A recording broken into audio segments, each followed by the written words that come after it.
Volume 18, Prologue. Prologue. Capital of the Bonsium Kingdom, Central. In the audience room of the royal palace, Seal sat on the newly prepared throne, leisurely kicking her legs as she blissfully relaxed. Beyond the lines of armored authorities, the large door at the front opened, and a messenger raced in. Message. The enemy forces surround Central. Their numbers are estimated at 600,000. Hearing that, those of the Bonsium royal line beside Seal's were shook up. The others simply listened to the report expressionlessly. Seal's mouth warped on the report and she smiled. To her husband Rufus spoke anxiously. Hey, Seals. Will we be alright? While we've concentrated our troops in Central, with the attacks happening across the lands, we haven't even been able to gather 200,000. If we're to lose, then. There, Seal stood. She turned her face to Rufus. Lose? Me? That's impossible. That's definitely impossible. I mean, everything up to now has gone just as I expected. No matter how sly an army of the living tries to be, they cannot win against dead men. And our troops don't only number 200,000. Rufus tilted his head a bit. No, Seals, there are only 200,000 soldiers in Central. Seal smiled as she spoke to Rufus. Every single one of the over 1 million citizens of this city are my troops. They'll all fight for me. I mean, life and death no longer matters. As Rufus failed to grasp the gist, Seals laughed to herself. And she transported herself straight from the audience chamber. Her guard, the butler, burst in his tailcoat. Rummel, whose long black hair dragged along the ground, taking along her favorites, she headed for the balcony. And what Rufus saw as he followed along had gone beyond his imagination. Those that filled the plaza were, without a doubt, soldiers. But it wasn't as if the capital consisted of nothing but able men. There were old men and women only natural for a city to have, and yet those that covered the plaza were nothing but soldiers. From the elderly to babies, everyone offers their lives to me. That's why every single civilian in Central became a soldier. Rufus took a step back in surprise, his back running into something. And Mazeldano, no, father-in-law, even mother-in-law. Mazel and Claire appeared on the balcony in their full armor. Their empty eyes didn't take in someone like Rufus at all. Seals, so this is where you were? The Supreme Commander should be properly preparing. That's right, Seals. Quickly come inside. No matter what happens, the two of us will protect you. On her parents' words, Seals turned and sent a smile. The skirt of her white dress spread out, swaying in a similar fashion to her golden hair. Got it. But when the battle reaches such a scale, I can't help but be excited. Seeing Seal's innocent smile, Mazel gave a warm smile himself. As expected of a daughter of the Walt house. In your veins flows the blood of a feudal noble. Claire touched a hand to her face as she tilted her head. Though I was hoping she'd turn out a bit more graceful. Well, even like this you're still cute, so you're fine as you are, Seals. The two by her side, a delighted Seals returned to the royal palace. Watching her form from behind, Rufus. Ah, how reliable you are, Seals. His face flushed, he followed faithfully behind. Affix the mobile fortress. Direct the cannons at the gate. Central's wall isn't going to crumble so easily. Concentrate fire on one point. The moving fortress slowly advanced, and once it stopped, it lowered its base with a thunk, driving stakes into the ground. Under the cloudy sky, the fortress stood boldly before the gate of Central. From the room where decisions were made, Vera issued one order after the next. Just because we've stopped, don't let the flame of the motion hearth die down. Tell the workshop that there's no telling when we'll move, so they should brace themselves for it. As I was taking a sidelong glance at Vera sitting in her seat and barking out orders, General Blois called over to me.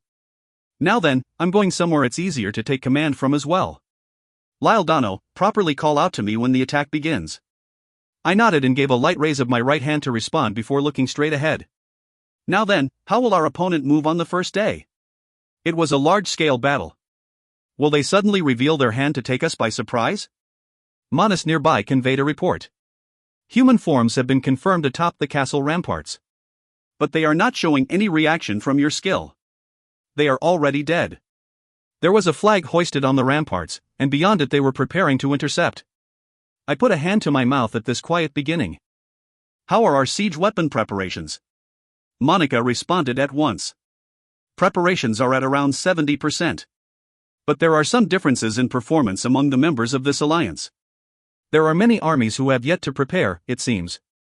It's only natural they'd never experienced a battle of this scale, but the usual level was only on a scale of hundreds. At most, there were countries who'd experienced wars of thousands. I'm sure they were shrinking back. Have them hurry up. In the worst case, they can just work on making their stockades as thoughtfully as possible. From fighting the armies dispatched from Central, I could tell the sort of battle Seals favored. Perhaps from Septem's. Agrissa's influence, she preferred battles that inflicted massive casualties on both sides. She conducted battles that didn't consider expenditure from the start. Looks like they're coming out already. Once the stones thrown by siege weapons and bursts of magic hit, flashy explosions burst forth. While it was a normal beginning, our enemy was so quiet it created an ominous air. Monica watched the flying magic bolts explode, obstructed by the ramparts as she opened her mouth. They're opening the front gate. Lyle's main camp. Blois saw the enemy opening the main gate and issued orders around. Through the exchanges of magic, the knights and magicians were quite occupied. They're firing without paying mind to ally damage. If you cut off your emotions, these dead men really are a convenient force to use. Well, I'd never want one in my ranks. If they're only charging straight ahead without thinking of anything else, we have ways to deal with them. After hurrying the messengers to deliver his orders, Blois looked at the enemy locking their attack without paying heed to the magic flying back and forth. They were even raising a war cry, but it was a sight more ominous than anything. An army of the dead. Can't laugh at that. The enemy heading straight for Lyle's main camp, ignored the magic coming at them from friend AHD foe as they attacked. Head on, and while putting out casualties from the battery fired from behind them, they continued on without a single look back. General Blois covered his face with his right hand. It's true we're nowhere near them in terms of perseverance. But if they're just going to charge like that, they fall short of a simple army of monsters. There, Lyle's army showed a movement. It made a large split left and right, inviting the attacking force into its midst. The siege weapons stationed in the back began loading barrels of gunpowder to fire. It was one of the plans Lyle had used when he fought the monster army. If they fought like humans, perhaps we would be harder pressed. As General Blois said that, the cavalry approaching before his eyes fell one after the next by trap, they dragged their allies behind them into their fall. But the line before that one tread over their fallen allies to continue their advance. It truly was identical to the charge of a monster army. The person who thought this one up has a terrible personality. Oil from below, and gunpowder raining from the sky, on top of that, catching them in a crossfire.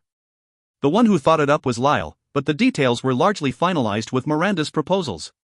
As the attacks crumbled the enemy vanguard, the units that split left and right began their attacks with their bows and guns. But looking behind the enemy charge, General Blois let out a sigh. If you called their soldier supply unlimited, I may end up believing it. Watching the enemies continue to stream out, he had his allies slowly take distance as they continued on with their strategies. Baldwar Randberg led a gun-equipped unit protected by a deployment of stockades. Gunpowder wasn't a problem. Their guns were well maintained. They had enough firearms assembled. However, fire. Don't show any mercy. While taking their bullets, with their torsos pierced through armor and all, the enemy soldiers who wouldn't stop their advance. The way their blood flowed was peculiar as well. It looked almost as if they weren't alive. The unit nearby Baldwars consisted of elves led by Eva. They held up their bows, and aimed their blast arrows, exploding arrows towards the sky. Mountains of arrows came flying, raining down on the enemy unit and exploding, igniting the oil, enveloping the enemy in a sea of flames. Their bodies pierced by arrows, there were numerous enemies who had half their bodies blown away entirely. And yet their advance didn't stop. Even with their lower bodies blown off, the figures of enemy soldiers pulling themselves through the sea of flames with their arms alone could be seen. The soldiers were flustered. What is this? What the hell is that? You've got to be kidding me. Leaping into the fire on of their own accord. The enemy soldiers who leapt straight into the flaming sea couldn't be thought of as sane any longer. Baldwar wrung out his voice. Don't falter. This is the form of our enemy. That's precisely why we must fight. Don't let the enemy proceed any further. They were no longer merely charmed by seals. It could no longer be called a charm, they were being controlled. At seals who controlled the dead like her dolls, Baldwar felt fear. If we don't fight her here, it truly will become something terrible. While reaffirming Seal's abnormality, Baldwar issued orders to his men. In the palace, Seal sat on the throne as she received the reports. Seal Sama, the 50,000 soldiers that attacked were repelled altogether. They have been thoroughly annihilated. The expressionless lines of authorities merely kept that very same position from dawn to dusk. They were truly dolls. Is that so? That's harsh. I lost 50,000 on the first day. But that still doesn't shake our numerical advantage. From Seal's point of view, the lives of Sodders were lower than trash. That they revered her just put them a little higher than the other trash. There, Maisel stuck in his mouth. Seals, it does seem that thing has made preparations to fight you. You could keep clashing troops to deplete his numbers, but then again, it is a disgrace for you to follow his anticipations. On Maisel's explanation, Claire continued on. That's right. Even if his main force is prepared, what of the others? Even if you say they have over 600,000, how many among them seriously intend to fight us? Seals heard out their opinions with a smile. That's right. Then tomorrow, I'll ignore that damn insect and challenge the others to battle. Even so, the surrounding feudal lords sure are worthless. Since we're fighting here, they just have to launch an attack from behind. Could it be they turned coat? Even feeling their betrayal, Seals smiled. And they don't care what becomes of the hostages they entrusted to us? Shall we set an example and string a few up on the ramparts? The one who answered Seal's laughing voice was Bert. Expressionlessly. That's impossible. What? Her good mood hindered, Seals glared at Bert. But Bert merely continued on. There are no hostages you've left alive. They've all either been killed and made material for soldiers, or... At the end of his sights were the monsters keeping docile behind the lined-up authorities. While there were a few failures among them, even the successes looked creepy. Seals hit her hands together. Oh, that's right. I used them for experiments. Preparing corpses at this point and doing this and that would be a pain. Well, once we're done cleaning up this damn bastard, perhaps I should go off and kill them to kill some time. With a smile, Seals left the feudal lords aside for the time being, deciding to concentrate on the enemy before her eyes. Lyle had considered attacks from behind, so there was meaning to him going around suppressing the area and freeing them from Seal's charm. To Seals, it was unpleasant that no one was threatening Lyle's backlines. But unpleasant was all it was. Of all else. Hey, you said there were mercenaries who came over to our side, right? Bert gave a tidy bow. Yes. It seems the Alliance wouldn't hire them, so they flowed over to us. Seals twisted her mouth into a grin, so Claire standing to her side cautioned her. As she stuck out her tongue and offered a cute apology, Claire let out a sigh and permitted her actions. I made her mad. But that means we have ingredients, right? Let's kill them and make them ingredients for new soldiers. How many people do we have? Bert was about to tell her the precise numbers. Of those that gathered, the numbers capable of battle are... Wrong. I asked you how many we gathered and nothing more. Women, children, it doesn't matter. I'll equally grant them all the glory of becoming my soldiers. Bert gave my apologies and went on. In this battle that has gathered much attention within Bonsium, nay, within the continent, a number exceeding 50,000 have gathered. Those supporting the mercenaries from behind. I haven't confirmed their logistic support, but I estimate those are the numbers. Seals held up her staff and stood. Then isn't that fine? It's plenty to stand in from what we lost today. The more we fight, the more ingredients for soldiers I'll get, so that damn trash need only wallow in his despair.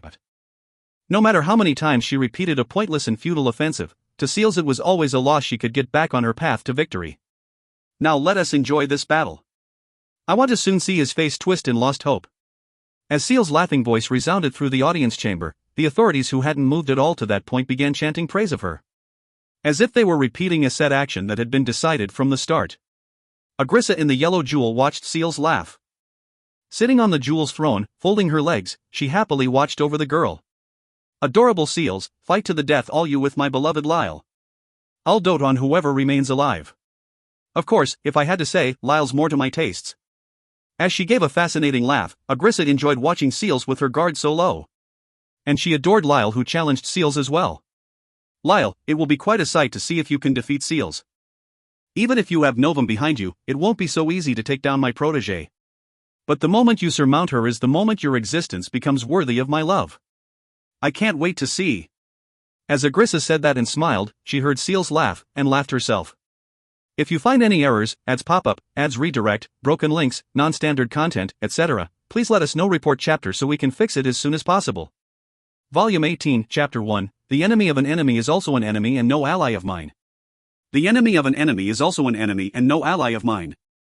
For the Allied army that invaded Central, before the enemy that continued to advance no matter how many troops were felled, morale was beginning to drop. Day after day, despite how many tens of thousands of casualties they inflicted, Bonsium fought on without the slightest hint of decline. Before their stamina, the soldiers' mental health was the greater worry. At first, they had anticipated 200,000, whatever numbers each army had arbitrarily anticipated had been easily surpassed. In a few days, more than 200,000 enemy soldiers had been launched from the capital. And the Allied army had defeated them. But there was no place for joy. A little before the meeting between those gathered in the moving fortress began. In order to compare outlooks, the representatives of each country were discussing amongst themselves. The North rallied around Kartafs. The West rallied around Fondues. The South rallied around Janpir. The discussion began with each side focused on how to lessen their own casualties. Even in Lyle's East-centric army were opinions beginning to diverge. In order to dampen the head of the meeting, Ludmila went outside and after confirming the Valkyrie she had introduced as her guard was following behind, she looked up at the night sky. Now then, each and every one of them has gone weak at the knees after only a few days. How does our leader think? She smiled somewhat as she asked the Valkyrie. The Valkyrie spoke in a level tone. It is likely as he predicted. If they run away here, it is quite likely the alliance will crumble. Ludmila crossed her arms. She was wearing a fur overcoat, and her stance was truly an imposing one.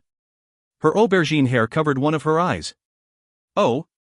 He predicted this, you say. But what of the countermeasures? Rather than thinking over something, it was more accurate to say the Valkyrie looked down once before raising her face. In the case that the alliance collapses, we will go right on to conducting an assault on Central. Ludmila, upon hearing that opinion. Are you sure you should have told me that? It is a bad thing for you to know. But the conditions for victory in this war are already assembled. My master's objective is to make sure he can accomplish them even if the alliance falls apart.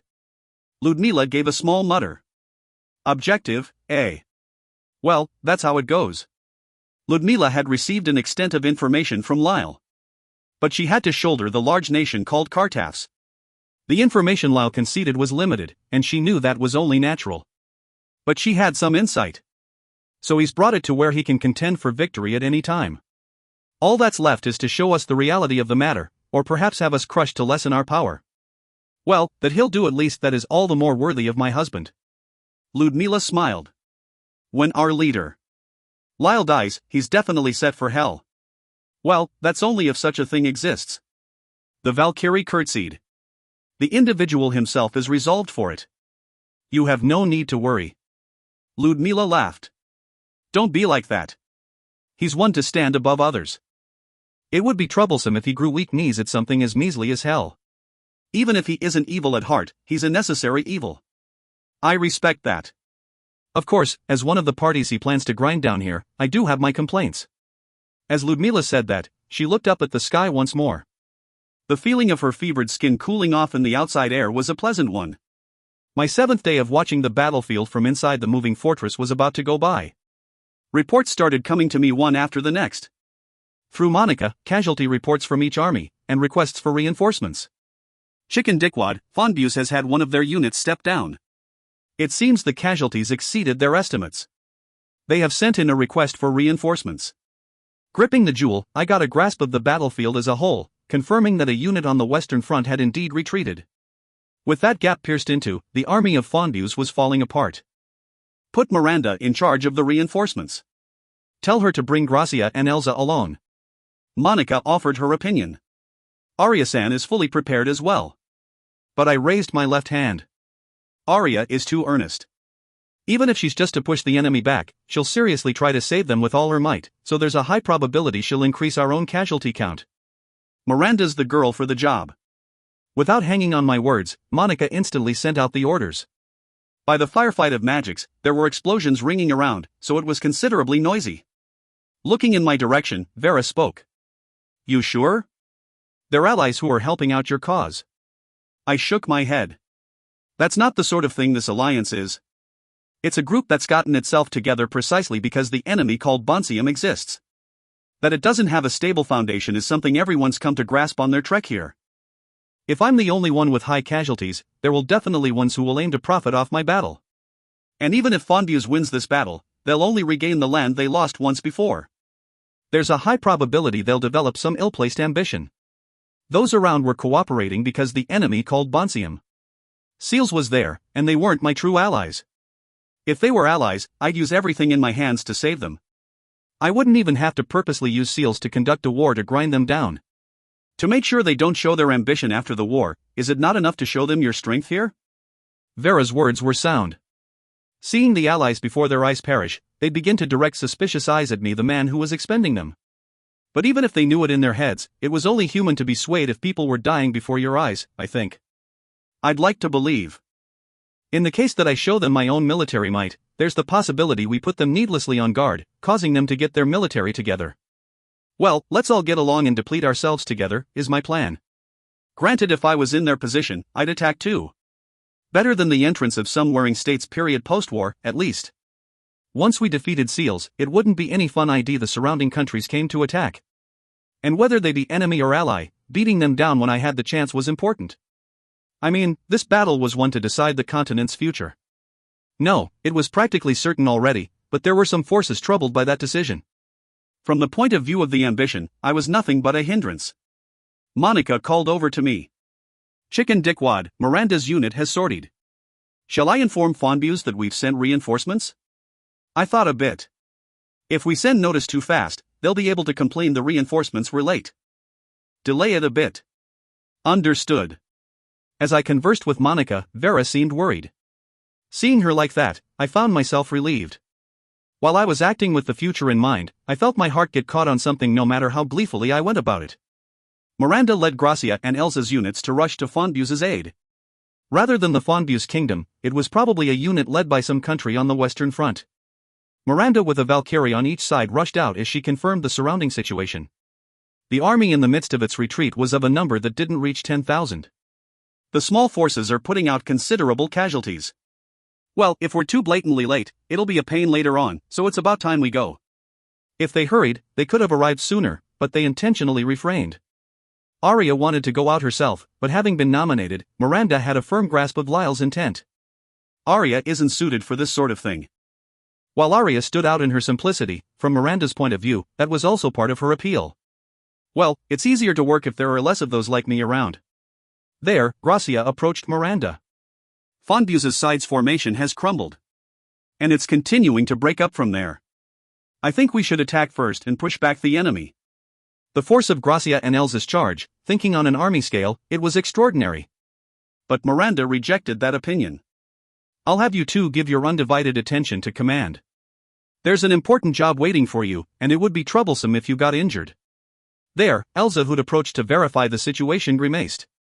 Something of this level won't be a problem, you know? Miranda turned her smile to Elsa. And she silently began to intimidate her. Once Elsa averted her eyes, Gracia would say no more. Once the two of them had returned to their units, Miranda looked at the battlefield. Sorry, but we'll have to have more casualties for Lyle's sake. Miranda muttered an apology to the soldiers dying out there. A bedroom of the royal palace. In it, Seals lay in her nightgown. Her mother Claire gave her a lap pillow as she waited for a report to arrive. A knock came at the door, and Maisel, who stood in front of it, gave an answer. Enter. Beg your pardon. Once the messenger knight entered the room, she took a stretch. While our army did manage to inflict casualties onto the main force of the Fonbuse kingdom, by the arrival of reinforcements, our assault unit was completely annihilated. Today, once more, we were unable to make any significant military gains. Maisel made a bitter expression, but the sleepy-looking Seals only rose her head a bit from her mother's lap to look at the messenger knight. I see. Good work, you can go. Tomorrow we'll aim for either Kartafs or Janpir. Yes ma'am, dot. The knight left the room and Maisel opened his mouth. What a feckless lot. To not put out any decent results. But Seals rested her head on her mother's lap again, and gave a warm smile. We can prepare as many of them as we want, so it will be all right, father. And isn't it our foe, who continues to win yet sees no end in sight, the one harder pressed? Perhaps comes a time they think there are no troops left in Central. But they come out again and again, oof-oof-oo. As Seals seemed to be having fun, Maisel sent a smile. That's right. I'm sure that before a battle against enemies without end, their morale will be the first to fall. Once it comes to that, all that remains is to give chase to the crumbling rebel forces. Seals laughed as she spoke. And then shall I go straight on the offense? My army needs no food or rest. Well, if I had to mention a weak point, it would be my own sleeping time, perhaps? The laughing Seals imagined the panicked faces of the Allied army. She'd give pursuit, rampage around some over foreign soil, and mass-produce her soldiers. To scatter death throughout the continent was Seal's joy. Night. While giving rest to Miranda's unit that had returned, I spoke with Novum. On the roof of the mobile fortress, I sought confirmation. Seal's skill, no, the skill that Agrissa made, is it resurrection? Without looked at me, Novum gazed over the walls of Central. No, a skill to revive the dead is impossible. And even if she can make skills, she is still bound by the world's laws, so that's not the sort of thing those things are. Using the deceased as a medium, she is reproducing the memory records of those who once lived. It's a skill you could call a failed product. I turned in the same direction as Novum, pondering over Seal's skill. Then no matter how many enemies we beat, it's pointless. The population of Central is over 1 million. While their numbers have gone down some with dispatched and such, at the very least, they have at least that much. Good grief, she sure got us good. There, Novum turned to look at me. Her expression was more enervated than usual. Seal-sama doesn't have one skill alone. It's a skill that can display such an extent of power, so it's sure to be a considerable burden. She's likely using something to make up for that. What's more, her original skill has practically reached the limits of its ability, so it should be unusable. About the number of skills she holds, it's an unknown number. Back when I fought Seals, she was probably already using a number of skills. While she did have pure high base specs, there were some things that couldn't be explained away with that alone. When she was that strong, Seals was unable to avoid the snowball Shannon threw. Personally, could it be she was relying on a skill, and there just happened to be a hole in it there? Or so I thought. She took away all my original abilities, and sealed my memories on top of that. And thus she used out her own skill. That alone is plenty. It means she can't take away anymore. One of her troublesome skills had already been crushed. And she only ever used monotonous moves. Perhaps she was surprisingly close to her limit. Novum looked at me in worry. I'm sure she's waiting for something fun to happen. I wouldn't doubt it. To that one, this battle's just a game. If she took it as a serious duel, we would be harder pressed. What Seals came out with was the action I had feared most. If she took down our talented personnel one by one, the plan would crumble. I judged that the reason she didn't, no, that she couldn't, was that her skill was placing more of a load on her than I had anticipated. Perhaps she had taken my guess into considerations, and was leisurely waiting for me inside. Lyle-sama, the Allied army's morale is close to its limit. Perhaps it's only a matter of time before it crumbles. Quite right. Regardless of the fact we're winning, even I'd hate a battle like this. Well, I don't really like war as a whole. It's better to just take on monsters. There, just a little. A slight sliver of happiness crossed Novum's face. That's right. Rather than humans fighting among themselves, there are more important things they should be doing, right? I looked up at the night sky. If I didn't meet Seals there in Central, you think I would have continued on as an adventurer? Novum responded to my question. You would have heard of Seal's deeds eventually. Sooner or later, an offensive would be launched across the continent, so perhaps it was only a matter of time. If I had run far away, I'm sure I wouldn't have to go through all these troubles. By Seal's orders, old Zell was burned on his death, hut and all. Rondo-san and his party. I lost adventurers I knew. I gave a small laugh. What seems to be the matter? No, it's just that rather than all those unknown humans who were meaninglessly slaughtered, it's the handful I knew that ring through my heart the most. Do you think I've gone mad? Well, I'm sure I have. There, Novum shook her head to the side. No, that's not it. I took a deep breath. And turned to return to the room. Call everyone out tomorrow. Once the preparations are in order, we're carrying out the plan. Once I said only that much, Novum bowed and abided my words. Yes. As you order, Lyle-sama. If you find any errors, ads pop-up, ads redirect, broken links, non-standard content, etc., please let us know. Report chapter so we can fix it as soon as possible. Volume 18, Chapter 2, Knock and use the front door. Knock and use the front door.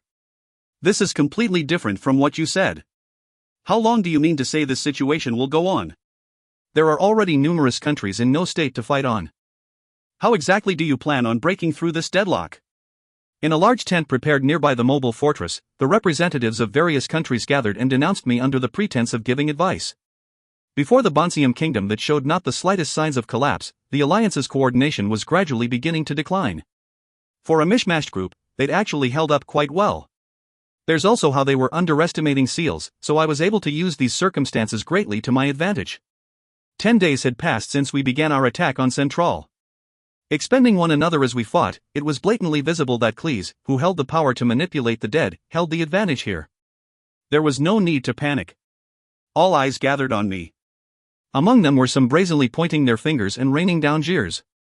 I've heard your army hasn't put out many casualties, leader.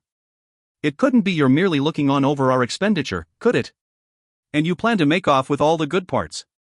As I thought, the Walt house is the root of evil after all. Simply branching off to enemy and ally, you plague demons who dye this continent in blood.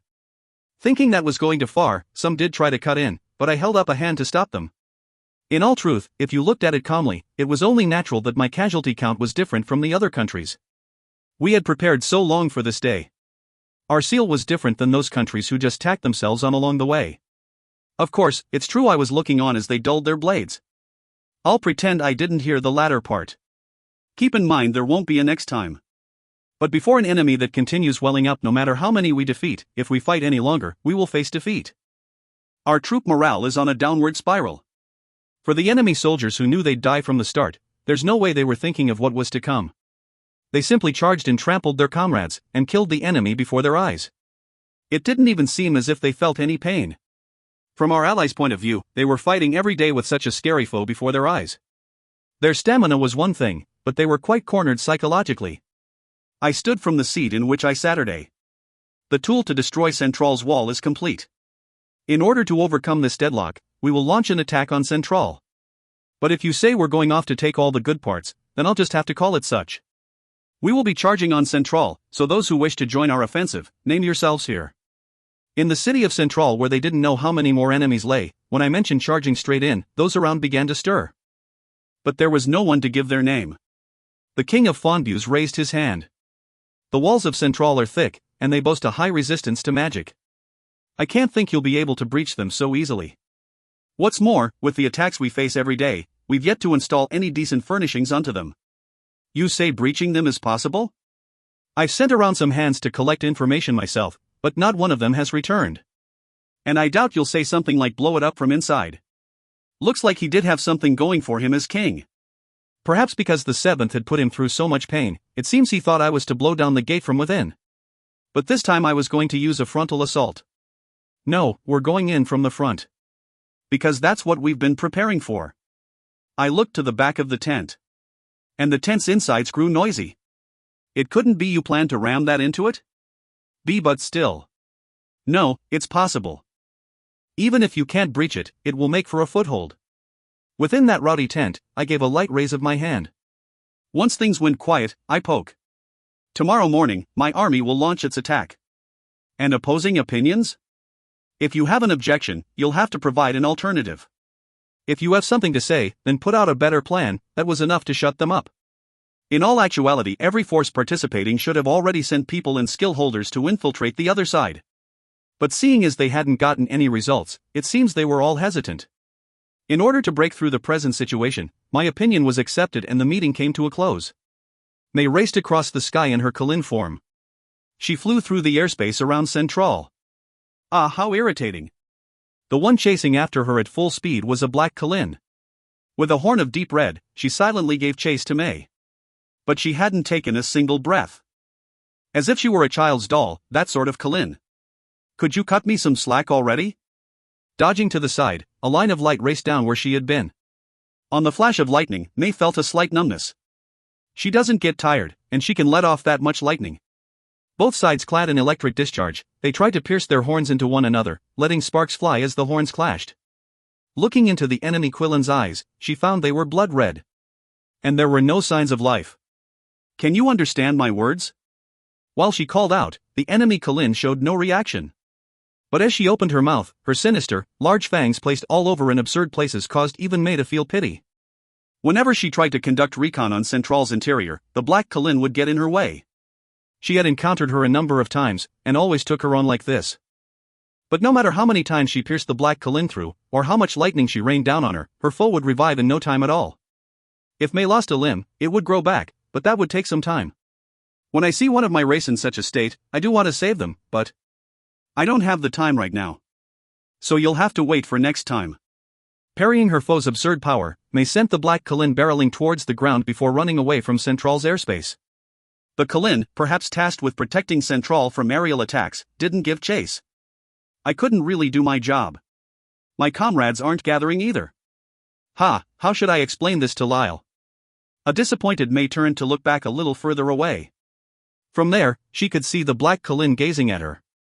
Monica looked upon the walls of Central from the roof of the moving fortress. As the zoom lenses in her red eyes moved, she could see the Allied soldiers trying to climb over the walls. Night. It seems they had aimed for the pitch black of the clouds covering the moon, but the soldiers on guard atop the ramparts weren't moving at all. While the infiltrating soldiers found it strange, they immediately leapt to action only to collapse on the spot. Within the darkness of night, a red-haired man in a tailcoat stepped in to finish the soldiers off. I had heard the enemy had an automaton as well, but looking at him like this. As Monica observed his movements, the tailcoat automaton swung his right hand. In an instant, Monica put her left hand in front of her face. She caught the knife's blade in the gap between her fingers, and putting strength into her fingertips, she shattered it. As her gaze returned to the top of the ramparts, her foe was long gone. I had heard, but he's a butler model? He just had to be from a different product line, did he? This is a bit troublesome. As she said that, Monica looked at the ground. She saw the broken fragments of knife, and produced some tools from between her apron and skirt to begin cleaning. For us to oppose one another in such a place, could this be yet another turn of fate? She spoke of some form of destiny. But Monica was Monica. An automaton so twisted that a missing screw in her head wasn't enough to explain it. Maids and butlers, who is more worthy to be of service to our masters, why don't we settle this here and now? It didn't seem she had any particular grudge or destiny lay itself out before her. Before daybreak. Calling General Blois, Baldoir and Maxim Sand to the moving fortress, I relayed the information I had heard from May. Taking it in, Baldoir made a conflicted expression. Calling forth the divine beasts was what let us keep our advantage, but Maxim felt the same. They helped us out with that monster army, but looks like it's impossible this time. And I thought they'd help us out. General Blois looked at Maxim and sighed. You should think it a blessing they even lent their aid once. We're the ones who are supposed to be winning here. What sort of debt are you trying to incur with the divine? But to speak to the contrary, we won't have to mull over the other problems. I nodded. May had gone around to call out to her fellow Quilans and other divine beasts. But to speak to results, she couldn't gain their cooperation. The reason being with so many soldiers gathered in Bonsium, the casualties from monsters elsewhere had increased. On top of that, the labyrinths that would have originally been subjugated had been left for them to take care of. There was a possibility the labyrinths would run amok. But the divine beasts were looking after them for us. It seems their numbers went down considerably 300 years ago. Well, if they'll move to take care of the labyrinths and monsters, it's like they're indirectly helping us regardless. Let's just be thankful. But General Blois touched a hand to his chin. Still, a black Colin, is it? I've definitely heard the rumors, but if it's even trouble going Colin to Colin, that really is scary. It won't be a joke if it drops lightning on us from above. The black Colin could swoop down on us from above. I wanted to avoid that. May and Marina will deal with it for us. And it seems an automaton has been confirmed on the inside as well. It seems Monica will deal with that one, so I think I'll leave it to her. Honestly, the automatons connected to me by line regenerate with my mana, so it's real trouble for me. The Valkyries couldn't regeneration, but Monica could. We'd already confirmed it. Even if she couldn't defeat the automaton, I wanted her to buy time while we fought with seals. Baldoir shrugged his shoulders. A butler model, was it? I truly do wonder why her rivalry burns so. When it comes to butlers, they're just the ones who look after mansions, aren't they? They're something like a maid's superior. Maxim San looked fed up. We can't try to understand the common sense of those automatons and ancients. They conduct themselves as if it's all normal, so shall we not just accept it as so? But are we really ramming this thing into it? Maxim San looked at the floor as he said it. The moving fortress. It had originally been prepared for this moment. Its fortress functionality and workshop were just the overdoings Danian and the others tacked onto it. General Blois sounded intrigued. If we can clean up our financial problems with this, I'm sure the war will change. Though I feel it will take a few hundred years before it can be put to practical use. Magic stone consumption. On top of that, what the moving fortress used was rare metal. Its maintenance took time and effort as well. Even when it wasn't moving, it needed maintenance. It definitely is effective in war, but I don't think I'll be using it again. More importantly, General Blois. I know. If there's any army that shows any strange movements, I'll deal with it. Though I do hope it doesn't come to that. We would be sending only a few elites into Central's royal palace. The rest would have the duty of making sure the enemy soldiers sprawled over the city couldn't make their way to the palace. At the same time, they would keep watch to make sure there weren't any other armies aiming to profit off our work. The question's how far the moving fortress will be able to advance. I'll at least want to breach the ramparts by all means. As General Blois said that, Baldoir, Maximsan and I nodded. There, Vera came into the room. It's time. Your equipment's ready, right? Four men nodded, so Vera spoke. That's good. Professor Damien and old Latarda are ready as well. And since it seems you're worried whether or not you'll get through the walls, I'll just say it, we'll definitely deliver you all the way to the palace, so just make sure to do your own jobs properly. Seeing Vera full of confidence, I thought over how she must have overheard my worries, and felt embarrassed. That's right, I had left everything about the fortress to Vera. That's right, we just have to do our jobs. Now then, I guess I'll go and board Porter as well. When I said that, Baldoir looked at me. Lyle-sama, if your feelings aren't going to change, then I have nothing left to say. But victory is only something attained by surviving through it.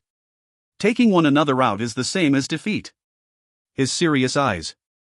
What's more, General Blois and Maximsan looked just as despondent. Well, if you die here, all the plans will go awry. Personally, I'd really like to avoid warring states. Same here. Same here. When I've finally gotten a new lord, I'd like to live peacefully under him a while. I looked at the three and smiled. I don't know when to give up, so you've no need for worry.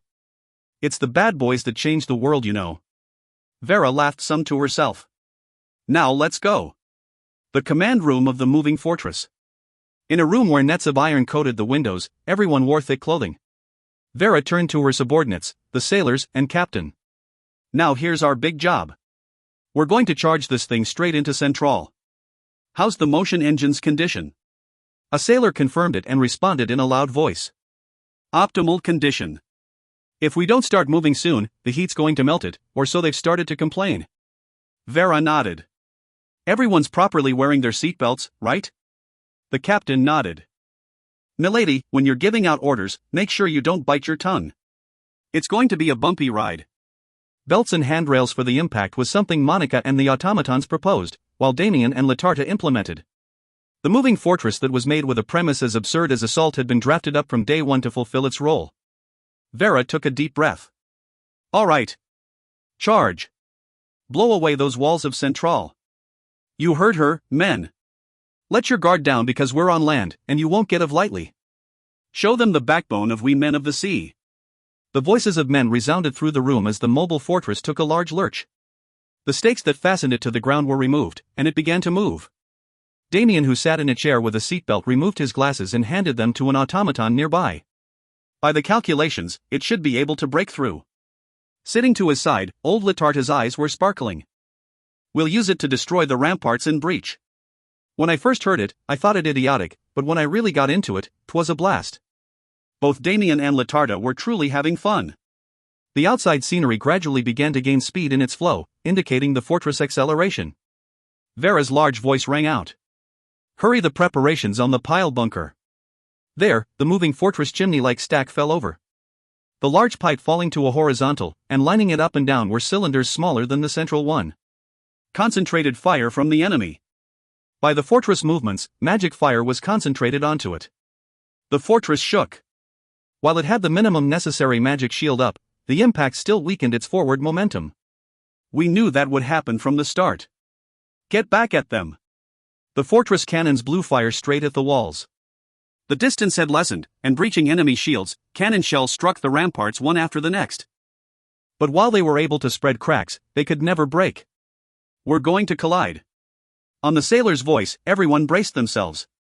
This impact had been the premise, and there were a number of contraptions to brace them for the shock, but it's not as if the entire impact would be absorbed. As an intense tremor rung through, Vera cried out.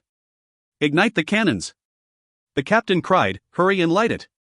While one of the sailors gripped a lever and removed the safety clasp preventing its use. Then with all his power, he lowered the lever. The stock of cannons loaded onto the fortress rear blew off their lids and breathed fire. Their momentum was a fearsome one, and alongside a pale light, the surrounding scenery began to warp in the heat. On the front of the fortress was a large wedge-like steel plate, and that ate into the city wall. From there, the cracks gradually began to grow. Vera grasped the handrail, smiling as she watched the scene before her eyes. "We've launched out attack. All that's left is to break through." At the sailors' commands, the cylinders that lined the large smokestack shot out stakes. Once they fastened into the ramparts, the moving fortress shook. "Remove the tools locking it in place. Prepare for impact. Don't let your guard down even if we're inside. Cover your ears and open your mouths." On the captain's voice, Vera covered her ears and opened her mouth. At that moment, a grand explosion rung from the large cylinder, and from it a stake was fired. That special stake pierced through the wall into the city of Central, while the cylinder itself was shot backwards. My ears. I'm never using one of those again. A large hole had been made in the wall, and from there it began to crumble. And with the fortress that continued to accelerate from the flames blowing out of its rear. Blow it straight away. As Vera called out, the moving fortress destroyed the ramparts of Central and infiltrated. With cracks made by the cannons, force digging into it, alongside an instant burst of power, the fortress had gotten into Central. Central's soldiers who had witnessed such a sight showed no signs of panic. They weren't dumbfounded either. But in an attempt to do something, they tried attacking the heaping hunk of iron, only to be trampled down. "Which way's the palace?" The captain spoke to Vera. "Our direction's been offset. For now, we need to get them somewhere close. Do whatever you can to crash this thing into the palace. If we don't, our force will put us off by a long shot." The sailors controlling the accelerating mobile fortress turned the helm to regulate its direction. Taking a large curve, its mass plowed through Central's cityscape as it proceeded onwards. The window of the control room was hit by building rubble and cloths and even abandoned stuffed animals, making it difficult to see ahead. But shaving away the ground beneath it, the fortress continued its charge straight for Royal Palace. A number of its tires were blown off, and its momentum was dropping by the second. The cannons fell, and the armor stripped, ragged as it grew. It made for the palace. Damien spoke. "You think it'll hold up to the end?" Old Let It laughed. "It'll hold. I mean, I'm the one who made it, and these guys are the ones moving it." Within the fortress, feeling the ominous tremors and the floor bending beneath her, Vera looked straight ahead. While its foundation creaked, it continued its advance. Behind it, the large-scale porters carried soldiers and followed behind. "It's right in front of us. Milady, we've done it." As the captain cried out, Vera ordered everyone to prepare for impact. And within her part, "I properly delivered you there, Lyle." The fortress hit the outer wall of the palace and came to a stop. Inside Porter's loading tray. With my body fastened down, I confirmed that Vera had collided the moving fortress into the palace as promised. Gripping the jewel, I spoke to Clara. "Clara, attack." Clara answered from Porter's cockpit. "Yes, I'll blow off our cover." The metal cover was covered with rubble and rubbish. Porter raised its front portion and used its arms to brush it all off. I took in the outside scenery. Whatever Clara could see was shared by all those who rode in the loading tray. Ludmila seemed mindful of her lips. "It doesn't quite feel like we survived that. But the results are some I can't complain about." Covering her mouth with both hands, Shannon was making a pale face. Elsa sitting beside her sent over a worried voice. I feel sick. And I'm already at my limit. I can't go on." Shannon, we've yet to do anything yet." Looking over the surrounding scene, Clara manipulated Porter. In Porter's chest, where its heart would be, was a device that used a valuable mana-imbued gemstone. Clara, who could control it, was really our saving grace. As Porter accelerated violently, it took a large leap from the fortress into the palace's interior. "Lyle-san, the knights have come out. It seems there are some monsters among them." Watching the scenery Clara took in, I issued orders. "Blow them away." The speeding Porter extended both its arms to brush away the knights and former human monsters. I visualized the map of the palace and probed around for Seal's signal. Miranda muttered out the location. "The audience chamber. Can this child even climb stairs?" There, Monica spoke with a fearless smile. There is nothing impossible for Porter, the crystallization of me and that chick in Dickwad's love. The power of the paradot I pinched, received from him is roaring. It was certainly as she said. Scattering the enemies before us, Porter forcefully climbed the stairs on a straight path for the throne room. When I couldn't find them no matter how hard I searched, what did you use them for this time? Monica panicked. Hold it right there. It isn't me. Those degraded defect units 1, 2, and 3 said magic stones wouldn't produce enough energy, so they were just right. It does seem the Valkyries had stolen what was left of my valuable magic ore. As I thought over how I'd scold them later, Monica unfastened her seatbelt. With a serious face. It seems my opponent has arrived. Right after, Clara crossed Porter's arms to take a defensive stance. As an impact raced across the golem, an automaton in a tailcoat appeared before our eyes. I'd prefer you refrained from going any further. Going any further in that device of scraped-up scraps I can't discern an armored vehicle or mobile weapon is too great a discourtesy. With a straight face, Monica leapt from the loading tray and stood before the automaton. With beautiful form, she offered her foe a curtsy.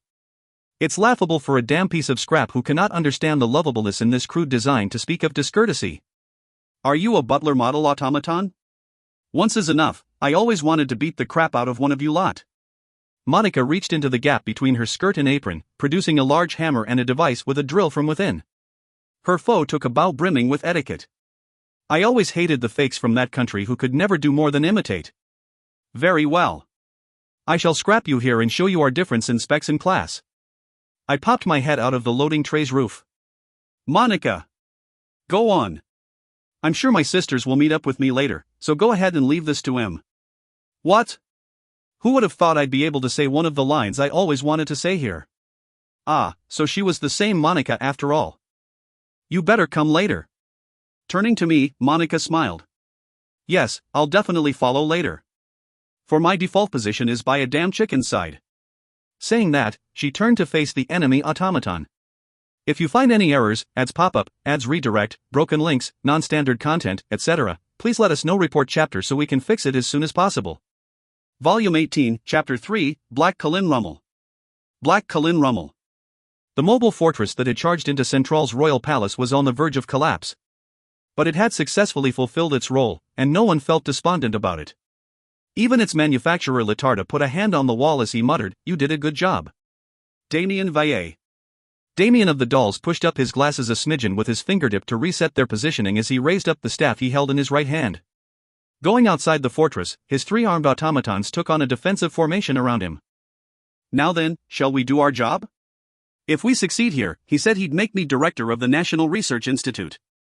Damien had his own reason to join in this war. Letting him conduct the research he wanted while controlling the world's technological innovation, it was a reward intermingled with Lyle's ulterior motives. But to Damien, who held the ideal of creating his own ideal woman with his hands, Lyle's proposal was a dream come true. Because even if he didn't do any of the other troublesome things, he would still get research funds. Let's get started. As Damien muttered, automatons of cold steel revealed themselves from the fortress interior. But they weren't of human form. They were moving shields. Once those were stationed to protect the fortress, he stationed himself to create a defensive wall. Around the moving fortress, an ally encampment had been created in the blink of an eye. The allied soldiers began to stream out from within. Beside Baldoir, an armored Alette emerged, teary-eyed, perhaps having hit her head. Gold back all enemies making way to the palace. Get to your stations. Abiding Baldoir's orders, the soldiers with guns used the fortress bulk and the gaps in the shield to take an offensive positioning. Alette led an elite few. If any enemies manage to get through, we will be the ones taking them on. Protect our allies. Following Tyri-Alette's orders, the fully armored knights stationed themselves to protect the gunners. There, the enemy's dead soldiers started their charge on a straight line to the palace. The stream of large-scale porters stationed themselves around the fortress, deploying their shields to create 2-3 layers of defensive lines. From the porters, the Valkyries disembarked first to enter the royal palace. Around a third of them remained to fortify the defense. Damien looked over their flowing movements and offered his appraisal. Simultaneous attack and defense, Lyle's standard strategies sure are interesting. Do you call this sort of thing military talent? There, Damien's automaton no. One spoke up. Master, there is a signal approaching at a high speed from the sky. It seems it is headed for the royal palace. One glance at the sky, Damien immediately returned his eyes to whatever they had been doing. If she's gone off to protect her owner, then that's not our job. Just leave it to Lyle. Now then, we're here doing our own job. From the loading trays of the large-scale porters, 2 large golems emerged. Made almost like knights, those giants that exceeded 2 meters held 2 shields and 2 swords in their 4 burly arms. They were Damien's golems that had been prepared to take on the enemy's dead men walking. The 2 that leaped out of the encampment swept the approaching soldiers away with horizontal swipes. But they were insufficient to take on so many dead men. However, what awaited the soldiers who breached the 2 golems? Fire! Was an attack from the unit under Baldwar's command. Besides that, perhaps having finally finished its inspection, a bombardment from the fortress had commenced as well. Its back was pressed up against the palace, so it was impossible to fire any large-scale magics at it. Damien leaned his staff against a shoulder. Now then, buying time isn't a problem. I do hope Lyle's party returns safely. He muttered. A sword with an invisible blade. When I swung it, the knights before my eyes were too easily bisected. It didn't feel bad in my hands. And I could adjust its length at will. Having a blade enemies couldn't see was quite a convenient thing. As a knight lowered his axe, I shrunk the blade, and took a slight turn to avoid. Right after, I extended the blade towards the enemy knight, piercing his head, blowing him all the way to the wall, and sewing him into it. As I immediately shrunk the blade, I looked over the surroundings from Porter's load-bearing tray. The enemies that filled the space, and the soldiers that had taken on the forms of monsters were truly troublesome. I didn't really want to expend myself here.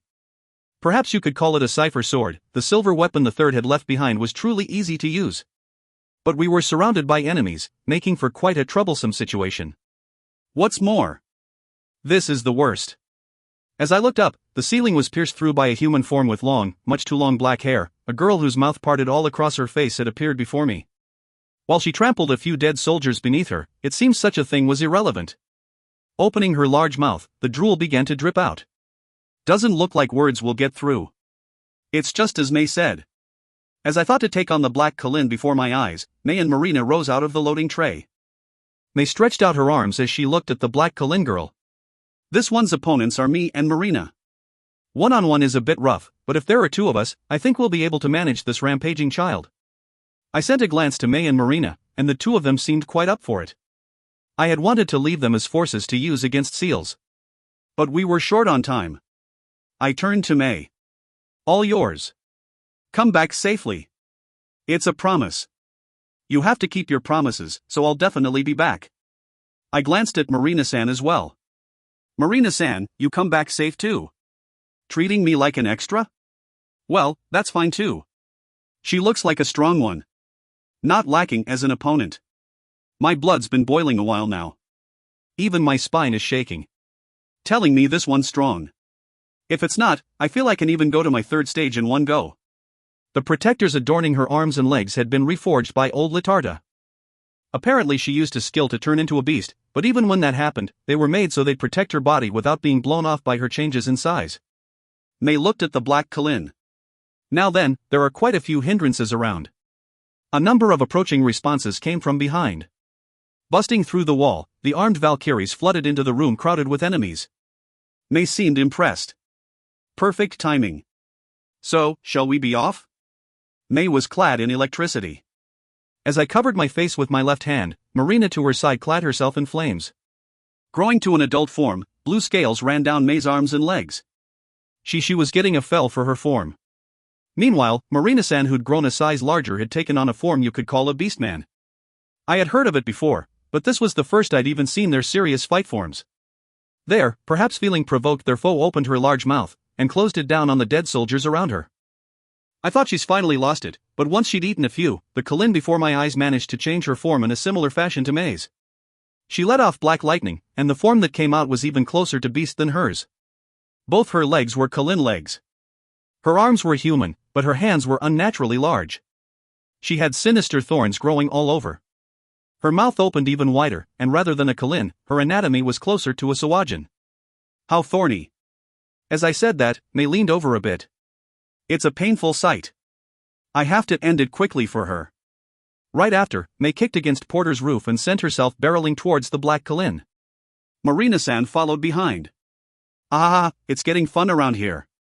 While I was busy musing over her belligerence, the two collided with the Khlin, burst through the roof, and leapt into the outside air.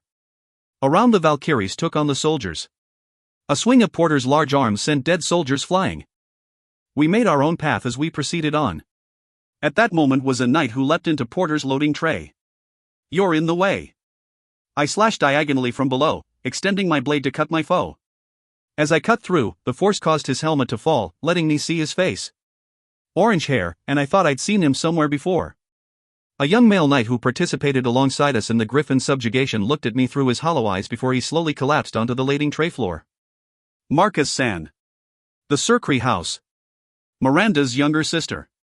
And Shannon's elder sister had taken him as a lover, and he had become a dead man. Monica discarded the broken drill she held in her left hand. Changing her stance to hold her right hand's hammer in both hands, she lowered it at her foe. "I'll pound some sense into that haughty face of yours, But the automatons that was her enemy, the butler model Bert gracefully dodged as produced knives between his white-gloved fingertips and threw them at Monica.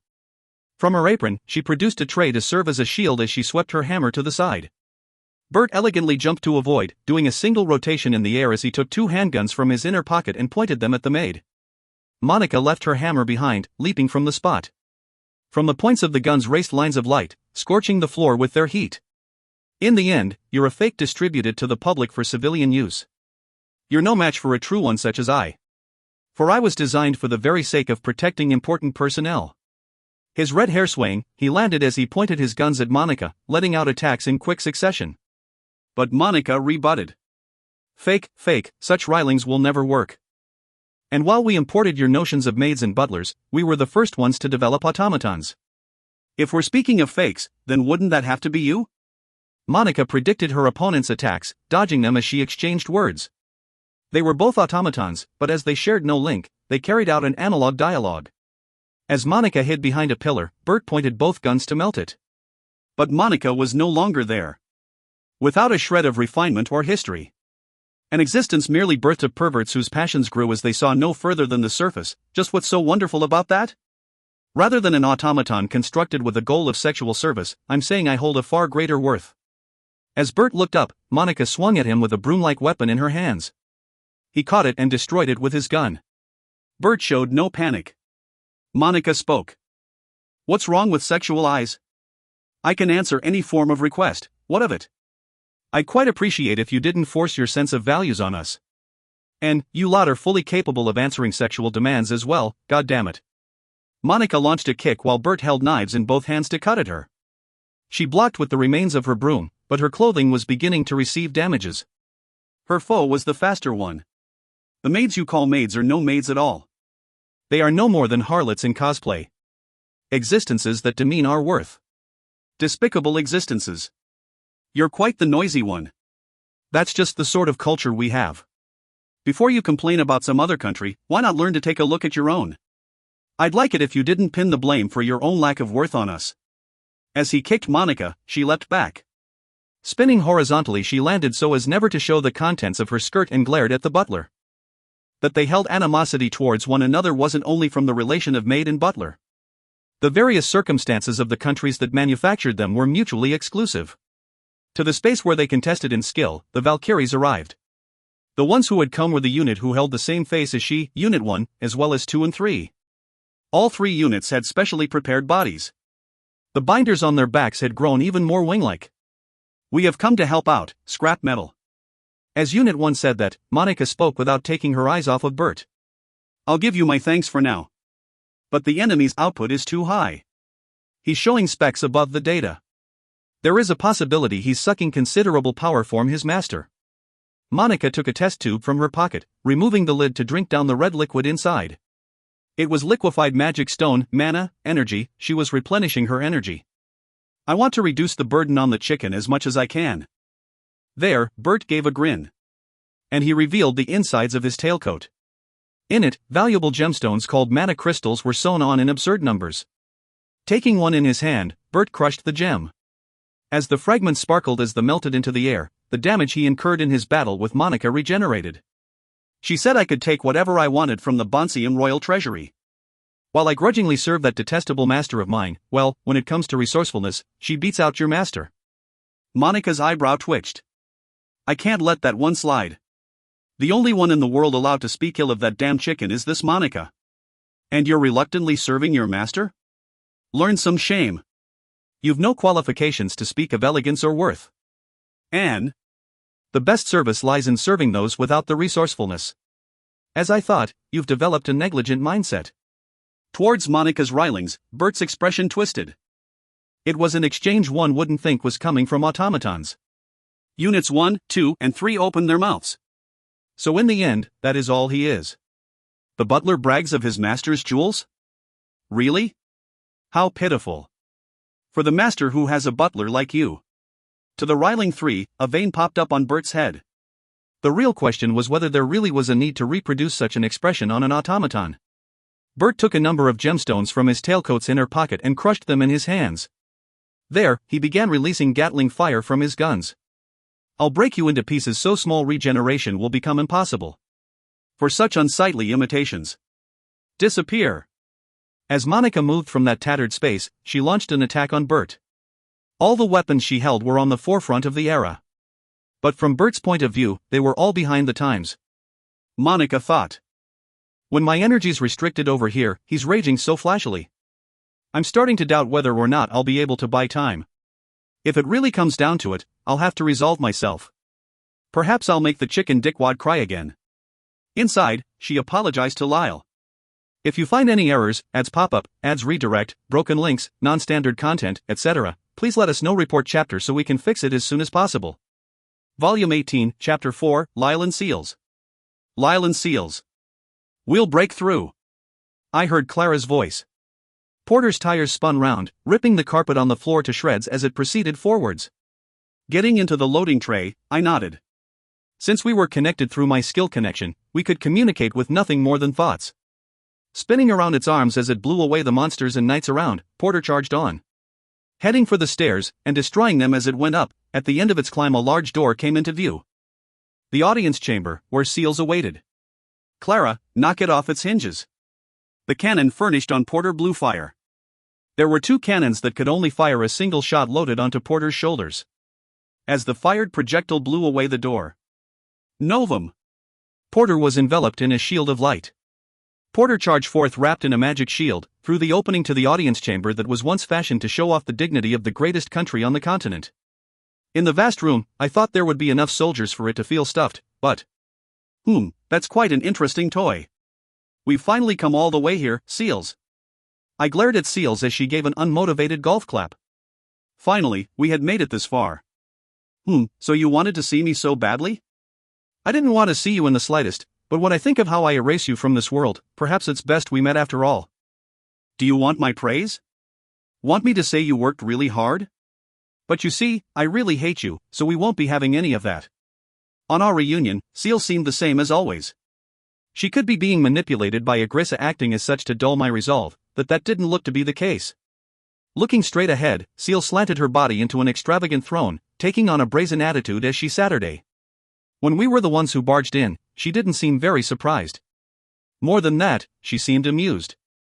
Sending a glance around, I could see the authorities of the Bonsium kingdom standing rank and file. Behind them were the forms of monsters I'd never seen before. Behind the throne, the king, the queen and Crown Prince Rufus tried to hide as they shook. I'm sure the appearance of Porter had frightened them. And I could confirm some nostalgic figures. 2 existences that didn't show up on my skills stood stock still to Seals' side. Glaring at Seals, I gripped the hilt of the invisible sword. I knew you had made a doll of our father. But why is Mother's doll here as well? Seals raised her upper half a bit, looking at me in ill humor. Barging in here, and you go into ill-bred interrogation? Well, why not? Mother wanted to be with me forever. So I had her die temporarily. By doing so, she will be together with me for all eternity. I was shocked by the answer she gave with a smile. My doll of a mother gave a warm smile to her side. But her eyes were dead. That's right, Seals. We'll be together forever. There were no signs of any enemies moving around. I jumped down from Porter's loading tray, and walked through the chamber to approach Seals. You killed our mother. A wrinkle graced her brow as she looked at me in irritation. Do you know what the word temporarily means? More importantly, I really do get irritated when I see your face. Father, Mother. I'd like to play a game of kicking that thing's head around. Seals, who seemed to truly be considering it, ordered her parents to reap my life. My manipulated parents leapt at me. Father. You do? Then let's kick his head around together, Seals. Mother. We should play as a whole family.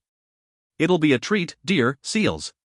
To the two who laughed as they came towards me, I swung my invisible blade to the side to cut them through. As it was a weapon whose length couldn't be read, it severed them only too easily. But Seals laughed. That's not nearly enough to stop them. I was well aware. I knew. Raising my left hand a little, I snapped my fingers. And what of it? Gracia. The seventh's third stage skill shuffle, it was a skill that allowed me to swap my position with another's. Gracia, who'd disembarked from the loading tray, switched places with me. Even if they'll be in-laws, they're parents to me as well. I'll send them off in an instant. Seal swung her left hand to the side, burning them with flames of pale blue. I couldn't hear any cry of anguish. A little girl's dolls were just burned, and that's all it was. It just happened to be that they had imitated the forms of my parents. Seals was unmoved. How terrible. You killed your own parents. You fiend. She laughed and stood from the throne. She raised the rapier disguised as a staff in her right hand. The yellow jewel embedded into its hilt portion was definitely there. I'll have to bring them back again later. But for now, you lot are in the way. It's mealtime, my dears. The monsters behind the authorities moved. Raising cries of wars and eating the leaders before their eyes, they grew larger. Aha, isn't it amazing? I made them special. They're ferocious enough to even eat the others, so be careful. Gripping the hilt of my invisible blade, I reverted it to the necklace. Hanging it on my neck, I pulled the katana at my waist. Seals, as I thought, I can't leave you alive. I'll end it here. On my words, Seal's face warped. Don't call my name so frivolously. Her tone grew rougher, and to match her loud bellows, the surrounding monsters took to the air. Watching Seal's rage, I resolved myself to fight. Some part of me still felt fear. But now I wasn't standing against her alone. Everyone's ready, right? I reaffirmed their wills. Novum replied. Yes. Any time. Arya took a stance with her spear as well. We have to end it here, don't we? Then let's get it over with. Settle things and bring this to a close already. Miranda pulled a dagger and produced a golem. On the back of its large feline form sat Shannon. Ready anytime. That's what we've been preparing for to begin with. Why am I being forced to take part? I want to return soon, so end it quickly. I'm scared. It's scary when she glares at me like that. As Shannon fidgeted with teary eyes, Elsa spoke. It'll be alright, Shannon. I'll protect you. Alright, I'm ready too. At the end, she hung her staff against her shoulder with a stiff expression, but it didn't quite cut it. As Seals looked at Shannon, she seemed considerably irritated.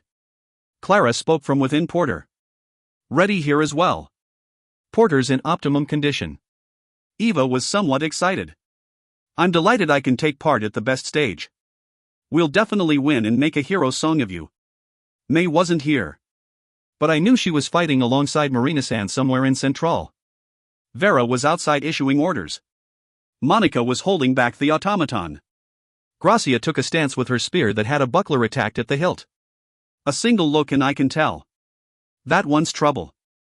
I see, so that's why you gathered us. I'll answer your expectations. Finally, Ludmila pilled her long sword and pointed its red and slender blade at Seals. With so many members gathered, we won't lose. Let's get this over with and proceed various talks, but I didn't want such talks to proceed, but once this was over, I'm sure quite a few thines would forcefully go through. Changing gears, I spoke to everyone. Let's go. Across the city of Central. The ones destroying buildings as they fought were May, Marina, and the Black Kalin Rummel.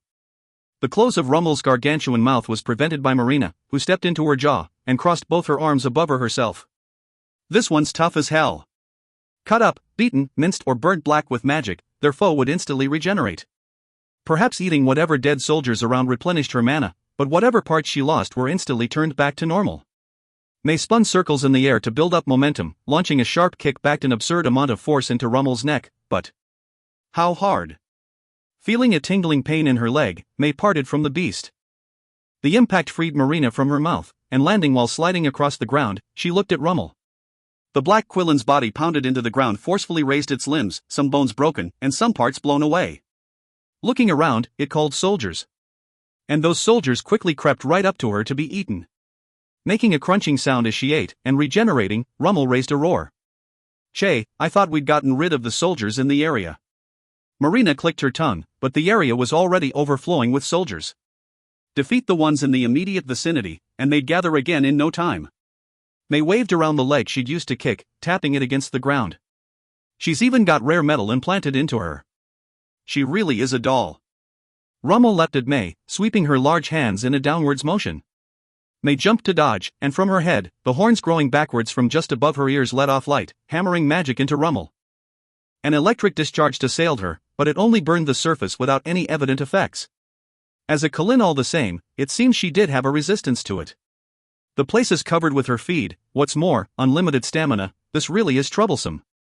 Hey, why were you captured by seals? Cut me some slack here.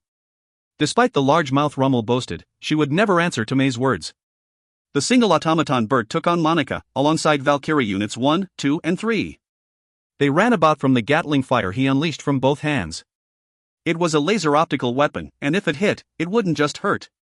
It could even melt and pierce through special armor. As he didn't want to suffer too much damage, Bert remained mindful of the floor above him, and he would rarely attack the pillars supporting it. So Monica and the others used the pillars to conduct their own offensive. Monica's clothing was tattered. Even if we successfully damage him, he recovers with the magic ores in his pockets. After taking so many attacks, he just shrugs it off. He's the worst, he is.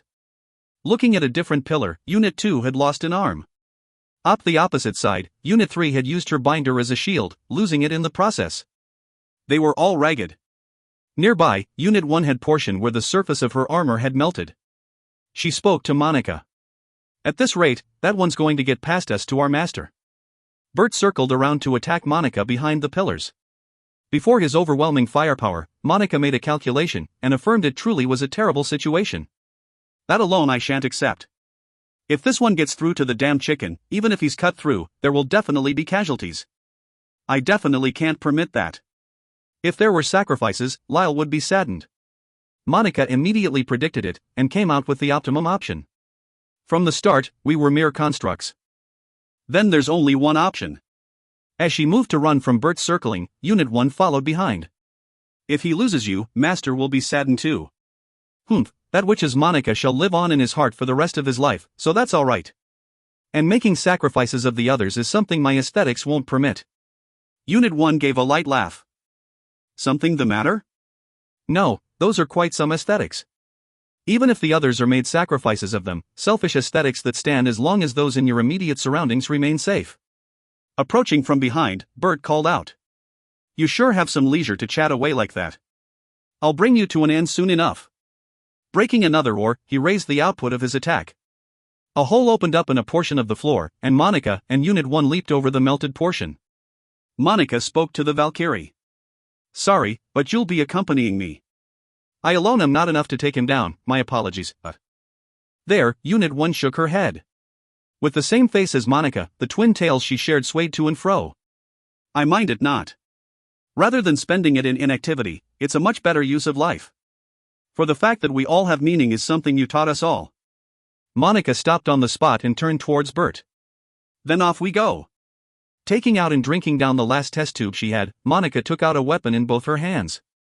Bert watched it and laughed. It was a hammer much too primitive. Something like a child's toy with a child's jet engine strapped on. A glance at it and he was certain of his victory. You've made light of me to the end, but when you take your creed so far, there's actually some beauty to it. Now scatter to pieces. As he turned the guns in his hands towards Monica and Unit 1, the tattered 2 and 3 leaped before him. Self-destruction? As I thought, that land of the perverts is always the same. Then kamikaze it is. Pulling the triggers without mercy, piercing Units 2 and 3 with his beam weapon and melting them. Along with the cores hidden deep in their frames, without their cores they could never be revived as Valkyries. But Unit 2 and Unit 3 grabbed onto Bert's arms. I would appreciate if you gave it a rest already. Can you not confirm your own worth without speaking ill of others? Because you want us to care about you, it's nothing but complaints. Well, at this point, all our countries are no more. On Unit 2 and 3's words, Bert raised his voice. His expression was tinted with rage. You didn't have to say it. Units 2 and 3 laughed, as they used the magic ore built into their chests to explode. Bert was blown backwards, having lost both his arms. While he had lost his guns, he took a magic ore from his inner pocket and destroyed it with his mouth to regenerate his hands. But this time, Monica and Unit 1 raced at him. Running through the smoke 2 and 3 had created, they approached. If me and Unit 1 self-destruct, erasing you is easy enough. As Monica approached, Bert took out a rifle that exceeded his own height. It seemed to be an optical laser weapon in rifle form. Disappear, you shams. Bert pulled the trigger, and Monica tried to use that force to raise an explosion. But as she did, Unit 1 pushed her out of the way with her left hand, and took the laser weapon herself. Even using her binder as a shield, that single shot held more firepower than the Gatling, melting her lower body away. What did you? Disregarding Monica's surprise, Bert took out his next magic ore to fire his next shot. It seems each round would expend one of them. Unit 1 stuck her hand in her chest, took out her magic ore, and tossed it at Monica. And turning both her arms towards Bert, she fired them. Cables stretched from her arms, her hands grasping onto Bert's. What are you, Dot? Monica caught the magic ore, the Peridot. Unit 1 looked at her and smiled. You have to remain. That is what will make our master happiest. And I want you to pass a message. As Unit 1 began to accelerate towards the butler, Monica crushed the stone. It let out a glimmering light, healing her damage. Bert had shaken off Unit 1's bindings, and grabbed her by the head. You trash! Crushed in his hand, core and all, Unit 1 fell apart. Seeing that, Monica recalled her sister from the labyrinth. Her crumbled sister from the room Octo had summoned Lyle. The sister who had carried Unit 1's core. At the end, she got the feeling the Valkyrie was smiling. Let the cleaning commence. Monica's clothes gave off light, dying in white, and ceased being made clothes altogether. Taking on what was almost a wedding dress, white wings manifested from her back. The wings were of metal. Each individual feather was a beam weapon in itself. Bert shot his rifle at Monica, but it was easily dodged.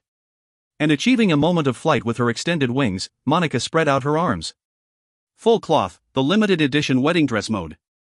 Well, to your eyes, it may seem no more than the envoy of your own demise. As Bert took out a magic ore, the spread wings shot off light. His rifle and arms were shot through and melted. I had no intent to ever show it to you. But if I didn't pull it out, I couldn't win. And it was supposed to be one of my trump cards. The light shot through him as he regenerated. But Bert. So you had magic ore of the highest purity, but even if you used something like that, your limit will come in no time. It was just as Bert said. The full cloth upgrade soon disappeared, and she had returned to her normal-made garments. Bert stood and tried to take out a weapon. But with the drill fastened to her hand, Monica sewed the butler into the wall. His abdomen pierced through by the drill's tip, Bert tried his best to run away. Damn you! True enough, this was a method only possible because my sisters made an opening for it. The time I can keep it up is limited. But it's enough. As the drill began its rotation, Bert's destruction continued. And his magic ore continued to deplete in order to regenerate himself. Stop. Stop it. If he was in perfect condition, he would have been able to escape, but as he was, there were no means for him to get away. And he was running low on ore. With everything that had happened, he had used them in large quantities. Monica spoke expressionlessly. I forgot to say it. You boasted of the country that produced you. So I'll just say it.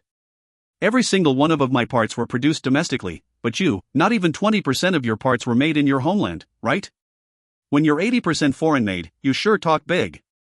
Bert's face grimaced. He tried to use his arms to stop the spinning drill, but that only shaved his hands away. Monica continued. A majority of your insides are foreign made. What's more, the important parts are the same ones we use. Meaning, you're moving on the same parts as we who you look down on, but, are you ashamed of it? It couldn't be you're a high-class masochist who self-depreciates himself as well? As the drill's force increased, Bert finally ran out of magic ore and cried out. Seal Sama. Mana, please let some mana flow to this butler. He thought he would be able to regenerate with Seal's mana, but the drill had completely destroyed his abdomen. In the sparks that flew, his face grew pale. Your wealth of expression, and the parts reproducing them are the same ones we use. To be honest, from my point of view, the sham is you who presents yourself as something greater.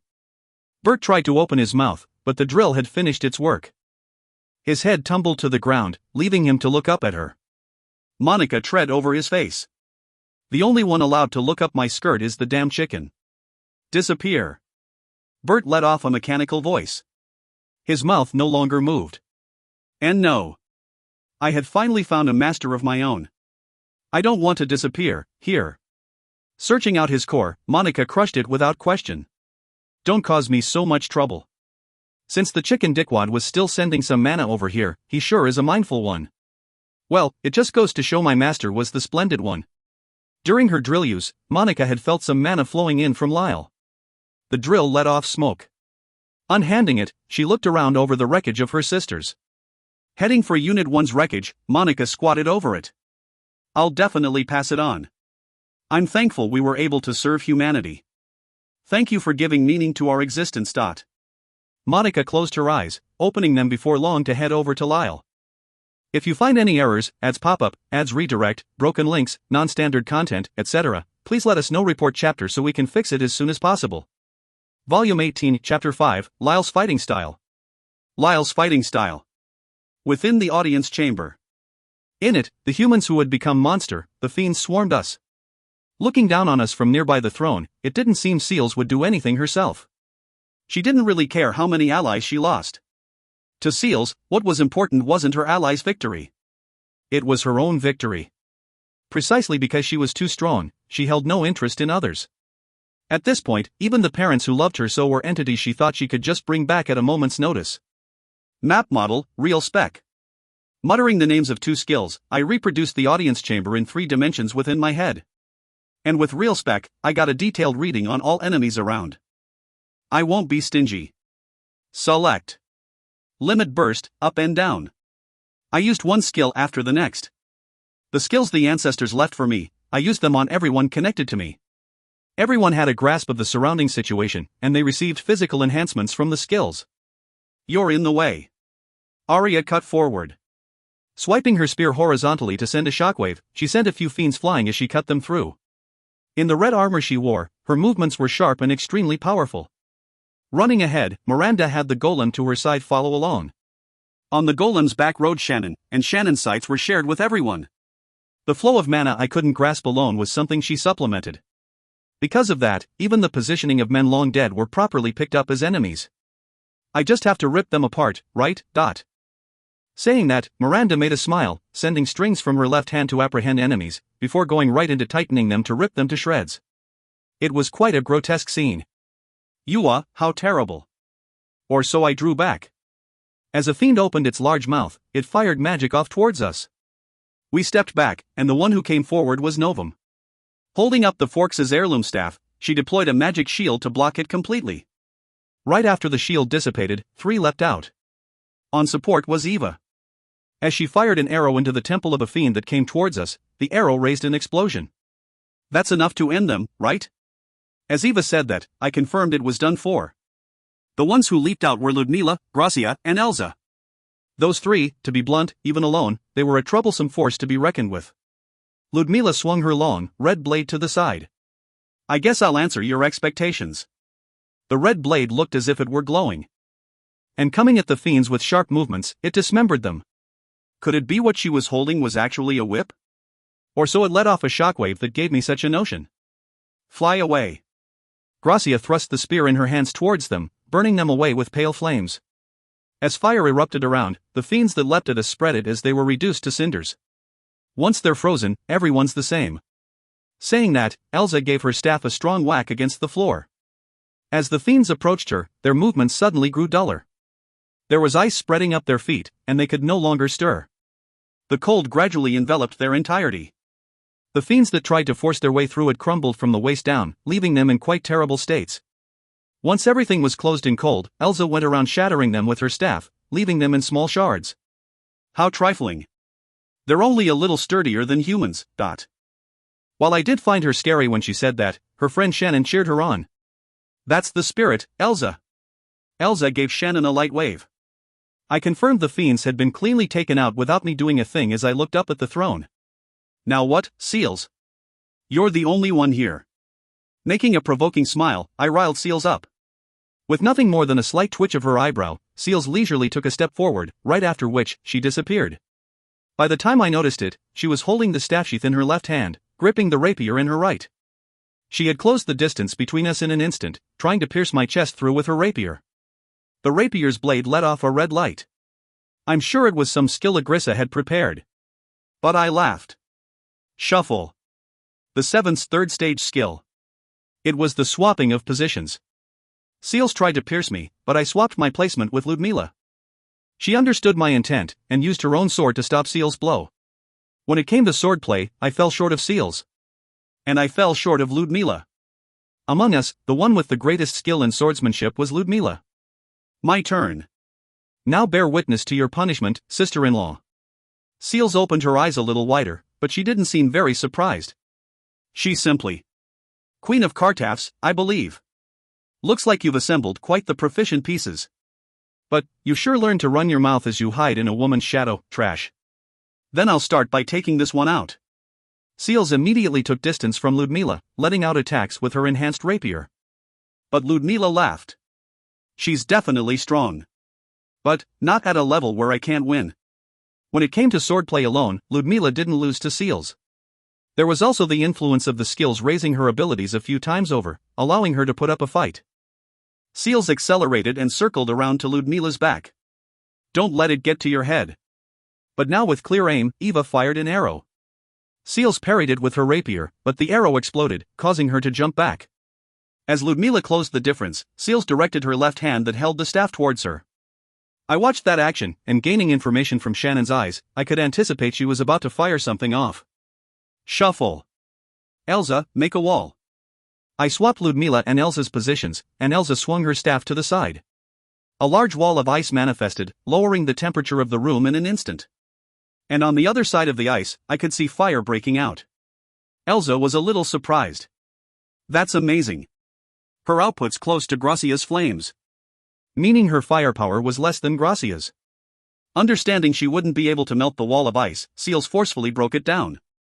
As she cut it to shreds with her rapier, I held up my left hand, and lowered it. Everyone attack at once. With my right hand, I pulled my gun from the holster behind my hip, and fired a shot towards Seals as she leapt towards me. Novum, Miranda, Gracia, and Elsa used their magics. Aria and Ludmila their shockwaves. Eva and Clara used arrows and the firearms loaded onto Porter. All concentrated on one point. We had our aim set with the skill select, so we wouldn't be missing. But Seals put up her magic shield and blocked it. While she blocked it, the impact still sent her flying. Shot back, she slammed into the wall. Sliding down the wall to her landing, and once she was on her feet, she glared towards me.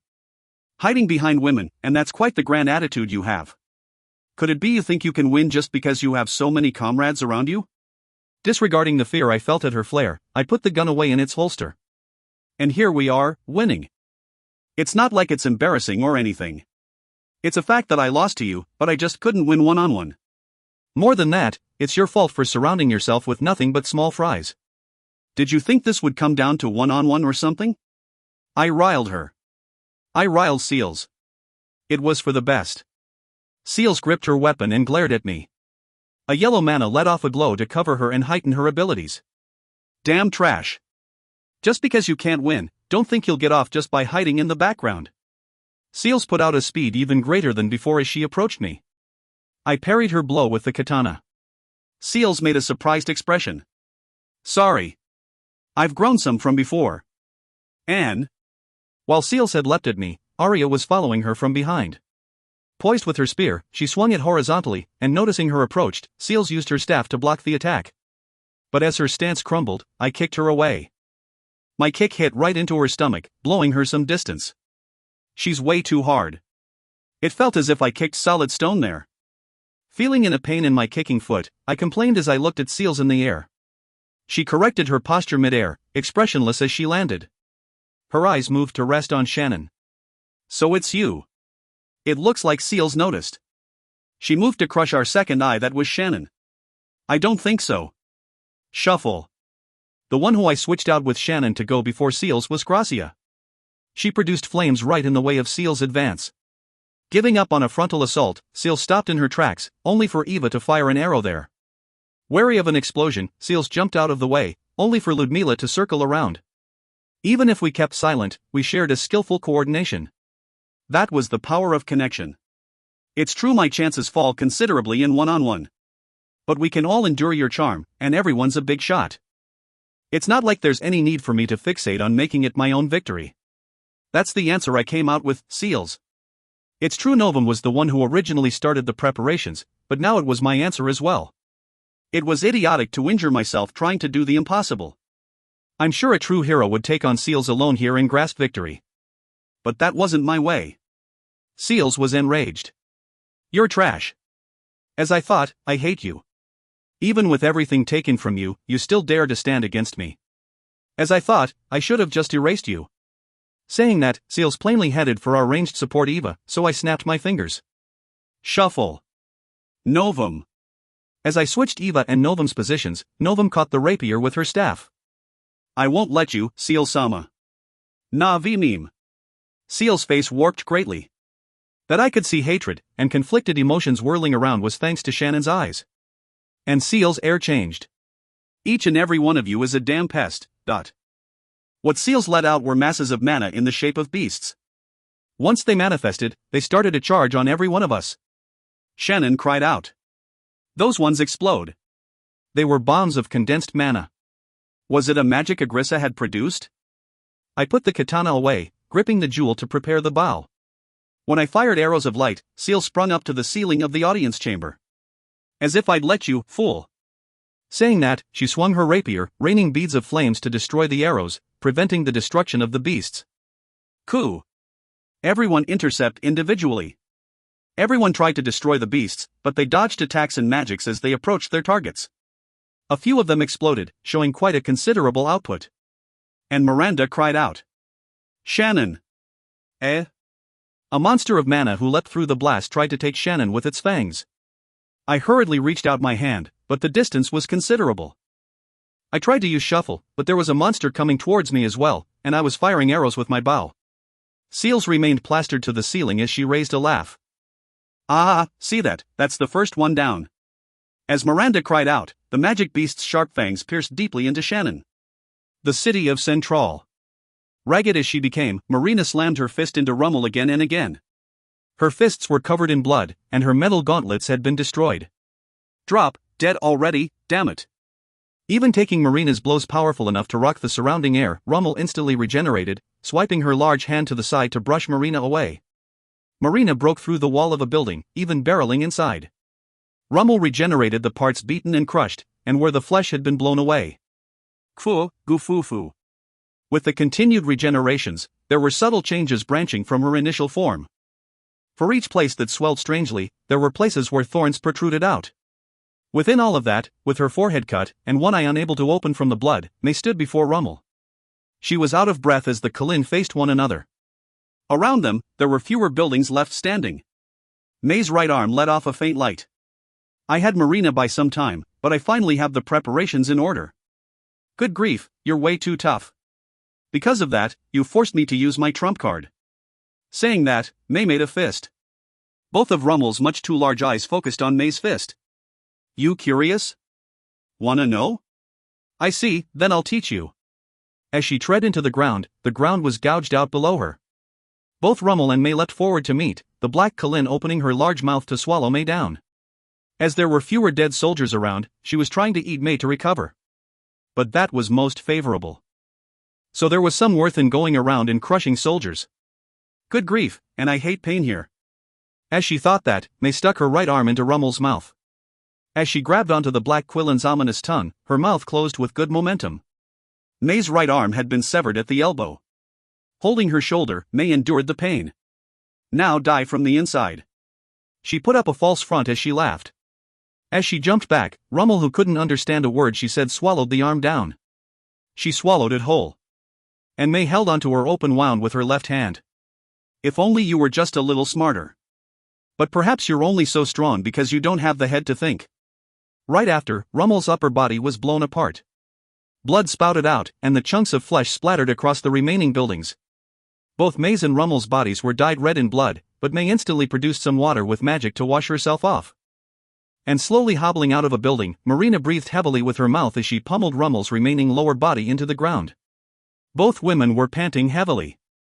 As they sat down on the spot, May looked in the direction of the palace.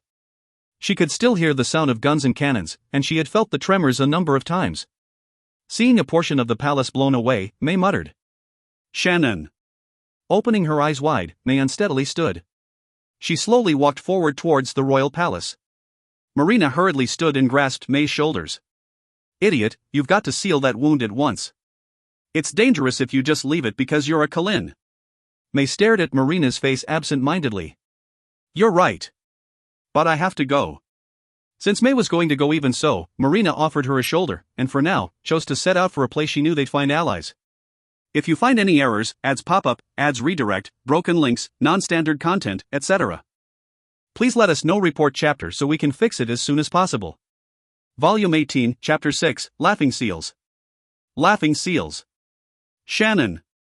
Miranda's bitter cry that echoed through the chamber was directed at the beastly mass of mana, the beast of mana without a rear half sticking its fangs into Shannon before exploding. In that audience chamber shrouded in smoke and dust, my vision only grew poorer. On the ceiling, as if she had inverted the law of gravity, Seal stood upside down. Her hair did hand, but it didn't look like she was actually fastened to the ceiling. "Kaya ha ha ha. Looky, see that? That's the first one down. If you don't hurry up, they're going to keep dropping like flies." As Seal swung her rapier and staff, that yellow glowing magic fired off beasts once more. That magic racing at us as if it was running with its forelimbs gave pursuit as it even evaded out attacks. I lent a glance to where Shannon was. I confirmed Miranda crumbling. With her helmet and hair, I couldn't see her eyes, but I could see her mouth, and I was satisfied. Looking up at Seals, I took a stance with the bow, and produced some arrows of light. When I had made the same number as the number of Seal's magic beasts, I fired them. As I was saying, that isn't going to work. As Seal swung her rapier, Gracia and Elsa fired magic towards the ceiling. Running across the ceiling, Seals evaded their magic with light feet. Perhaps to crush my arrows of light, she continued raining flares down. However, "Shannon, you can see them, right? Guide me." As I called Shannon's name, she popped up behind Miranda. Once the smoke had cleared, Miranda stopped her act and threw her dagger. The dagger she threw, the arrows I fired. "I'm a bit disgusted, you know. Knowing I'm right beside you, you scream out and cry so loudly, it really is disgusting acting, you know? Shannon, you're being mean to your sister. I'll remember this. Seeing Miranda's smile, Shannon let an eek leak from her throat. While she was put off by Miranda's acting, Shannon still served as a guide. Warp. They each rammed into Seal's magics. The beasts exploded. Seeing Seal's eyes open wide, I purposely laughed. And it was a laugh to rile. Otherwise, the third skill wouldn't work. The third skill that took advantage of the gaps in one's heart worked best when an opponent was in a disorderly state of mind. Meaning I was riling her all for that. What's wrong? You think you accomplished something? Did you really believe it? We purposely arranged it like that, but putting it this way was more effective on Seals. She grew quite enraged when I belittled her. And there was meaning in bringing Shannon here. "You trash!" Turning to Seals as an intense furrow graced her brow, Shannon cried out. "She's changed out. She's firing a different magic. Big enough to blow us away." What Shannon wanted to say was that Seals had swapped out her skill. And she was going to carry out an attack by magic. What's more, with enough force to blow the audience chamber away, as we were connected with connection, explaining it to everyone was unnecessary. As Seal's body let off a yellow light, we gathered in one spot. Circling around behind Porter as Porter took on a defensive stance. Clara spoke indifferently. This Porter already has anti-magic procedures done to it. On top of that, it has magic or furnished in its chest, so we who hid behind Porter as it crossed its large arms deployed our own magic shields as well. "You're noisy." Overwritten by Seal's words, Clara's explanation was cut off partway. But once a large magic shield was deployed in front of Porter, it successfully blocked the magic that was supposed to blow everything away. When I thought it was an attack that would really blow it all away, it turned out to be a rain of countless small attacks on everything around.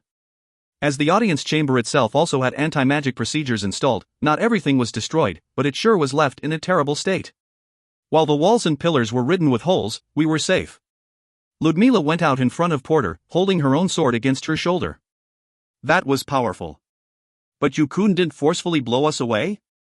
No, you aren't capable of. Seeing Seal's twitch in reaction, Shannon cried out. She can't. Seals can't blow this castle away. Her mana shook more at the former, so there's no doubt about it. I heard something interesting. There was some sort of reason that prevented Seals from destroying the royal palace. Though I didn't know what it was. There, Novum opened her mouth. It's because a portion of the corpses are preserved here. If Maisel-sama and Claire-sama's remains are obliterated, she won't be able to reproduce them again. That's what she fears. As Novum said that, Seals grimaced. I fanned it a little more. Good work, you two. Meaning she doesn't want to do a flashy fight that could blow the palace away. To add on to that, that's the reason she met up with us here. She had lead of magic that could even blow the magic-resistant audience chamber away. If she ran wild outside of it, she feared her parents' remains would be damaged. I looked at Seals. You sure are kind on our parents. That's a surprise. I felt you didn't feel a thing about family. When I put my question to mouth, her face warped even further. Silence. A failed piece of trash like you, someone who inherited more than their share of power and memory would never. Hearing that, I laughed. Well, not that I care. Shannon just needed some time to strip you bare. It does seem aggressive in that jewel.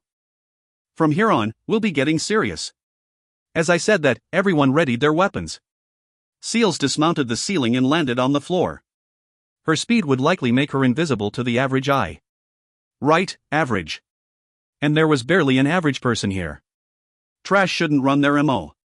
I riled Seals. I'm tired of hearing your words. You're going to die for my sake. I'm going to use your death to the fullest. Seals snapped in an instant and rushed at me. But without taking any stance, I waited for her. Seal's chest pierced into my chest. And as it pierced in, my illusion disappeared. With her force, Seals ran straight into a wall. I called out to her from behind. Very well. The third generation skill was mind manipulation. It can only show illusions, but looks like you're nothing special yourself. Watching Seal's expressionless face, I couldn't say I really just barely managed to activate it. My surface expression was composed, but it really was considerably close. Yet my inner thoughts were relayed to everyone by skill. Shannon averted her eyes from me. Yeah, there was no helping it. I mean, for me, clinging to this golem is the most I can do. Shannon tried to cheer me up. It went straight to my heart. Riling her and getting her in our trap. A fighting style based on the premise of Seal's weak psyche. Of course, up to this point, she had only ever fought as the top dog. That she would be weak in this sort of setting was something the third told me. From here on, we'll be serious. We'll crush you seriously. Full drive. As I activated the fourth third stage skill, I felt the surrounding movements grow slower. In such a situation, we headed for Seals in a different manner than before. Ludmila from the front, Gracia and Elsa on both flanks. Jumping to the ceiling, Eva pulled her bow and set her sights on Seals. There, from Seal's body, I could see a half-transparent yellow arm. I'm sure that was information coming from Shannon's demon eyes. I've seen this before. It was sometime recent, so there's no doubt about it. As Shannon said it, I recalled. The skill my senior disciple in the sword, Alfred, had used. A skill to put out invisible hands from one's body. Miranda threw a dagger with a wire attached. She has quite a variety of skills. But she can't use them simultaneously, right? The dagger she controlled started cutting through those invisible hands. Through Shannon's eyes, she could understand where she'd have to attack to dissipate them. 2 in 1, it was as if I could see the vestiges of Malia-san. No, perhaps they had already surpassed that. Deflecting Ludmila's shockwave and parrying Gracia's charge with her staff, Seals kicked Elsa. But she was late to respond to Eva's arrow, so it grazed her face. Once she had blown the three away, this time she swung her fist to take Porter on the side. In order to avoid that, Novum fired magic. She was somewhat holding back. Novum's sentiment was flowing through to me. Seals carried the blood of the Walt house, so she was hesitant to give it her all. There, Miranda and Arya leapt out. Miranda managed to capture Seal's left arm with her wires. But Seals brute forced it and swung Miranda around into a wall. I went in to catch Miranda, meanwhile Arya's blow was parried by Seals's rapier, or so it wasn't. The red gem let off light. Arya's strike was one with her spear enhanced and its output risen, on top of a greatly increased speed. That single blow had given way to an absurd amount of force. With this, You brood bitch. Seals was shot back. Aria's full force had broken and shattered the blade of Seal's rapier. Standing to her feet and beginning her move, Seals seemed considerably fast even with our own acceleration. However, she's preparing magic. Probably fire. Don't say probably. I heard Shannon's voice and prepared a wall of ice. There, Seal's magic collided and vaporized my wall in an instant. It seems I can't do it like Elsa. But that was plenty. For I had shut down her magic. Ludmila approached Seals, and having lost her rapier, Seals tried to block with her staff, making her late to respond to Gracia and Elsa's attacks from above. I recalled how she had always been dull to attacks from right above her. She hasn't improved on that? Shannon. I asked Shannon. It seems like it's a skill with a blind spot right above, but I think it's only because it's those two that they were able to take her by surprise. By the attacks of the two, her clothing was tattered as she forcefully parted from the spot and came towards me. I instantly prepared an illusion, only for Seals to start attacking that illusion. The form of her lowering her staff onto the empty ground was quite a spectacle. And to Seals as she stood surprised near the wall. I've kept you waiting. The one who entered by breaking down the wall with her large hammer was Monica. From the wall, the Valkyries began streaming in. I turned towards Novum. She still seemed hesitant. No, to Novum, who worshipped the Walt house blood, taking Seals on was difficult. Everyone came down on Seals as she was blown off by the hammer's force. As her leisure gradually disappeared, she only grew more tattered before the group. But her blue eyes let off a glint. It's coming again. On Shannon's cry, the Valkyries deployed their wing-like binders in front. We hid behind them. And I raced out. As I raced towards the weakened Seals, I pulled my katana to cut at her. She tried to use her chipped staff to block it. Looks like our roles have been reversed. You damn bastard. Interestingly enough, while she had changed to a defensive battle, if you riled her, she would undo her defenses. She forcefully avoided the first slash. Even in a situation like this, that her body reacted on its own was quite amazing. But I changed my grip and sent my second slash towards her. You haven't grown at all. Such a transparent attack won't. But by the time I had changed my grip, my left hand was gripping my gun. As I pulled the trigger, I aimed at Seal's temple, but perhaps she had forcefully turned her body, as the bullet embedded into her right shoulder. And I. Shannon. Shannon shot her gun straight up. Seals immediately ignored it and came at me. Expressionlessly, her eyes with nothing more than the intent to kill reflected my face back at me. As Seals leaned forward, the ricocheted bullet pierced her chest. You should at least wear some armor. Perhaps that would have blocked it. Seal's eyes were surprised. Surprised, and even pierced in the chest, she hit her staff against the ground and didn't fall to her knees. Get away from her, Dot. I thought to deal the final blow, but as flames manifested around me, Novum grabbed me and pulled my back. Within that tempest of flames, Seals tottered as she stood on her own 2 feet and touched her chest. The breast of her white dress was dyed red. I had given the gun Shannon held as a memento of Malia-san over to old Latarda, and told him to make a magic tool of it. While it could only fire a shot, its output was definitely there. Seals watched the blood flow from her chest. Cooey, coo-hee-hee. Her mouth curved into a crescent moon, and with a stream of blood flowing from her mouth, she laughed. Even when they were flames produced through Mac, Elsa wasn't able to erase them. What's with these flames? This is simply too strange. Even if she sent ice at it, it would vaporize in an instant. And yet the flames' momentum wouldn't stop. Gracua as well. They were my pride, but these do overshadow my fire. Before the flames surrounding Seals, Gracia broke into a cold sweat. Novum spoke. You cannot approach. This flame won't go out so easily. I instantly changed my grip on my gun and loaded a bullet to attack, but Seals only looked at me and laughed. This really is the worst, you all, getting in the way of my fun times. Seeing her so energetic with her chest pierced through, I muttered. Damn monster. There, Seals smiled and pointed at me. Fool. The true monster here is you, shithead. I sealed away a damn monster like you. Without lending an ear to her words, I took a stance with my gun and fired. But the bullet wouldn't hit her. Novum looked at me and shook her head. This one's specially made. Special-made flames, well, for suicidal purposes. Truth be told, I wanted to blow the whole area away, but someone got in the way. In the way. Hearing that, I had a rough idea. Agrissa. I heard a voice that didn't seem to come from anywhere. From the hilt of her broken rapier, Seals extracted the yellow jewel. Seals, it does seem the promised time has come. Delighted. The merry laughing voice of a woman. A charming voice. There, Seals sounded reluctant. I know. I did make a promise. I reached out a hand. But if I said it, it would just make her more dead set. That on my mind, I turned to Novum beside me. Seal-sama, you cannot let yourself be deceived by Agrissa. What Agrissa wants is your body. I know. What of it? Seals disinterestedly spoke to Novum. I followed that one's orders knowing full well. And she gave me power for it. If I could beat the trash I hated with all my being, then I didn't really care about my life or anything like that. I hate him. Makes me want to vomit. When I look at trash like you. Seal's hate was the real thing. Irrelevant to Agrissa, Seals hate me from the depths of her heart. I hate everything. Humans are equally without worth. All besides my parents are unnecessary existences lower than trash. They had multiplied so much, I thought I'd have some fun crushing them with Agrissa. If it's for something like that, my life is but a cheap trinket, is it not? When I thought it was the end, Seals began spewing out all her dissatisfactions. I haven't played around enough at all.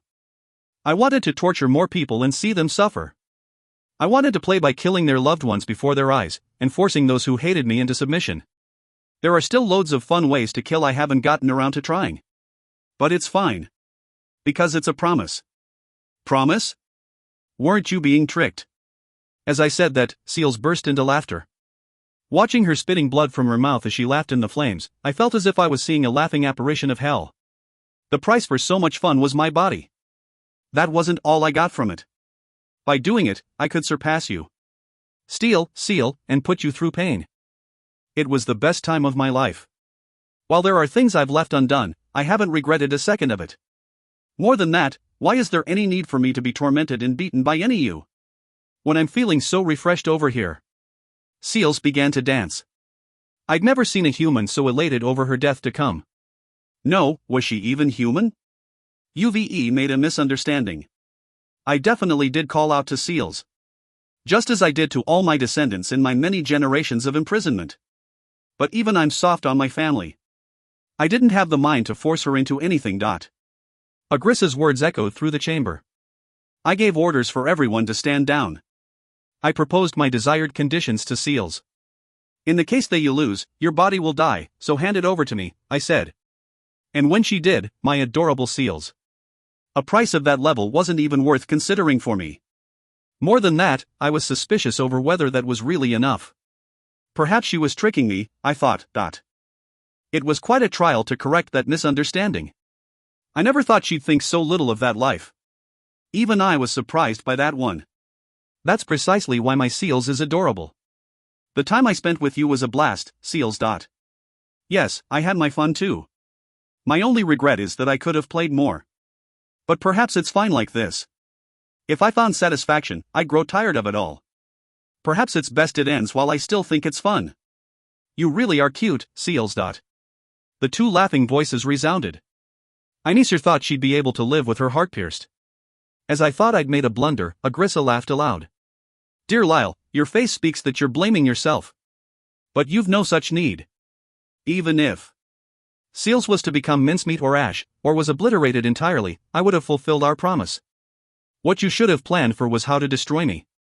Of course, you won't be able to destroy this jewel by any half-baked means. Seals continued her dance. From here on, Agrissa will revive and make hell of this world. While it's sad I won't get to see it, that's not a problem. I mean, she'll do something even more interesting than me. Seal's warped smile showed true delight. What's with this one? Arya took a stance with her spear, but she took a step back from fear. Eva stood ready with her bow, but her hands were shaking. The others were the same. They couldn't keep up with the situation. No, it was worse than they had expected. Seals hadn't the slightest resistance to her body being taken over. Seals laughed.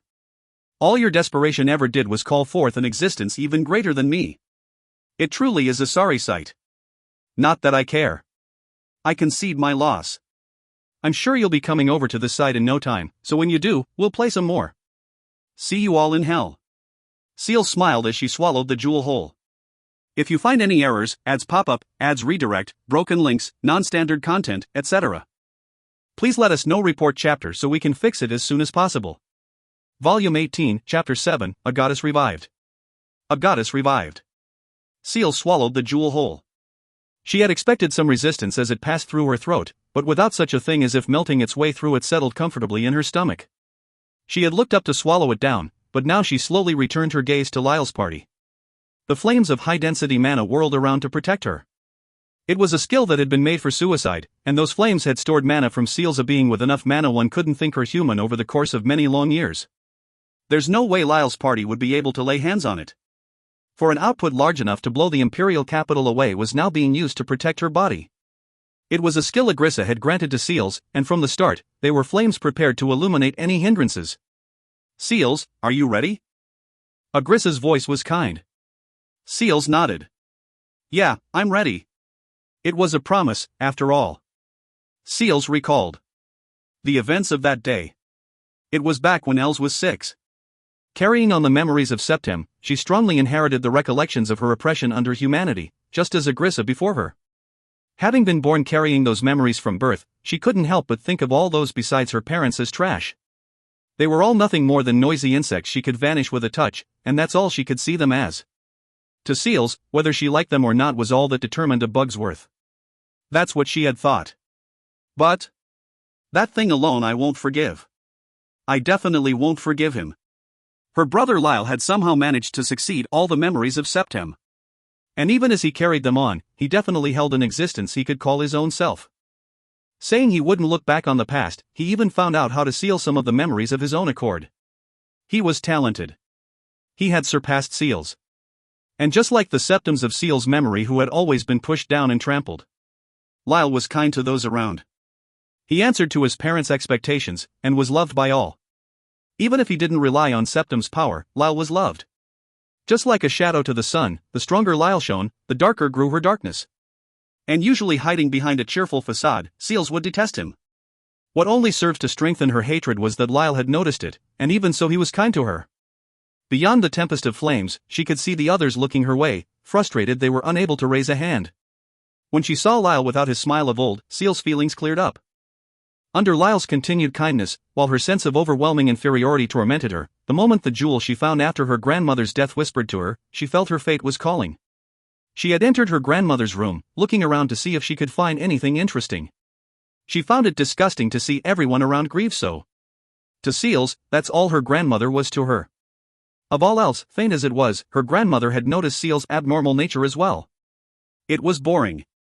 She had slipped out of the funeral services, and spotted a box locked up right and tight. As she opened it. You're not Zenoir. Her grandchild Seals? You've sure grown a bit. The moment she found the yellow jewel was the moment she met Agrissa. And from there, everything had begun to move. What Agrissa desired was Seals' body. And it's not as if she had a particularly strong desire for it. To Agrissa, Seals was a cute descendant. An existence with value to Agrissa as well. On the other side of the flames, the existences who tormented her so were in a panic. Seals spread out her arms. Now taste despair. I'll be watching it all from hell. Even though she was fading away, Seals laughed to the end. After Seals' final laugh, she spread her arms. Her body swelled up, spat up blood and burst. I thought the bits of flesh would scatter about, but absorbing in the surrounding flames, the meat and blood gathered to form a sphere. As the dark red sphere pulsed, I held out my gun and fired. Everyone immediately attacked with their magic, arrows, and cannons, but the dark red mass burst open, and from it came the form of an unclothed woman wet with blood. Her long, golden hair was soaked in blood, but even so it shimmered. The violet eyes I could see from the gaps in her hair sparkled like precious gemstones. Pale skin, and a beautiful body. Her large chest and narrow waist, there, I shook my head. As everyone was taken in, I called out. Get a grip on yourselves. There, the blood-soaked woman, perhaps in her mid to late 20s? The woman of around that age looked at me and raised the corners of her mouth. The woman who had been beside the throne, in the brief moment I turned to call to my party, had found her way to my side. At least allow me some reverence. And I should say, pleasure to meet you, Lyle. She hadn't the slightest presence. Even when I was sharing Shannon's sense of sight, I couldn't sense her. While I leapt backwards, the woman didn't get chased. She looked over at me with a gentle smile. Don't be so scared. I hold some affection for you. It really has been a while since I last felt like this. Let's see. I'm just about as excited as when your ancestors landed the final blow on me. From the flow of the conversation, this was the one my ancestor finished off. Agrissa. Miranda. Miranda, who'd recovered faster than any of the others, wound Agrissa in her threads. Whilst her naked form was bound, even Miranda's threads were unable to damage her skin. How hard can she be? There, Agrissa laughed. She laughed as she cut the threads. You say some terrible things. Even like this, I have soft skin here. Want to test it out? As expected of the ones Novum chose. The place is full of cuties. Unlike seals, she continued on with an affectionate attitude. But that was contrarily terrifying. If she had been serious there, perhaps she would have been able to kill me. And yet she didn't. She couldn't, or such wishful thinking was a taboo. Novum came out in front of me. While she held up her staff, that staff had taken the form of a scythe as she put up her highest level of vigilance. Agrissa, no, Septem. There, Agrissa's expression clouded. Don't call me that. I am Agrissa. I'd like you don't call me a fool's name like Septem. Well, I'm sure Septem isn't the only fool out there, though. In the later half, she took an attitude to provoke Novum. There, Novum approached her with a speed she hadn't displayed before, swinging her staff with her aim on the woman's neck. And Agrissa grabbed it with her left hand to stop it. Hey, don't be so angry. I've finally revived over here. Even so, it's been a while since I took in this scent of mana activating. The stench of the battlefield. I'm sure they're fighting outside as well. How nice, when I think that humans will die, it's simply exhilarating. As I thought, there are some things you can only sense with a body of your own. I felt some fear as Agrissa's face flushed, as I issued orders around. My comrades linked with connection started to action. Ludmila and Gracia attacked to pincer her. They were strengthened with skills. Both their speed and output were well above the norm, but... Oh, the descendants of goddesses? With a better look, it seems you've gathered others as well. Lyle, you're amazing. Did you gather them unaware of it all, or could this be fate? Well, that doesn't matter. The blood scattered around swelled up, and forming a large arm, it blocked Ludmila and Gracia's attack. Damn this thing. As Gracia let out flames, Agrissa looked at her. Oh, how hot, very hot indeed. Looks like you're not part goddess for nothing. But that's all it is. I'll add you to my collection, so pipe down for now. Sending Tem flying, Agrissa erased the arm protecting her. As she stretched out, it was Monica's and Elsa's turn to attack. Clara went off to collect those blown away, while Miranda shook as she clung onto Shannon. Automaton. You've brought back quite a nostalgic thing. Well, I'm sure it hates me. Agrissa looked over Monica with intrigue. Monica lowered her giant hammer. You're even more dangerous than that damn vixen, my core is telling me. Disappear. Stopping that hammer strike with the palm of her hand, Agrissa used her other hand to grip the staff Elsa swung. While she had coated it in a blade of ice, when it touched Agrissa, the ice easily shattered. Agrissa looked disappointed. It's a shame. You guys were the best. And your valuable things the humans left behind. I'd like to keep you by my side, but, well, if Lyle becomes mine, I'm sure you'll consent. As Agrissa looked at me, she sent Monica and Elsa flying. Arya came out before me, but Agrissa slipped past her and came out to my front. Wah! As she touched a hand to my cheek, she looked at my face. Splendid. Since you carry my blood, I can feel true affection to you. What's more, despite our blood connection being a thing of the distant past, you are strong. Even with everything stolen away by seals, you filled your vessel with a different power to take its place. It seems seals hated you, but... I've taken a liking to you, Could it be she was a surprisingly better person than the legends spoke of? I had gotten around to thinking that. As I shook my head to part from that delusion, Novum lowered her staff at Agrissa. There, Agrissa let out a sigh. Ha! Novum, don't get in the way. Novum's face was dyed in more rage than I have ever seen before.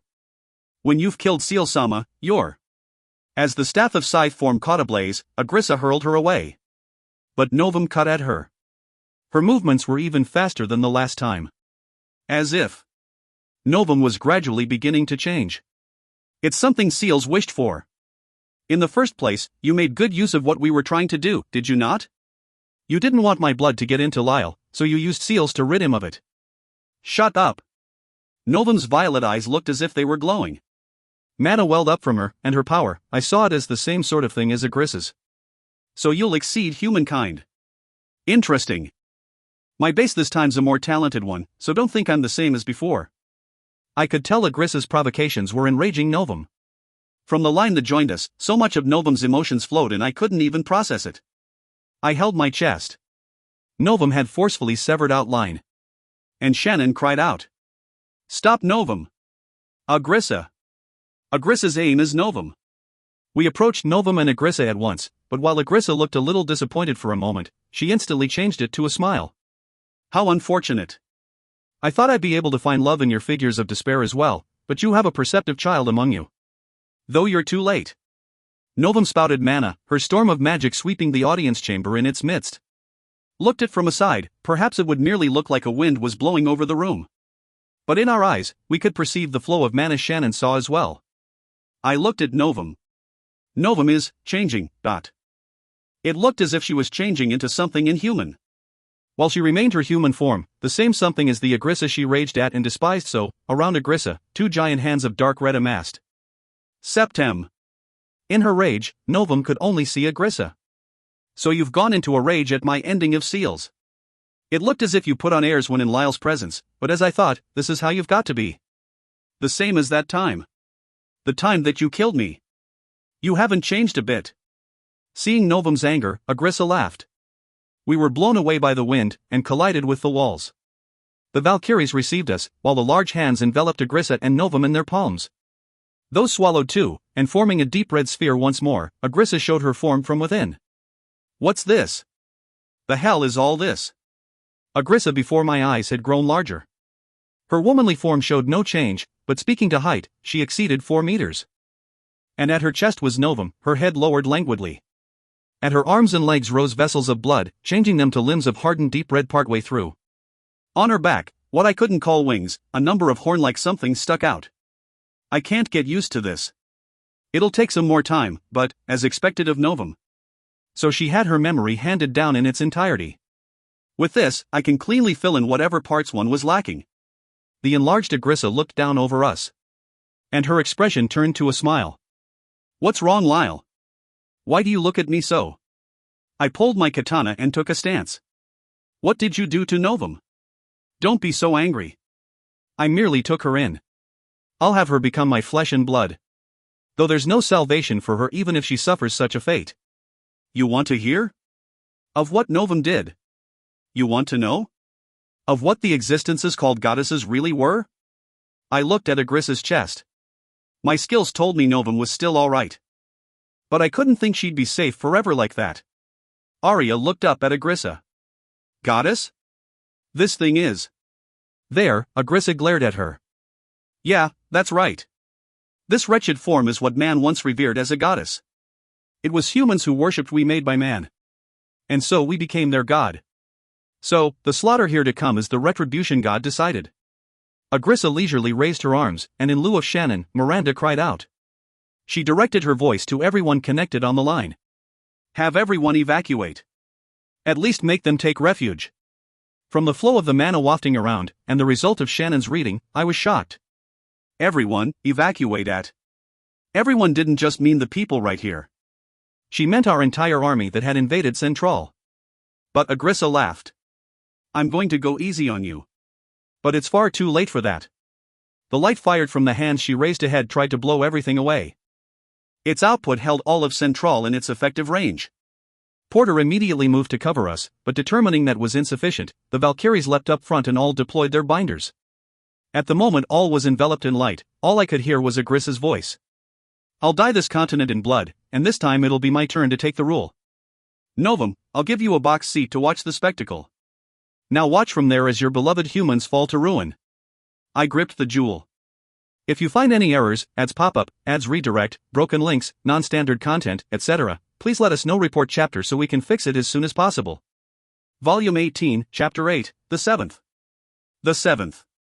Fighting outside the royal palace, Vera looked on in surprise as the dead soldiers who'd broken through the window stopped moving. Gripping gun in her hand, she looked around to see just what could have happened. Her sweaty skin had several tufts of her black hair stuck to it. Getting her breathing in order, she sent a glance around to her sailors who held their guns in a similar manner. What does this mean? Could it be Lyle went and did it? Before the dead men that showed not a twitch beyond the window, she saw her troubled comrades. But a single Valkyrie barged into the room. Everyone prepare to evacuate. No, you will not make it in time, get out of there at once. Vera tucked her gun away. What happened? The Valkyrie looked up at the palace. Everything was going according to plans, but things have gone somewhat awry. Master and the others are dealing with it, but we shall retreat. What about Lyle and everyone else? The Valkyrie left a moment of silence. They are alive. But this is in order. Perhaps keeping close will only be a hindrance. Unable to provide a certain answer to Vera's query, the Valkyrie continued to evacuate everyone. A number of the large-scale porters packed with people had already departed. Damien had boarded one of them, and from the ceiling he could see the palace. To Damien's side, old Latarda was there as well. And the golems Damien manipulated followed along beside the porter. Over the creaking and shaking loading tray of that oversized porter, Damien looked at the palace. I've got a bad feeling. It's much too quiet. Latarda supported the bad feeling Damien spoke of. It seems he felt something as well. After those dead men suddenly stopped moving, we're told to evacuate.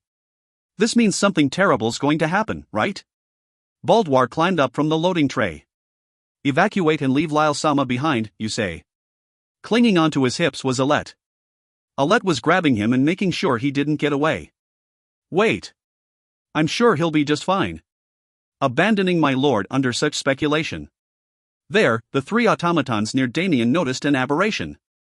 Seeing the light coming from the palace, they stood in front of Damien and readied their shields. Damien lowered his hips.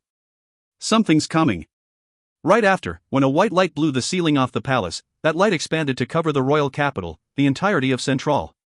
The moving fortress that had attacked the palace was blown away as well, and thrown into the air. It was right up swallowed by the light. This is... As old Latarda looked at the light, Damien's automaton unit 1 opened her mouth. We're crossing the ramparts. As the large-scale porter leapt over the wreckage of the ramparts, as if to claim everything within the city walls, the white light shone through to the ramparts before they suddenly cut off. Damien's giant automatons protected them from the rubble raining down. From the shockwave, the large-scale porter rose in the air a bit. Once the light had subsided, a dust cloud assailed them. A strong wind of sand and dust. As it all died down, they gradually secured their lines of sight. And the scene that expanded before them was what had been completely reduced to a mountain of rubble, the city of Central. The walls were lost, and only a portion of the royal palace just barely remained. Damien looked at the something floating about the palace. When I thought I had been swallowed up by the light, the shock died down, and I could look ahead. Before my eyes, the Valkyries should have been there expanding their binders to contain the blast, but all that remained were their ankles, and a pink, knit thread swept away by the wind. A portion of it was burned, but Monica standing before my eyes took it in her hand, and carefully tucked it away in her apron. As I looked around, the view grew clearer. The ceiling was blown off, the walls long gone, the city of Central had been cleanly erased, leaving behind a space of scattered rubble. And the cloudy sky had been opened up just above the royal palace alone, within the light that streamed through, floating in the air was Septem. Agrissa's form. She had grown even bigger since I first saw her, and her limbs looked as if they were completely protected by hardened skin of deep red. From her back, those horn-like things that protruded, their numbers had grown even more, and they had grown larger. Floating in the sky, Agrissa looked down over us. I've misjudged my moderation. As expected of Novum. In order to protect humans, she stuffed memory and records into her human body. Because of that, I feel I'll regain my complete form. Well, it's an ugly one, so I'll take on human form eventually. She turned an eye to me. For I cannot embrace you looking like this, she said and laughed. With just a single attack, she had blown away a prominent city of the continent. Monica spoke to me. Our allies already finished evacuating. While they've escaped safely, ... I felt like I would burst into laughter. With an attack like that, it's all the same no matter where they run. Agrissa had said she'd held back in that last attack. Flinching at its power, I affirmed my grip on the katana's hilt. But even so, we have to stop her here. As I glared at Agrissa, she seemed delighted. When shown such a difference in power, you'll still take a stand. No wonder Novum took a liking to you. And I love those sorts of humans as well. But against me, you'll only be killed, so... I'll leave these ones to take you on. Looking around, I could see everyone holding up their weapons like me. The remnants of the Valkyries clenched their weapons in both hands as well. However, it seemed Agrissa didn't have the intent to keep us company. Perhaps one or two of you will die, but, well, if you die, then that's just as far as you could go, is all it means. This is my favorite, try to beat him, Ot. Still in her gargantuan form, she made an imposing pose in the air as she snapped her fingers. Around, and through Central, as magic circle-like things manifested, armored knights of bone, the undead began to appear. But before our own eyes, fully armored with a large sword on his person, the origin of my name, the first's grandfather Lyle showed himself. A doll? And the others around are summoning magic? There, Agrissa touched a hand to her mouth. I've no intent to create monsters like Novum. Those ones only hold such appearances as they strike more fear that way. They're not really the living dead. Well, to put it simply, all of these ones are dead men. And it won't go down as it did with seals. I can call them forth in unlimited numbers. For in this world, the dead outnumber the living. I was surprised that they were all dead brought back. Around, the soldiers that filled and flooded the area around the palace made a commotion as they raised their weapons.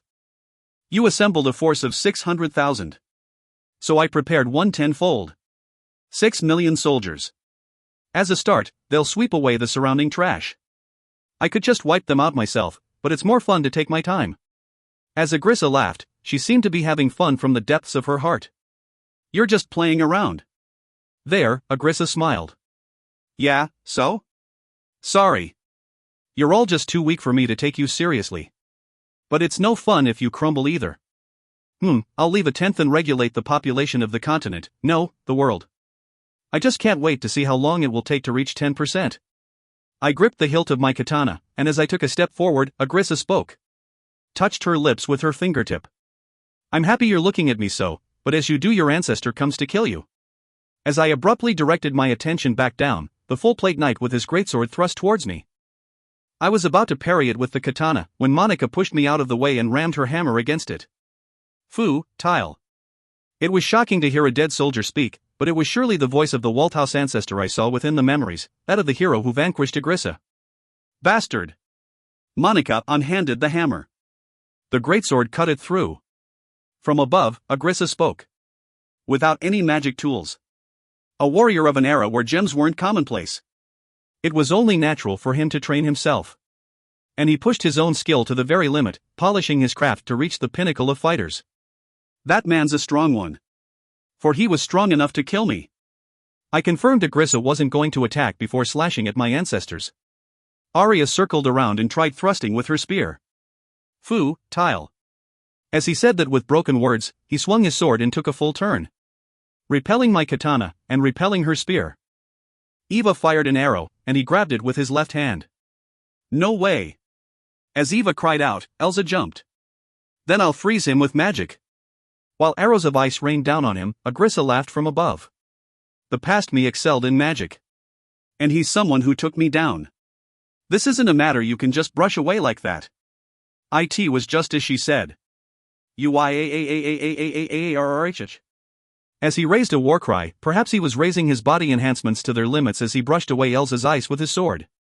The wind pressure, and it looked as if steam was rising from his armor. Shay. When Gracia tried to prepare flames, he noticed, and closed the distance with her. He's fast. Shuffle. I swapped Gracia's position with Ludmila's, and their swords clashed. In regards to Ludmila's sword, she could manipulate at will, he repelled her with simple, honest skill. Ludmila tried to take distance. Watts with this one. He had used Ludmila's attempt to take distance to reposition himself. He had brought Ludmila right between himself and our support, preventing us from offering a ranged offense. This man was accustomed to battle. Above us, Agrissa laughed. They appear in the world from time to time. He was a warrior with strong instincts by nature. Strong in his base state.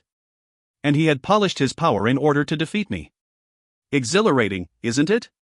I took out the silver gun and fired it at Ludmila. The blue magic bullet jumped past her and hit him directly. No good. He said as he parted from Ludmila, this time aiming for Miranda who had Shannon nearby. As I swapped out Shannon with Arya, Miranda and Arya faced our ancestor. If it's this. Miranda manifested strings from both hands and bound him. When Arya held up her spear and took a swipe. My string-bound ancestor used brute force to swing Miranda into Arya. As the two were blown off their feet, the strings disappeared, and this time I cutted my ancestor. Catching my strike with his sword, he looked at my face. Light. Saying that, he kicked me in the stomach. The moment I was sent into the air, I couldn't tell what he had done. My sword of tempered rare metal was shattered, and I was shot away. Agrissa spoke up high. Manipulating a number of skills is a sort of talent. But, devoting it all to a single skill and taking it to its limits is also an art. He's really strong, isn't he? There are barely any of his type left in the world today, so maybe this is a fresh start. Just as Agrissa said, he was a type you'd be hard-pressed to find in the current world. Unable to supplement himself with magic tools, he was a warrior that fought only with what he was. Perhaps all the warriors who fought Agrissa long ago were those sorts as well. Monica came to my side. Chicken Dickwad, the army of dead men outside has begun to move. They've launched an attack on the allied armies. Ludmila, Grazia, and Elsa were teaming up to attack the ancestor. Yet those three who were specialized to battle were being played with quite skillfully. Meanwhile, Clara was conducting emergency measures on Porter. Apparently both its shoulders had gone strange during the impact. The Valkyries were helping her. There's no way they can do anything about a 10-to-1 difference. As I held my stomach, Arya, Miranda, and Shannon raced over to me. I looked at the sky. At Agrissa's chest, I could see Novum hang limply. Lyle, what will you do? You still have something up your sleeve, right? As Miranda mentioned my ace, the first generation's final skill Full Burst, Arya made a conflicted expression. If you use it to defeat the enemy before your eyes in one burst, defeating Agrissa up there will be difficult. And even Novum's been taken.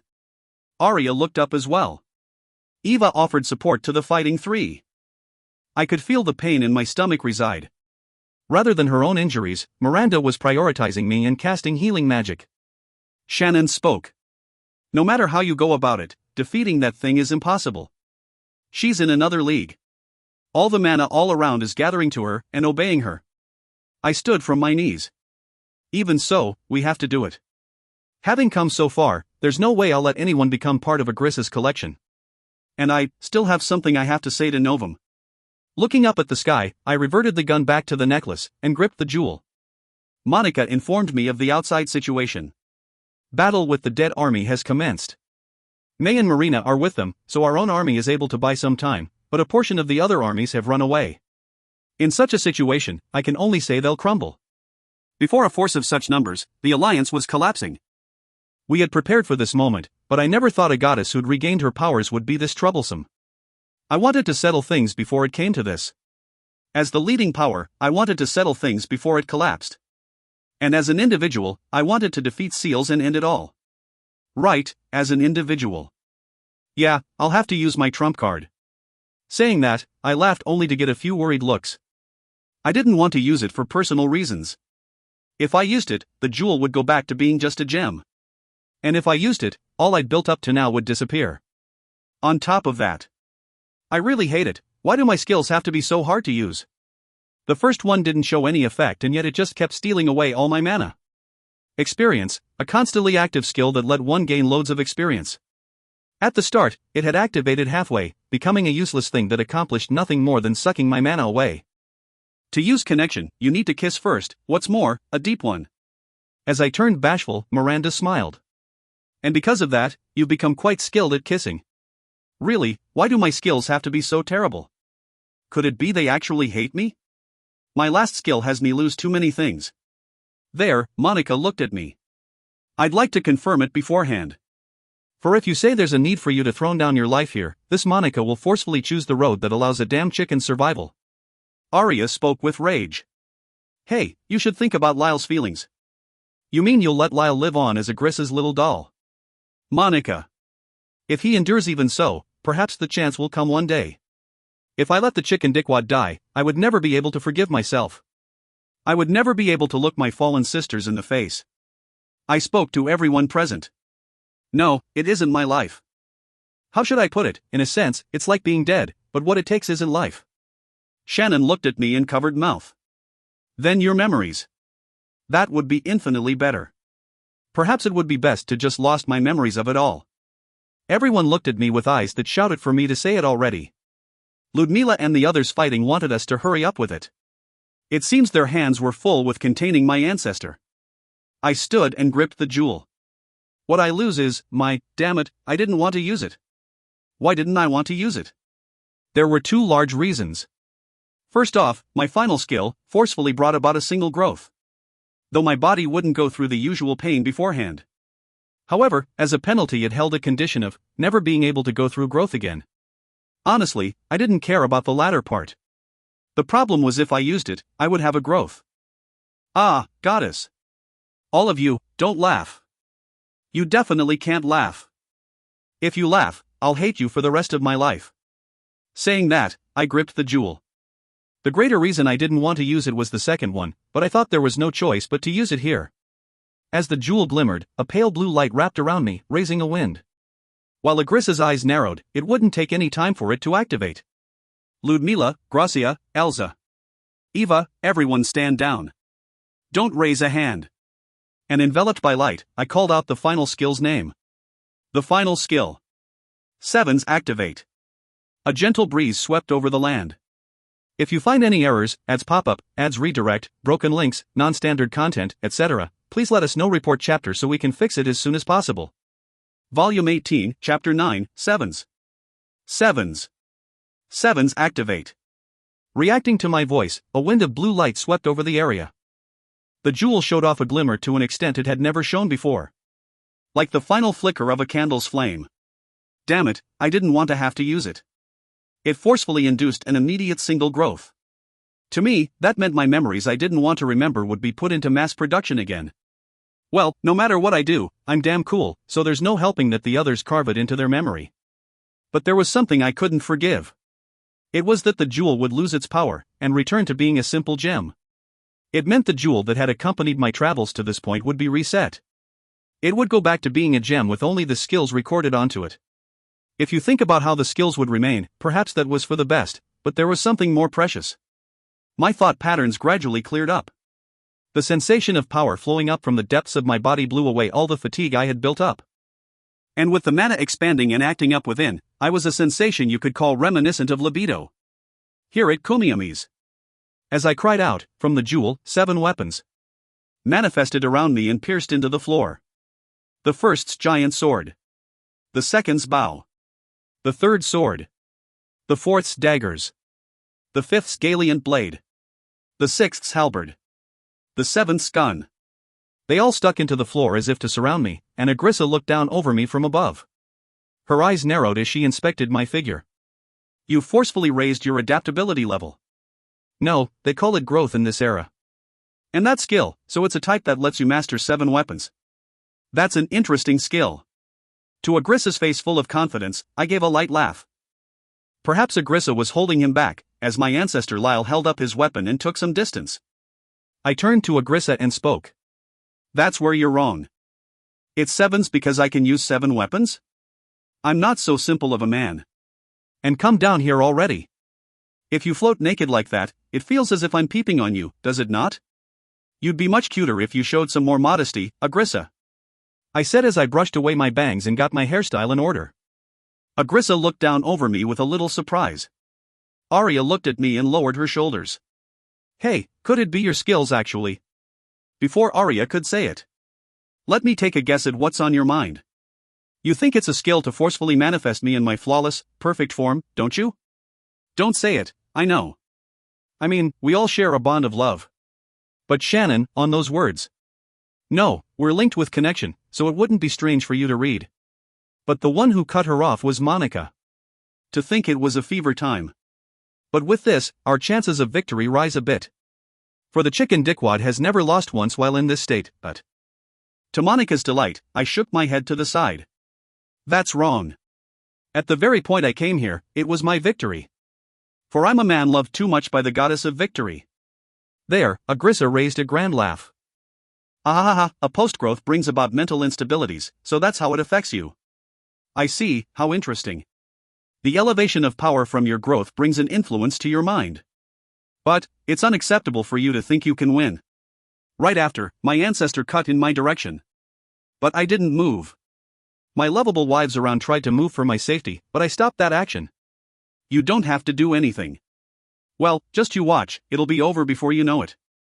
My ancient ancestor approached before my eyes, and as he lifted up his greatsword, I looked at its blade as I laughed. I heard a voice from behind. On that voice everyone turned. You've called me up at quite a fun time. Well, maybe summoned would be more appropriate. The master of that aloof voice pulled a sword from the ground and repelled the greatsword of my ancestor. Perhaps misjudging the length of that invisible blade, my ancestor leapt back. His silky blonde hair cut just so it wouldn't touch his shoulders.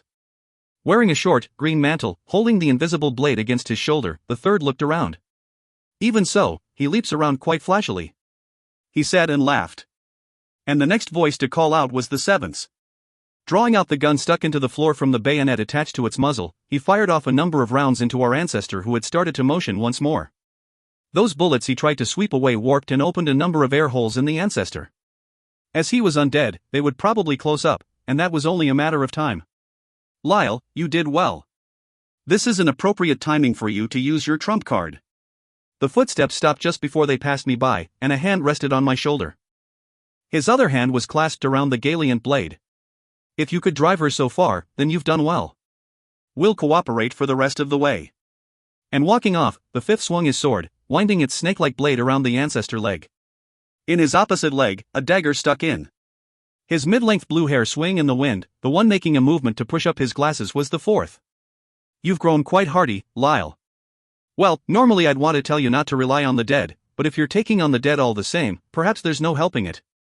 Racing past me, the sixth with halberd in hand took a swipe and knocked the large sword out of our ancestor's hands. Good grief, you've picked a fight with something crazy. Let me help out too. As he turned to me, the sixth laughed. And to my side, with his bow poised in his hands, was the second in his hunter's clothes. He smiled a bit as he spoke. Truth is, I wanted to try it out, this silver bow of yours. Now then, you want plain old me to show off my craft? And the arrows he fired changed their course, as if each of them held its own will as they pierced into our ancestor and exploded. As a dead man brought back, he regenerated himself, and the speed he grew back was exceptionally fast. Even the large sword he lost was beginning to grow back from his hand. But I could tell the battle was already settled. Gahahaha, you got big when I wasn't looking. Looks like you've gotten a bit more up to it, but you've still got a ways to go. Drawing the giant sword from the floor, the one who ran forward and leapt was the first. Laughing as he lowered the sword down on our ancestor, the grand blade let off a pale light, creating a shockwave through the dead man and a large area behind him. The same destructive power as ever. Our barbarian of a founder held that sword over his shoulder. This thing's nice. Feels like I could cut through anything. Towards the first, the second side. Cut? Are you sure you don't mean mash? Just look, there isn't anything left behind. Before my crossed arms, 7 individuals had manifested. On the appearance of my allies I had relied on too much. I looked at Agrissa in the sky as I laughed. There, Agrissa spoke. So you called back 7 individuals recorded in the jewel. I see, so that's why, but you guys know no mercy. Even when the one you just brought down was your own predecessor. There, the third was the same as ever. Oh well, I'm sure he was in pain, being manipulated by you. Probably. And so we shed tears as we freed our pitiful ancestor from your clutches, you know, that sort of thing? The fourth matched his pace. Quite right. I got the feeling he was screaming, please stop me. With his eyes. Probably. The sixth was the same. If I was in his shoes, I'm sure I would say the same. Probably. There the first was surprised. Eh? That was our ancestor. That threatening guy. No ways. The second looked at the first. Go look in a mirror. You'll find an even more threatening-looking barbarian man reflected back. I nodded. Sure enough. There, the first chuckled along with the rest of us. Floating Agrissa didn't seem too pleased with her favorite, our ancestor, having fallen. With an increase of a mere 7, you sure put up quite the strong front. That's enough. I won't stop my hands at 6 million. However many 10 or 100 million dead men I need, I can prepare them to crush you. With your measly numbers, just how far do you think you can fight? I tilted my head. The other 7 were the same, heavily questioning Agrissa's tone of voice. And I finally noticed Agrissa was still under some misunderstanding. It's 7s because it revives 7 ancestors? Of course not. It seems you're still misunderstanding something, Agrissa. There, Shannon gave an in reaction to my words. It seems my allies were under the same misconception as well. Arya, Gracia, and Elsa averted their eyes from me. These girls are so idiotically cute. I looked at the jewel in the palm of my hand. The blue jewel sparkled, and inside of it, I could see tiny stars. The blue, shining form of our mother soil, the earth. I gripped the jewel, and thrust out that fist towards Agrissa. Sevens, the seventh. As I carry on the blood of Septem, it's a skill I can use as a direct line of the seventh goddess. Growth? That's nothing more than a bonus. The true meaning of sevens is. Once I had said that much, a large explosion rang out around where the Allied army's formation was stationed. Several explosions, then several dozens, and with hundreds and thousands hammered in, it must have been an extra-large magic. The fourth shook as he corrected the positioning of his glasses. Sorry, Lyle. There are loads of things I want to say in here, but my wife's calling for me, you see? Seems she's a bit angry. Also, Ludmila-chan, you're with me. Let's go fortify Kartaf's army. Ha? I don't get what you're saying. As he said that and warped off with Ludmila, I saw him off with a wave of my hand. Miranda looked over the scene. Those are the ancestors of the Walt house, right? Lyle, just what is this? Once she had said that, an individual appeared to place a hand on Miranda and Shannon's shoulders. Seeing that individual, the sixth smiled. Millie-ia. So you came here too? There, with extreme grace, Malia-san spoke to the sixth. Yes, dear brother. Frail as I am, I came over to help. So I'll be borrowing Miranda and Shannon. For battle has already commenced with Lyle's main force. Shannon opened her eyes wide, looking up at Malia-san's face with a surprised expression. I'm sure she couldn't believe the character she played when in front of the sixth. Sis, this is a fact, ow. Her shoulder gripped harder. Shannon was shut up through physical means. Malia-san was smiling. The seventh put a hand to his chin as he looked over at where my army was stationed. So Maisel went over there. Then we should make for Fonbuse's front. You have to go get them in shape so they don't rise up against Lyle, damn actor. That final murmur was directed at Malia-san. With sharp eyes that looked as if they'd give off a glint, Malia-san turned to see him off, but by that time his form had already disappeared. The fifth, perhaps reading the mood. Me and Fines will go off to help out the army short on hands. Let's go. Also, you two are going with us. Eh? No. Wait a second. The fifth led Gracia and Elsa off as he warped. Sounds like a plan. Millie-ia, I leave Miranda and Shannon in your hands. With a serious expression and smiling towards me at the end, the sixth disappeared. As that was happening, the third seemed to be thinking a while.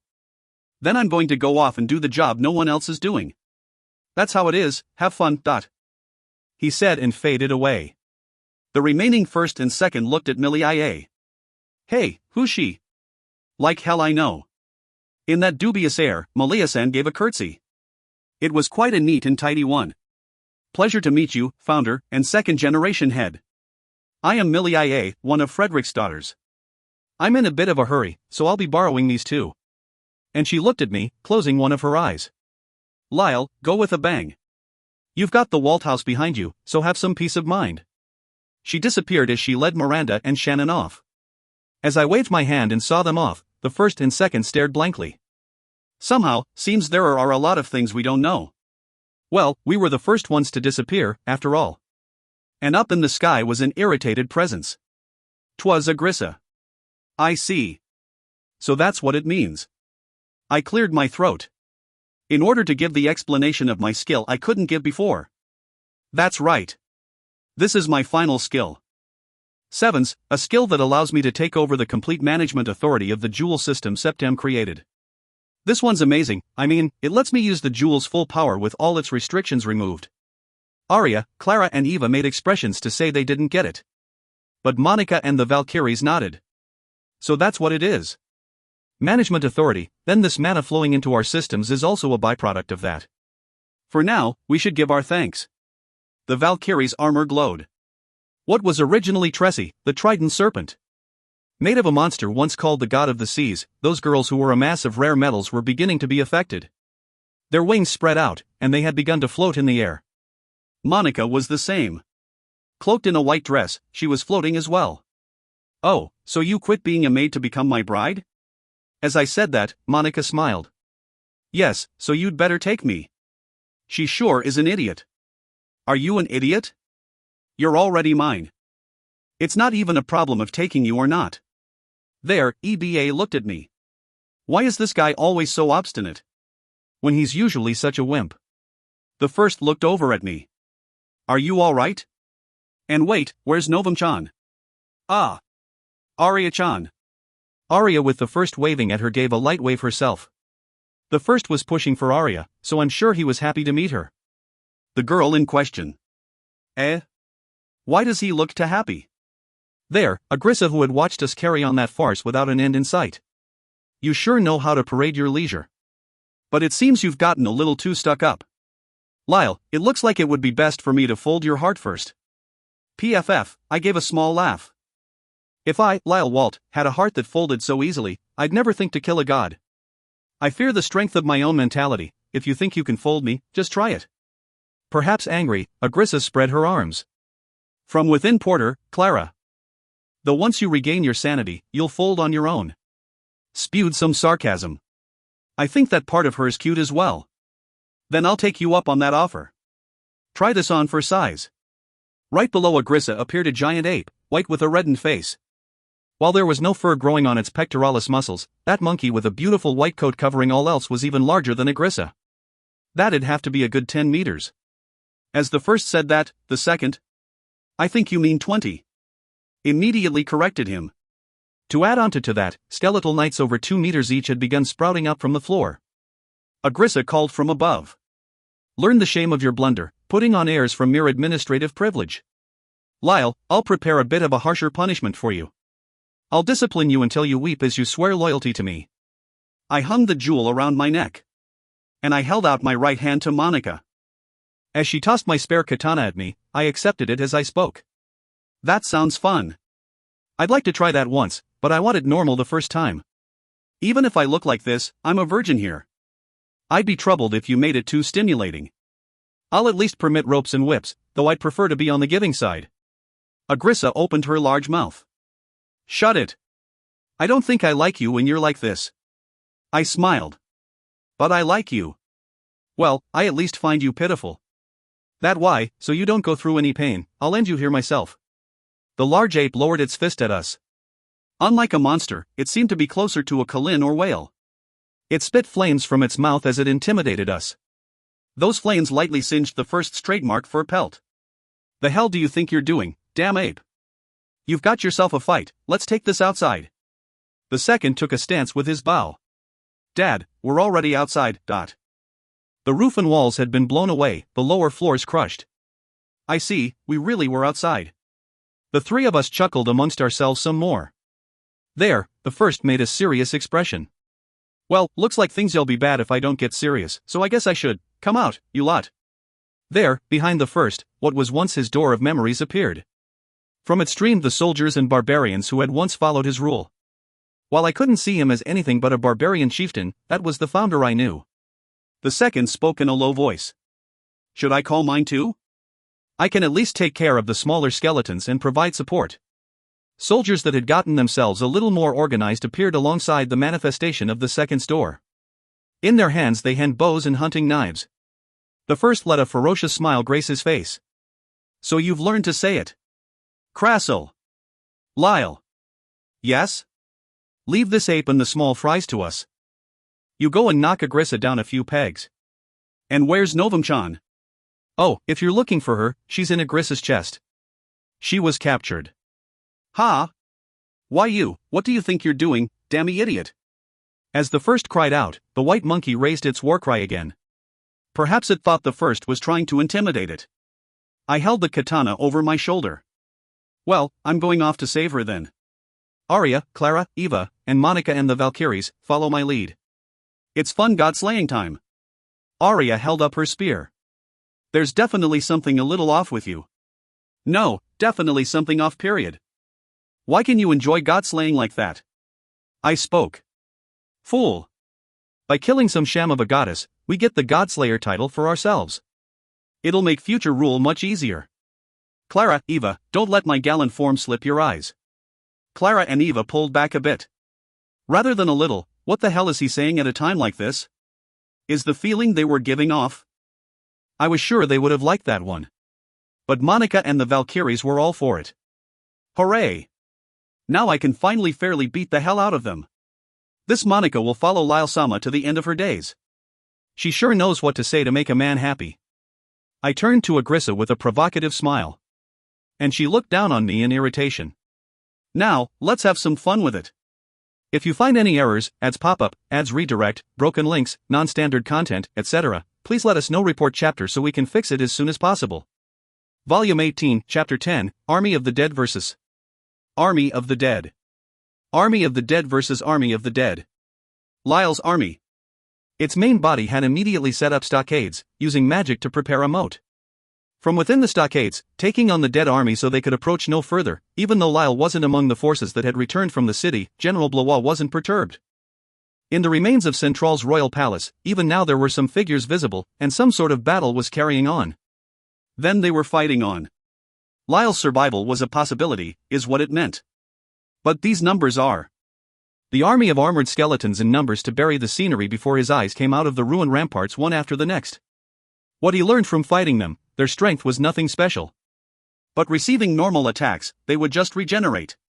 They couldn't come back if blasted to shreds with magic, but it's not as if they could keep blasting them away for eternity. Overwhelming resources. I guess it is a means of certain victory. To General Blois as he broke into a cold sweat, raced Baldoir. Maxim and Alette were with him. General Blois, I'd like to form a unit to rescue Lyle-sama. And no, but in this situation. While Alette was trying her best to talk him out of it, Baldoir wasn't lending an ear. As Baldoir said that, Maxim looked at General Blois and shook his head. They had tried to persuade him, but it was no good. The general scratched his head. The Valkyries are still operational, and their battle still rages on. What's more, under these circumstances, who's to say a charge would be able to make it to the palace? No, it's fundamentally impossible to reach. Seeing Baldoir's face, General Blois understood the man knew his choices were wrong. His emotions were running ahead of his mind. While the desire to save his lord was just, that wasn't a decision that would win a war. Vexed, Baldoir clenched his fist. Sending men out to die is. Once that much was said, a number of blue lights manifested. On the other side of the stockades, 2 lights suddenly came to be. Those 3 and the surrounding soldiers turned to look. That's no good. A commander should always stay level-headed. You'll spread unrest around. The one who appeared from the light was Maisel with a sword in one hand. With his left hand, he traced his beard, swinging the saber with his right. The skeletal soldiers around were blown away and torn apart. From the other light, a woman came out. Woman over there, carry yourself more boldly. There's a difference between being concerned for and reserved from your husband. If you don't say what must be said, the man will never understand. That woman with a staff was Lyle's mother Claire. Holding up her staff, she blew the surrounding skeletons away with a gust of magic. Lightning dwelled in the blade of Maisel's saber and he swung it forth. Ha ha ha, I've no comeback to that. But there are a bit too many. I should call the others. Claire nodded to Maisel's opinion. Yes, at the very least, we must protect the place for Lyle to return. There, a large door appeared in front of the stockades. From it streamed soldiers in quick succession. In his surprise, Baldoir ran forwards. For there was the form of Beale on his horse. Across the stockade, Baldoir and Beale had met once more. You uncle. Maisel and Beale, who were supposed to be dead, alongside legions of soldiers and knights, the scene was one Baldoir couldn't understand. The forms of splendid knights before seals drove them mad. Baldoir, have you been well? The ones coming out of the doors were the soldiers and knights who had lost their lives in the battle against Lyle, and even the ones who had fallen after that. As the soldiers gathered around Maisel, they took down the nearby enemy dead. Beale. Ha! As Beale urged on his horse and raced to Maisel's side, Maisel stuck his saber into the ground. As a parent, there's no way I could look him in the eye. But at the very least I want to be of some use. I've put that child through a lot. We're all in the same boat, Maisel-sama. Those thoughts that dwell within all of us haven't wavered. Claire looked down, clenching down on her staff. Lyle, you've grown up splendidly. I've no qualifications to say it. But if only for the slightest moment, if I can work for your sake. The streams of soldiers manifesting defeated the warriors of bone. Seeing them like that, the living soldiers of the Walt house all the same rushed to their aid. Many of them shed tears as they fought. Father, father. A young soldier called out, a middle-aged man. Who the hell cries on a battlefield? If we lose here, just what do you plan to say to the young master? If you plan on being trouble, then give me back that spear in your hands. You're my son, aren't you? Elsewhere, a knight locked hands with the dear friend he reunited with. And Maisel wrung out his voice. Courageous men of the Walt house. And soldiers of Lyle. We have yet to settle things. So I'll swallow down my shame and make a plea. A little is enough. Do you have the mind to lend strength to this Maisel, Walt? For the sake of victory. Crossing the stockade, one and then another soldier crossed the stockade, lining up by the comrades they once fought alongside. The crushed morale was beginning to build up once more. General Blois looked upon the scene. This isn't a normal battlefield anymore, he muttered as he looked at the blue light appearing to his side. The eastern front centered around Fonbuse. At Margrave Resnau's camp, his son Balfeld appeared. Varius rose from his seat and approached his son. Why, you're alive. There, Balfeld gave a bit of a sorrowful laugh. Sorry, father. I went and died. But for now, I've been given just a bit of time. So I came to apologize. I'm sorry. The crying Varius wiped away his tears. I regret sending you to the site of your death. I always wanted to apologize.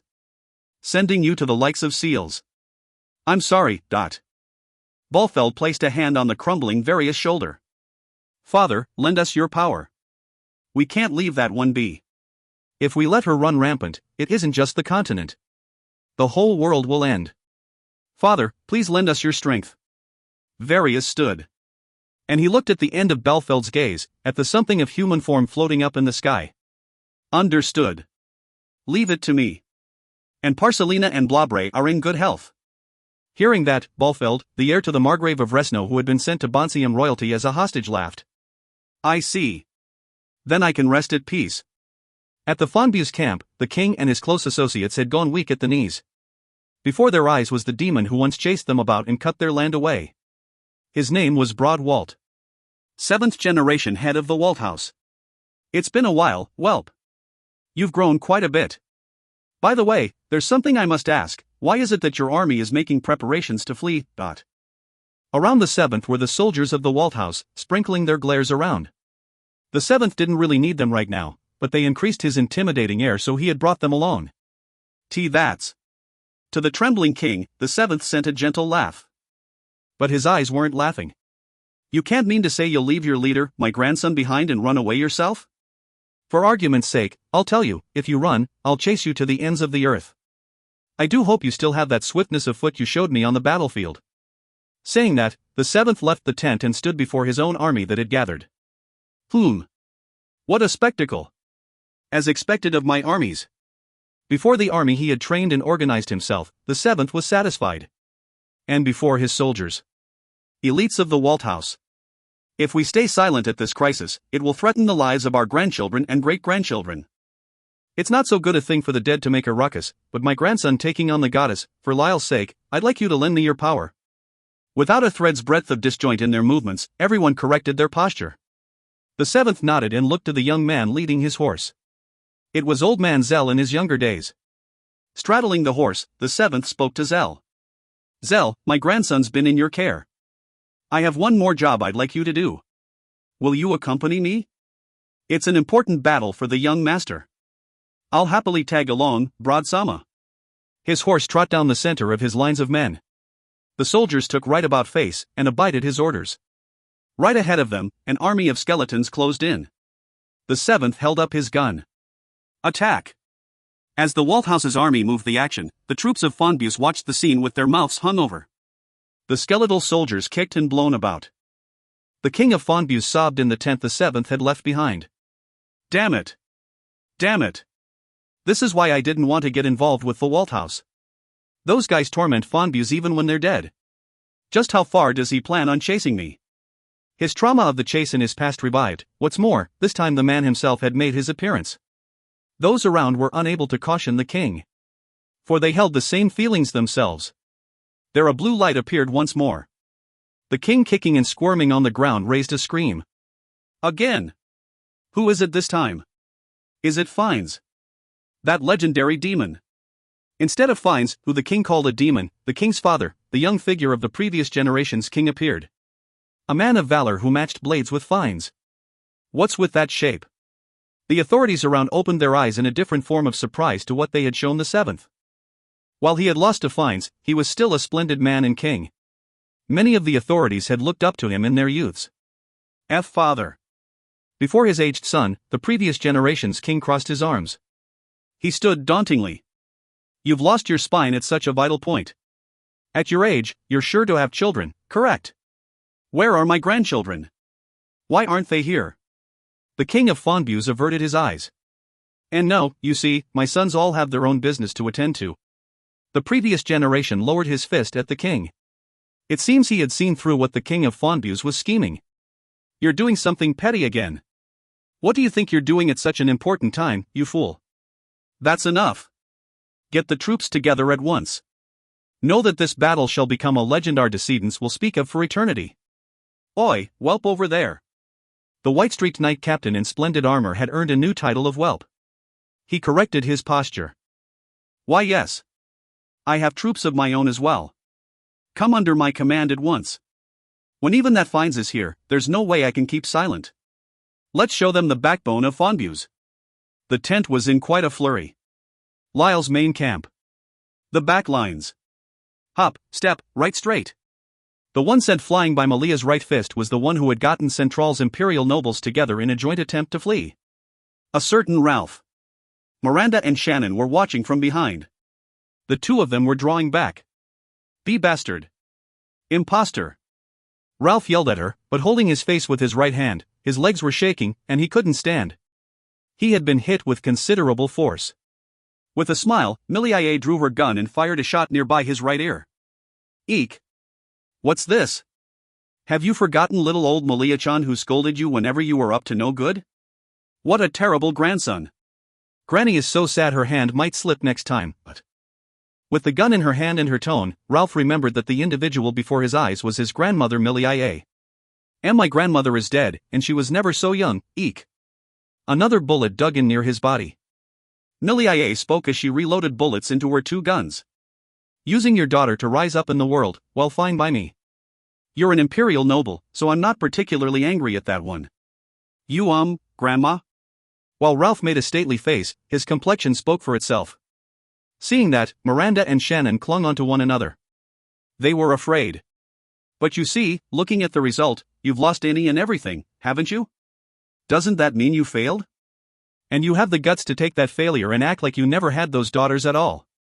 What's more, as a former feudal noble, I can't forgive you for personal reasons. Driving out your own daughters, Granny is sad. She pushed the gunpoint against his muzzle. Those around tried to capture Milia, but they couldn't get any closer. Forgive me, grandmother. Very well. She nonchalantly changed her expression into a smile. But the next words to come out of her mouth. However, if you're going to climb back up from there, then show your resolve. Not at this rear line, go up front with your weapons in hand, and fight. Don't worry, your grandma will help you out. At the very least, you've got to do that much, or these children will never think any better of you.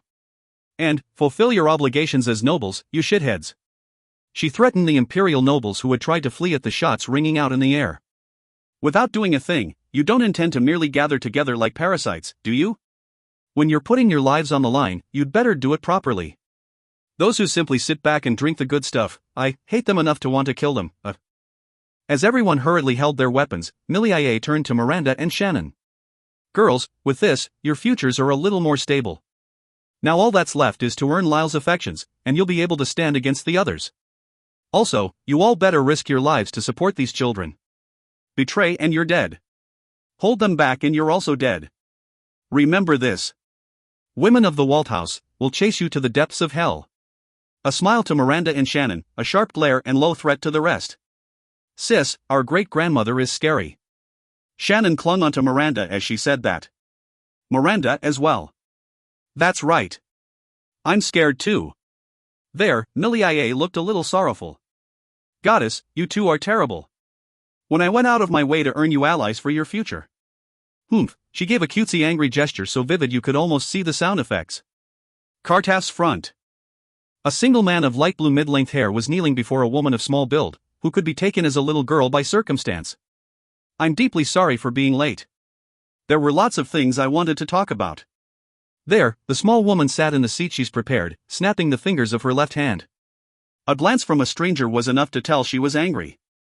As her fingers sounded, the skeletal army was blown away by magic spells erupting from the ground one after the next. Fire, wind, water, earth, they all seemed to raise explosions as they spouted up from the soil. So they're more important to you than me. Ludmila looked over the scene. That woman is a pain. Or so she held the impression. The soldier of Kartaf's around upon the sudden appearance of the small girl who blew the undead away with her magic tried to use the time to regroup. No, you see, everyone had gathered and all, but... Hey, why won't Fredericks come over here? Fines could at least show me his face. Snapping her fingers again, an even larger array of magic burst from the ground. They're quite busy and, look. There are still places short on hands. The small woman slowly stood. The blue-haired man with glasses jumped up and retreated a few steps. I'm sorry. I'll go call them at once. But the woman let out a sigh. It's fine. You should lead your own retainers and men. Once we clean up the small fries before our eyes, we can go off to Fredericks and Fine's place. And Lyle, was it? He's quite something, to take Bonsium down and found an empire of his own. Weak as I might be, I think I'll help him out. The man, the fourth, pat his chest. Ludmila thought. Weak? This is weak. The undead army blown away by magic, even a single shot had taken out a considerable number of them, dismembering and leaving them immobile. At the small woman who called that weak, Ludmila shuddered. That's good. I was worried you might oppose taking down the country. Why would I? Well, I'll say I didn't have the power in my time. But, if the world was within my reach, of course I'd do anything in my power to pluck it for myself. Very well, the opportunity has come for me to relieve my grudges of responsibility. My blood shall reach all below the heavens. How amusing. A strong will dwelled in the little woman's eyes, as she showed her motivation. This time she snapped her right hand, and magic rained down from the sky. Let's make a grand pile. I'll show you, Bonsium, my blood shall put an end to you. Ludmila turned to the fourth. Looks like you had it rough. My condolences. On those words, the fourth brushed his hair with a hand. Isn't she cute? He said and laughed. Ludmila thought.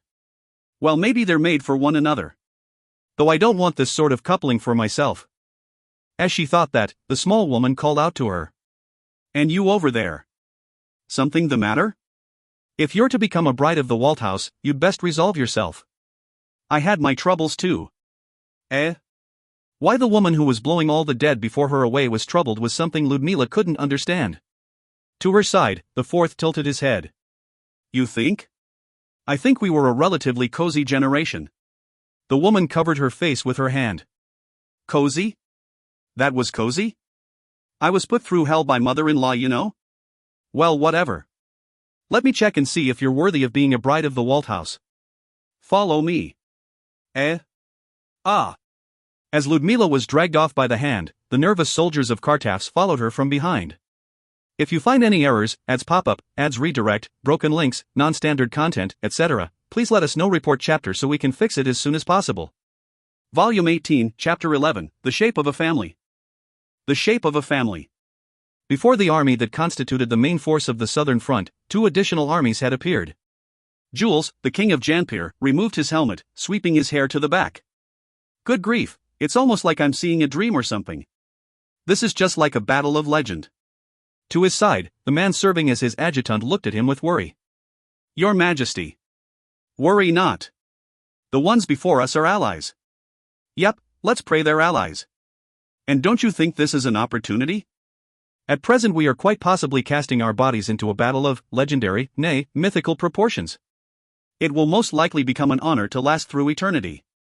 Saying that, Jules put his helmet back on. Pulling the sword at his waist, he hoisted it up towards the heavens and cried out. Heroic warriors of Janpir, march onwards without fear.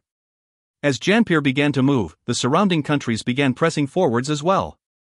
As the fifth swung that silver, Galient blade, it took the shape of a serpent to pulverize skeletal soldiers one after the next.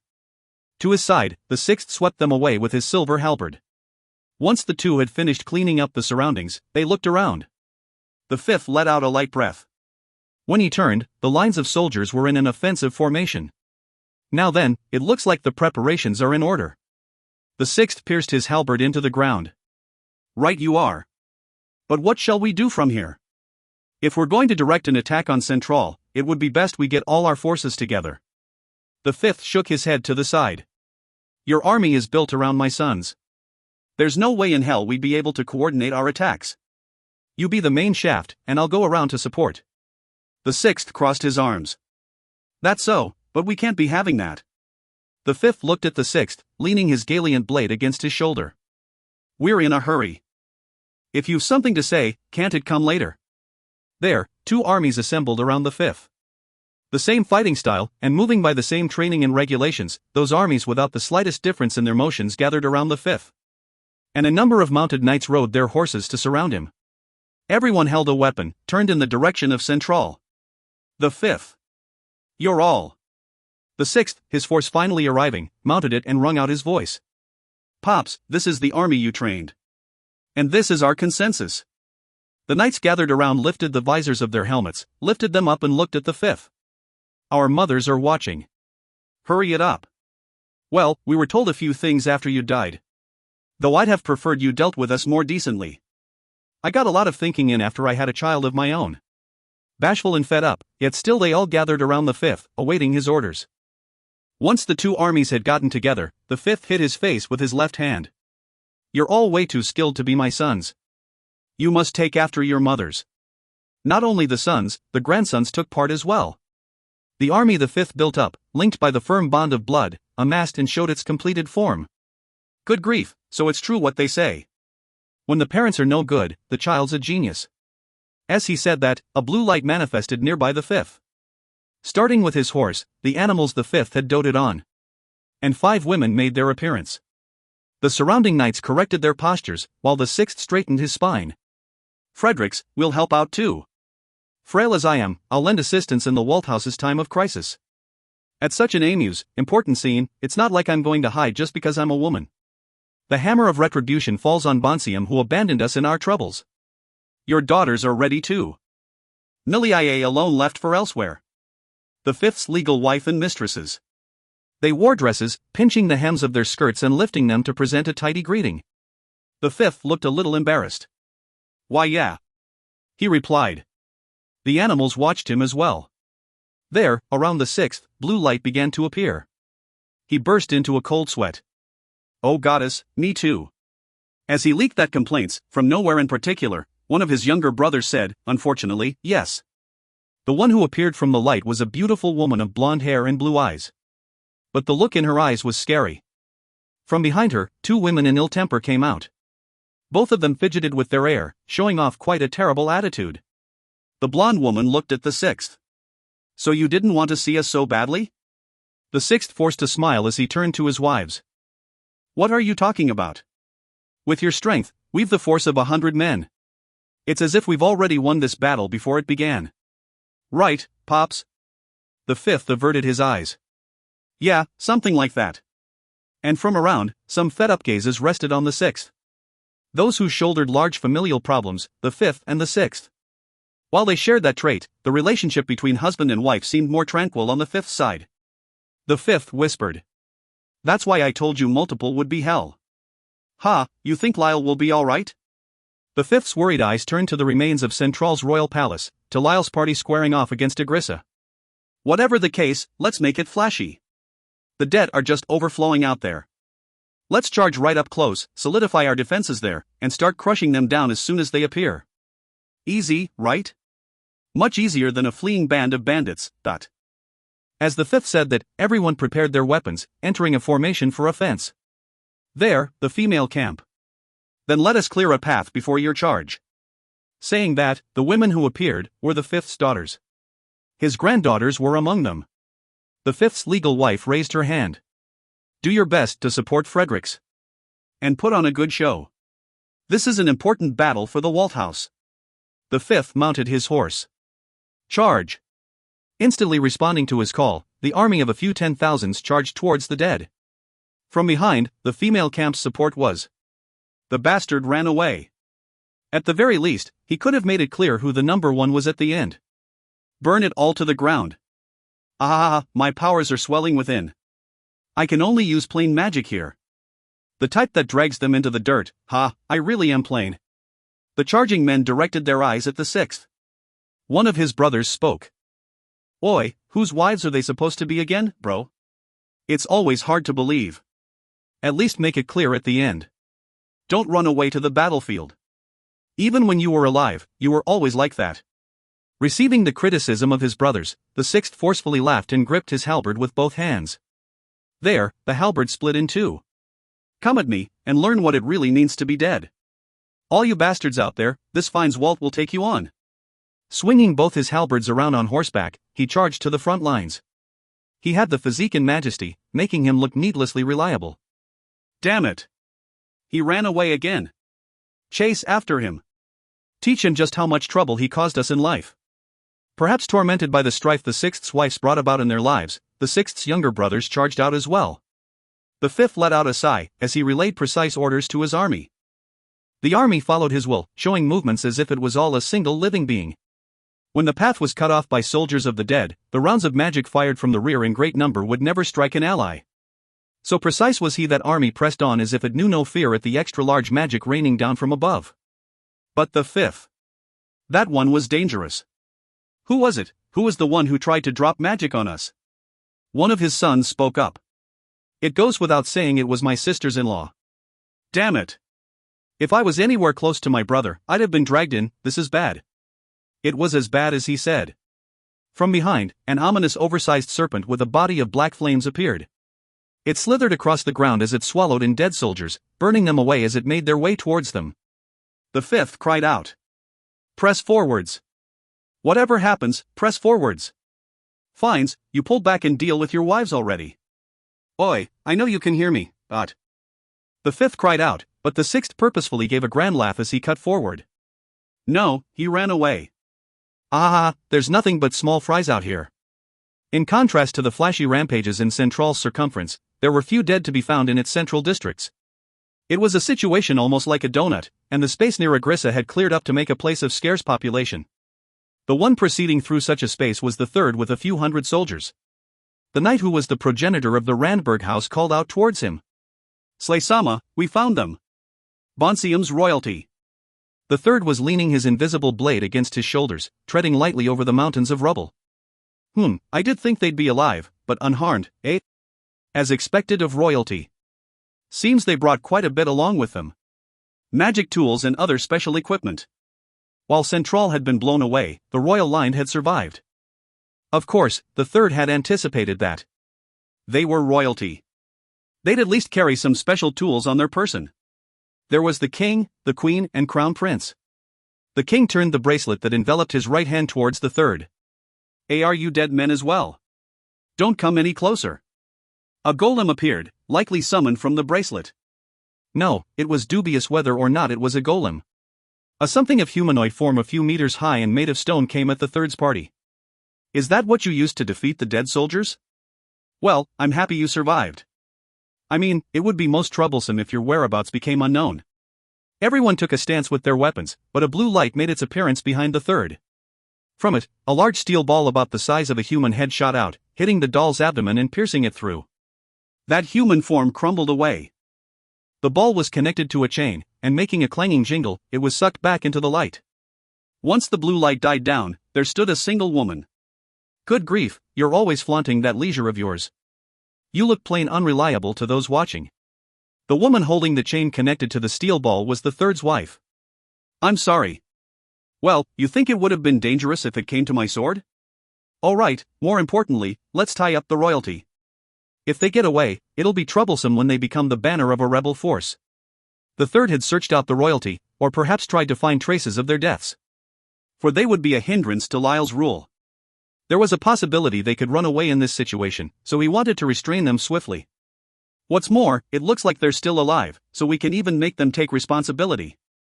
Towards the smiling third-generation head, the Crown Prince Rufus drew the sword at his waist. It seems he had been freed from Seal's influence. Why, you insolent man? Name yourself. The third smiled wider. For even his voice to be the same, he really is a descendant, is what I'm feeling. Well, since it's come to this, I guess I'll give my name. Third-generation head of the provincial noble Walt house. Slay Walt. I came here from hell. Before the third's declaration, the royal remnants seemed confused. Normally it would be impossible, but the day had already been a stream of impossible things. Dead men and soldiers of bone. What's more, seals died, and a monster was floating in the sky. But the king muttered. The Walt house again? Just how far will they prowl after the name of Bonsium? In contrast to the king's terribly mortified face, Rufus cried out in rage. What impudence! Slay Walt Dano was the righteous general of Bonsium. I will not allow you to sully his name. But in the next instant, the third's face turned serious. His soldiers quietly surrounded the royal line. Righteous general? That's not something you should joke around about. Because of your ancestor, I had no choice but to attack and die. And after that he even steals away my achievements and calls me the righteous general of Bonsium? It doesn't delight me in the slightest to have such a legacy built up. Now pay your tab for snatching all the Walt House's achievements from the birth of this accursed kingdom of Bonsium. There, Rufus spoke. Such talk from an impostor. Such a thing is. He tried to retort, but perhaps the king knew the truth as his face turned pale. No, he's the real deal. There's no doubt about it. The records of our line of kings has stated it so. To be wary of the Walt House. But to think that 300-year grudge would visit on my generation. A grudge against the Bonsium house had led to this, or so the king had interpreted it. Slay was about to explain, but the first to open her mouth was his wife. Silence. We didn't even know of such a thing of the past. But leading your land to such depravity, it's only natural you take responsibility for your ineptitude to rule. It's merely a coincidence that the Walt House is to come next. Blaming your own failures on some Walt House grudge, learn some shame. As she slammed the solid metal ball against the ground, a subterranean tremor rang about. Slay corrected his sentiment and posture, giving a purposeful clearing of his throat. Ahem. Well, that's how it is. Truth is, our descendant Lyle said he wants to be emperor, so I decided to help him. To be quite honest, I couldn't care less about what happened 300 years ago, and I'm irrelevant. The royalty opened their mouths in a daze. Rufus spoke. For a reason as petty as that, the Bonsium dynasty that's carried on for 300 years. Bah! The third's fist smacked into Rufus' face, sending him flying a distance. And the third spoke with quite a refreshing smile. But you see, since I was sent to die in vain, I think I'm fully justified to smack you. That bastard made good use of my death. Now then, you've used us left and right as you sat back and relaxed in your palace. Isn't that enough? So why don't you do one last job for Lyle's sake? The third's knights and soldiers restrained the 3 remaining royals. Gee, get away. Unhand me. Who do you think I? The third soldiers apprehended Bonsium's royal line survivors. Meanwhile, the third's wife spoke to him in worry. Now then, we've gone and delivered some justice, but do you think our descendant Lyle will be all right? He won't turn out worse than the Bonsium royal line, will he? In the worst case, it would come back around like a boomerang, leaving quite an unsavory end. The third chuckled. Who knows? A king's rule is what the people of the world to come evaluate. But while I doubt it'll be the best, won't he get everything together stably? He's at least got that much caliber. The third turned his eyes towards the royal palace. And once he returned them to his wife. And here are some words I could never say when I was alive. Perhaps there's no meaning for a record like me to say it, but say it I will. I caused you some trouble. And thank you. It's because of you that the Walt House came so far. With those words, his wife gave a warm smile, her face turning a little red. It's because you're like that you always, now let's be off. There's still things left for us to do. That's right. Let's go. And you really are the best woman around. You're wasted on me. Seeing the back of his wife as she showed her motivation, the third followed behind.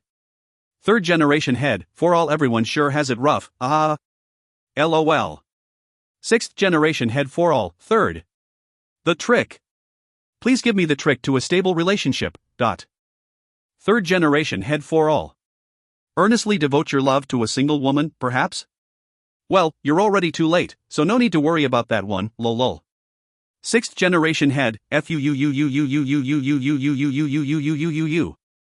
find any errors, ads pop up, ads redirect, broken links, non-standard content, etc., please let us know. Report chapter so we can fix it as soon as possible. Volume 18, Chapter 12, Prospects of Victory. Prospects of Victory. The remains of Central's palace. There, before the undead that kept welling up, and the ape Agrissa had prepared, the first and second fought. The soldiers they brought against fought on as well. Drop, dead already. Giving his giant sword a grand arc, the first blew the monkey away and cut it down. But no matter how many arms or legs it lost, it was a monster that would regrow it in an instant. From the mouth of its red face, flames spewed as it rose up again and again. The skeletal soldiers that kept sprouting from the floor were taken out one after the next by the second's bow. Around the second, his soldiers with bows in their hands fired arrow after arrow as well. Meanwhile, the first soldiers without any set formation or any proper orders, attacked and fought the skeletal men. This is just busy work. I can't see an end to it. And wait, Dad, organize them a little, why don't you? Don't have them fight divided like that. As he leaned his sword against his shoulder, the first. Like I care. Charging and beating them down is the Walt houses, eek. It's the wifey. Eh? To the first's surprise, the second turned to see the form of a heroic woman with a glaive against her shoulder. She looked at the two in irritation. Line up, the lot of you. As the strong-built lass. The first's wife said that, the barbarian-ridden hordes of the first gathered together. More power came into the second's troops, shooting through the skeletons as well. Starting forward, the woman took a single sweep with her glaive, mowing down all the skeletal soldiers before her. Bring an end to that damn ape already. Isn't that your only redeeming feature? The first watched her back as her gallant form brushed the bones away with splendor, silently giving a number of nods. Mom! As the second gazed nostalgically at his mother's back, from behind, a number of metallic rings, with diameters around that of a human skull, spun as they flew. Hey, you too! As the second turned and called out, a single woman appeared from a flash of blue light. A number of metal rings floated over the palm of her right hand, slowly spinning as they increased their speed, letting a low buzz reverberate through the surroundings. It looked interesting, so here I am. Seeing the form of his wife trying to make herself look cute, the second averted his eyes. She was young, her form in her early 20s, but they had a long past of husband and wife. He could only see it as her trying to make herself look younger. It's a bit painful on the eyes. What was that, honey? You look wonderful, dear. The woman led a small child behind her. The second opened his eyes wide. Father! The child waving his hand was Dewey. The second's eldest son, who was supposed to succeed the Walt house, and to the first, his first grandchild. Dewey. Just you watch, your grandpa's going to show you something real cool. Rather than the first generation's delight, the second with his reunion crushed was filled with anger he had nowhere to direct. There, his wife tapped him on the back. You should just show him something cool too. See, just go and take care of that there monkey and those skeletons, and my mother-in-law already. The second's wife's face was relatively serious. On the words of the bride aiming for her neck, the first's wife blew away all the skeletons around her and turned. So the woman who can only pass water for soup thinks to stand against me. The second's wife moved herself behind Dewey. Kaya, your grandma's bullying Mama, Dewey. Her grandson used as a shield, a blue vein popped up on the first's wife's forehead. Everyone showed leisure. Because of the jewel, they had all been granted the grace, the effect of its skills. You bit. Mommy, Grandma, let's all get along. Yeah, your mama and grandma really should get along, shouldn't they? We're in front of my grandson. I'll let you off here, wench. As Dewey directed straightforward eyes without any of the third scheming at the two, they both started fawning over him. The second thought. Why did the third turn out so dark anyways? He thought. And the first took a stance with his sword. My grandson's watching. I've got to crush this ape and scatter all the small fries. I'm sure it'll be fine if we leave up top to Lyle. The second muttered. This again? Well, we're the ones who trained him. Let's believe in him for now, and take care of our own jobs. The second readied his silver bow as well. An extra-large arrow manifested across it. Multiple ones began to form. And around the second as well, hundreds of arrows began to take shape. The large sword the first held let off a blue light as it took on a shape like that of a dragon's head. While it maintained the shape of a sword, it looked exceedingly monstrous. I'll take it out in one blow. Hearing the first's words, the second released his bow. All the arrows scattered around, sticking into the monkey-like monster and raising explosions. As the monster faltered, and the surrounding skeletons were blown away, the first raced forwards. Here I go, damn it. Down the path the second had made, towards the faltering monster. 'Twas the back of the first the second had aspired after so. The second who took up the bow to protect the first smiled a little. Go get him, Dad. Swinging around his large blade to build up its force, he continued slicing into the monster's flesh. And at the end, he unleashed a single, powerful blow into its head. The slanted floor gave way, the monster sinking down within. That powerful blow cut into the monster, blowing it apart, and returning it no more than chunks of flesh. Within the falling meat and blood, the first shouldered his sword. All right, who's next? As he said that and laughed, the surrounding barbarian soldiers raised their arms and raised cries of victory. Just in case something like this happened, I furnished Porter to fly through the sky. The loading tray portion detached, leaving only its upper body. Detaching from what served as its spine, the Valkyries lifted it from its back to allow it to soar. It clearly wasn't a construction meant to fly, but it was in the air regardless, so I keep quiet on that one. Porter's head was moved to the side of its torso portion. For that sake, I could stand in its very center, katana in hand as I looked at Agrissa. At the enlarged Agrissa's chest, there, Novum limply hung her head. As she was absorbed, it seemed she was gradually sinking in. But I could still make it in time, so there was no need to panic. I was going to save Novum, so that left the biggest problem. How should I conduct a rescue that'll remain in her heart? That's the problem. Save her, hold her tight and kiss her is the golden combo, so how does that sound, Eva? Similarly riding Porter, Eva looked down as her body trembled. No good on water, and no good in the sky either. A hopeless elf, that was Eva. I don't really care, just hurry up with it. We're high. We're higher up than I ever thought I would be, and it's freaking me out. As she gripped onto a knob on Porter's exterior, Eva was exceptionally cute. Clara spoke from within. It doesn't matter. More importantly, it's cold. Really cold. Lyle-san, let's just end this quickly. As she clattered and shook, Clara pleaded that I brought a swift end to it. The way she shook reminded me of a small animal, and that was cute too. Nearby Porter, wearing a white dress, and spreading out her wings, Monica soared through the sky alongside us. To Porter's side, she dealt with attacks from Agrissa. There were Valkyries around, and Arya stood over Porter's left hand. Lyle, just get it over with already. Rather, you're sure you can win, right? Arya asked such a thing. I flipped my hair. Of course. I, Lyle Walt, am a man who won't fight without any prospects of victory. Prospects are important. By the way, I love to be praised too. So laud me whenever you want. My heart is always ready to accept it. Eva looked at me. How uncool. What's this? So it's cooler to challenge an enemy with no chance of victory? No, wait a second. I'm cool. And strong. Isn't that precisely why there are fewer battles where I won't come out on top? So the strong truly are lonely. I experienced that with my body and gave a bit of a sorrowful laugh. You sure are silly, Eva. To me, everything is a battle I can win. If I can't, I'll just make it so I can. That's the Walt house. That's why we're the strongest. And I believe I'm the greatest hero of that magnificent Walt house. Arya covered her face. And you're the one who believes that. Yeah, just tell us about those prospects already. As Agrissa directed her right hand at us, the Valkyries went up front and deployed their shields. While a large light approached, they were able to thrust it aside. Agrissa chased after us, plunging into a cloud of gray. There was lightning racing around, raising a crackle, and at times after light raced across the earth and skies, the sound of thunder would ring out. Well, this looks far enough.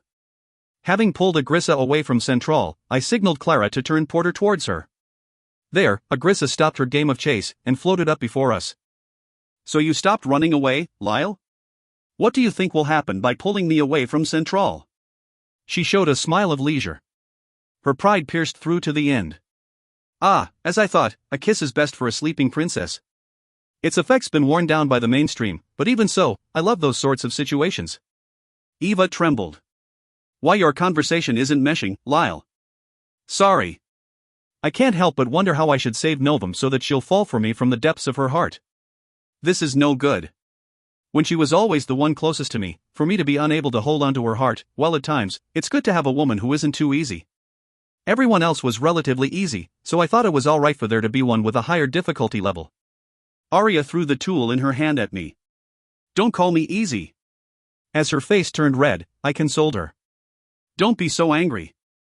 Strong and cool, rich, what's more, I hold the greatest authority on the continent, you know? Before my majesty, everyone's easy. When I made a pose and declared it, Agrissa suddenly approached.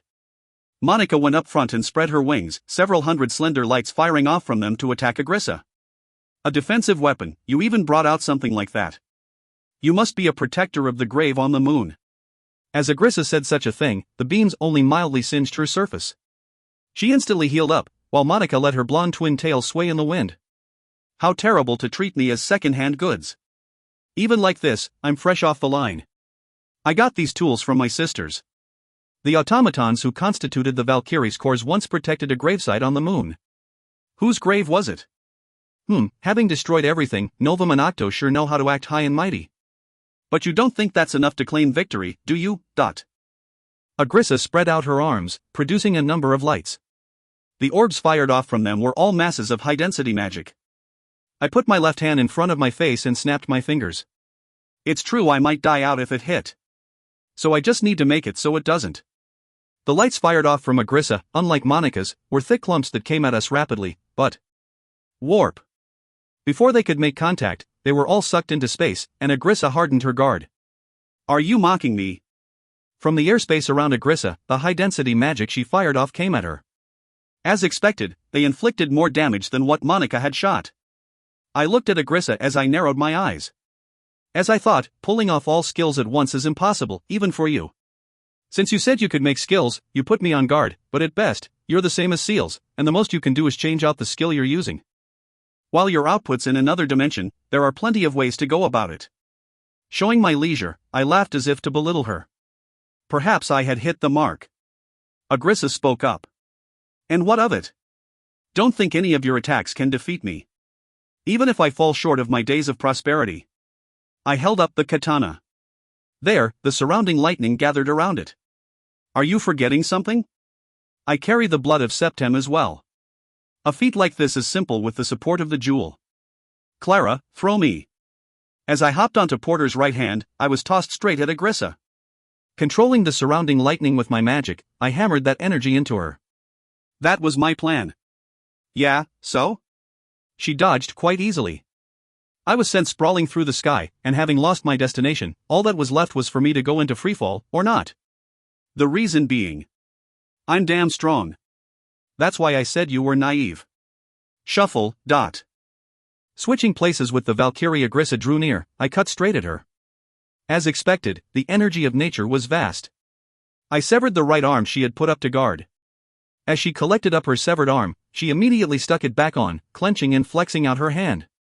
I switched places with another Valkyrie, letting Porter's right arm collect me. So did you feel that one? As I said that with one eye closed, a wrinkle graced Agrissa's brow as she laughed. Yeah, looks like you're not bad from time to time. So I'll get you back a few dozen, 100 times fold. And let me say this. Don't think that's nearly enough to. Oh, I don't. But don't think that's all you can expect from me. I mean, I'm a man who won't fight without a prospect of victory. Porter continued on to toss Arya. And it threw me as well. Shuffle. Exchanging places with Valkyries, Arya and I got our attacks in. Shay. Little girl. Honestly, baiting her into attacking from the ground, and slamming whatever large-scale magic she fired back at her would be interesting, but she was on guard, so I doubt that was happening. We could only plainly chip her away. Me and Arya were reclaimed by Porter once more. Perhaps gradually getting used to it, Eva readied her bow and fired a shot. Select. The arrow she fired gained momentum in the air, circling around to Agrissa's blind spot to attack her back. You flies sure know how to annoy with incessancy. As I looked at a relatively irritated Agrissa. Should I let myself get beat up, and give her that, I bore so much injury to see you safe again sort of feeling? I think I could pull off that wound-covered look quite well, you know? As I thought over how I would save Novum, I sought Arya's thoughts on the matter. She looked at me. Why are you taking this so easy, Before Agrissa, to whom we'd yet to inflict any damage you could call damage, it seemed she couldn't believe the leisure I exuded. I said it, didn't I? I'm a man who won't fight unless I'm certain of my victory. It's because I can win, of course. I gathered lightning around my katana, taking a stance to cut at Agrissa again. Agrissa glared at me. A mere human honestly believes. I stuck up the thumb of my left hand and pointed it at myself. Oh yes I do. I mean, I'm a man loved by the goddesses. The goddess of victory smiles down upon me. What should I do? I'm way too cool. I was scared at how amazing I was. I felt like I would fall for myself. You jest. You can't stay on that high horse forever. Agrissa approached at a high velocity to crush us, and she swung her right arm. Her momentum, with the wind force alone, I could feel it was something incredible. I snapped my fingers. Sorry, but I don't intend to take any attacks. I'll be devoting myself to thoroughly avoiding. Warp. Porter and Monica, the Valkyries and all, I moved them from the spot, transporting them behind Agrissa as we continued to sprinkle her with petty attacks. All while I searched for her weakness. As lightning rang out above. At Lyle's main camp, Gracia and Elsa, of whom the fifth had dragged back, had returned to their own camps and calmed down their troops. As the army's main body recovered, morale was rapidly improving, so in response to that, their formations were recovering well. Gracia and Elsa rejoined the main force. Receiving that report, General Blois plotted out his plan for recovery. If it's now, we can still spring back. As long as we can surround wherever the dead are spawning. To his side was a single woman. Wearing a red dress around her body, she tapped the folded fan in her left hand as she sat in the seat prepared for her. A pretty woman. But as she gave the gentlest of smiles, she looked upon the destruction of Central. It's sorrowful to see the capital of Old fall, but this is the land ruled by the accursed Bonsium. And my grandson took Bonsium down, raising up an empire for himself. There's not a greater joy in the world. Don't you think so, my kindred souls? Kindred souls, the knights and soldiers who once raised rebellion against Bonsium. With the passage of the centrist kingdom that once existed before Bonsium came to be, Zenoir was a descendant of Agrissa as well. Such a woman sat in the main camp, watching the battle alongside her comrades of old. At the time, they had risen up to overthrow the terrible state of the kingdom. While their numbers were never too great, their wills alone would shine through. Your grandson has grown up magnificently. It is my belief we should join his campaign. The surrounding forces are already pushing the dead back.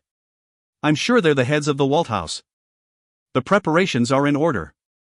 Zenoir stood, spreading out her fan. So Seal's resurrected that yellow jewel we've passed down for generations. But if Lyle is to use it to reign supreme over the continent, we've no choice but to aid his plight. The time has come for us to end the calamity centrists left behind, and pass on the continent to its legitimate successors.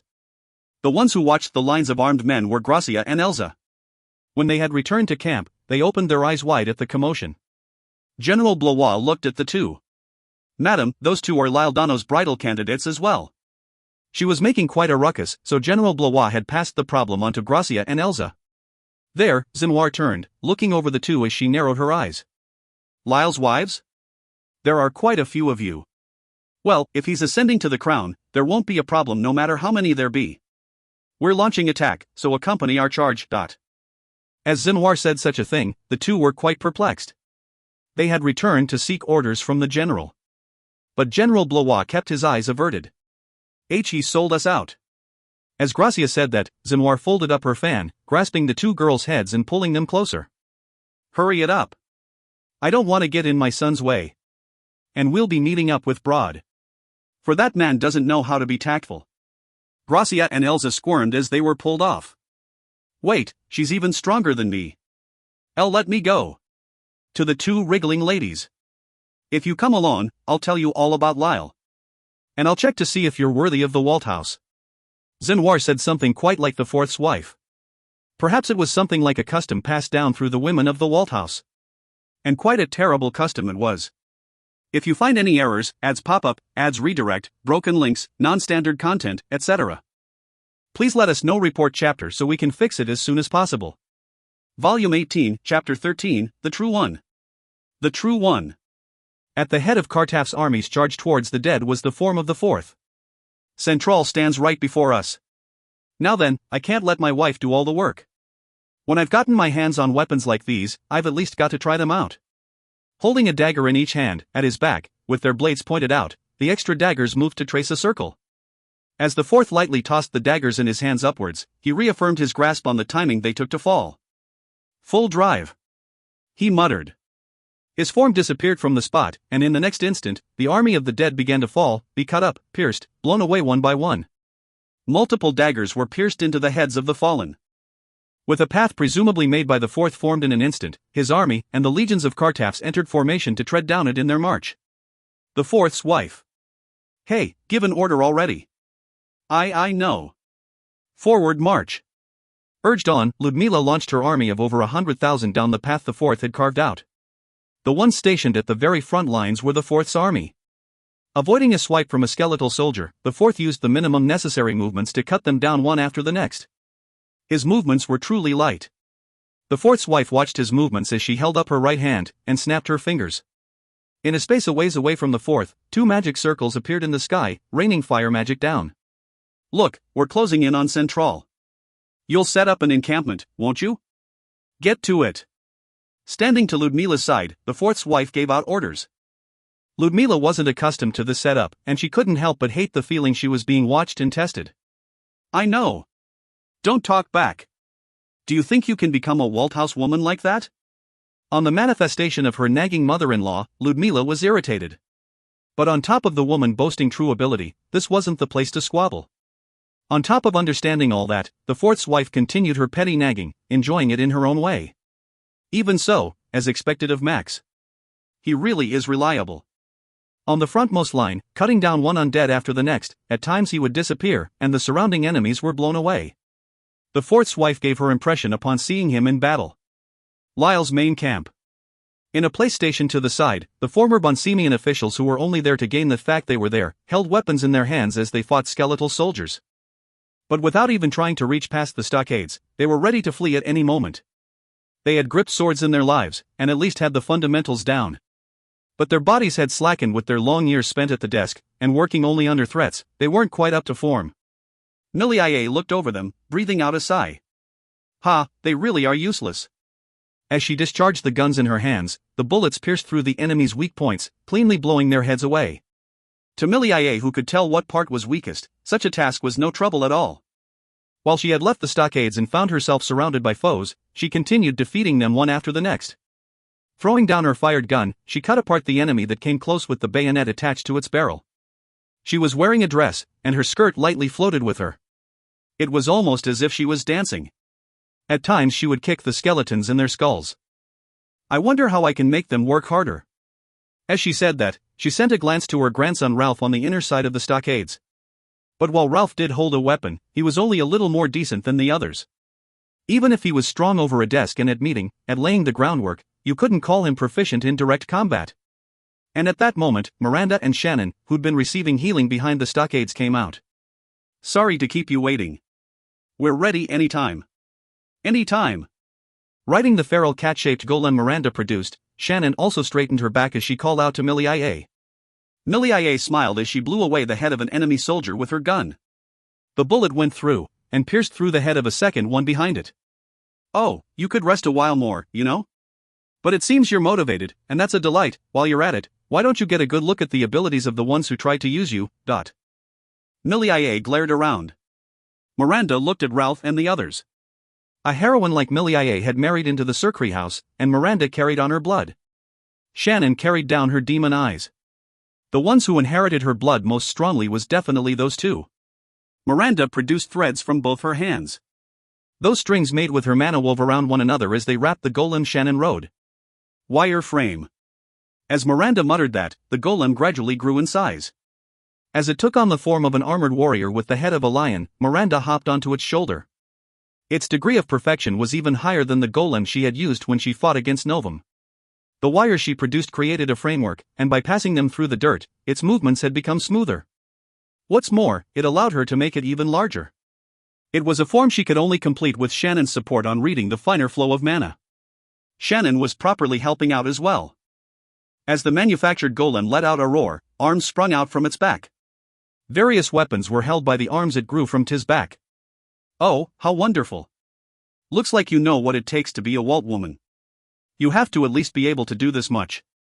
Millie, who said it as if it was a matter of fact, hopped onto the beastly warrior as well.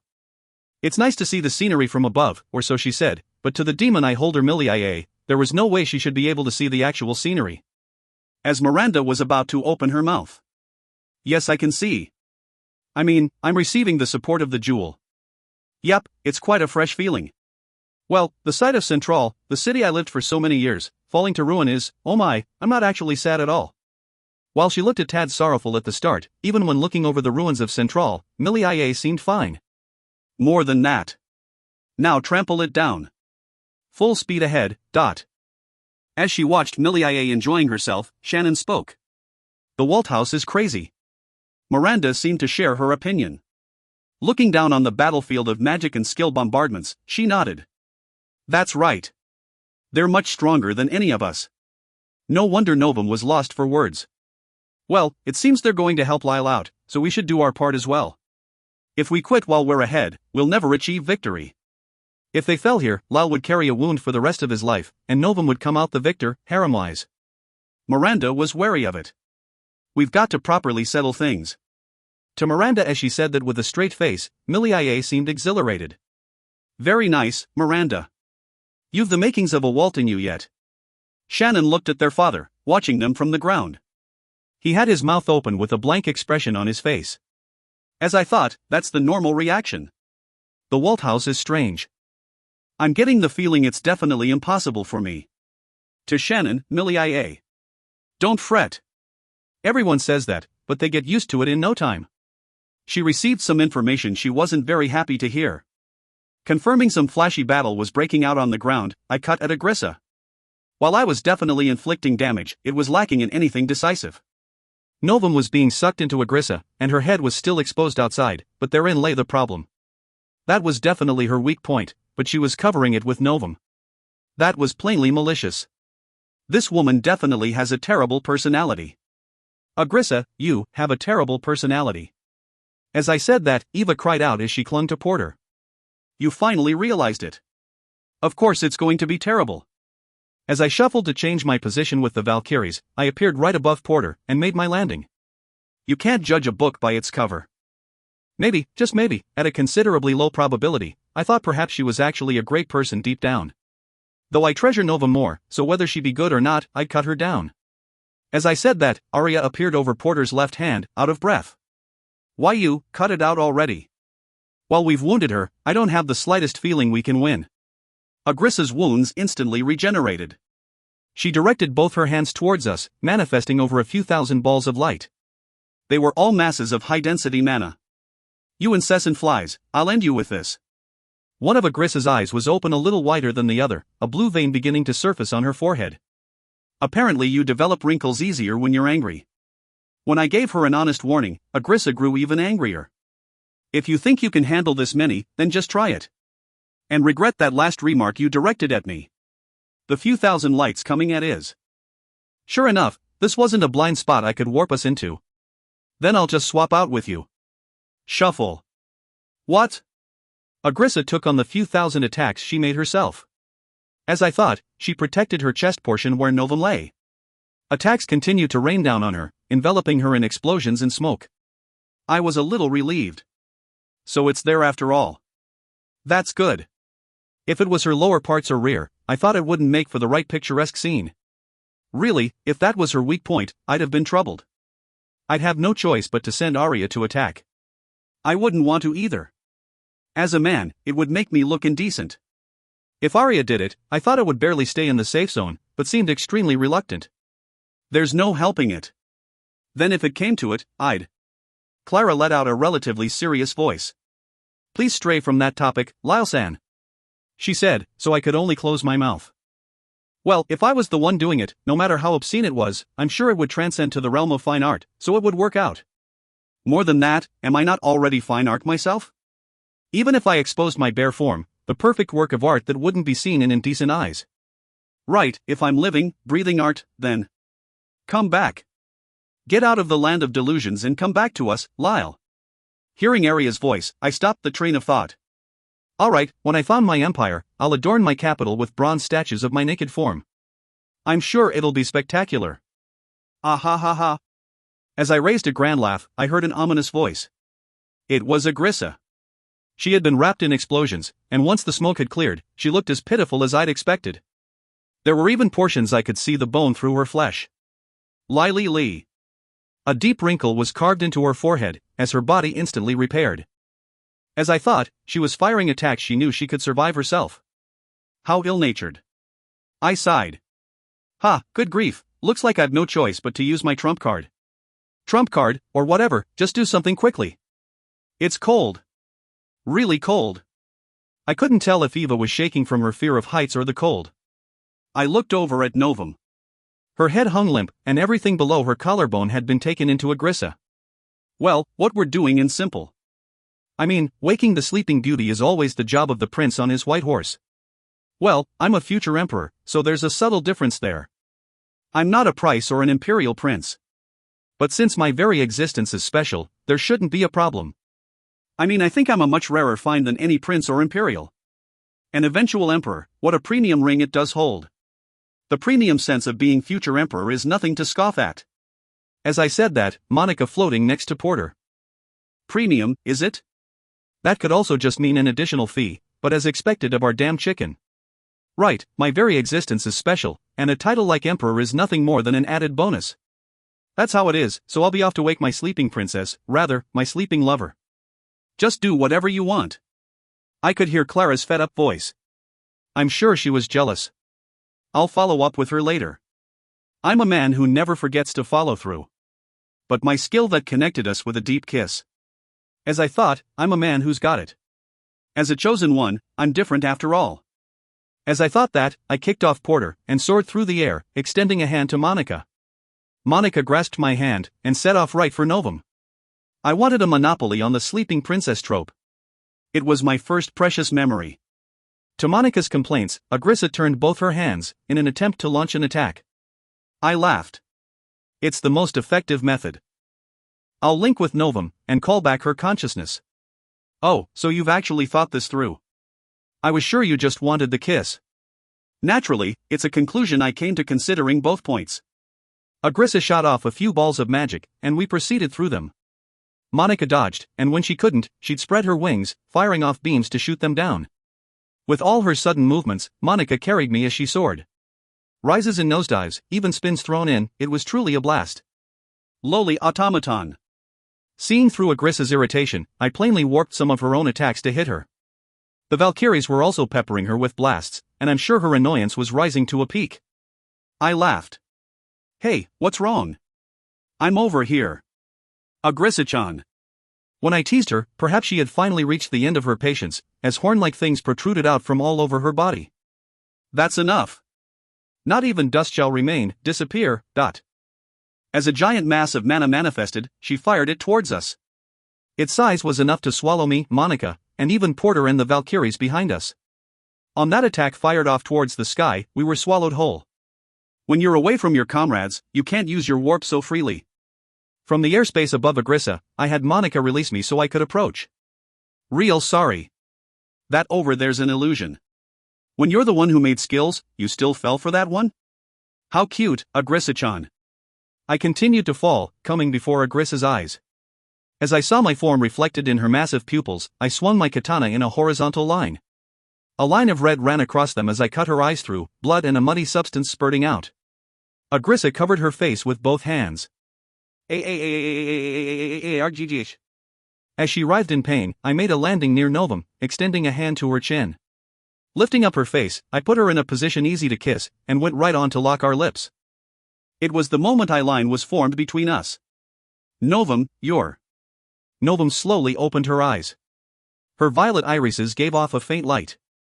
And as she looked at me, she smiled. As expected of Lyle-sama.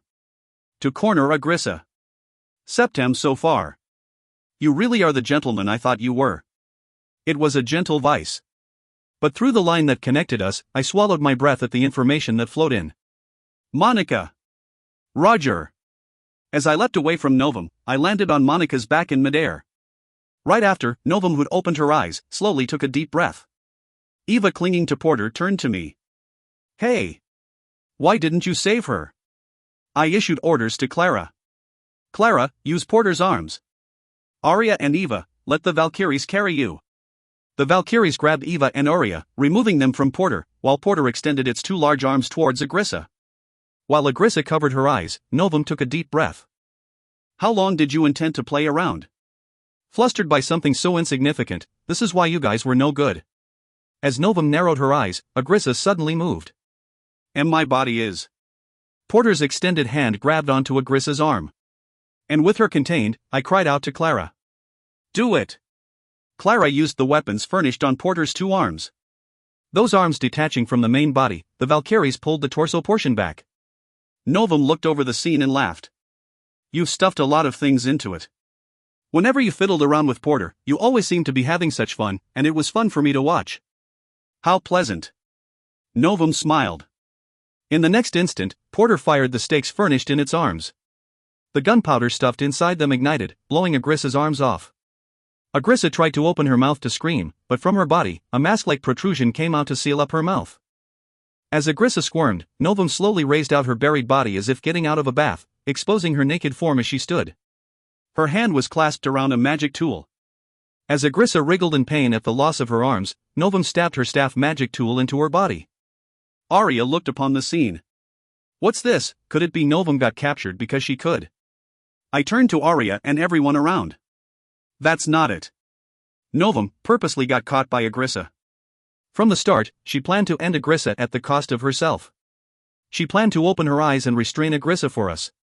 And under our concentrated fire, they would disappear together. By doing so, Novum thought that I would grow stronger. Not in power. By overcoming her death, my psyche would strengthen, and that would lead me down the path to become a splendid emperor. Since we couldn't win through Agrissa, Novum changed her objective. Her hair tie removed, her long hair was released to flow in the wind. Novum responded to my words. Yes. You went beyond my imagination. Lyle-sama, you're always like that. You always betray my expectations. And that was always delightful. Unlike the weak who discarded their bodies and fled to their dreams. As a true human, worthy to rule this earth. My plan has, at this moment, been completed. My only regret is that I won't be able to watch over you for times to come. Letting go of the staff stabbed into Agrissa, Novum locked her hands in front of her chest. It looked almost as if she was praying. Ah, how wonderful. Octo, my plan was a success. I even managed to bring an end to the traitor septem. Nihil, Unus, Duo, Trace, Quatuor, Quinqua, Sex. I gathered all the 7 goddess descendants under Lyle-sama. Lyle-sama, you are worthy to be the ruler of this planet. All that's left is for me to personally ascertain your ability. It's all right. I'll hold back. However, I won't stop until you bring about my death. By killing me, Lyle-sama will finally be completed. Novum's eyes were serious. They were corrupt beyond reason. Damn it. Why does it have to be at a time like this? Arya and the others looked at my mortified face. Lyle, to think Novum was... What? Oh right, she was saying something. Honestly, I don't care about the contents. Because I love Novum too. I'm prepared to accept her. While she's a bit out there, she's always welcome. Well, you see the problem is. It was my own problem. That was. It seems time's up. I wanted to convey my love some more, but our time has run out. Arya and the others tilted their heads. And Clara. You mean the effective use time of your skill? No. That one's is still fine, you see, my tension's kinda dropping over here. To be honest, I'm finding it hard to believe we were able to stand our own against Agrissa to such an extent. Could it be I'm actually something amazing? A sensation as if I was rapidly cooling down, I could gradually feel my face heat up. Looking back on my current self with a level head, I was beginning to feel embarrassed. It's no good. I want to forget it all. Thank the goddess we're up so high. If it was on the ground, there's no way I could look the others in the eyes. Ah. Damn it. I remembered. I ended up remembering. I was still connected to everyone through line. As well as everyone I'd called forth, right, with the ancestors as well. If you find any errors, ads pop-up, ads redirect, broken links, non-standard content, etc., please let us know. Report chapter so we can fix it as soon as possible. Volume 18, Chapter 14, Evil God or Goddess. 7's 337, Evil God or Goddess. At the giant Agrissa, Novum stabbed in her heirloom staff. Naked, she undid her trademark side ponytail, letting her long hair sway in the wind. Her light brown hair looked as if it was sparkling. Her violet eyes also looked as if they were letting off a glow, but that one probably wasn't a trick of the light. Her arms blown away, Agrissa was failing to regenerate. Her mouth was sealed, and she was unable to say anything. She could only squirm, so... Novum looked down on her in annoyance. She twisted her staff. Silence.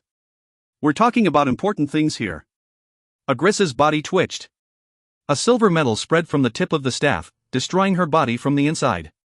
As she slowly fell, Agrissa couldn't move either. Novum stroked her hair to tuck it behind her ear, turning back to me. Evil gods and goddesses, they were all originally the same. Of course, now this thing right here is a sham. As she wrote off Agrissa as a sham, Novum was smiling. I got my breathing in order, lowering Porter to match her descent as I asked her. I had to ask. Novum, what do you mean I'll be completed by defeating you? Novum laughed. She looked over at me. As I thought, you're more suited to be like that. I liked your post-growth as well, but your original state is full of good parts too. Answer me. Novum looked down a bit, instantly raising her face. She made a serious expression. That is the will of Novum. All Novum ever desired was strong humans. And Lyle-sama, you are an existence worthy of the role. Now that I've confirmed that, my clan's role is over. Novum's will surely meant the will of the evil god. And her clan was the Forks' house. So you're arbitrarily dragging your house down with you? Of course not. I'm sure the ones apart from me will find their own ways to live from here on. But with my own death in mind, I want to complete you. By discarding your fixation on me, and cutting me off, show me the strength to fulfill your objectives even if you must discard what's close to you. I couldn't understand what Novum was saying. No, I could comprehend the contents. She wanted me to kill her. And by doing that, she said I would grow stronger. Was that really the case? Arya, carried by the Valkyries, shouted at Novum. Do you enjoy carving wounds into Lyle's heart like that? You'd better give it a rest. Always, making a face as if you understood it all, it's because you never said anything that everyone hated you. Novum looked at Arya. But her expression was different from when she looked at me. As if she was completely indifferent. Does being hated by you humans afford me any demerit? To me, what's important is Lyle-sama, and you humans are existences to birth Lyle-sama's children. It was quite a trial to find you, but I'm sure a replacement could be found from here on. Arya was lost for words. It wasn't a line I could imagine coming from the Novum who'd accompanied us to now. I mean, Arya was one who'd been with us the longest. I'd seen her getting along with Novum time and again.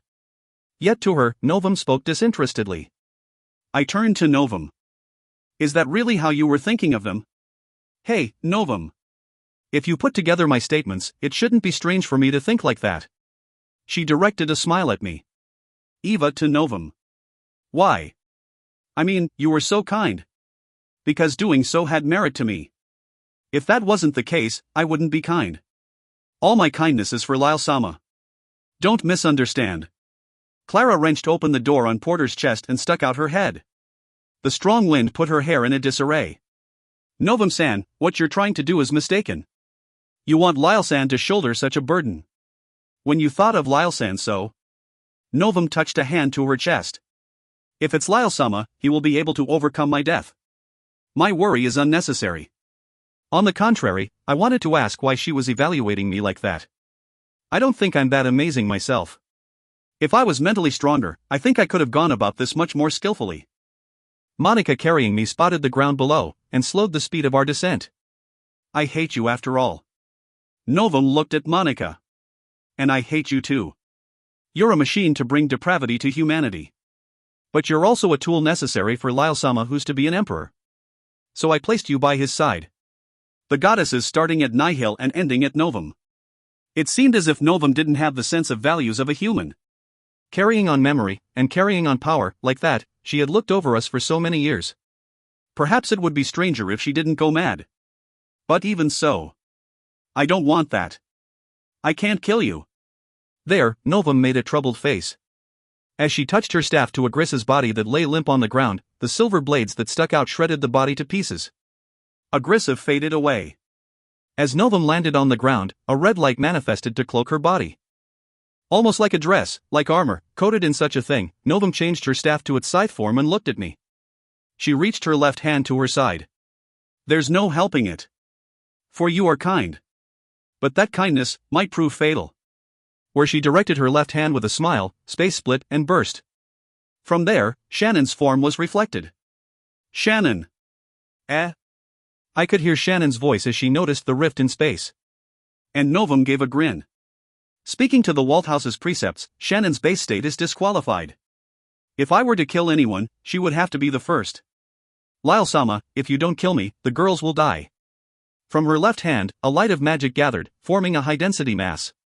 That one was bad. I could tell just from looking. It was worse than Agrissa's. Stop. See, it's because you hesitated that someone had to die. She shot the magic into the rift of space. That high-purity, high-density orb of mana fired off, the special rift disappeared. I hurriedly tried to use a skill, but Novum held up her staff. The ability I stole from Septem really is a useful one. But it seems Agrissa was unable to pull it off. Good grief, she really was a useless incompetent. From the large scythe of a staff, I felt a powerful interference. My skills are. I couldn't use them. As I imagined the worst possible scenario, I heard a voice. Malia's voice. And what do you think you're doing to my cute Shannon?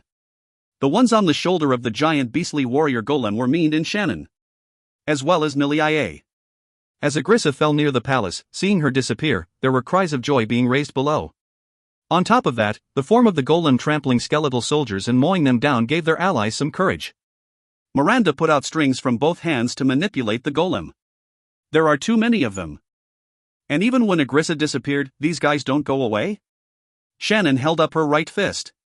Go! Onwards, my steed. The golem that continued plowing down everything in its path had put her in a good mood. Milia looked upon the scene, as she shot down the skeletons attempting to climb up the golem's legs. You can't let your guard down. Our foe doesn't feel any pain, after all. These dead men who know no fear, they really are troublesome. She produced guns from her sleeves one after the next as she fired through the enemies. There, she suddenly heard Lyle's voice from the sky. Shannon! As Shannon raised her face, she found a hole where space had been ripped away. On the other side of the hole, Novum was wearing a dress as she fired off magic. What's more, it was directed at Shannon. Miranda instantly set the entire golem on a path to evade, but the fired magic gave chase. The magic that came flying straight at Shannon. Milia kicked it away. As she kicked it down in her dress, she landed right back on the beastly warrior. The magic that fell on the ground exploded, blowing away hordes of skeletal soldiers. And it even formed quite a crater. And what do you think you're doing to my cute Shannon? Novum-chan, you've gone a bit past the realm of mischief there. From Te Rift in space, she could see Novum's laughing face. She was laughing as she looked at Milia. As the space gradually closed away, Novum looked at her. Oh my, it seems I've failed. But if you're there, then there's no helping it. I'll aim for someone else. And by doing so, Lyle-sama will open his EY. Space closing up before she could finish, Shannon and Miranda were left dumbfounded. Why was Novum? Hey, what's going on? Connection's been useless for a while now, there's noise in the line. When they should have been connected, there was static mixed in, and they couldn't make contact. Milia looked at the sky, gripping her guns as she shot through the climbing skeletons below her. Both of you were heading for Central. It looks like that child is in need of some harsh discipline. Well, I'm sure it will be difficult for me alone, but we've got the whole family. Shannon trembled with a pale expression as she looked at Malia's angry face. The first generation head had seen Novum attack Shannon as well. The first and second were unable to hide their surprise as they looked upon the scene. But the ones to blast them away were their wives. The first's wife hit him on the head. Don't just stand there surprised, do something about that kid. And no, I mean, Novum-chan's a daughter of the Forks' house. Descendant of the old man. And she's a gallant girl who sold off her dowry. In place of the first's incoherent ramblings, the second offered them an explanation. Please wait. She's a good girl. A really good girl. But right now, I'm sure there are just some extraneous circumstances. The second's wife tilted her head. And because of whatever circumstances, you'll overlook a murder attempt? Honestly, I couldn't care less about whatever circumstance that girl has. From our point of view, we can't accept if Lyle's killed, or his wives die. Just why do you think we've been trying so hard to begin with? The first was surrounded by his own soldiers. The surroundings were awaiting his verdict. But they did have an agreement on one thing. That girl's definitely a Walthouse bride, isn't she? I know, right? I'm getting the same feeling from when the boss married in. As they ran their mouths, the first's wife gave a stern glare at the soldiers. Who are you comparing to that crazy wench? Look me in the eyes and say it. Everyone took a step back, raising an eek. The first quietly muttered, "That's exactly what they're talking about," to himself. But the second turned to the two. Anyways. We recognize that girl. There, arriving on the spot, the fifth and sixth approached the first and the others. So we're first to arrive. And Novum's gone on a rampage. Well, I knew it would come to this. Exactly. She always had those suspicious parts to her. The first looked at the two of them, pointing his giant sword. What's with you lot? You've got some complaints with Novum-chan. The fifth put his Galient blade against his shoulder. I'm on Team Arya.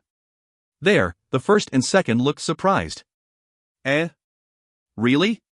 Why's that? What exactly happened while we were away? The sixth looked at Novum and Lyle. But I'm pushing for Miranda and Shannon. There, with an invisible sword in hand, and the Bonsium royal line apprehended behind him, the third met up with them. He looked at Lyle in a carefree manner as he laughed. So the final one to stand before Lyle is Novum-chan, eh? Well, I saw it coming. But the way, I'm supporting Clara-chan. Rather, why isn't Max here yet? Everyone's eyes gathered on the third as he looked around restlessly. While the first had much he wanted to ask, he put that aside. Do I have your attention? Anyways, Novum-chan is important. There's no way things y'all end well if they play out like this. We have to do something to stop them. As he said that for all to hear, the third made a blatantly reluctant expression. And wait, isn't this a problem between them? I think it'll just be dubious if we lend a hand. Right, let's just leave this to Lyle, and slay. As Dewey called out, the third released his invisible sword from his hand. As its tip pierced into the ground, the third looked in that direction. Bro, even if he knew he'd be there, to the third, his brother was a special existence to him. He couldn't keep up his usual aloof air. Let's help them. This is definitely a mistake. I know I'm young, and there are a lot of things I don't know, but still, this looks like a mistake. I can't do anything, but I know I can't do anything, but if it's Slay, can't you help them out? On his older brother Dewey's words, the third averted his eyes. His debt at the past he didn't want to remember materialized in his brother's very existence. The fifth looked over at Lyle and Novum. I do think there's something off with barging into the romantic affairs of others. If Lyle can't resolve it, there's no meaning in us bringing about a temporary resolution. I think this one's Lyle's problem. Dewey looked down. There, a grudge-filled voice called out from behind him. It was the sixth's wife. So that's how father-in-law pretended not to see our strife. You've hurt me. Eek. The sixth took a few steps back. While she was a beautiful woman, the atmosphere around her was truly dark. And it looked as if she was shouldering a strange aura. The fifth made a cramped face. And I'm telling you, if the individuals don't resolve it themselves. This time, the fifth's wife and mistresses showed themselves. No, you're misunderstanding something, dear. That's not a lover's quarrel over there. Accursed mother-in-law. Is it not because you permitted mistresses that Lyle turned out so indiscriminate? How truly irritating. The fifth's wife's sharp glare pierced into the sixth's. As all eyes gathered on the sixth silently averted his eyes. The first's wife spoke up. If it's not a lover's tiff, then what is it? The fifth's wife corrected her posture. And putting a hand to her chest, she said it clearly. They're already family, are they not? They've kissed and fought alongside one another as a couple. While they've yet to lay our bodies, it's clear they already have a relationship exceeding lovers. This is a problem of the whole house. So we shall intervene. The fifth frantically cut in to interrupt. Yeah, could you stand down a while longer? Your interventions are no laughing matter. Why don't we just trust in Lyle a bit more? Isolated from the rowdy surroundings, Lyle had begun to move. It's getting noisy around. But even so. Sevens, was it? That's a good skill. A skill to call back the house heads of times past, and the people who lived alongside them. I'm surprised you've become able to use the jewel to such a level, Lyle-sama. To this point, Novum had always affirmed me. And that Novum was now telling me to kill her. Otherwise she's killed the others. When she aimed for Shannon I panicked, but it's a saving grace that Malia-san was alongside her. Wait, was that really the case? Novum, why did you? Yeah, could you stand down a while longer? Your interventions are no laughing matter. Why don't we just trust in Lyle a bit more? I heard the fifth cry out. The outfield had been growing louder for a while now, and I couldn't maintain my sense of tension. As I looked at Novum, perhaps she thought the same as she put a hand to her chin and nodded. Everyone, I'm sure the undead made by Agrissa were insufficient to keep you company. Naturally. You're a clan I recognized after all. In delight, Novum stabbed her staff into the ground. From there, a magic circle formed, and a dragon manifested. With its golden scales, a giant dragon whose splendid red horns seemed to pierce into the sky had manifested behind her. Novum touched the dragon's skin, closing her eyes. Those are people worthy to take you on. So keep them company. I care not if you kill them. In the end, they're only memories. On those words, I stepped in. I cut at her with my katana. Yet there, it turned out that even with the sword I held in both hands, her one-handed staff overpowered me. So you've finally grown serious, Lyle-sama. But that's not nearly enough. Right. Whether this child, this legend dragon burns everything down first, or you kill me first, let's make it a contest.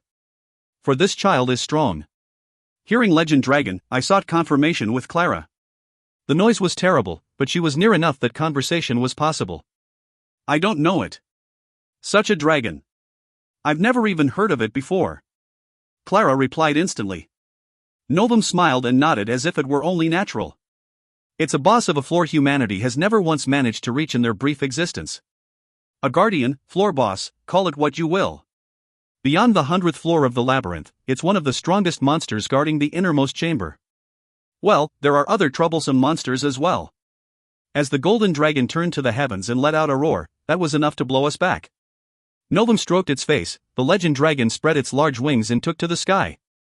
As she smiled, Novum took her scythe in both hands. Now come, Lyle-sama. No, my beloved child. Show your mother your strength. I gripped my katana and gritted my teeth. My mother's name is Claire Walt. You're no mother of mine. Novum spoke. No, you're wrong, for to me, all of humanity is akin to my children. If you find any errors, ads pop up, ads redirect, broken links, non-standard content, etc., please let us know. Report chapter so we can fix it as soon as possible. Volume 18, Chapter 15, Can I Cry? Can I Cry? As I swung the katana in my hands, Novum caught it as she spun her scythe. Following through with its large, spinning motions, she turned its blade towards me and lowered it. Its speed was even greater than before, and I couldn't dodge it so easily. Novum approached. As I parried her attack with my katana, the golden dragon took to the sky. It headed for the place the ancestors stood. As Novum purposely brought this to a competition, she closed in on my face. Now hurry up and defeat me. By your own hand, Lyle. Her calling me without a sama was quite a fresh feeling. But now wasn't the time to think about such things. From behind, Arya cried out. Novum, give it a rest already. As Novum's eyes narrowed, a monster appeared at Arya's feet.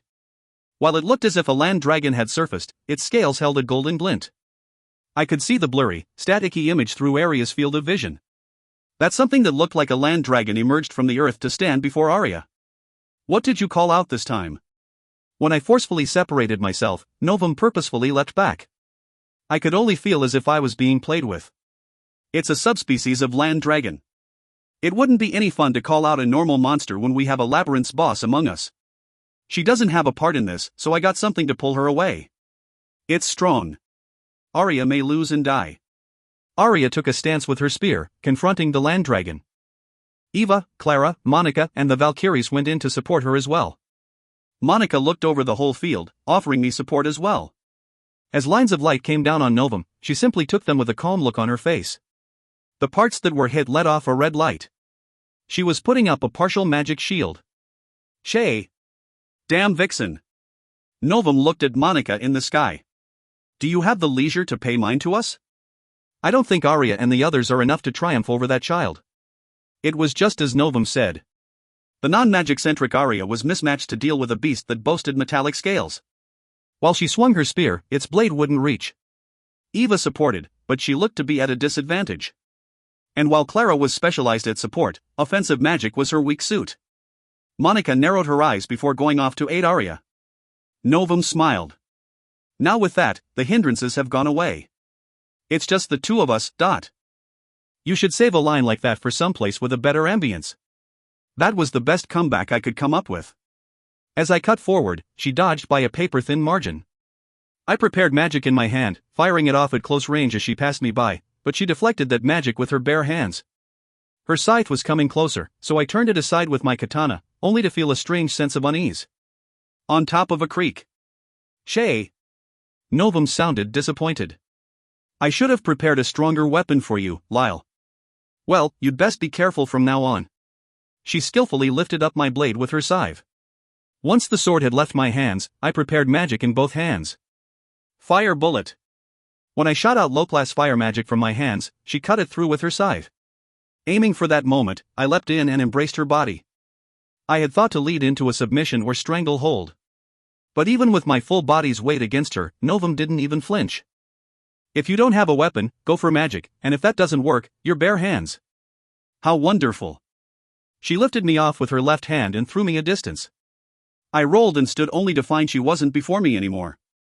And there from behind. That never folds, as expected of you. I heard a voice right next to my ear. As chills ran down my spine, I leapt from the spot. Novum looked at me and giggled. It was almost as if she had succeeded in some mischievous deed. Without any means to go about this, my heart is already on the verge of folding over here, you know? As I broke into a cold sweat, Novum smiled. If you give up, everyone will die. Now try to kill me, Lyle. Novum rapidly approached, so I pulled my gun from my rear holster. As I discharged it, she dodged with a speed great enough to leave an afterimage, and closed in. I was able to turn aside her scythe with the barrel of the gun. As expected of the gun I got from Vera. It was able to stand up to Novum's strike. However, that wasn't enough. What's more, you didn't even aim for a vital point, did you? The laughing Novum went expressionless. I had subconsciously missed her vitals, and it seems she didn't quite like that. What exactly do you expect me to do? Was I even capable of saving Novum? Free her from that goddess or evil god or whatever. I didn't want to have to select that option. The ancestors stopped their squabble to look up at the sky. No way. The rowdy Walt house had grown so quiet, the second's mutter rang through clearly. In the sky, of golden scales and massive red horns, a dragon looked down over them. While everyone was put silent, despite all the static, they could still catch Lyle's conversation. The lord of a labyrinth floor mankind has yet to reach? This thing is. The first was shaking.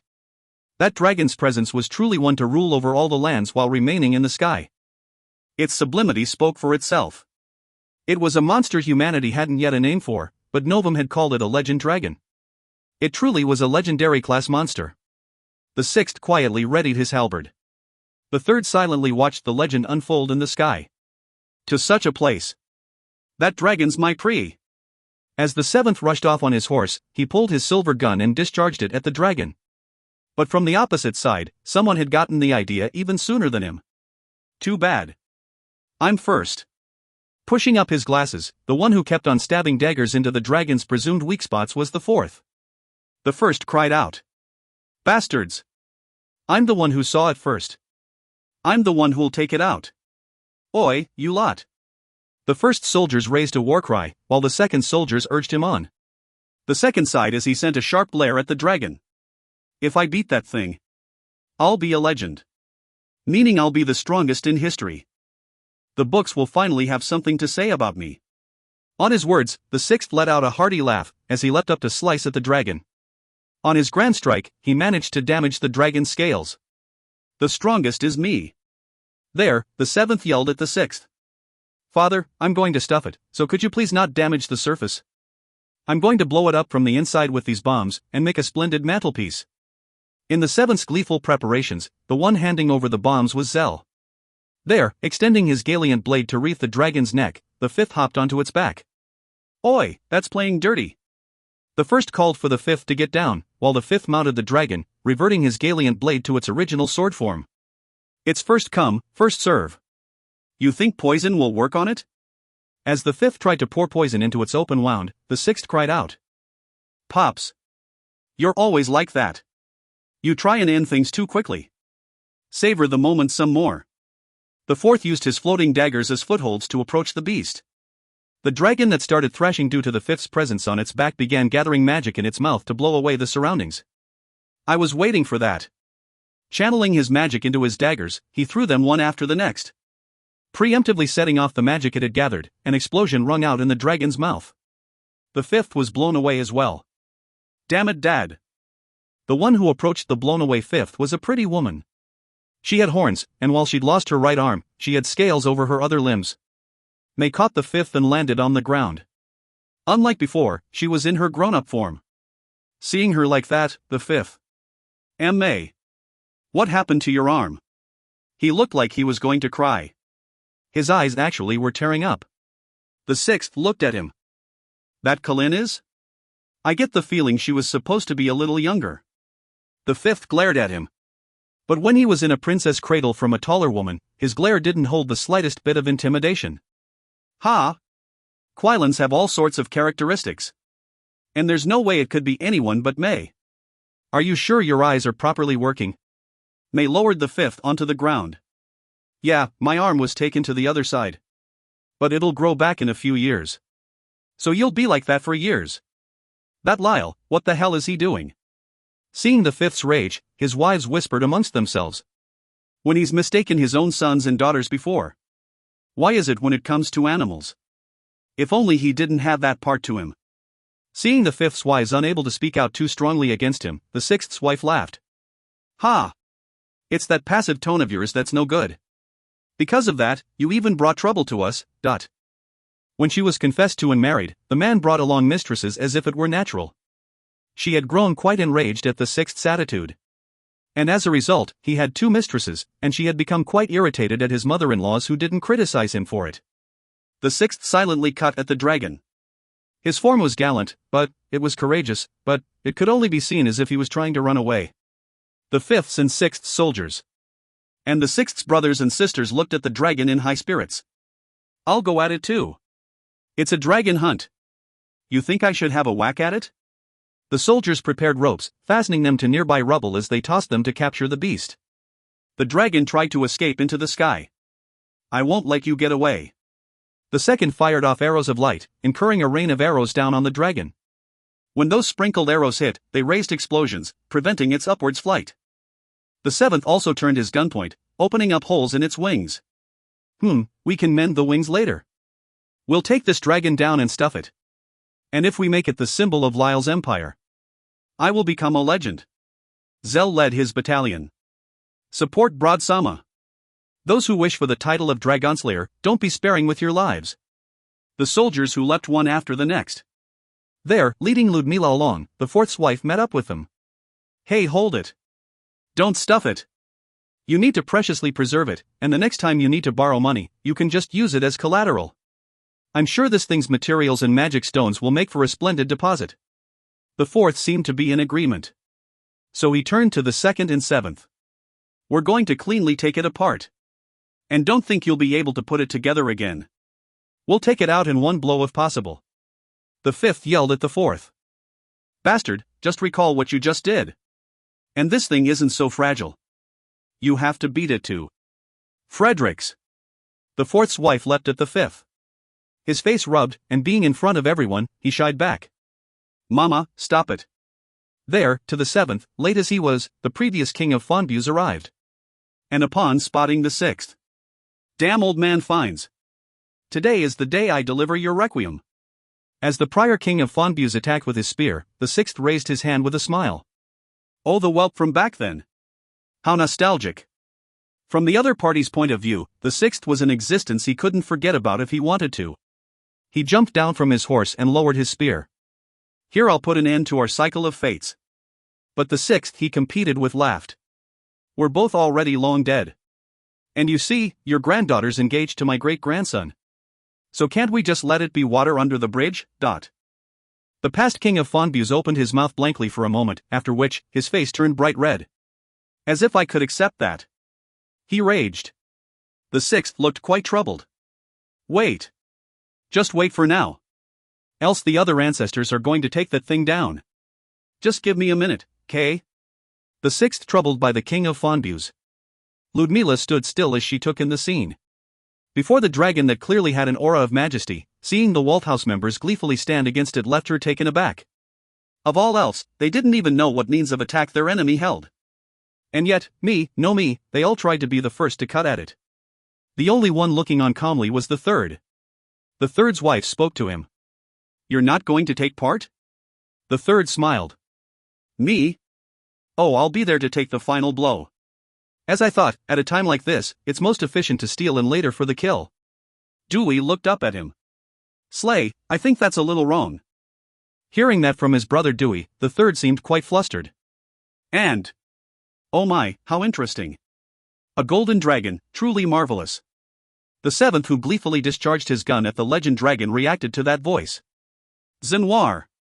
As the seventh raced towards her, Zenoir snapped her red folding fan shut. You're late. I had to come here on my own strength. But that dragon truly is nice. It'll make a nice gift to give to Lyle. That's right. Dear, you have to defeat it before any of the others. For our cute grandson's sake, you can at least do that much, can't you? The seventh tried to say something, but glared at by Zenoir, he lowered his shoulders. You understood. I'll do my best. Zell. No matter what, we have to take that thing down. Yes, Broadsama. Zenoir looked at the gold dragon, the legend dragon, as she stuck out her chest and raised a grand laugh. Oh ho ho, splendid. Truly splendid. It'll be the finest of gifts. The ones watching her back were the ones who'd forcefully been dragged along, Gracia and Elsa. Both of them had begun to wonder whether seals had inherited her ill nature from this woman. Or so spoke the faces they were making. Elsa, I'm beginning to think. You don't have to say it. Rather, there's no place for us to do anything. Cut it, with magic raining down incessantly from all sides to bathe it, the legend dragon. A black magic snake wrapped around it, before it exploded in a gale of black flames. Then, captured with the magic raining down from above, a steel ball came at it to blow it away. The first looked at the legend dragon that continued to regenerate. You're all useless. Switch out with me. Swinging his large sword around, he cut in. There, perhaps irritated at being called useless. Stand down, barbarian. I have a reason I can't back away. You're not taking my prize. The seventh continued raining his bullets down on the fallen legend dragon. Ludmila offered a word as she looked upon the scene. I actually feel sorry for it, that poor dragon. She muttered. If you find any errors, ads pop-up, ads redirect, broken links, non-standard content, etc., please let us know. Report chapter so we can fix it as soon as possible. Volume 18, Chapter 16, Two Swords. Two Swords. In excitement, the fourth cut at the gold dragon with a speed great enough to leave after images. Even this thing's scales regenerate. While he continued shaving them away with his daggers, even the scales that came loose and fell would grow back. His wife looked at him, making a clenched fist of victory. This is the best. Keep on securing more of those scales. The fourth's wife went over to confirm one of the scales. Touching it, and lightly tapping her fist over it, she seemed to be verifying its value. Fredericks. Over here. Look. I'm sure these scales are precious materials. Seeing her mother's innocent laughing figure, Fredericks almost felt the urge to drop his sword. Yeah, looks like it, Mama. Nearby, his sons and daughters were launching attacks at the dragon. Hammering in magic and using their skills, the dragon hadn't been granted the chance to do anything. Looking upon the scene, Zenoir closed her red fan and pointed it at the dragon. As it roared, it tried to spread out its wings to blow off all the folks climbing and clinging onto it. So tried the legend dragon, but it found itself sealed in a semi-transparent octahedron. That was Zenoir's skill. How noisy. Can't you pipe down for a bit? Within that octahedron, the legend dragon was suddenly engulfed in fire. Seeing the dragon burning up within, the seventh cried out. Ooh! Aren't we making amount of ITT? At least blow away its insides. It seems he wouldn't permit the surface being burnt. But there was someone troubled with the innards being blown away in itself. The first's wife. Don't screw with me. If you mess up its insides, it'll be hell to cook. Dear. In order to cook it, the first's wife looked at her husband. She likely wanted him to secure it in good condition. The first straightened his back. Why yes. That thing's edible? It clearly looks unappetizing. It's all sparkly. Sparkly. My intuition's telling me that thing will taste terrible. You won't know unless you try. So just take a bite and see. You're testing it on me. He called out as he shouldered his sword. A golden dragon. Its horns were blood red. If one had to say, it didn't look very tasty. The fourth's wife to the first's. It goes without saying we're selling the innards. Dragon meat will definitely fetch a fortune. So secure it whole. Why are you the one trying to eat it? The legend dragon freed from its octahedron prison collapsed on all fours, giving some pained breathes. Its burnt surface regenerated. The second's wife sped up the speed of her rotating rings as she looked at the beast. This thing could probably grow back its wings and horns if it felt up to it. Its tail too. Everyone's eyes gathered on the dragon. Around. The horns are mine. Tail. Get the tail. I'm sure it'll be delicious. You've got to get the wings. The Walt house members fixated on that dragon. Completely abandoning Lyle, they devoted all their time and effort to the beast. While things weren't going as she had expected, Novum's objective had successfully been fulfilled. Damn it. They're all focusing on the dragon and ignoring me. The group making a ruckus a little ways away irritated me, but as I thought, Novum before my eyes was my own problem. I have to do something about it myself. But when I don't have a weapon, this one will be harsh. Out of breath, I avoided a swipe from Novum's scythe. As it struck a section of rubble, it cleanly cut through. The cross-section was left in a beautifully smooth state. There was no doubt a cut from that would prove fatal. Before Novum, something like armor would be akin to paper. No, perhaps even less than paper. As I ran removing my heavy metal armor, Arya and the others fought the land dragon subspecies nearby. To Arya, it was a mismatched foe, and they were quite hard-pressed. I doubt either of us could come to the other's aid. Novum chased after me. Discarding your protectors was a good decision, but you're making too many openings. If you told me to wait for you, I would. I honestly considered saying, then could you give me a moment? But was it really alright to say it? Would she get angry? But I kinda didn't want to make such a request. You're showing way too much leisure. As I tossed a chunk of adequately sized rubble at her, she cut it down without the slightest drop in speed. I retrieved another and tossed it. Again. She cut it down again.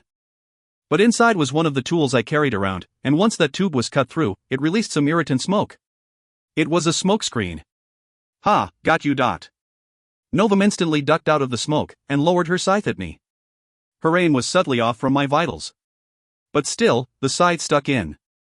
Seeing that, Novum gave a smile. Wonderful, Lyle-sama. As my illusion disappeared, Novum turned her face towards where I was hiding. I had shown her an illusion through the third skill, but it didn't even buy me time. I wanted to retrieve a weapon from somewhere, but there wasn't anything weapon-like around. Even if I picked up some discarded sword, it would easily be cut through before Novum's scythe. Should I match her charge and dodge to get a blow in? But I get the feeling a normal weapon wouldn't be able to scratch her. My breath was getting terribly disordered. Seeing me like that, Novum floated up lightly from the spread of debris, waiting for me.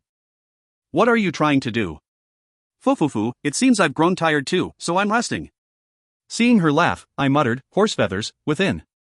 Not a single bead of sweat, her breathing in perfect harmony, she was clearly waiting for me to finish my preparations. She was grinning. When she was waiting for her own death, why was she able to smile like that? I gripped the jewel. From how long ago had that action become a habit? When I gripped it, I had gotten around to believe that advice was sure to come. At present, swarming around the dragon nearby, taking no notice of me were my ancestors and their merry friends. I wanted to tell them to be a bit more useful. Novum looked at me. It seems help isn't coming. They're all enjoying themselves quite a bit. While there was a slight gap in her words, things were going according to her plan. Without any hindrances, she tested my ability as she let herself be killed by me. Regrettably enough, I couldn't think of any revolutionary solution. If that's how it was going to be, would my post-growth high-tension self have been better suited to the task? Am I no good? I strongly gripped the jewel. Its silver ornaments had lessened considerably. I began ordering my breath as I resolved myself. There. You no good at all. Ha, why do you always go so negative? Why not believe in your own strong self some more?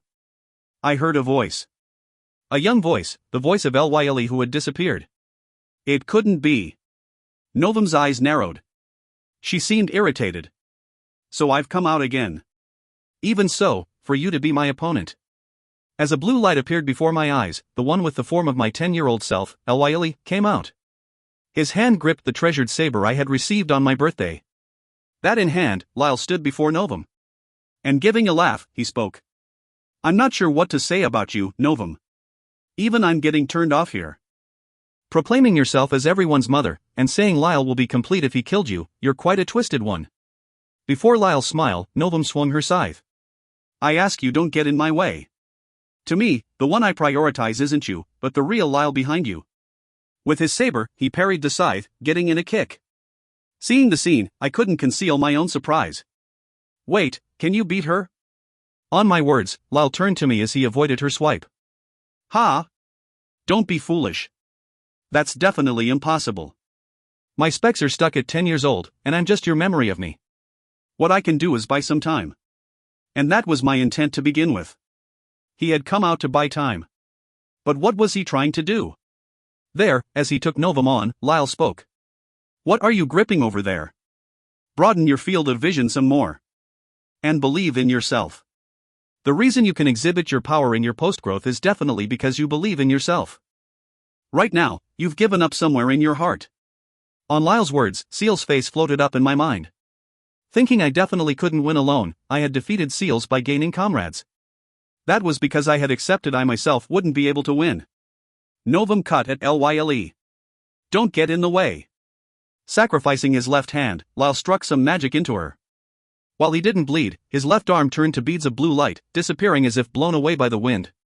Using the magic explosion, Lyle propelled himself before me, and turned my way.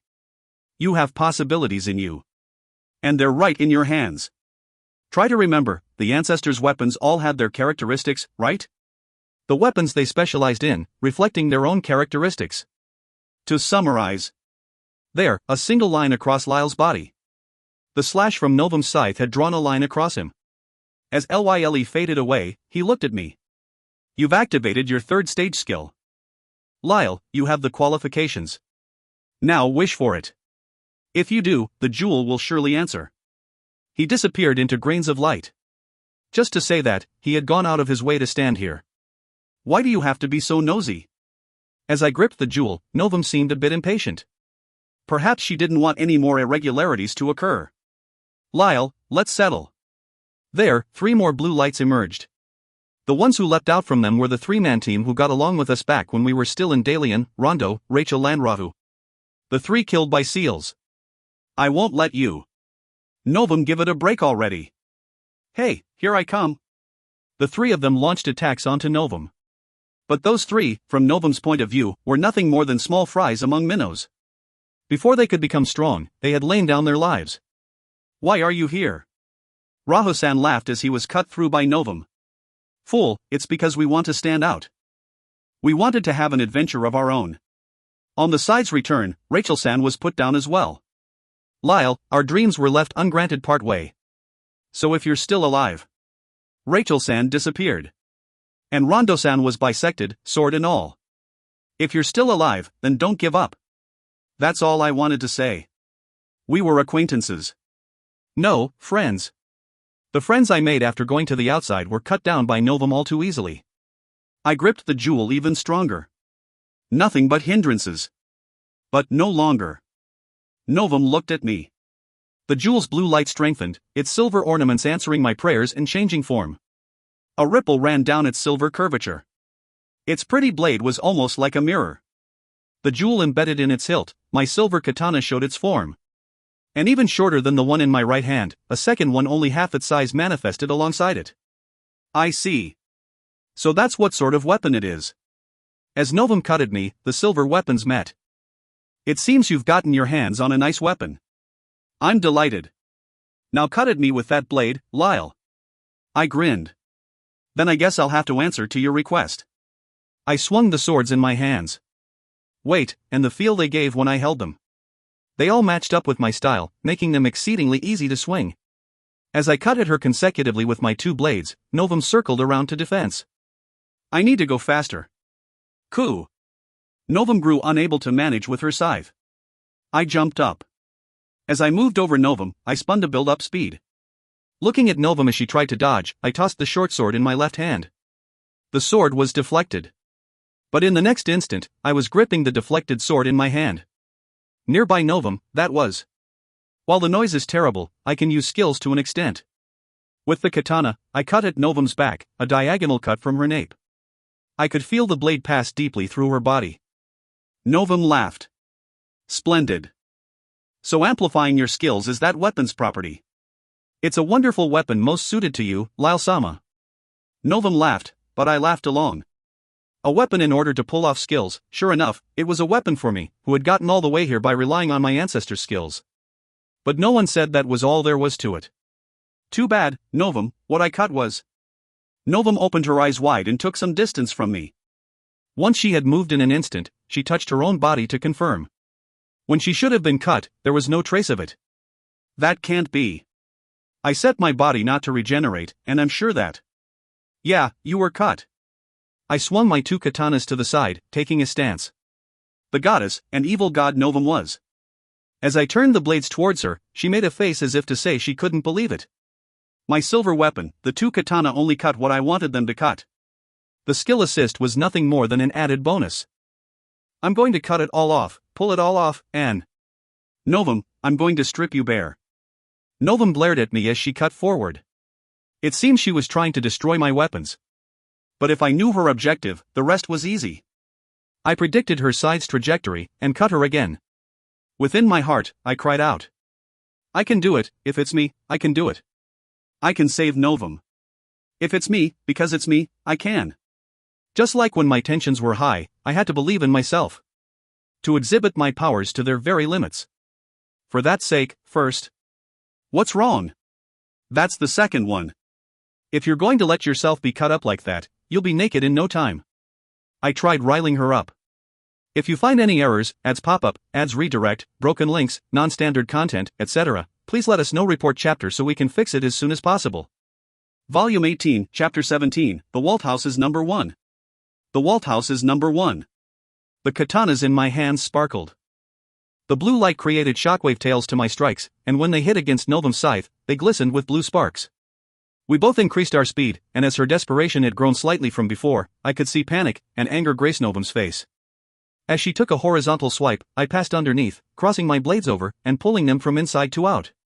I rolled across the ground to pass her by, and instantly stood to reset my stance. Making a smile, I exchanged a bluff. Hasn't your speed fallen from before? And this is just my personal opinion, but I'd prefer your skirt a little shorter. Right now, she was wearing a skirt that reached her ankles. As she turned to face me, the skirt did lightly spread out. But it was too long to show any of the good parts. At the just barely mark, it quietly drifted down. Why don't you ask that of the other women to become your wives? I took a step in. Sorry, I've already prepared a seat for you. But worry not, even if you haven't fallen for me, I'll make you fall in no time. Remember. I need to remember how I was in my high tensions. Remember that sensation I had when I thought I could do anything? My heart continued whispering to me. If I showed the slightest weakness, I would fall apart. At the very least, I needed to continue on. So that my voice would reach Novum. Not some evil god. Not some goddess. Novum, in order to reach her.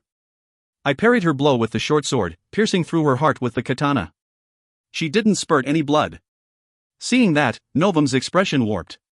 You can't be so selfish forever. Poppycock. All the Walt house's generations, they've all been selfish. Stepping in further, I entered her bosom so she couldn't reach me with her scythe, this time stabbing my short sword into her. They entered pioneering brigades so their first love would look their way, but as I forced my impaled blades through her sides, Novum parted. They couldn't be honest, rebelling against their parents to the end. I approached Novum to prevent her from taking distance, using an illusion to avoid an attack from her scythe. Perhaps she was considerably flustered, as she looked straight at the projection. They punched the king because they got pissed off. Lining up the 2 katanas, I took a horizontal swipe at her. They worked hard in internal affairs because they loved money. As Novum held up her left hand, I tossed my katana and short sword in opposite directions. When she fired off magic, I first collected the short sword and cut at her. When that was blocked, I instantly warped to the katana, collected it, and cut at her again. It was shallow, but I managed to graze her flank. They doted on animals over their children. And following on with that motion, I unleashed some consecutive swipes. Holding both swords in a backhand grip, I spun, kicking the scythe out of the way, cutting again and again. I didn't care how shallow they were, I focused on nothing but cutting at her. They ran out of the house because they hated their parents. Novum grit her teeth. I produced 4 illusions and cut at her from all sides. Warping above her, I continued to spin as I lowered the blade. Even if they knew it would be impossible, they tried to prove how amazing the gun was. To be blunt, our house was a selfish one. Novum looked at me as she directed her left hand. From it, a number of small balls of fire. A few thousand, tens of thousands were fired off, parting as I sliced through and avoided her rounds. Again, just like that, you continue to speak of nothing but their bad points. And just like that, you continue beautifying them and ignoring their bad points. When you only looked at whatever you wanted to see, don't try calling yourself a mother, but. My katanas picked up the wind, blowing away the flames. The fireballs swept up raised explosions as they landed on the ground. As Novum raised her left hand up, she let off an electric discharge. Looking at the discharge that gradually grew, I stuck the short sword into the ground in attack. As the lightning she let out gathered at the short sword, I passed her by as I cut with all my might. Instantly turning and cutting her back, Novum brandished her scythe, so I warped towards the short sword. Retrieving it and gripping both blades in my hands, I took a deep breath. Novum also breathed with her shoulders and hung her head. Her hair was a mess. From the gaps in her sweat-stuck locks, I could see her violet eyes scowling my way. But even so, for the sake of the future. I sucked in a lot of air, and yelled. I helled from my heart. Who cares about ruin and whatever mess happened in the past? Rather than some distant future to come, today, and tomorrow. I'm much more scared of the bloodshed my wives will bring. Something happened in the past. That's why Novum and the others were born. I know that. But if you'll let me have my say, if you'll let us have our say. The distant past and distant future are irrelevant. If you ignore the all-important present, then past and future are meaningless, goddammit. To me, at this very moment, are you happy right now? Can you stick out your chest and say you're living the dream? The current you, what are you thinking right now? Not the Novum who thinks of the future. Or the Novum bound by the past. I wanted to know the feelings of the current Novum Forxes. Novum took a stance with her scythe. Again and again, just shut up. My feelings are, no one, as if anyone could understand. No one understands. I know no one will understand. It's because no one understands, that She shed a single tear. Seeing that, I laughed. She was starting to chip. The evil god and goddess chipping away, Novum's natural feelings were coming to the surface. Look right there, I've peeled off the mask. That's right, give me more. Expose yourself more.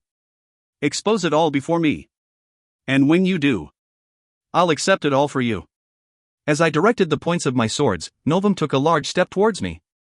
The rubble where she stood was blown away, and she approached me at a high velocity. Like hell anyone could accept it.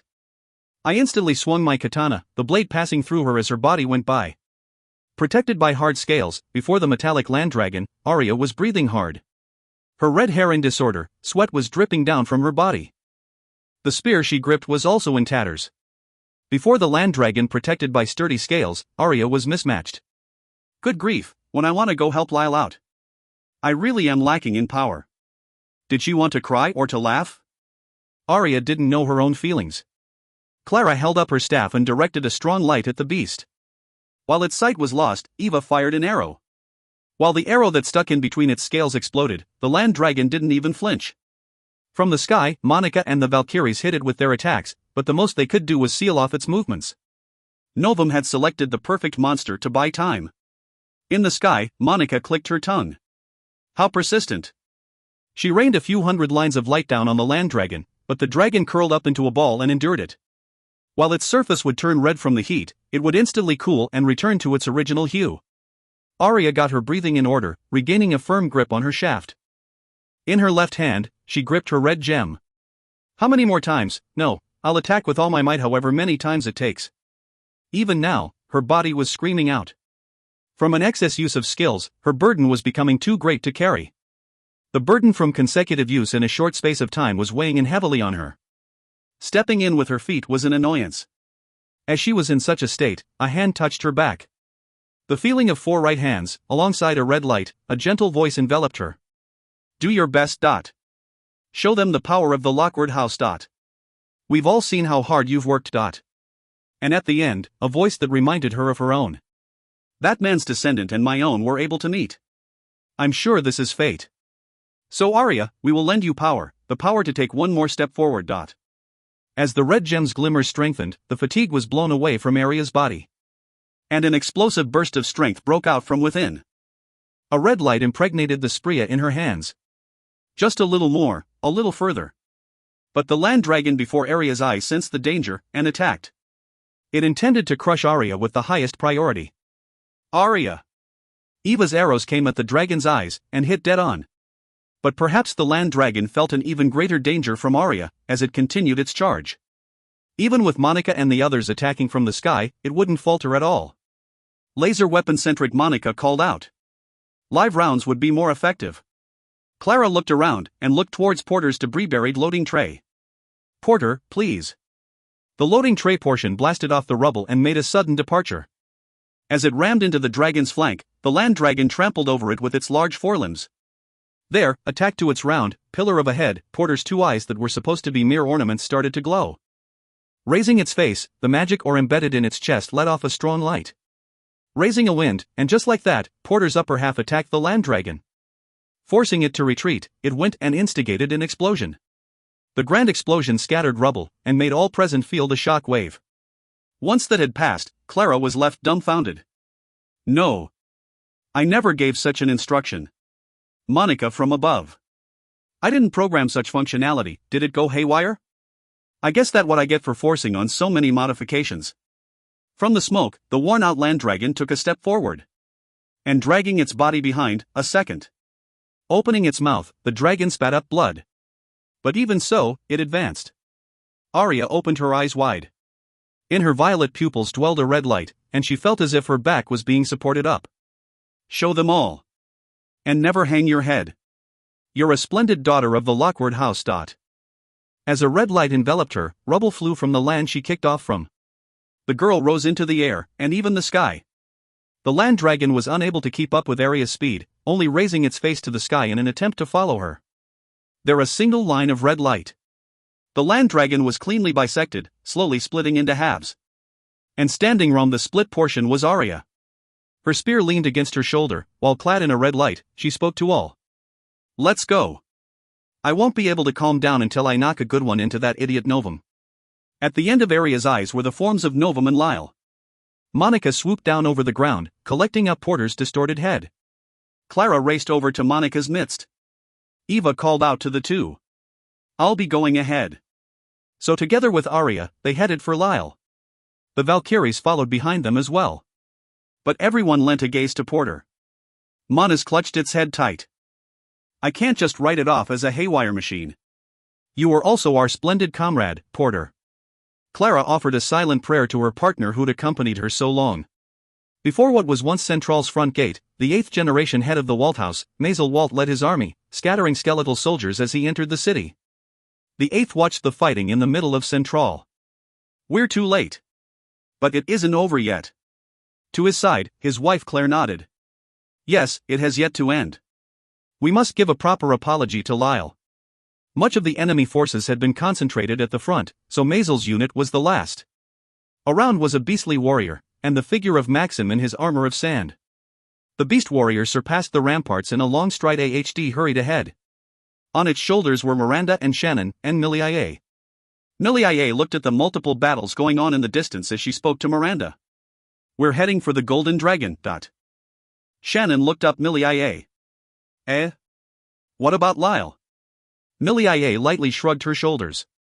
Let's give him a little time. It looks like Lyle has his own battles too. More importantly, there's someone I want to give a good whooping to. Shannon, you'll help me, won't you? To Malia's smile that wouldn't take no or an answer, Shannon nodded a number of times. Miranda inspected the gold dragon's beaten form. But it looks like it's going to end over there too. There, Millie spoke. That's precisely why. I want to get in their way a bit.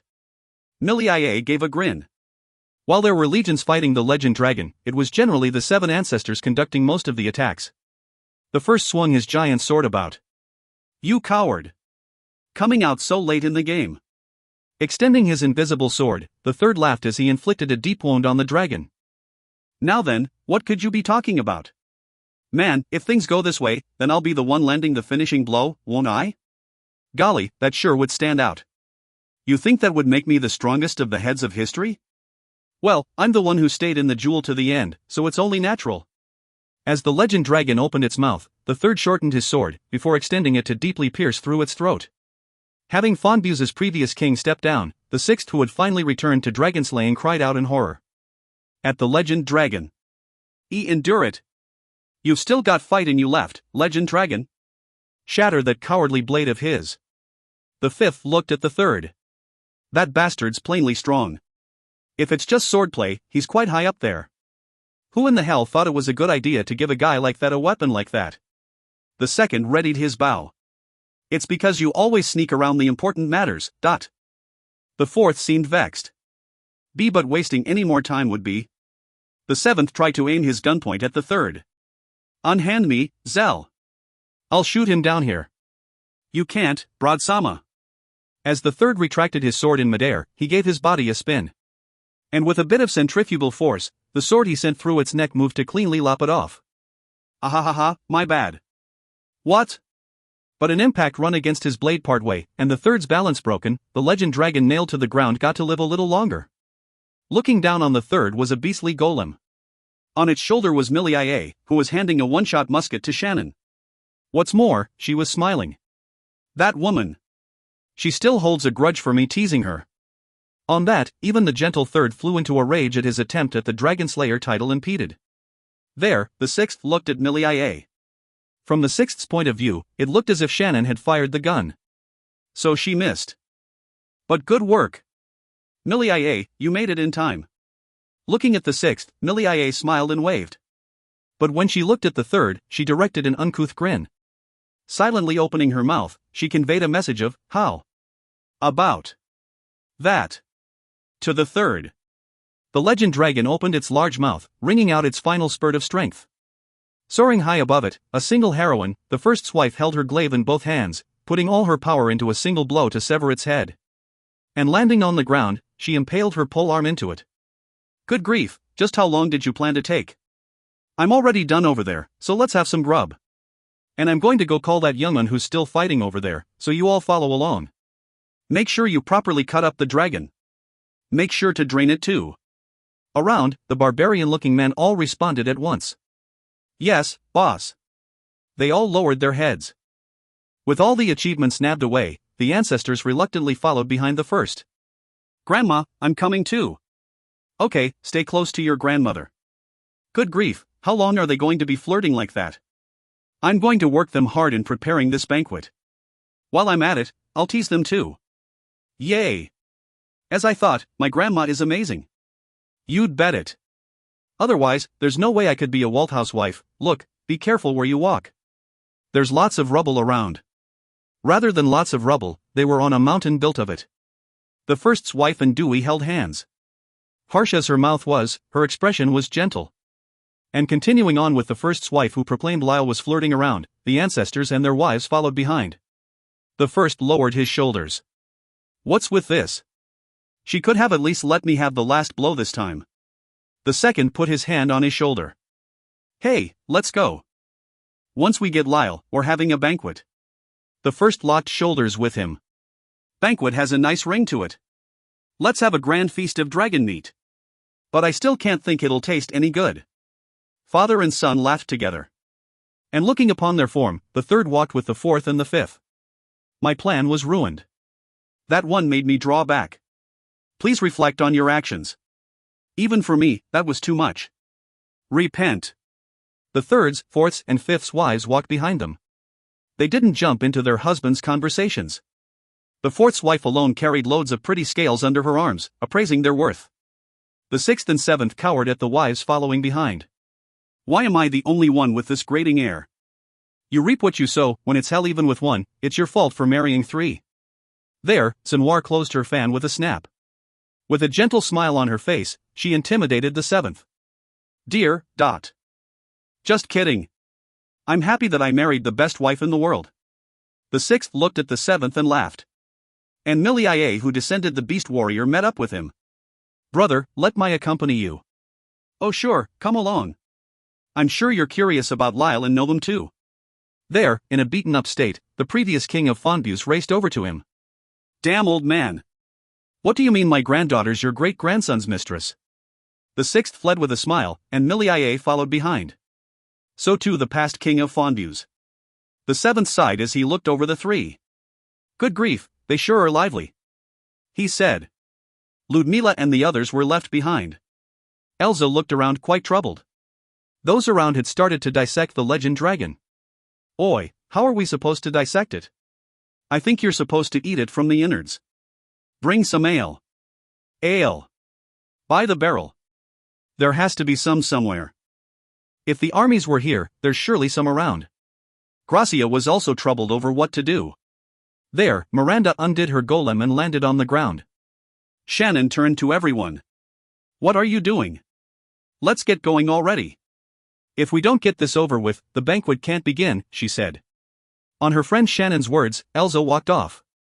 That's right. I don't know if a banquet is the right thing to do, but, well, we can't just abandon Lyle and the others.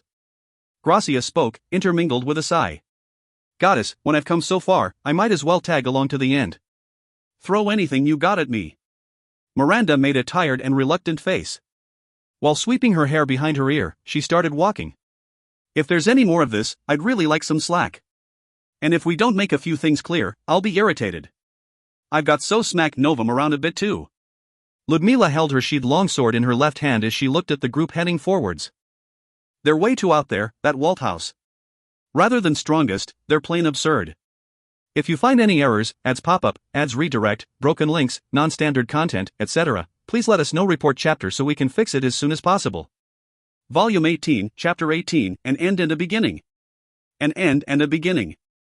The two silver blades met the silver scythe. Sparks scattered, and we were both covered in sweat as we faced one another. The smile of leisure had disappeared from Novum, her emotions beginning to come to the surface. A rougher tone. The usual Novum, who always looked somewhat unperturbed, was nowhere to be seen. Her tears fell in large droplets. I always had so many memories. There was never me. I'm just someone's replacement, I know. I always knew, and yet, at this point, saying something like that at this point, just how painful do you think that is for me? Supporting up her scythe with the short sword, I inflicted a shallow cut with the katana. My silver weapon would reliably cut what I wanted to cut, without leaving a single scratch on what I wanted intact. So in contrast to my tattered state, Novum was neat and tidy. There wasn't the slightest grime on her clothes or skin. Her sweat and tears were the end of it. Meanwhile I was covered in blood, sweat and mud, and the sand and dust stuck down hard on me. But this situation had me advantageous. If you can think that way, that means you're right there. Say it, go out and say how you feel. It never gets across. Your voice never reaches me. Do you hate me? Love me? You love me, don't you? Say you love me. If she said she hated me here, I'd get depressed. No, forget it. Don't grow weak. If you show weakness, you'll crumble at once. Novum gripped her scythe in both hands, her movements duller than before. But from a general perspective, she was still going at an incredibly fast speed. She was definitely weaker than she had been before. No, the evil god and goddess powers were being shaved away, and Novum was reverting. I parried her slash with the katana in my left hand. But Novum stuck into my stomach with the hilt portion. I opened my mouth at the impact. Ka! My breath was forcefully spat out, and I was sent flying a distance. As I rolled over the rubble, it was extremely painful. I forcefully stood, and there I found the form of Novum holding her scythe high. She made a blood-curdling expression. If I hated you, I'd never have served you so. I love you. Not the Lyle-sama of the past. The current Lyle-sama. I loved how you worked with all your might. But all I'm capable of is, and yet, come so far, you say such a thing. Before, you wouldn't even look at me. I dodged the blow she lowered at me and the scythe pierced into the ground. As I corrected my stance, I readied my two swords. What are you talking about, Dot? Back when I commuted to the Walt House mansion. You never looked my way. But still, even so. I thought I could be of some use. I thought it. And now what? When my engagement to her had been decided? Back then, I was treated coldly, betrayed by everyone around me. I had grown to hate humans. But even so, I tried to get my parents to look my way. Wait a damn second there. Hey! You've got some fault in that one. You'll forget the dealings you made with seals and blame me for that one. It's because of you I almost developed severe anthropophobia. No, I really did develop it. Take some responsibility and take me. As her movements dulled, I laughed. At my grin, Novum made a blank expression. But it was too late. That opening. I'm taking it. I crossed my katanas diagonally and swung them across, cutting into her deeply. As Novum's face grimaced in pain, she punched me away with her left hand. As I floating in the air, I purposely let go of my 2 katanas. Novum approached me as I floated, coming before my eyes and lifting up her scythe. I liked you. That's why it was so painful. And yet, you. Lyle-sama seemed to be having so much fun. I kept telling myself I'd disappear someday, that's why I gathered so many. I'm sure she was talking about the harem. When she went and gathered them on her one, what does she mean it was painful? I don't think I'm at fault here. Novum's the one who gathered them. Though it's true I began assertively calling out to women halfway down the line. Right before she lowered her scythe onto me, I warped to where my katana had flown. Gripping the hilt, I noticed there was less noise than before. I could use skills all I wanted. You're the one who gathered them. Don't make it sound like it's my fault. As she turned in midair, she threw her scythe at me. I instantly warped, this time to my short sword that had found itself a ways away. Then, will you get rid of them all, and look at me alone? I definitely didn't want there to be others. I didn't, but I endured it and gathered them. Since I was going away someday, I had to make sure you wouldn't be lonely. That's overkill, fool. And at this point, I'm not abandoning a single one of them. They're all my women. Like I'd hand them over to anyone. Arc. As I looked at Novum's fit of insanity, I produced illusions around. It had grown much easier to do than before. As Novum attacked the illusions with her bare hands, I threw the short sword and stuck it into her. When she raised her right hand, the scythe returned to it. What a convenient staff. I spoke apologetically. If I drove them out now, you'd question my humanity, wouldn't you? Like I could do that. If I'm the one saying it, is it already too late? Or so the question floated up. No, don't grow weak. You're fine. You're still fine. As Novum approached, I stabbed at her again. Pulling out the short sword stuck into her, I kicked the scythe away, and leapt back to take some distance. Novum loosely let the scythe hang down as she hung her head. I really am a terrible woman. I want to monopolize Lyle-sama. When I see you kiss other women, another Novum inside me says, this is the onset of unlimited possibility. But inside I tell her, no, *CK this, so a lot of Novums come to wipe out my will, and I'm left just smiling and watching. I don't want it anymore. This is hell. So, please be good and listen to what I have to say. Kill me. If you don't, I will end up killing all the other women around you. Well damn. A chill ran down my spine. But killing Novum is out of the question. I don't want to be killed either, and having my other comrades killed is out of the question. No to all of it. I said it, didn't I? I'm a selfish man. Hearing my answer, Novum slowly raised her scythe. In it, mana began to gather. That magic density. I could tell her output was rising to overwhelming levels. In that case, with me, please die with me. I never thought her desire to monopolize would be this strong. Just looking at the scale of her magic, it was enough to blow away the area. Taking a stance with my swords, I thought over whether to warp or try to endure, when. How deplorable. From behind, I heard the voice of a woman. A nostalgic voice, and yet it somehow sounded different to what I thought I knew of it. Looking at not me but Novum, she spread out her arms. You're a thoroughly hopeless woman, are you not? Before love comes into the question, you're a failure as a wife.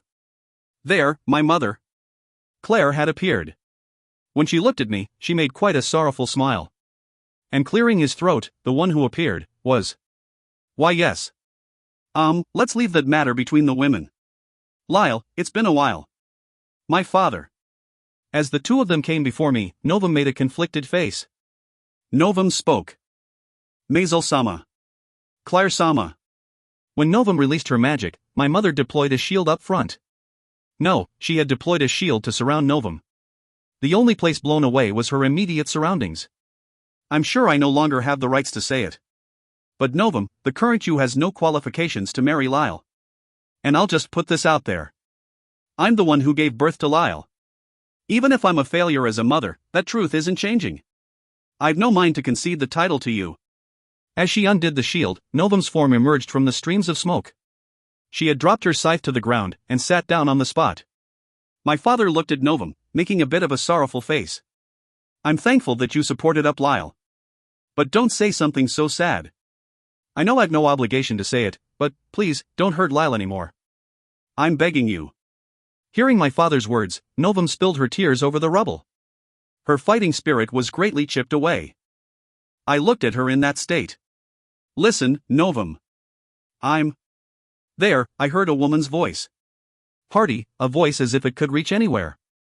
Blah, blah, you're all too noisy, you brats. In the end, what is it you want to do? As I turned, holding the hand of a small child, young Dewey, who I'd seen in the second's memories, a woman leaned a glaive over her shoulder as she looked this way. The glaive's blade portion looked large and bulky. It definitely wasn't something to handle with one hand. Dewey waved over at me. I also returned a small wave. There, the woman glared at me. She turned the tip of her weapon this way. And you? You call yourself a man of the Walt house. Just look at Basil. Basil. That guy's an idiot, so he doesn't get any of the complicated stuff. Behind the woman, the first muttered some displeased complaints. I just happen to like the simpler ways, and I'm not an idiot. The woman of valor spoke to me. But he always holds himself boldly. And he always makes his point clear. This world doesn't run on pretty ideals alone. Make it clear. Do you like that brat over there? How much do you love her? If you have loads of women around you, then make a ranking. Just because you say you'll love them all equally. Behind the glaring woman, I could see the fifth. In a small voice. In the first place, I think harems are formed on the premise of equal love or something. Well, whatever. If I speak out, I get the feeling I'm in for some pain too. Don't give up. Do something about her. Remember back when you were in the Jewel. Where did all those reliable ancestors go? Are you guys the real deals? The fourth pushed up his glasses, smiling a bit. Well, you reap what you sow. I'm glad I only got one wife. It's no good, he was the usual fourth. He wasn't of any use outside of financial matters. The second looked at me and shook his head. Give it up. That's the sort of person my mom is. But she's surprisingly kind, you know. Can be scary as heck, though. Then show some of that kindness now.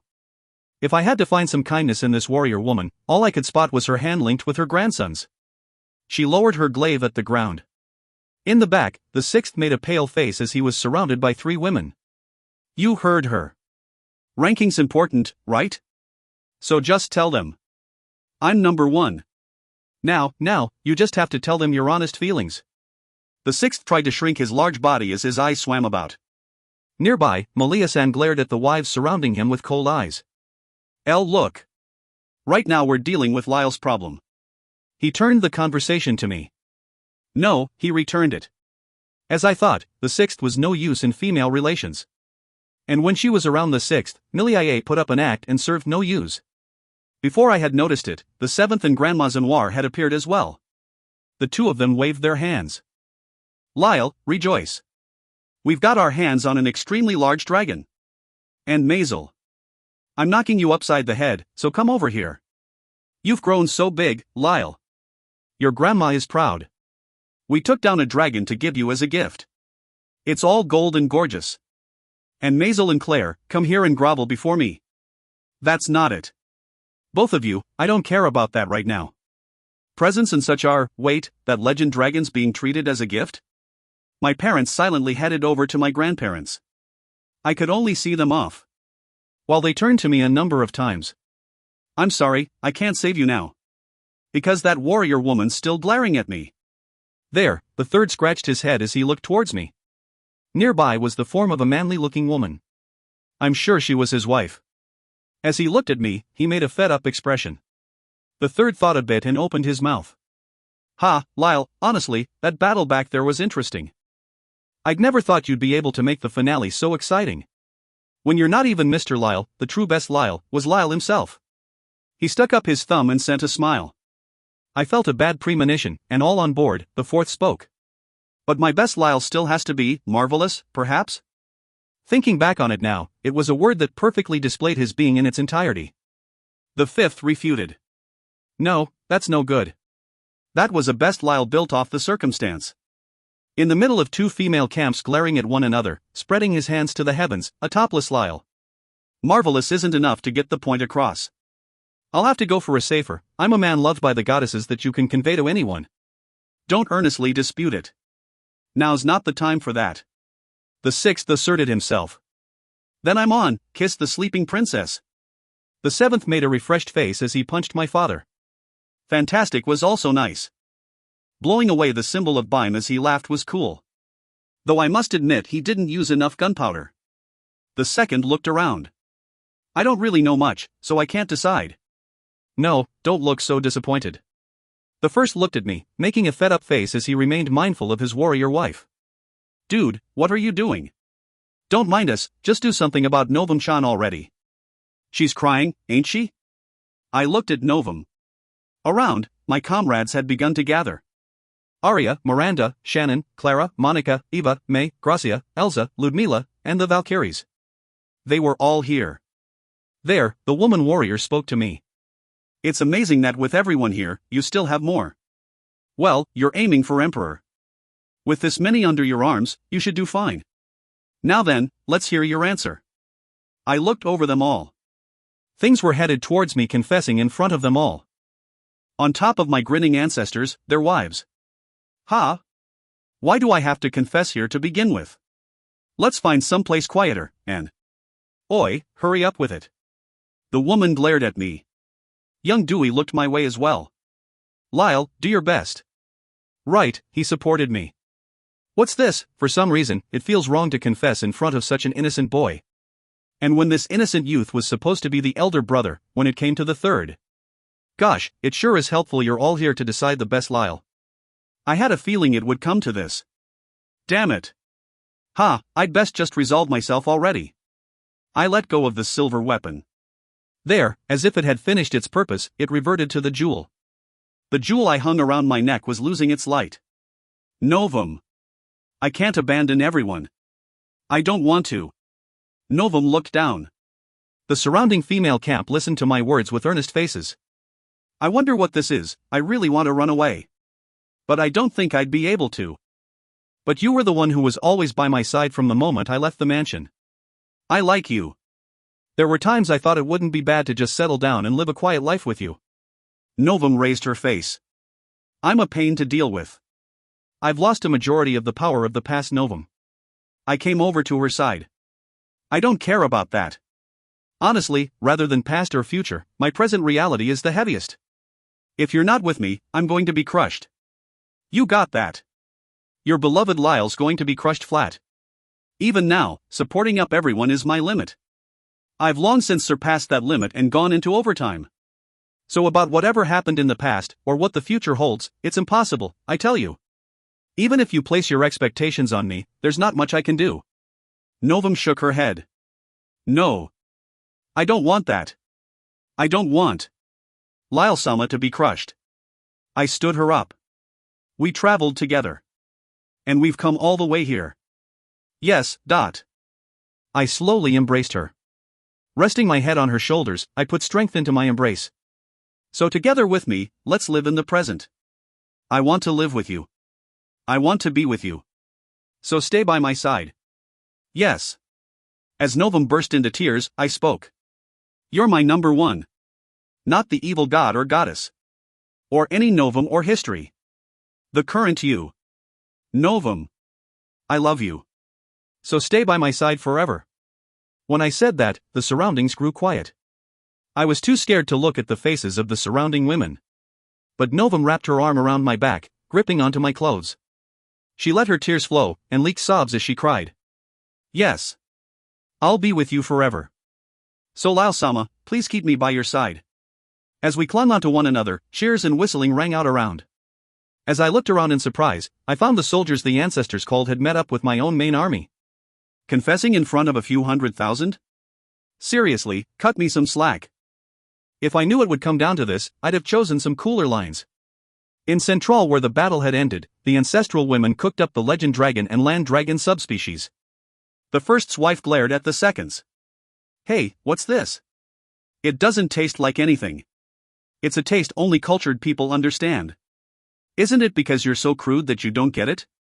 Both made smiles as veins popped on their foreheads and the two exchanged blows. Around, preparations for the banquet were hurrying along, and Novum and the others helped out as well. As Shannon tried to snack on the fried land dragon, Miranda lowered a fist on her head. Ow.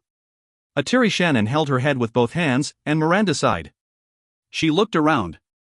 The main members of the Heads of History gathered around him. Lyle was using all sorts of gestures to complain about something. Those around listened in and laughed. To Miranda came Vera with gifts. It seemed she had found ale and spices from the rubble of Central. Hey, where should I bring these supplies? An injured May sat atop the crates being pulled in, as she exchanged a glass with Marina. This ale's great.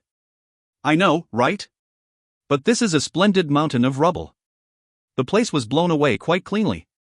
May rejoiced over her drink while Marina looked around. Leave the spices, and distribute the ale. Rather, how long are they going to stay? The one to react to Miranda's words was Claire. On the lowest rung of the Wives of History, she was treated quite poorly. A white cloth wrapped around her head, she wore an apron. Surely she was being worked hard to repent for this series of events. Oh? Don't want us? You don't want us here? Imperial nobles really are the worst. Only their mouths know how to move. Miranda shook as a vein rose on her forehead. It had been like this for a while. After rejoicing over her reunion with Lyle, Claire had learned of the numerous women surrounding him, and grown quite irritated. Well, at least they're more decent than a parent who abandoned their child. On Miranda's words, Claire grit her teeth. She hated how she didn't have any words to return. Seeing Miranda's triumphant smile, Vera retreated from the area in haste. Shannon tagged along to make a quiet escape. As Claire stood vexed, Zenwar came over with her fan. Oh my, the preparations aren't getting anywhere. Are you slacking? Hey, are you slacking? This is why counts in name alone are so troubling. Half-baked and saved by the Walt house, yet they slack off on their work. Claire sent an irritated glare to Zenwar. When you've nothing but history to you. With nothing but pride beyond your standing, you raised a rebellion and lost, didn't you? Oh, how terrible. You've hurt me, dearie. I think I'm going to go have Lyle comfort me. Ah, more importantly, I have to go comfort pitiful Lyle who was thrown away by his parents. I'm sorry, that was out of line. Miranda thought as she looked over Zenwar and Claire's exchange. This is why that terrible custom gets passed down. I have to be careful myself. There, she sent a glance to Novum, who was silently preparing. For a while now, she had been silently working to perfection. So perfect Claire was left unable to complain, to a level where Novum was the one eligible to find fault. Novum, you sure have it nice. Not getting dragged into these things. There, Novum turned her face to Miranda. And she spoke with a smile. That's because you always have that cheeky look on your face, Miranda-san. Yet you act all cute when you're in front of Lyle, of course they'd get irritated. Because you're shady as all hell. Miranda was at a loss for words. And as if to continue on, Novum spoke. And I'm just making things clear, so I'll say it again. What, dot? Miranda glared at her. Novum made a smile of leisure. I'm Lyle-sama's number one. So you girls can all get along and scramble for his second place. Miranda and Novum smiled together. Don't think your place will be stable forever. I'll snatch it away anytime.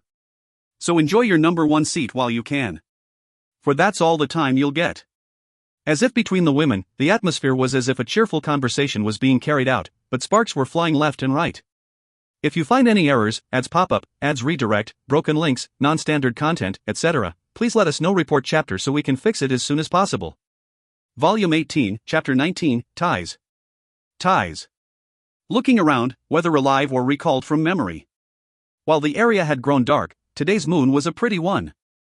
Fireworks had been prepared, but perhaps they would be unnecessary. I looked around as I spoke. I can't tell which is which, dot. There were those who embraced one another in tears, and those that laughed together.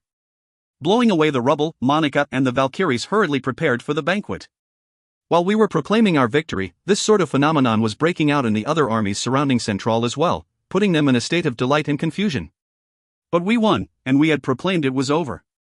The past king of Fonbuse looked at me in rage, apologized, said he was leaving Lian to me, and returned to Fonbuse's main camp to clear his head. Looking at the results alone, the surrounding armies contained the dead men that flooded off of the city, and my main force alongside another unit launched an attack on the capital. They did, but a majority of them were those of memory brought back by my skill 7s. The ones who came to me desiring various explanations were General Blois, Baldoir, and Maxim San. Maxim San was accompanied by a knight equipped in black armor. Was that the friend he spoke of? Right now, they were exchanging banter. What's this, you still haven't confessed? You're the adjutant of an army so large. I don't think you need to care about being a retainer anymore. In regards to the Black Knight who said that, Maxim San seemed happy and sorrowful. That's right. That's exactly right, but you see, for now, I wanted to apologize to you. Back then, I wasn't even able to rush to your aid. Seeing Maxim San's regret, the Black Knight laughed a bit. You're as earnest as ever. But I'm glad you didn't come. Looking back on it now, I can tell. Your judgment wasn't mistaken. Leading Lady Adele away to join the Anti-Seals coalition was the correct decision. So don't cry over it. It's unsightly to see a man like you cry. I know that. But I have to say it. I was always. I'm sorry. I'm sorry. As Maxim San cried, the Black Knight lightly patted him on the back. There, on the prepared initiative tables in front of us, food was brought out one dish after another. Meat dishes were the main staple, and among them were some dishes that made use of the materials we'd brought her ourselves. Well, we had finished this campaign ahead of schedule. There was no problem in using them. As I looked upon the scene around me. What's this? Over 10 mistress candidates. Just what did you lot do to get that way? I'm surprised at that one too. Why did the numbers grow that much? Lyle's going to wither, damn it. No, I made a calculation error, you see. I thought he would be good for a few more, but with those members, it proved a bit harsh. Though I still think it's going to increase. I'm more worried than jealous. Just as the second said, he's going to wither. The cause of his death's definitely going to be women, no takebacks. Can't laugh at that. And this is the founder of an empire. So Lyle's the same as me, . I'm sure he's different from you, sixth. Rather, the stairs have been gathering for a while now, haven't they? You don't have to force yourself here. To the seventh's words, the sixth cried out, "Don't abandon me." And everyone laughed. For a while now, they had grown heated talking about me. As that was going on, to our table came Arya, who was being worked hard carrying food around. Behind her was the form of the first's warrior wife. I've gotten around to thinking it. It's because this person was our founder's wife that a trend was set in all the wives to come. I think they could have gathered some more elegant women. There, the first's wife spoke. Hey, quite making a ruckus, and looked over here. It looked like you were too embarrassed to strike up a conversation, so I brought her over. You better say it properly. About what? It would be boorish to ask, I'm sure. The first's wife had brought Arya over, and it seemed she knew a few things. As the first stood, he came bashfully before her. Why yo? You doing well, Arya-chan? Called out and put to work, Arya seemed troubled. Of all else, Arya had never met the first before. There, the fifth followed through. This old man's the founder of the Walt house. The Basil who comes out in the Lockwood house's red gem story you spoke of. Arya, from the time we met, he was always worried for you. So why not talk with him some? Arya still seemed troubled, but she nodded. She understood. Come to think of it, I get the feeling Lyle said something about that in Central. I'm Arya. And name's Basil. Your ancestor was, well, huh? Hey, what's this about a red gem? The third seemed somewhat excited. The truth is, Alice San was interested in you as well. But since she couldn't express herself, she bought a red gem for you as a present. Yet she found she wasn't even able to hand that one over, and it's been passed down through the Lockwood house women for generations. It's amazing, founder. Just as you said, it really was fate. The third explained with a final, but it's because he said it knowing full well that only added to his darkness. I think there are some things best left unknown. Oh, why? Then, what's this? If I had actually called out to her. The second seemed cold. The possibility was there. Possibility, that is. I called over to Arya. Pour him some more ale. Even if he's dressed like that, he's relatively delicate.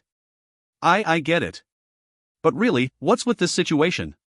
Watching over Arya head to fill the first's glass was the man's wife. Touching a hand to her hip, she smiled a bit as she looked over him.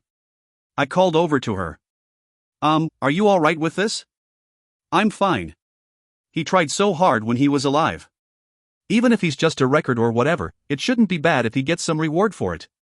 There, May who'd lost an arm accompanied Marina-san with some more ale. She waved her hand at the fifth, but her face was a bit red. Fredericks. May. He instantly stood and headed over to her.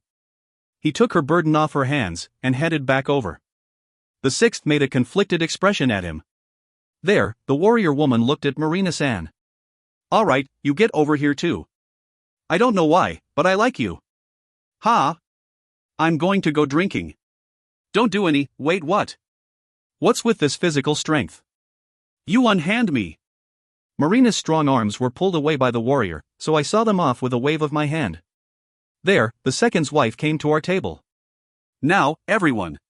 I'm sure you're tired of all that thick seasoning, so I've made some dishes as well. Crassel, we've got your favorite soup too. Slay, when your big brother Dewey's helping out, are you sure you should be taking it easy over here? I noticed Dewey by her side. He had brought plates to distribute the food. The second seemed wary of the first's wife as he took the soup. Thanks, you're a lifesaver. It's harsh with nothing but overpowering tastes. I did like this a lot. The third averted his eyes. There are things I want to talking about. Like teasing Lyle, who I looked after a while, and teasing all the others. I mean, I'm the only one who died in battle and never got to enjoy life. Dewey laughed. You worked real hard, Slay. Just sit back and relax. After looking at that kind young boy, everyone's eyes gathered on the third. The third seemed troubled over what to say. He was sweating. Dewey, you think you could leave your assistants at that? I can't seem to sit still anymore. Following on, the third's wife brought food as well. Together with Vera. We're not short on hands. You can just take it easy. Perhaps Vera had been apprehended as she looked over at me. I don't really get it, but I'm helping out, so, see you later, Lyle. Why yeah. Looking over the women who returned with Dewey, I let out a sigh. The first alone was staring into his cup of ale and grinning. I was jealous of his simplicity. The fourth removed his glasses and wiped them with a cloth. It was the same scene I'd seen so often in the Jewel. But I'm glad our family was the only one to see it. If the others watched, it would just look as if something came out after you won, and the last part was just a lover's spat. In the end, I'm sure the taking down of that dragon will be written off as the conclusion. Legend Dragon, as a fearsome monster who stood in the path of our victory, that was decidedly how the story would be told. I was just a little relieved. After the Legend Dragon was abused so badly, I at least wanted its name to remain in history as a powerful foe. I saw a small woman running up with golden scales in her hands. Behind her were the fifth's wives, and a crowd of men and women. They were the fifth's children. Malia-san was among them. While complaints came in from her sisters around her, she made a refreshing face. She's feigning innocence again. Show off your true nature, witch. What could you be talking about? Ah, Lyle, you sure worked hard. She looked at me and waved her hand. And the small woman, the fourth's wife, looked at me as well. Lyle. Look. Look at this. They're that dragon's scales, but they're definitely amazing materials. They grew back, so we got them in considerable numbers. We should carefully preserve one dragon's worth of them, and conduct research with the rest.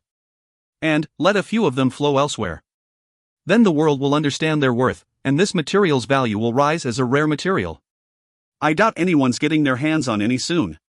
Fitting of the fourth's wife, she was quite shrewd when it came to money. The fourth grinned as he watched over her carrying the scales so preciously. This was a couple with a thing for shiny objects. And the fifth's children surrounded me. So this is the heir of the main line. What's this? He looked unreliable. Well, isn't it fine? And it seems he's becoming emperor. You'd better promote our grand and great-grandchildren. I'm really sorry you had to deal with Millie IA. She's just terrible, isn't she? My surroundings grew rowdy. And to the fifth, who had May sit next to him, the eyes gathered as well. Dad, at the end of the end, do something about that animal obsession of yours. A voice representative of his children. As I looked to the fifth, before I noticed it, the animals he kept were by his side as well. Surrounded by their fluff, he seemed to be in heaven. I refuse. An instant reply. Around him, perhaps his wives had come with food and ale, as they lined themselves up. Good grief, he never changes. Hearing that, the fifth's face turned red as he looked away. In contrast, looking around the sixth. Did you hear? It seems he's gotten over a dozen great-grandchildren. Broad, you say something too.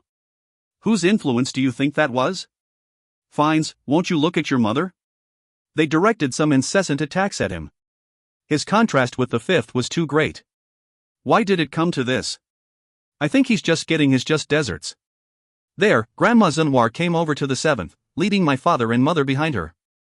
Oh, so you're here? I brought them. The 8th-generation couple that screwed up big time. Lyle, get over here. I didn't know what to feel, seeing my father and mother worked so hard by the others. I did think to save them, but the two of them didn't wish for it. As I headed for my parents before everyone, they were crying.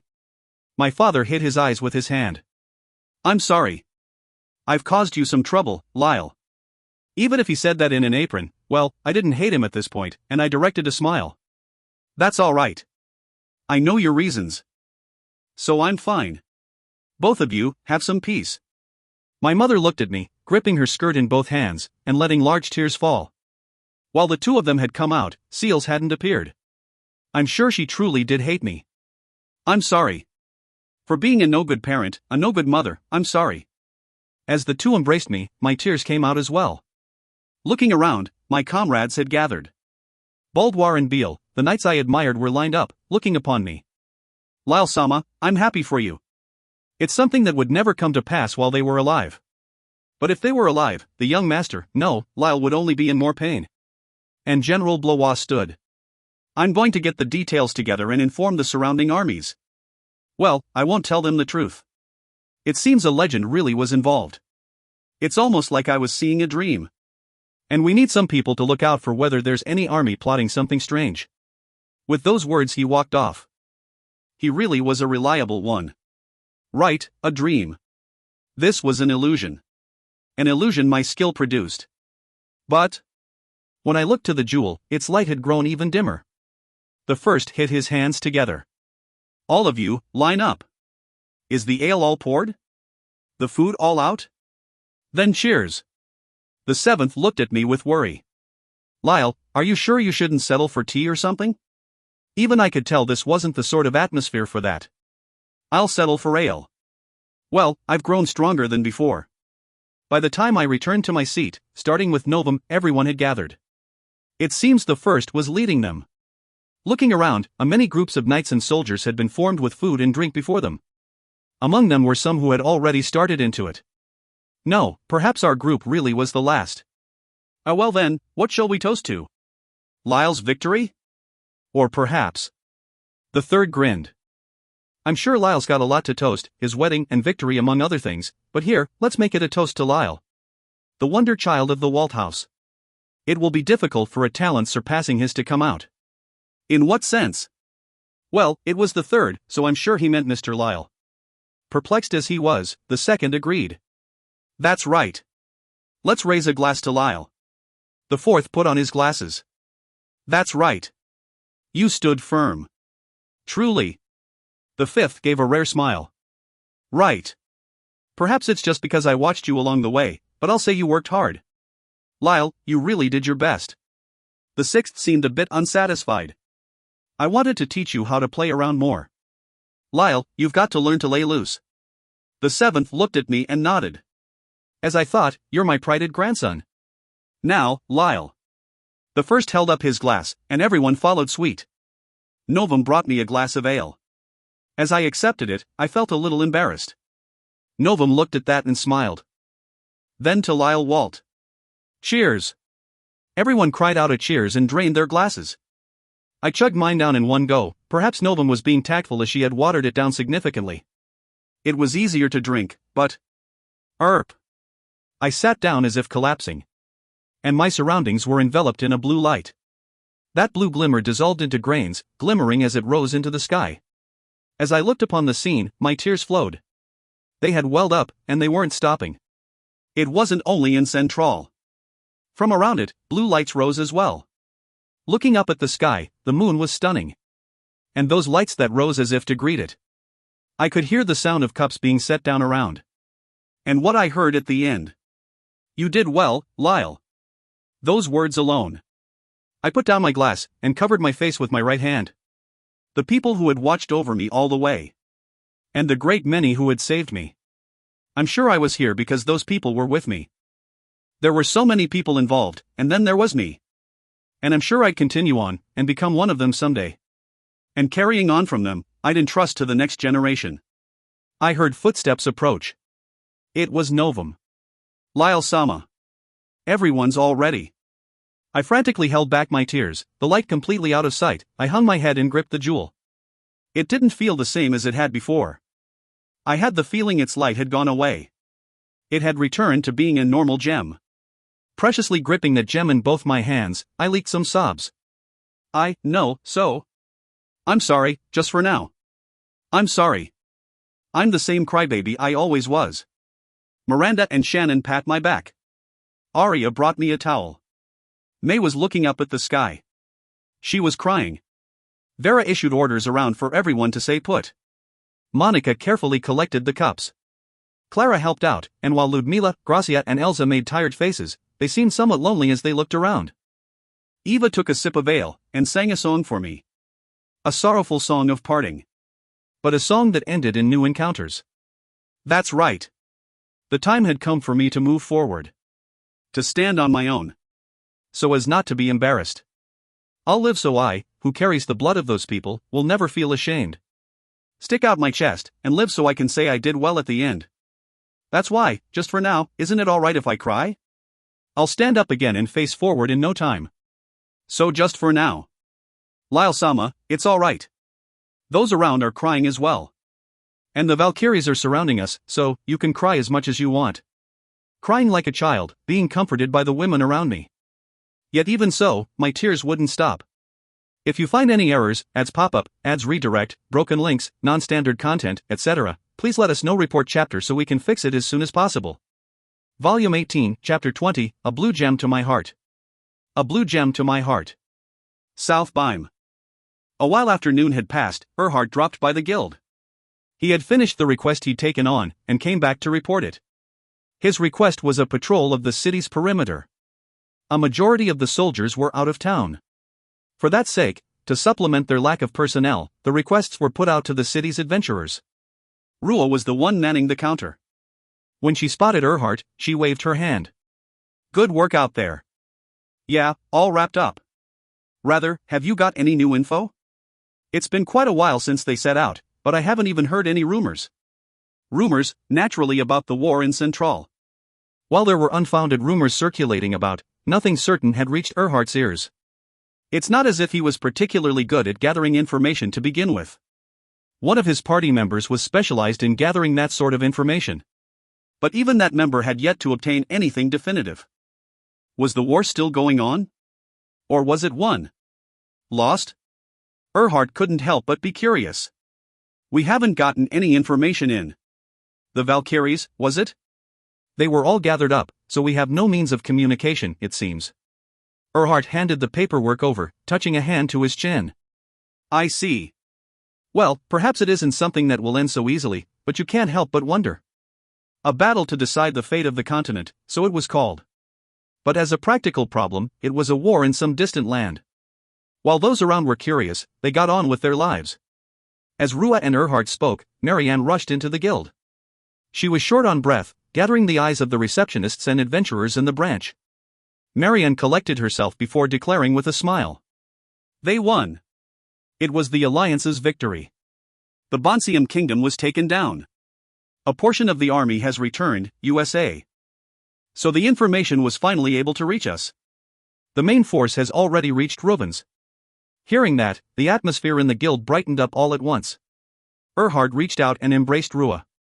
Surprised as he was, with the surrounding atmosphere, she hugged back and rejoiced along with him. And Marianne looked upon it with delight. In Reuven's castle, a single Valkyrie came to Leanne. It wasn't Unit 34. While her black hair and face were the same, her hairstyle, and the subtle difference in her clothing was enough for Leanne to understand the difference. Unit 34 didn't come to meet her. And with a Valkyrie holding a crate and letter coming to see her, she had realized. Leanne stood from her chair, walking her way to the Valkyrie. She took the box and letter. But the letter was something from her home of Fondues. Putting the letter off to later, she opened the box. In it was a single pink, knit string. Leanne's present. There's no meaning in returning if that's all that's left of you. That child was foolish to the end. The Valkyrie's sister nodded. Yes, she was a fool. But she fulfilled her duty. Please praise her. And that is all she held onto so preciously. I think she did not want it to burn out alongside her. She left her final words. I have an outfit prepared for your chick. Please check the dresser, she said. Leanne laughed, and at the sheer ridiculousness, she held her stomach with both hands. And she approached the dresser Unit 34, presumably stowed it in, and opened it. In it, from baby to child, various outfits were prepared. She was truly a fool, thinking nothing but of what was to come. Leanne's tears stained one of the garments. As she wiped them, she opened the letter from Fonbues. It contained words of worry for their daughter. At the same time, it was written that Novum was decided as the legal wife. Leanne smiled. The Valkyrie seemed worried for her. You must not fall to despair. And Unit 34 wouldn't want. Despair? I've no time for such a thing. And I've received that child's last words. Well, while I've had the seat of legal wife snatched up from under me, I'm still one of the mistresses. The probability of overturning things from this point isn't zero. I think I'll be making for Central with haste. The Valkyrie spoke. The outfits are prepared, was enough of a message? Leanne wiped her tears, speaking as she turned back to the Valkyrie. Yes, she wanted to see the face of my child. Soon, a baby, a chick's face, is her demand. That girl won't be able to see it. But you lot want to see too, don't you? There, the Valkyrie before her eyes corrected her posture. I am Unit 71. I belong to the faction that supports you. Please let me share in that duty. Click. As her expression changed, Leanne smiled. I see. It's a pleasure to work with you, Unit 71. Now then, first off, we must make arrangements to transport this dresser. Carry it with care. And then the preparations to head for Central. About that, Central has become a mountain of rubble. The mobile fortress was destroyed as well, so there is a need to construct a new capital. The location has already been decided. Leanne let out a sigh. She had no time to feel sad. How much do they think that fortress of their cost? Well, if they won, then so be it. We can go collect it up whenever we want. Then we'll head there after some preparations. It's going to be busy. But, a new capital, is it? That sounds interesting enough. As Leanne showed off her will, her fighting spirit against Novum quietly blazed up. And perhaps it's a good thing to seriously vie for his favor. Because I want to have a child soon. The Valkyrie gave a firm nod. North Bime. Adele's office. Receiving the victory report, and the documents explaining the situation, Adele held her head. Central is a mountain of rubble. The mobile fortress was blown away and suffered severe damage. Why did it come to this? The capital of Central was a historic site. And the cost of that fortress was ridiculously high. That's why I never wanted that weapon. Before Adele's teary eyes, a Valkyrie stood quite unmotivated. Adele wasn't Lyle's wife. Meaning she wouldn't have Lyle's children. As a result, she was low on the Valkyrie's order or precedence. As the Valkyrie tickled her long black hair with her fingertips, she let out a sigh. More importantly, could you start preparing soon? They are lacking in officers, so they said to call Adele-san over. Adele lowered her hands on her own desk a few times, hard enough to make banging sounds. What's with that attitude? And the train of thought that, everything's fine as long as you win, is absurd. He should have tried for a victory with fewer casualties, you see, and... that one was impossible. Well, I have the report here on the matter, so please give it a read. What the Valkyrie pulled from her bag was a report of the event. Each sheet of paper packed to the brim with lettering barely a legible size. And the amount of papers was nothing to laugh out.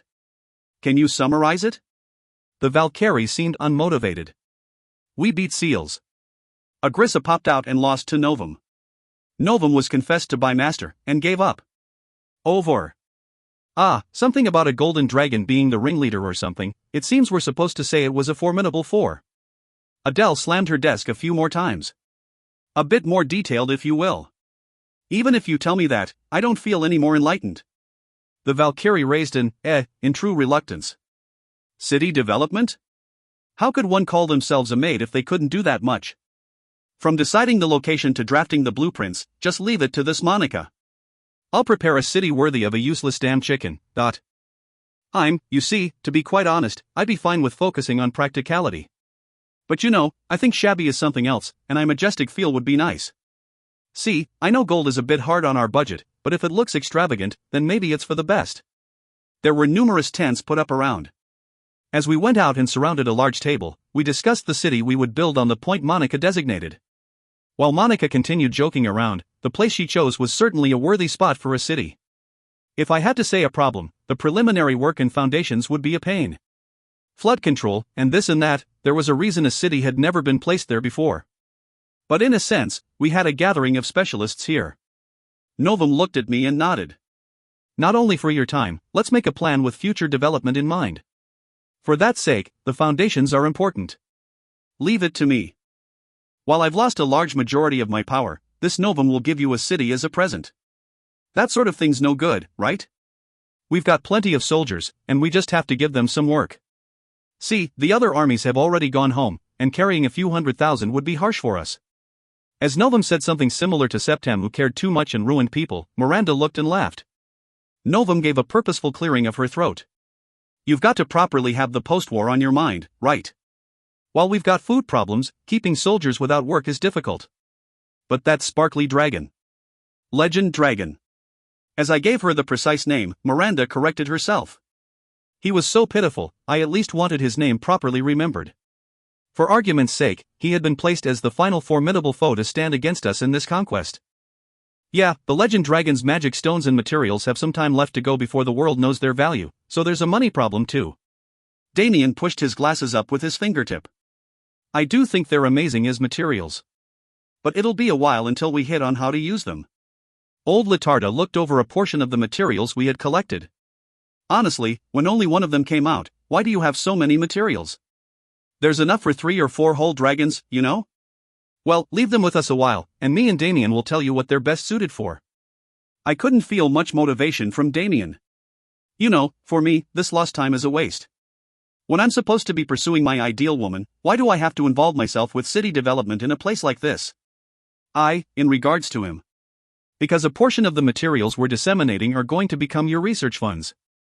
You'd better find a use for them that'll have people buying them at a high price. Damien smiled. Leave it to me. It's for my funds.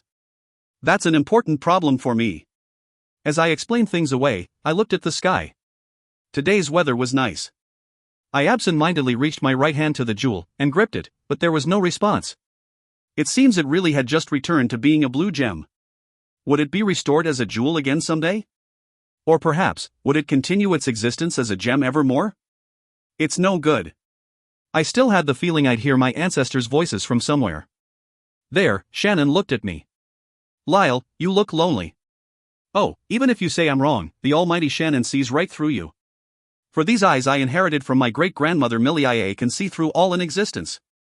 Seeing her firmly strike a pose, I laughed. I didn't have the time for sorrow. The time everything was over was the time I died. Until then, I had to keep walking. I had to keep pressing forwards. Well, let's set a firm foundation for our new capital. It's for the future. After that, we just have to tack on sufficient functionality. I want to have it in some shape by the end of spring so we can declare the founding of our nature. I still couldn't let my guard down. Perhaps some army would aim for this time and attack. I want to believe there are no idiots, but I can't laugh if I get struck down by an idiot. There, Manchia looked over at me. Oh, chicken dickwad. Liansan and Reuben says she'll bring over the necessary tools and materials to set up a new city. That's good.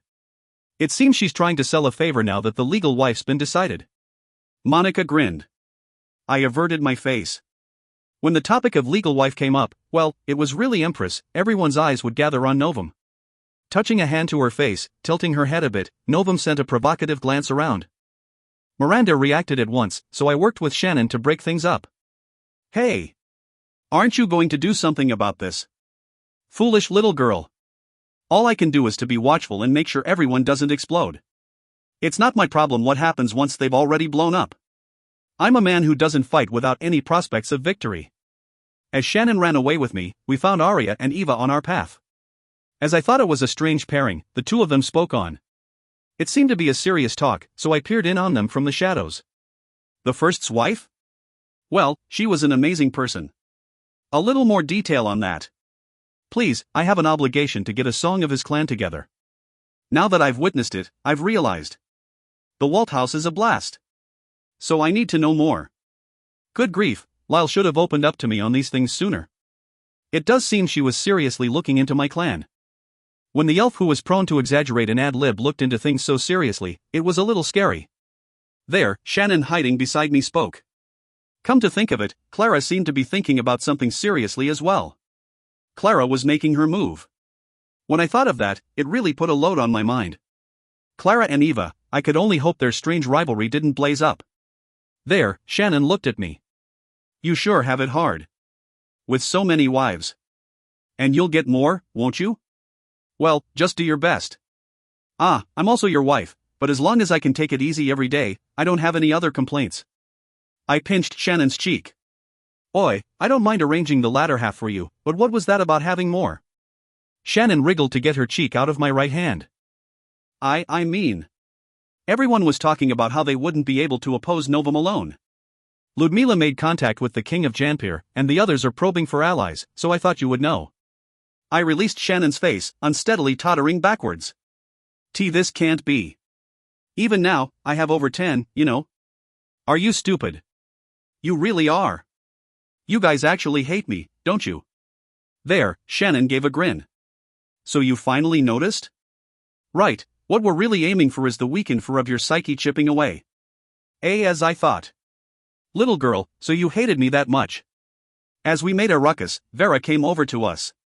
Even hearing Shannon's conversation with me, she didn't seem surprised. You two sure get along. And I'll be returning temporarily, so could you lend me Clara? I have to transport some goods, and I'd like to use Clara's transport core. I turned to Vera. As long as you'll leave half behind. We have to use them over here as well. But in that case, it really is painful that Porter's gone. Thinking about movement speed along, Porter was exceptionally fast. With special tires and wheels, Porter with its magic or in-motion engine, we had lost a precious comrade. Shannon was moved to ears too. Porter, the comfort of your loading tray shall be missed. Right now, we were carrying on with a life in the tents. I also yearned for Porter's loading tray. Vera looked over our sorrow. Well, it was an existence like a partner that accompanied you so long, right? Like my ship to me? I'll be returning once, so is there anything you want? It came to me.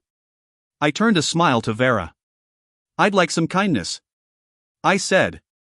I had some terrible wives plotting to increase my number of wives.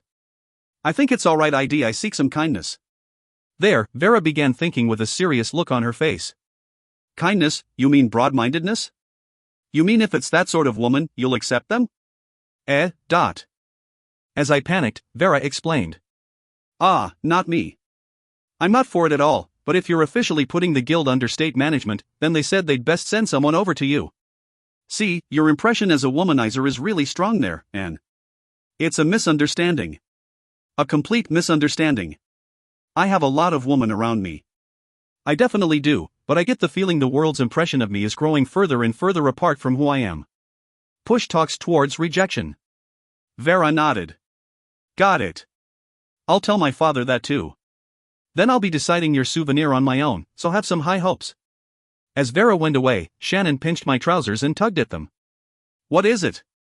You're definitely in for something terrible. If you don't properly tell everyone while you have the chance, it will be too late for you to take back. I thought so too. As I gripped the jewel, it felt almost as if I could hear voices fed up at, yet enjoying this situation. I know. I'll tell them at once. Let's go back. I don't want to. Go back alone. I dragged Shannon with a smile as I headed to the battlefield of Novum and Miranda.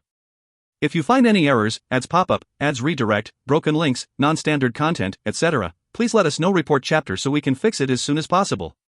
Volume 18 Epilogue Part 1. 7's Epilogue, First Half.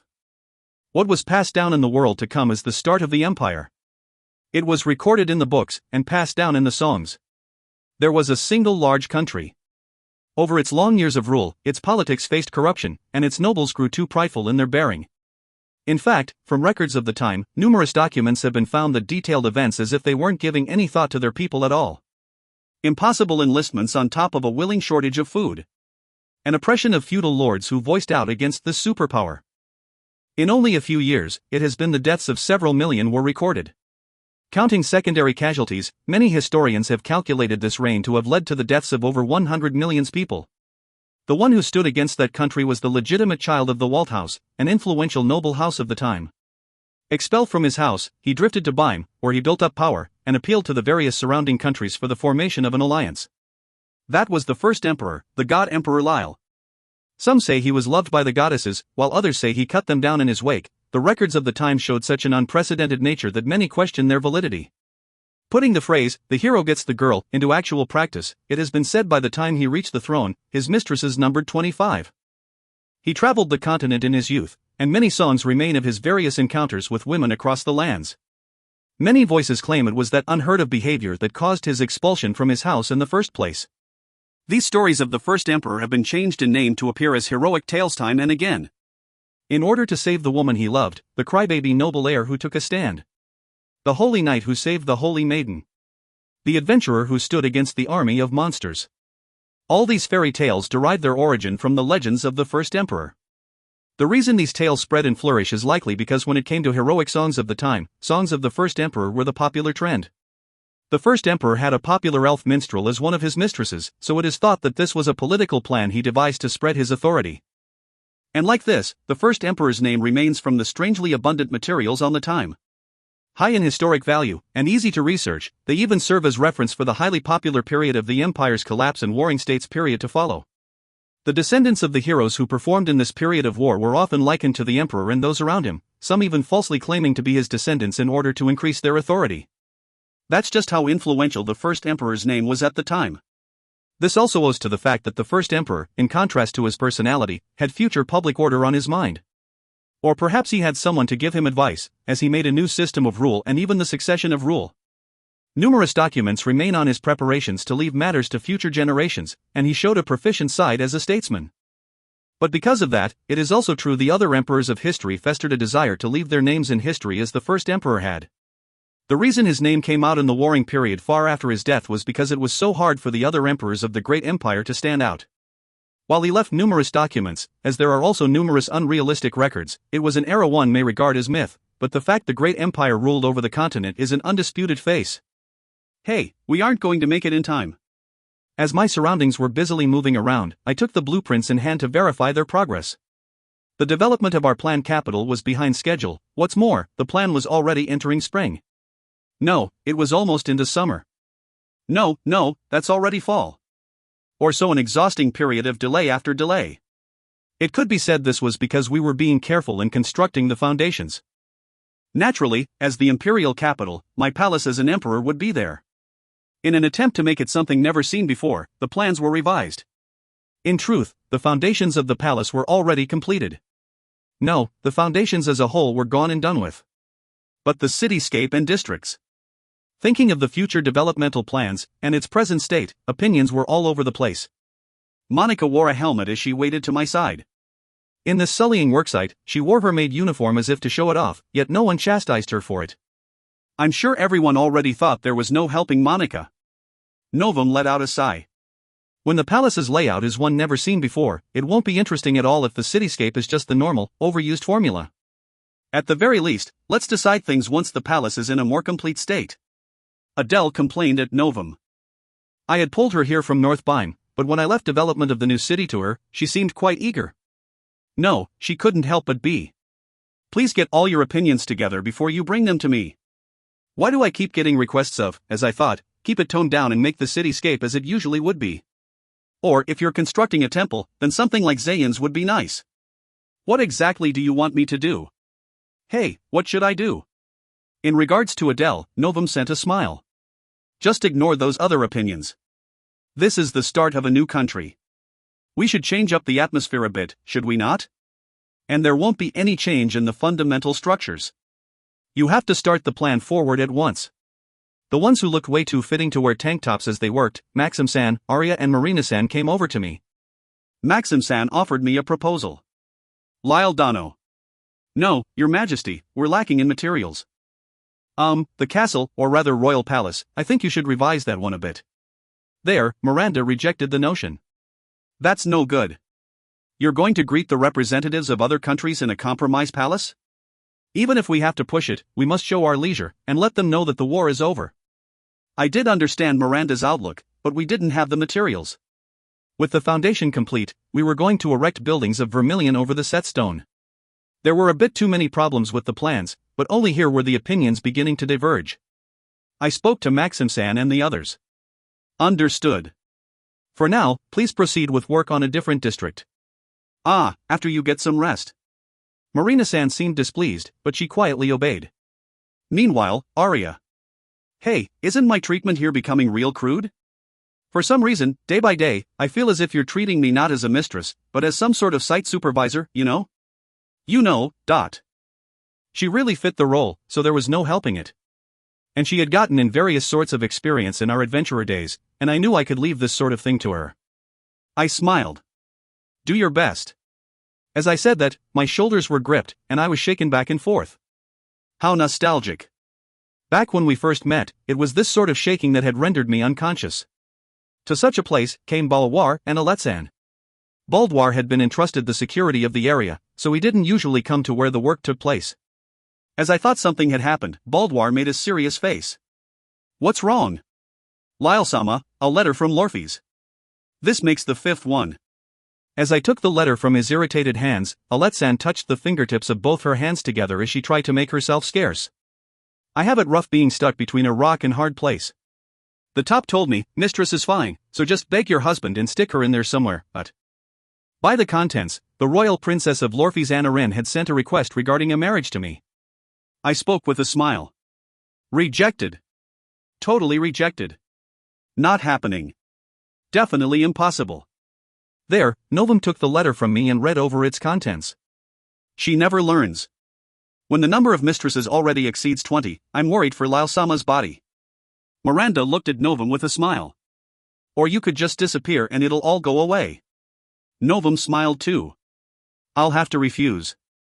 Baldwar spoke to Aletsan in irritation. In the first place, the Walt house has precepts it has carried on for generations. Welcoming in someone who doesn't even clear that is completely unacceptable. I'm sure it's because people like Baldwar were there, that the ancestors went through so much trouble. Well, it became a reason to deny the expansion of my continually growing number of wives, so I've no mind to refute it. First, thank you. It's because of you that I've found salvation. I thought you were an idiot for leaving those idiotic precepts behind, but now I can honestly give you my thanks. Aletsan clung onto Baldwar in tears. Can't you think of it as a request from your wife? Anarin-sama's appearance isn't bad. Her pedigree is definite, so I think she'll be perfectly fine with magic. Her skin's nice, and she's never been sick before. Though it's often been said she's contracted the sickness of love. There, Baldwar narrowed her eyes. Then what of her head? From my first impression of her, I didn't think she passed the criteria. You're all way too harsh. Well, rather than intellect, I think there's a bit of a problem with her personality. Since I saw the instant her love died before my very eyes, to be totally honest, I'm a bit. Aletsan's eyes were teary. Her head is, B, but you have other no-good mistresses, don't you? L like Shannon-chan. She's definitely cute. She's cute, but that's the useless sort of cuteness. There, Baldwar shook his head to the side. You're talking of Shannon-sama, who supported up Lyle-sama from his troubled adventurer days. Even if there are some problems, more or less, we vassals recognize her inclusion among the mistresses, and rejoice over it. Seriously, what are you people's standards? Hey, could it be the Walt house's vassals actually hate the Walt house? As Aletsan cried, Baldwar held her tight. I'm sorry. But I'm as former knight of the Walt house. And now, as commander of the Imperial Guard, I can't let this come to pass. You understand, don't you, Alet? Why yeah. While everyone around's so busy, he sure knows his work. Well, as long as this pulls Aletsan out of the matter, there's no problem. Gracia's little brother Leold Kuan doesn't have a partner yet, does he? But they're both heirs to their lines. This is difficult. There, this time Rano came, out of breath. Oi. I looked into it. How was it? As I rushed towards Rano, he took the canteen Monica held out and swallowed down some water. He drank with good force, and after wiping his mouth with a sleeve, he gave a report. Everywhere's not working out. Even if fall passes by, the reality's that it will be difficult for anyone to move at once. In the current dubious situation, they're doing their best to not show any openings. Even if you call them over, there are few able to mobilize. Hey, can I go home yet? I haven't had any decent conversations with Ines lately. I'm sorry. This is your next mission. Hearing that, I was relieved. And handing the next document over to him, I left him the work. As a majority of all intel work fell to Rano, he was considerably bussed. I was too hasty in my government appointment. A depressed Rano. But the information I had him look into was beneficial. I was able to understand the present state of surrounding countries. But no one can move? I get the feeling they're ready to send envoys whenever they want, though. I plan to call the surrounding countries in and make a grand proclamation of my enthronement as emperor. If you've any objections, come at me, was the message. If they were actually prepared for it, that would be most troublesome. Rano wiped his sweat. In essence, the countries that participated in the alliance have suffered massive casualties. More than anything, they're afraid of your majesty who won his way through such a battle. But they won't show such an attitude. So they're putting on airs. There are plenty of folks with complaints, but it doesn't look like they'll voice them. If anyone moves, it'll be the next generation, or the one after that. The next generation. As a problem of my successors entered the stage, Monica seemed restless. What's this? That's a serious affair for the chicks. Understood. This Monica shall protect a damn chicken's chicks from whatever crisis they face. So in concerns to that, leave the rights to their education and care to me. To Monica. The one who kicked her out of the way from behind was Valkyrie Unit 71. As she fastened her hair with a pink ribbon, she was easy to distinguish. You fiend. We are the ones who shall raise Lian Sama's chick. One who breaks their vows has no right to embrace any chick of his. Are you not the one who said it? I mean, the chicks are my dream. Monica made a mortified face. The usual skit had started up, so I opted to return to my work. Then let's negotiate, and change the date of my enthronement. If the day is bad, or for whatever reason, we have to make our opponents recognize it. Even if they hate it, they should jump on board. Adele-san. Adele-san fled with teary eyes. You can leave negotiations to Lian-san. I don't want any more work, . No, Lian's on another matter, and she isn't here, she can't hear me anymore. As Adele-san ran off into the distance, Maxim-san's face flushed. Adele-sama's cute today too. Cool. Is there no decent folk around me? Here, I need to keep firm as the normal one. More importantly, Lyle. Miranda looked at me. Her expression was relatively serious. Yes? Whose room are you going to stop by today? You've already resolved yourself, haven't you? And yet, what's the meaning of not stopping by my room once? The surroundings instantly grew quiet. I broke into cold sweat as I looked at Novum, only to find her making some bashful gestures. I'm also waiting. Do with me as you will. Hearing that, Miranda's eyebrows twitched. There, May unsteadily made her way over to me. Hey, Lyle. Give me your seat already. It's about time for me to get a family of my own. My mother's urging me on it, see. But I've already decided on a name. I'm shortening Fredericks and making it Fress. May lightly joined in. I looked at Arya. But Arya sighed and shook her head. Decide on your own. It's your choice. Arya wouldn't intervene. So she wouldn't assertively press me either. I'm thankful, but I have some business to attend to. I ran off. Strings tangled around my leg, tripping me up.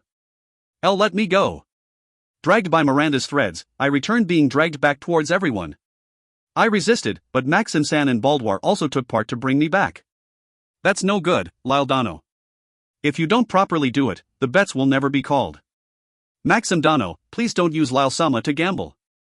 But it's true you need to get some heirs. Lyle-sama, this is for the sake of the house. No, the sake of the country. Dragged by the two of them, I was led before Novum and Miranda, and Arya and May. Stop it. There's no mood here to be found. Don't be misled just because I confessed in front of several 100,000. Have a bit of tact for my delicate heart. Watching the rowdy scene from a little away were Shannon and Clara. Shannon was scribbling in her illustrated diary that had begun to fill itself out. Clara looked at the picture in surprise. You're quite skilled. Are you sure you can't see? Shannon showed Clara her special brush. If I paint with this, even I can see it. And I can draw for real too, though I have to borrow someone else's field of vision. Where she pointed with her brush, was a Valkyrie with eyes set on the scenery Shannon painted. Clara marveled at Shannon's surprising talent as she looked through the diary. Perhaps this will become a valuable resource. Shannon laughed. It's just a sketchbook. And I'm only writing what happened on what day. There, Eva came over to the two of them. The reason she was so far from the worksite was because she didn't want the smoke and dust to damage her throat. What are you two doing? Oh, you're quite skilled. At that level, you could draw a billboard for my stage. Want to have a go? In regards to Eva's tone, Clara seemed a bit irritated. It seems you're misunderstanding something. What's going to be constructed first in the library the city really needs, and not some theater playhouse, you know? Eva stuck out her tongue. How unfortunate. I already have a promise with Lyle. When he confesses to me, it will be in a completed theater before a full house, he promised. Clara raised a dry laugh. Of course that was a joke. You really are an easy elf. You really make me wonder, sometimes. The Valkyrie watched the feud between the two. Shannon added the scene to her diary. Because she thought it was interesting. The most valuable material on the early days of the Great Empire's founding came from Shannon's illustrated diary. She used paints rare for the era, and without deteriorating over time, they remained in a beautifully preserved state. While it said she was one of the mistresses, from the contents of the diary, it is inferred she was quite close to the first Emperor Lyle. She left material of before the Empire's founding, but they mostly consisted of crude letters and painting. After the birth of the Empire, her works grew to a level of artistic value, and even now, entries of her diary are displayed in museums across the lands. Among them, Clara Bulmer. Eva Nihil. The value of the piece depicting the feud between the two is highly appraised, and it is a valuable resource that revealed the bad relations of Clara, who left vast amounts of information behind, and Eva, who left countless songs and stories. Shannon Circre. Both she and her sister were mistresses to the Empire, and a rare case where sisters were both included as concubines. A clear indication of the first emperor's womanizing tendencies. But regrettably, the diary that has been disclosed is only a small portion of it. Shannon's illustrated diary, the work that is thought of as closest to the truth, is highly sought after for both its historic and artistic value. In later years, a drama starring Shannon as the main character was adapted into a movie, and there are rumors her illustrated diary contains important truths great enough to overturn the fabric of history itself. Many historians hold a strong desire to gather all its remaining entires. If you find any errors, ads pop up, ads redirect, broken links, non-standard content, etc., please let us know. Report chapter so we can fix it as soon as possible. Volume 18 Epilogue Part 2. Seven's Epilogue, Second Half. The New Capital. Its foundation fully constructed, the representatives of various countries, when the representatives of the countries that took part in the alliance had gathered, winter had already gone by, and the time was bordering on spring. The development plan of the capital was still halfway there. But as they couldn't put it off any longer, they gathered the representatives, and Lyle officially proclaimed his enthronement and the formation of his empire. He had already begun his rule by then. The area once under the Bonsium House's direct control. On top of that, the territories of the feudal lords Lyle had crushed on the way. That added to Reuven's and Bime. Just because he was busy, it wasn't as if Lyle could get out of managing them. From the moment the Bonsium monarchy was taken down, Lyle's standing was already one where he had to bear responsibility. He was only making a formal proclamation of it. The palace in the center of the new capital was completed, and that fortified city held a non-standard construct new to the world. That castle, supported up by pillars of vermilion, was high and large. The ingredients used to support such weight were the legend dragon's horns. It used those red horns, with those crimson pillars supporting up a massive structure. The representatives of the countries gathered in the receptions hall swallowed their breaths, not only at its expanse, but its magnificence as well. It hadn't been built as a simple fortress for combat, and yet the technological might to prepare this so soon, with all else considered, by their national power alone, they would be a terrible foe to stand up against. Lyle had succeeded in giving that impression. Standing in the hall as representative of Bime's merchants was Fideltrace. His daughter was one of Lyle's mistresses, so he had been invited over. The ceremony had yet to begin, so for naught the representatives spoke amongst themselves. The air wasn't too strained, but neither was it gentle. In such a place, all waited for the rites to begin. As those around knew Fidel had supported Lyle since he was a nameless adventurer, merchant as he was, the other delegates permitted him to line himself shoulder to shoulder with them. Guild executives. And the representatives of nations, everywhere's exhausted, so it doesn't seem they plan to scheme too much against the brat. Well, when the princesses and queens of surrounding countries are his mistresses, I guess it's idiotic to start any needless conflict. No, wait. We're talking about that brat here. Perhaps he's waiting for some imbecile to carelessly pull the trigger. He's the bastard who got Vera in his hands with dirty means. No doubt there's something dirty on his mind. Alone, without changing his expression, Fidel thought to himself, but as he had continued to support Lyle financially all this time, those around thought he had presented his daughter himself. That's just how powerful they thought Lyle was. And that only irritated Fidel more. Damn it. They think I offered Vera to him. What's more, they won't even say it to my face. I'll get him back for this. I'll harass that brat the hell of it. While he was proficient as a merchant, he was hopeless when it came to his daughter. All the way he wished that the ceremony would start and get over with already. In the room where they prepared for the ceremony, starting with Novum, the female camp got their clothing in order with the assistance of the Valkyries. Unable to take part in anything too modest, they wore the expensive attire they had ordered for this day. But here was a battlefield. Novum sat in a chair, getting her hair in order. To her side sat Miranda. I've made numerous failures in my life, but among them, my greatest blunder was adding you to Lyle's harem. Even now I regret it dearly. As Novum let out a prickly air, Novum sat in front of a mirror, taking care of her nails. Right. I also think I should have just abandoned you back there. I regret saving the idiot crying bloody murder and making a ruckus by herself. Seeing the two laugh amongst themselves, Shannon fidgeted. While she was wearing a dress, she moved around too much, and it had become disheveled. A Valkyrie reset her clothes. Yua, how scary.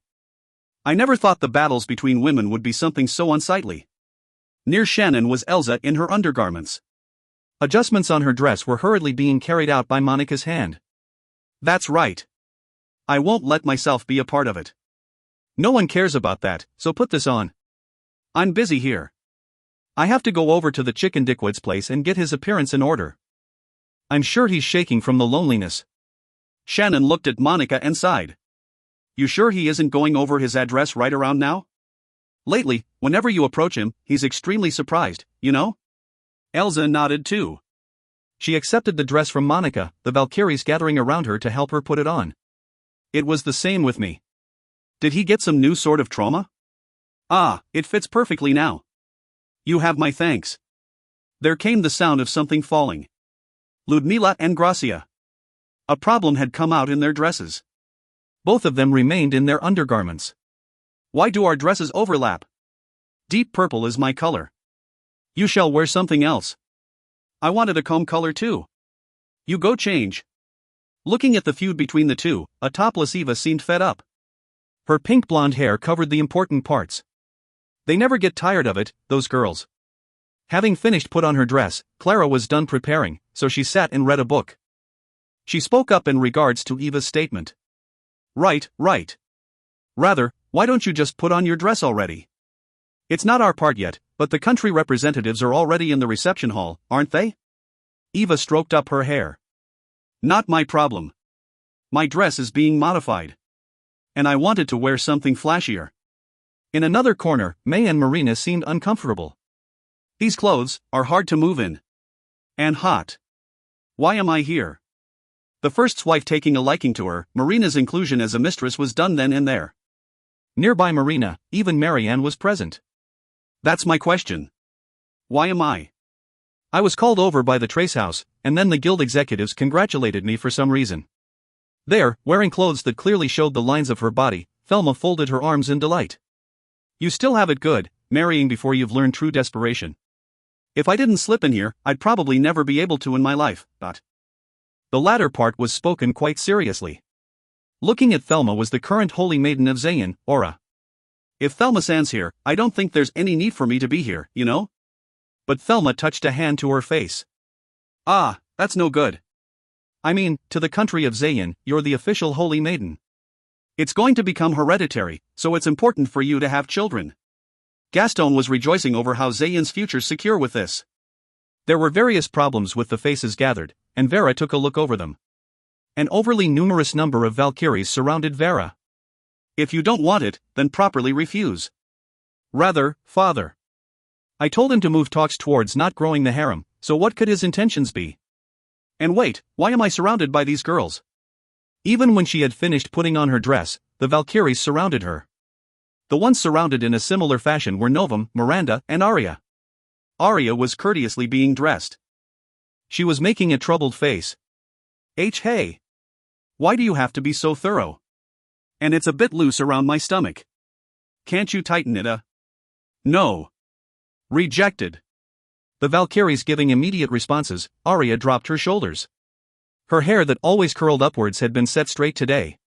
While Arya was unable to keep calm at these foreign garments, the Valkyries stayed by her and voiced their complaints. Young lady, don't walk in long strides. No sudden movements. With Valkyrie Unit 71 by her side, Leanne looked over the scene. It seemed she had noticed, so she asked Unit 71. Hey, an honest question, but could it be those 4R? Correct. It would be best you hurried up, Leanne-san. Leanne sat in her seat, spreading a folding fan to over her mouth. That's a surprise. With Novum and Miranda, I don't think it would be strange if they assaulted him, but Arya and Vera? I should be a little more assertive myself. In what? No one around thought to ask. I got some cream on it. Shannon, hurry and change. And Elsa, you stop eating too. As Shannon spilled her sweats and stained her dress, Miranda scolded her. While she was at it, she got angry at Elsa eating sweets alongside her. Novum turned to Arya. Arya-san, you can't settle down and sit still? I just can't calm down. I did want to wear a dress, but it's kinda embarrassing come this far. May and Marina. I want to eat some meat. Agreement. Someone bring some meat over. Vera looked at the two. Of course that's no good. We won't be eating much today until the ceremony is party. You got that? The same goes for the evening party. As the two of them made faces of true fear and surprise, the other members, the mistresses pushed on by various nations, couldn't let out their voices before these peculiar members. Are you screwing around? Out of his usual tank top, Erhardt stood in my room in formal attire. He complained to me in tears, but upon hearing the reason, I was the one who was surprised. Like I know. This is the first I'm hearing of it. I don't want my numbers growing anymore either one I have at heart as it is. I'm freaking terrified. Everyone's so scary. If Arya wasn't there to comfort me, I don't know what I'd. As I held back my tears, Erhardt panicked. I'm sure he had the same experience as me, or he had realized this wasn't someone else's problem. As I thought, it was the right choice to expand his circle of friends. I wanted friends who could understand this feeling, so I pushed various things onto him. Like women and fame. But I could understand why he'd be angry. I never thought Marianne-san would be pushed onto me on the appointed day. That blasted Fidel, so this is the reason he sent that smile at me. I thought I told him to proceed talks towards rejection, but for me to take a mistress from the guild as well. I am sorry. But why does it have to be Marianne? Even so, Erhardt couldn't forgive his first love becoming a mistress. But Maxim in the same room tilted his head to the side. Damien was the same. Why? Because that Marianne Dano didn't have anyone special? And it seems you've gathered quite a number of females' affection yourself. What's more, your confession was rejected, right? Then I don't think this is a problem that concerns you. Being cut down so soon by their words, Erhardt collapsed at the knees. I was no good. But even so, I wanted Marianne-san to find happiness, gotta stamp it. There, Baldwar looked at us inside. What are you doing, you four? More importantly, Maxim Dano, has there been any progress between you and Adele? I heard your confession was a success. There, Maxim-san bashfully held up his head. How foolish. It succeeded. But our relationship is nothing further than a kiss. See, I want to enjoy our newly married life, just the two of us. Perhaps that was a low blow at me, or at Erhardt. Or maybe even Baldwar. Damien sipped some tea. How envious. My research lab's going to be completed soon, so I'll be able to devote myself to creating my ideal woman. Erhardt looked over us. You're all definitely strange. The screws in your heads have blown the hell away. I looked at him, thinking over how rare it was to see him in presentable wear. You've shown some splendid pluck. Understood. To the heartbroken free knight Erhardt, I the one who appointed you as a free knight shall introduce you some women to make up for it. How does Princess Anarin sound? She's a cute person. Erhardt stood and pointed at me. Baldwar said, "You're being disrespectful," but Erhardt was a valuable existence who complained at me. Just leave at that. Otherwise, there would be no fun to be found in teasing him. Cut the crap. Just how much trouble do you think I went through because of that fluffy free night title? Just the other day, I was sent a request for dragon slaying, and it really was nothing but trouble. Apparently, Erhardt defeated a land dragon. How wonderful. I knew he had talent, but as expected of the man I recognized. In response to your good work, I'll give you public recognition next time. From your fluffy standing, you need only enjoy your harem. To my smile, Erhardt held his head in both hands. This guy, back when I met him, he wasn't looking at reality, but by the time he woke up, he had the harem he wanted in his hands. Some wishes do come true, I wanted to say. As if I can support so many with this fluffy standing. At this rate, I really will be assaulted. I'm on the verge of being raped here. I ask you don't say that to someone who really was raped. While we're at it, just get assaulted already and come over to this side. I wanted to say. Damn it, for my healing factor to be this damn tank top and the bride's father of all people. It irritates me, so I'm going to rile Fidel. There, Baldwar checked the time on his pocket watch. It seems the time was coming near. Lyle-sama, no, your majesty. The time is here. I took a light breath, and changed my train of thought. Understood. I'll head for the hall. Maxim-san and Damien stood as well, while Erhardt complained, "You people change gears too fast." The five of us circled around to the back of the hall, where Rano-san stood on lookout. The preparations are in order, your majesty. Without his usual unshaven stubble, his dress was in order today. Nodding to the words of my retainers, I set out into the hall. A position to look down over the lines of country delegates, and the representatives of organizations. In the departments of the hall, a high place was prepared with stairs leading down. On top of it was a throne. It was made amply extravagant to show off a sense of majesty. As I made my entrance, the orchestra on standby began its performance. Within that stately air, everyone lowered their heads as I climbed the stairs to the throne. One step. Another, a red carpet was draped down the steps to the throne. I could see my seat over the corpses that paved my way. The red carpet looked like blood to me. As I climbed up to such a height, I was certain I was the grand villain. From the world's point of view, it would be strange if they thought I had used my own sister to drop the Bonsium kingdom and take it for myself. A disaster caused by a person of the Walt house was merely contained by another Walt. Normally, playing the hero and leaving once everything was over may have been cooler. But I couldn't do that. I had my promises. And I couldn't run from the responsibility of all those I had killed. I had climbed so high by killing so many. There was something called a minimum level of liability. Climbing to the top, I saw the seat. The throne. Having walked so far, I turned to take a seat, ending up looking down over all. I was sure I was going to offer the rest of my life to governing them. Even I had to wonder why I'd made such a choice. I felt I would be crushed under the weight of this charge, but I got the feeling my ancestors were watching me from somewhere. In that case, I couldn't do anything to embarrass myself. Taking a seat, I spoke for everyone to raise their heads, proclaiming I had officially ascended to the throne. At the same time, I proclaimed the unification of the continent.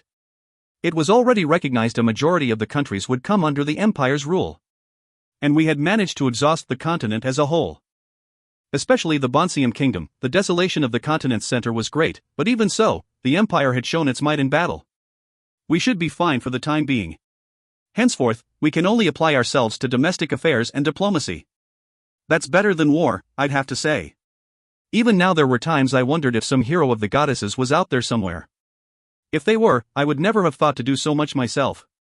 But there was no one. There weren't any humans to cause a stir. Even if there were, whether they could beat seals or not. So I decided to do it. As the ceremony carried on, I played the part of the emperor of my ideals. What came to my mind was my ancestors.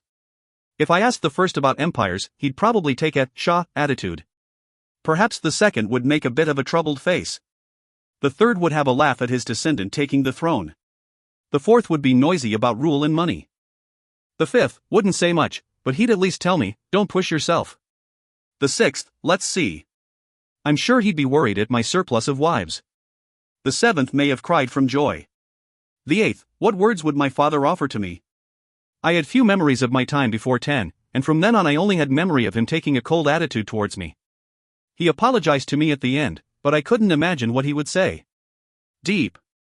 I think these were a very deep 2 years. Driven out of the house, I became an adventurer. Became an adventurer without a goal, met Arya and met Miranda, and perhaps my reunion with Seals was the true beginning. Facing defeat in the falling snow of Central, from the moment I saw Seals command that city of madness, I held a true goal for the first in my life. That's why I'm here. That's why I'm looking back on my life here. It was just as Malia-san said. Build up a mountain of corpses and sit on the throne. The ceremony went on. The representatives who voiced their loyalty to me. We shall come under the rule of the Empire, and pledge our allegiance to the Emperor. Those words put everyone on their knees. Within all that, when I think over how many may be after my neck, it sends a shiver down my spine. Even if I knew what I built up would someday fall to decay, I had to go on under the assumption it would continue forever. A continent that fell to ruin in only a few years. It should be fine for it to have a brief moment of peace. I'll devote all that remains of my life. It may not be much as compensation, but for however long it buys us. I am delighted at your pledge. I shall devote this body young as it is to be a good lord to all. I ask that you help support up this empire with me. Though I doubt you will. Okay, taking it that far would be a lie, but at the very least, put in some work too, is what I wanted it say. I mean, when I used to have eyes like a dead fish, I was driven far enough into a corner to resolve to unify the continent. If the surroundings helped just a bit more, I think I could have helped out as just a single soldier or adventurer. Though it's too late for that. Someday I'll hand this position over to the next generation. That would mean pushing various troubles onto them. When I thought of it I felt a bit apologetic. I have to at least settle what I'm capable of. I'm anxious whether or not I'll be able to entrust something as the others had. But even so, I'll walk ahead a step at a time. Walk, and at the time I stop, to the next generation. I'll give someone else's back a push. That's the sort of existence I want to become. Just like those 7. Just like my ancestors who supported and led me. The birth of an empire that had unified the land after its 300 years of separation. The golden age of its long rule came around 100 years after its founding. From there, it experienced many changes in times alongside numerous uprisings, yet maintained its hold on the continent for 500 years. But all that rises must someday fall, and with the flow of time, the empire fell apart. After that, a period of warring states descended, and it took quite some time before the lands were united again. On the classroom's blackboard, the history of the continent in its imperial days were laid out. On the neck of a young boy receiving lessons in that classroom hung a pendant of silver. A blue gem was embedded into it, and it was quite an old piece. Behind the teacher's desk, the teacher lightly tapped his fist against the board as he spoke. Well, all this history's something of an opening act for the warring states period that followed. What I'm going to teach you now is the more popular stuff. But when you delve deeper into the empire of that era, you'll find it's quite an interesting thing. The heroes that clashed on the battlefield were actually all descended of that first emperor, or so some say. But it's true, in order to stake a legitimate claim, there were plenty of folks who proclaimed themselves descendants of the emperor. That's why there are so many Walts around these days. Even some in this classroom, right? Eyes gathered on the young boy, alongside some laughter. As the boy was faint of heart, he hung his head down. There, the history teacher began speaking with pride. Perhaps he really loved history, as he had done much research into it himself, and it seems he held his own thoughts on the events. But it really is shady how that first emperor called himself a god emperor. What's more, the country that became a trigger for the empire's founding, you see, the truth is, the first emperor's sister married into it. Your teacher thinks the Walt house just caused some trouble to swoop in and resolve it. Look into it, and it gets exceedingly fishy. Driven out of his house, he went and played the part of what we call a hunter these days. The teacher who spoke on eloquently did have the research to back up his pride. The first empire was a terrible womanizer. What's more, he didn't make it in time to save the commercial city that supported him. Displaying various other bits of information, he gave his own impression of events. And, to conclude, he gave as a preface. The first emperor wasn't some god emperor, he was just your everyday neighborhood gigolo. The deeper you dig into it, the shadier it gets. There's that Shannon who's popular in movies and dramas, right? The cause of her muddled life in the inner palace was that emperor, and your teacher thinks he must have been the absolute worst to put her through so much. That free knight Erhard who operated at approximately the same time is more of a hero than him. The teacher spoke with a smile. There, more eyes gathered on the Walt-named boy, and some ill-natured students even pointed their fingers and laughed. The bell rung to signal the end of the lesson. The teacher looked at the clock and began getting his things in order. I'll erase the blackboard. Now then, who's on duty today? After the student on duty said, "Stand," bow, everyone stood and lowered their heads. Once the professor had left, the boy sat back down in his seat. That class was the last one of the day, so in the time it took for the homeroom teacher to arrive, the boy stuffed his textbooks and notebooks into his back. At that moment, a few of the ill-natured boys came over to him. "Oi, looks like your house is the worst." "The worst! The worst!" As the boys teased him so, he silently hung his head. Endured until the teacher arrived, and when school was over, he hurriedly ran to leave the premise. He didn't want to be in school. The reason being. Confirming no one was around, the boy spoke. Please don't make such a ruckus. My fatigue's been terrible lately." There, Lyle's voice came from the jewel that had regained its glow. "I'm going to smack some sense into that teacher. Who's the worst? Who's a damn gigolo?" The reason the inner palace was so muddled wasn't my fault. There came a rough voice. It was the first. Emperors sure have it rough. But our 9th generation's the emperor? Doesn't really feel real to me. Their records reset, they were back to when they had no memory of Lyle. But from the young boy's point of view, it was nothing but a nuisance when those 8 acted up and chipped away his mana. Quiet please. He heard the voice of the second. But even so, I can't forgive that teacher. Saying such things of our direct descendant, that was plain harassment, wasn't it? The third laughed as he spoke, but he seemed to be angry. His words were scary. Should we do it? Murder's a sin, and it's punished quite heavily these days, but crushing him socially should be easy enough. Let's make it so he'll never be able to stand again. The fourth sounded reluctant. But it's not as if he didn't want to get back. Do such a thing, and it's too high a risk for us. In this case, anonymously, public schooling, was it? Send a report to whoever's managing this organization, with evidence. The fifth didn't usually talk much, but make it clear to those terrible children where they stand. I hate those sorts of brats the most. First thing you have to do is look into their households. The sixth was laughing. The boy sent a whisper. "Q quiet, please. Fahada, strengthen yourself a bit with a skill, talk with your fists, and they'll understand in no time. That's how it is, so let me teach you how to fight. First aim for the eyes." The seventh let out a fed-up voice. You can crush them without having to resort to that. Well, it's fact that I can't stand that teacher. Let's make him cry and lament at having made light of our Walt house. Lyle agreed to his grandfather the seventh's words. Like hell you can let it end with brats of that level saying what they want. I'm not at fault at all. Rile them up. I'll teach you how to rile like you're riling Fidel. Well, you're the one who'll be getting back at them. Best of luck. Don't be sparing with our assistance. Though even if we cooperate, it'll just be advice, or teaching you how to use skills. The ancestors told him to work hard at his revenge. The young boy who inherited the jewel with those ancestors recorded in it hung his head. He tottered off as he muttered. The voices he had come to hear from the day he accepted that blasted blue gemstone. He never would have thought they were the voices of his ancestors. I don't want this anymore, these ancestors. Monica-san, what am I supposed to do? As the boy muttered the name of his home's housekeeper, his eyes were teary. Hearing amused laughter from within the jewel, the young boy found himself sympathizing with his teacher and classmates. It's getting fun around here. The voices that only the young boy could hear were in high spirits today. Octo for all. Octo for all. Octo for all, they actually ignored me. If you find any errors, ads pop-up, ads redirect, broken links, non-standard content, etc., please let us know. Report chapter so we can fix it as soon as possible. Volume 18 Aria Arc. Intermission, The Emperor Who Ran Away Aria Arc. I don't want to be eaten up anymore. As he cried out a complaint, Lyle found himself in Aria's mansion of the Inner Palace. The Inner Palace, a part of the new capital's palace vast enough to hold a small town.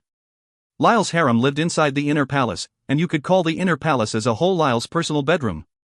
Inside the castle, the reason a small town was formed was to prepare a successor to the emperor. To enter the Inner Palace, you'd have to be Lyle's wife, or perhaps a servant or maid. On top of that, there were the Valkyries led by Monica. No men allowed. If any man apart from Lyle were to enter the danger zone, it would have to be one of his children born of the palace. Even if you called it a mansion, it was for personal use, and not particularly large. But it was clearly bigger than a standard house. In that inner palace lined with detached houses, yards included, the roads were maintained, and where there were streets, you would even find shops. There really was a small town there. Dropping by Arya's mansion in such an inner palace, Lyle sat on the sofa as he sought help from the girl. In her own mansion, Arya pulled a chair and sat in front of Lyle. The new capital's palace had been completed, and had lost the need to go outside and act as a site manager. The frequency she went out of the inner palace in general was decreasing as well. Even if you didn't cry, I'd have let you stay. I'll just say it, but the inner palace itself is your belonging, so you don't have to act so servile. There are few things that actually belong to me. Just my office, and the small room behind it is all. I just want to live a quiet life there, but Miranda locked it up. You reap what you sow, is all I can say. The reason Lyle didn't think of the inner palace as his own was because he had his own office. A room placed as if hidden behind it was furnished with a bed, bookshelf, and desk. Rather than a closet of sorts, a studio apartment had been prepared. With functional bath and shower, and some casual clothes left around. It truly was Lyle's room. It had some width to it, and it was dubious whether to call it a small room at all. But from Lyle's point of view, that much living space was already more than enough. He had experienced a period of adventurer life, so he even felt a great sense of comfort there. For that sake, even with the inner palace completed, he showed no signs of leaving his feet there. It's because you hole yourself up in that room that Miranda locked it away. Sleep over here more often. I still had to prepare my heart. I was just a little embarrassed. I was still in the process of studying the necessary knowledge. Arya sighed. The only ones he could ask about such things were the ones he got along with on a regular basis, Maxim and Damien. As a result, there was no way they could teach him anything, and Lyle turned to a hopeless means of asking Monica. No wonder Miranda would feel a sense of danger. And Miranda's terrible. When I came to the inner palace troubled, she invited me to her room, prepared some food and a bath for me, and there was only one bed. As Lyle tried to get her to return the key, he was invited to her mansion and laid hand on. Since the order was wrong, Novum showed her rage, so Lyle was led off to Novum's mansion next. A tense air persisted between Novum and Miranda, and whenever the two met within the inner palace, everyone present would flee. And Lyle, the target of their competition, had come to Arya's room today. There was nothing scary in that story. I mean, you just have to drop by the mansion of whoever you like. Though a few of them aren't around. Clara wasn't in the inner palace, she was in the library whipping up research documents, and Eva was out spreading her songs. Ludmila, Gracia and Elsa had to leave their positions to the next generations, and were preparing to make their way there. And it's not as if she treats you poorly, right? Lyle raised a dry laugh. She said she'd prepare my favorite foods, and every course was a feast. What's more, she blatantly put out food to say, good luck tonight, all of it. It's heavy on my stomach. I'm still young. I'm young, and yet she put out what would equate to doping. The bath was the same. She was real gracious about it, but what is this? What was that? It's almost as if she had me the moment I got into the bath. Does she really want to mentally abuse me that much? The latter half came out incomprehensibly. From the point of view of a normal man, that would be a scene to rejoice over. But from Lyle's point of view, carrying over that treatment to dozens. There was no way he would hold up. In their competition, Novum and Miranda weren't seeing those around them. Arya was sure it wasn't just her misunderstanding. As Arya stood, she let out a sigh. I'll throw something together, so sit there and wait. Or you could go take a bath first. Thank you. If possible, I want something light. As Lyle said he had come to hate heavy meals, Arya nodded. Lyle headed off to the bath. This is it. This is what I wanted to eat. Looking over Lyle satisfied at his light meal, Arya seemed relieved. As the new capital's completion approached, large loads of work pertaining to rule were flowing over to him. Much of it was handled with Leanne at the center, but even so he was busy. It would be difficult to put off gathering the country representatives and holding a ceremony any longer, so the preparations for that were necessary as well. There, making a face as if it were only natural to be there, Monica made her entrance. What's more, from within Arya's mansion. Once you're done eating you have to brush your teeth. Now start preparing to sleep. How did you get in here? She'd have noticed if she came through the door whether she wanted to or not, but Monica had appeared from the back. There was a Valkyrie stationed, and she'd report to Arya if anything happened. By the way, that Valkyrie was on Team Arya. Monica stuck up her thumb as she made a triumphant face. I knew this would happen, so I made a secret passage to the inner palace. This Monica recognizes the castle as her own territory, so she always has a grasp on everything. Looking at Monica as she struck a pose, Arya gave up. In a sense, Monica was the ruler of this castle. Its management and maintenance were under her charge, and if Monica was taken out, life in the palace would prove most difficult. While bringing the Valkyries together, she even helped support Lyle in his work. I'm being abused. At this very moment, my high specs are actually being abused. Or so she cried out for joy, and it seemed she had found true happiness. Well, just go back when you're done with your business. How terrible. I just want to stay by my damn chicken's side. Monica pretended to cry, but as Lyle dozed off she went quiet. Arya carried Lyle over to the bed. She lay him down and tucked him into the large bed prepared in her room. She was also yawning, so she stretched out and laid down herself. Monica headed off to a waiting room of the mansion. A room a servant or maid would use. Take your time. All of us earnestly await the birth of a chick, she said as she glared at Arya. Lyle had fallen asleep instantly from his fatigue, so Arya held his hand and dozed off beside him. Good night, Lyle. If you find any errors, ads pop up, ads redirect, broken links, non-standard content, etc., please let us know. Report chapter so we can fix it as soon as possible. Volume 18, Vera Arc. Intermission, The Emperor Who Ran Away. Vera Arc. Today, you see, I met with Fidelsan. He was all smiles, but did anything happen? It was ridiculously scary. Vera's mansion in the inner palace was decorated with guns in glass cases. Other than that, there were small ships and other ornaments that made one think of the sea. Even when it was a mansion on the same, its contents were quite different from Arya's. For the guns, Monica and the Valkyries worried that a chick might get injured, so they prepared the glass cases in excessive care, but you could see where they were displayed in the room before the talk of babies came up. The one who stopped by that room was Lyle, to whom Arya had told it was no good to hole up in her mansion every day, and that he had to go see the other girls as well. A few days was one thing, but he had spent over a week at Arya's place, and even Arya had scolded him, so he had decided to drop by and see Vera. My father? Well, it's true he looked happy today, but I haven't really heard anything. More importantly, I heard you lingered around Arya's place, but why me? I heard Miranda recommended you go to Thelmasan or something. Past her mid-30s, and without any place left, Thelma had been included in the inner palace. Gaston stuck Aura with her and made it a limited-time offer. Their motherland of Zayn was a country involved with Lyle from his early days, and they wanted to display the strong bond they had with the lad. No, if Miranda recommended it, that means it's a trap, or so I can't help but doubt. She invited me to her mansion and ate me up, after all. Miranda doesn't choose her means. But you see, Lyle. This is your fault. When a few months have passed since the inner palace was complete, you didn't come here once, and spent all your time in your office. What's more, being taught the knowledge from an automaton, of course Miranda would feel desperate.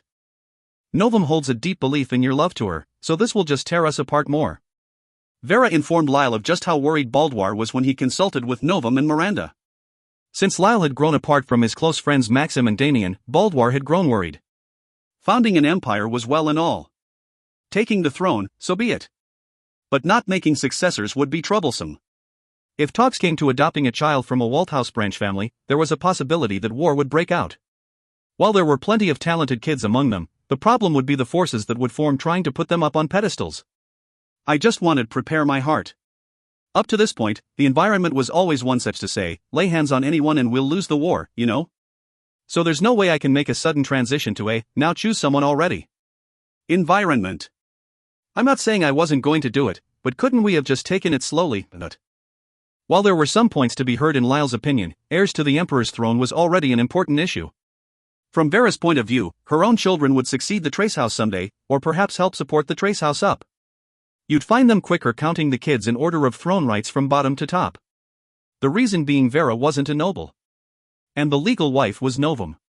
If Novum had a male child, they would be placed first in the line of succession without question. They'd surely become the imperial prince. If there weren't any problems, that is. It's fine and all that you came over to me, but you have to prioritize the points that should be priority. Thelmasan, you see, she's got an age problem as well. You should get to her as fast as you can. Lyle made a dubious face. From my point of view, she's old enough to be my mother. Well, I am thinking to hurry, but, since Miranda was the one who said it, I ended up raising my guard. Why are you so wary? It's not like she did anything terrible to you.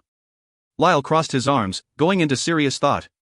Well, if you say it aloud, it does sound like she was just serving me, but from my point of view, it was a sneak attack. What's more, I'm terrified. Of Novum and Novum. Her sense of rivalry blazing up, it could be said Novum in turn served Lyle too much. On top of Miranda's sneak attack, the defiling of the sequence put Novum into a rage. There had been a ruckus about a portion of Palace being blown away. After that, their feud to draw Lyle's attention had only intensified. What are you going to do when Ludmila and Gracia get here? Elsa's settled down these days, but this can't turn out any good. You're right, it can't. What shall I do? Seeing his daily fatigue from governmental work coming out on him, Vera covered her face with her right hand. There were some things one just couldn't get used to, and the current Lyle had way too much work on his plate. That his system of rule had yet to be instituted was one of the larger reasons, but that Lyle himself had grown capable of handling that amount of work was just as large of a reason in itself. His experience up to now gave Lyle considerable power when it came to governmental affairs. And his current desk work was reforging him by the day. But competence and exhaustion were different problems entirely. No wonder Novum and Miranda prepared food to give him stamina. Just looking at him is enough to worry you. A worn-out Lyle. Chased by paperwork every day. It would be too much for me. I think I'd be able to somewhat endure managing the finances, but government is something different from business.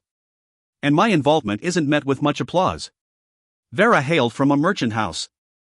For that sake, there were many who thought it wasn't a good thing she involved herself with politics.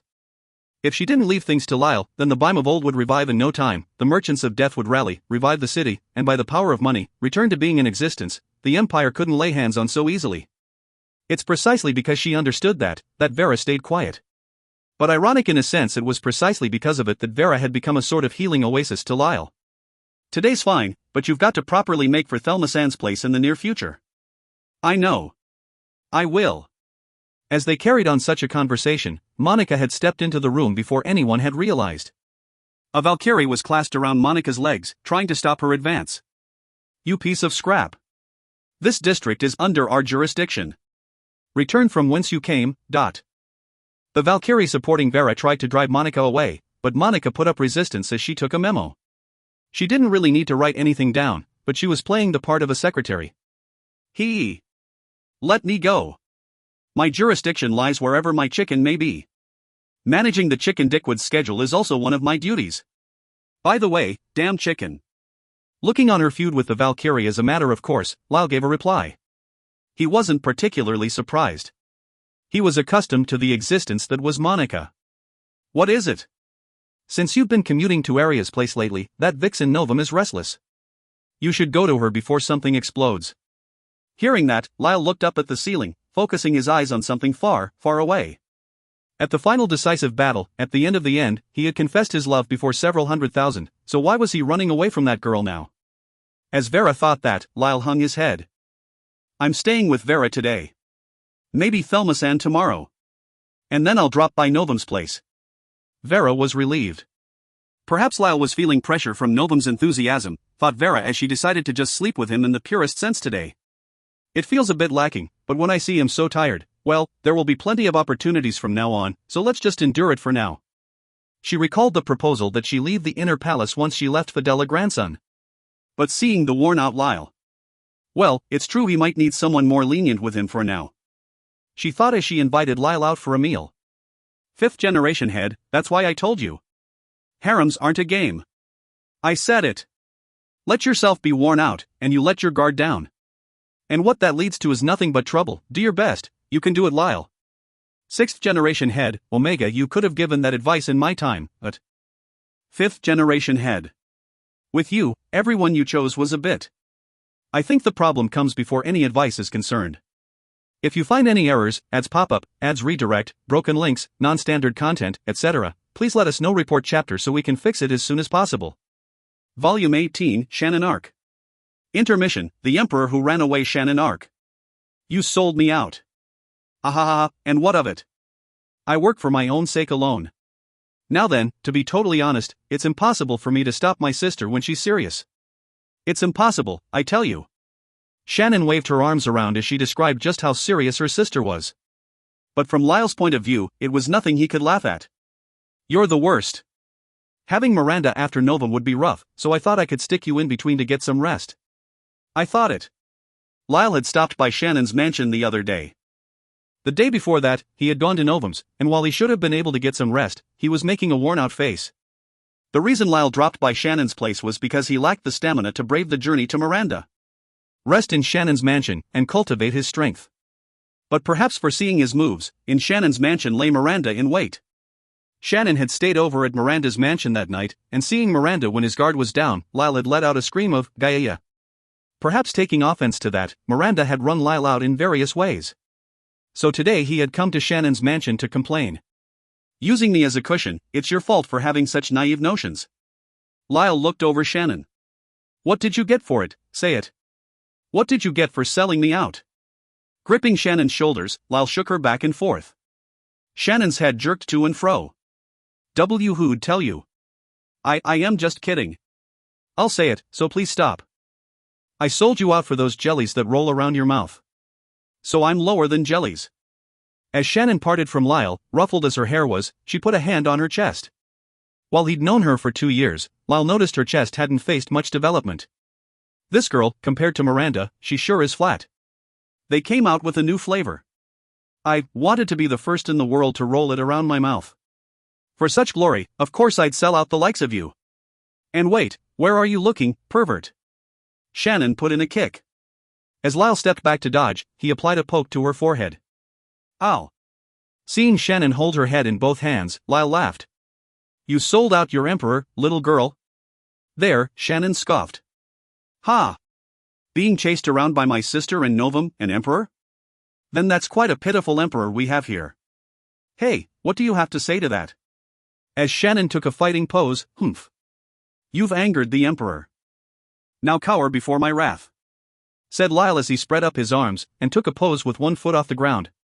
Shannon was the same as always. Lyle had gone a bit strange with all his fatigue.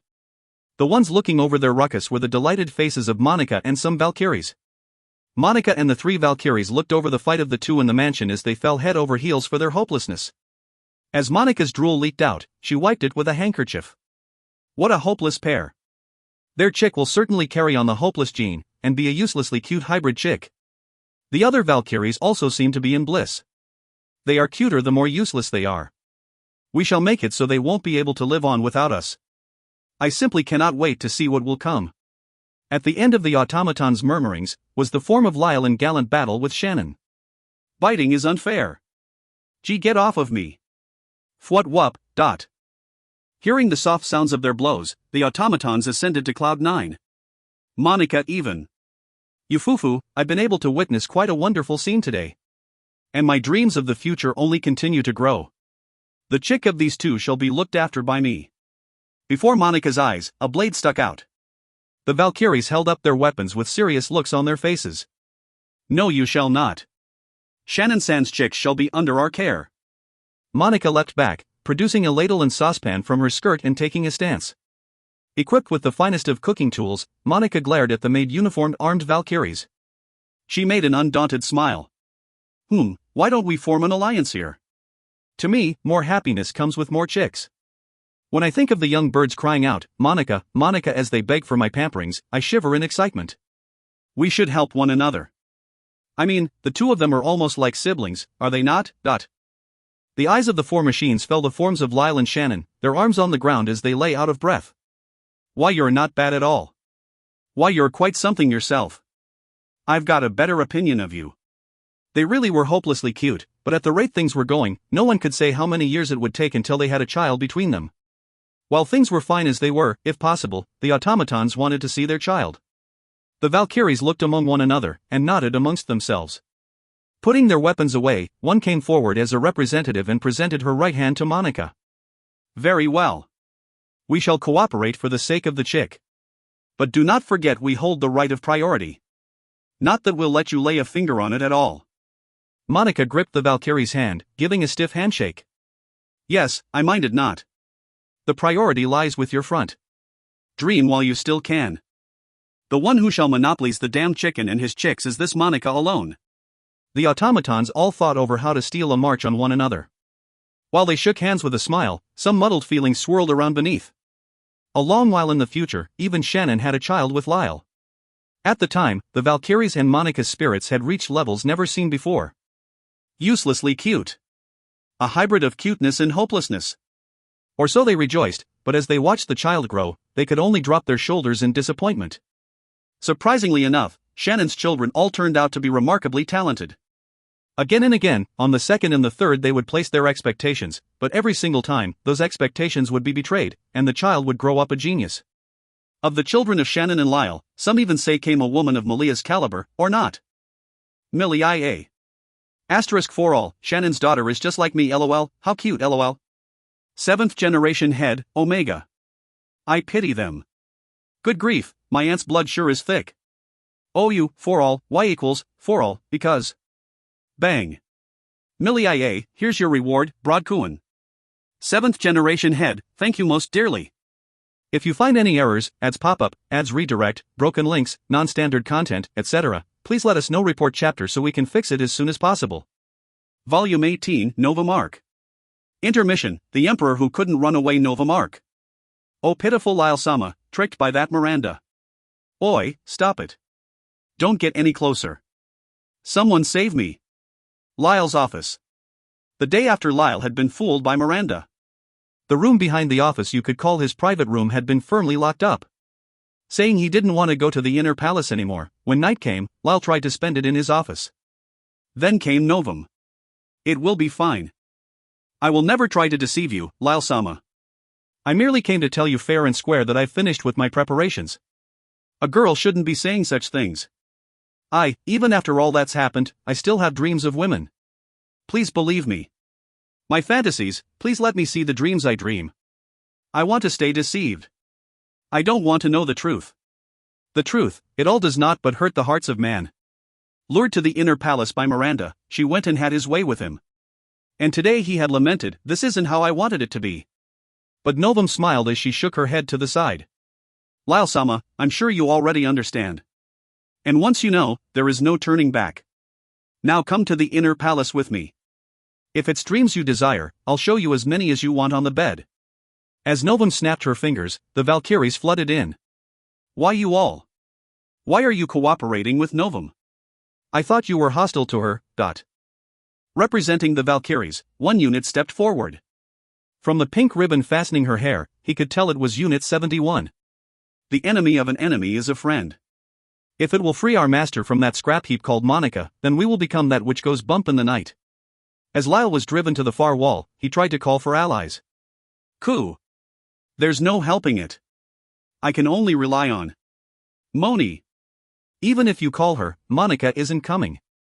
I already entrusted it to Baldwar and some Valkyries to apprehend her. Novum had first dealt with the troublesome Monica. Lyle was cornered. Wait, I just want to. Lyle tried to get away by any means, but subdued by Valkyries and lifted up, he began his move towards the inner palace. Novum smiled. In the time it takes for us to reach my mansion, I'll hear out everything you want to say. It's all right. I've already prepared the food and the bath. I have to run. I have to get away. Even lifted up by the Valkyries, Lyle squirmed. The wire that bound him seemed to be custom-made, and it didn't tear so easily. I'm tired today. And so you'll be resting in my mansion. Don't worry. You just have to lay down, and I'll do the rest. As a man, I can't just. Oh, in that case, do your best. Nothing he said would liberate him. Fully understanding that, Lyle stopped resisting and fell limp. Along the way, they passed by Baldwar, who confirmed his state. Lyle looked at Baldwar, begging for salvation. Oi, Baldwar. Lyle-sama, I'll get your office back in order for you. Lyle watched Baldwar's back as he left the area. Coup. That man pursues the interests of the Empire more than my interests as an individual. He isn't wrong. He isn't wrong, but, if this is how it's going to be, I'll use the authority of the Empire to find him a new partner. As he thought that, Lyle arrived at a place under strict security. On the other side of the gate guarded by 2 Valkyrie units lay Lyle's inner palace. No, the inner palace prepared for the Emperor. A small town lay inside the castle. It was surely a bizarre sight. Making something like this, that's why I was opposed. There, Novum made it clear. It was a necessary measure. In essence, it's your fault for not laying a hand no matter how much time passed.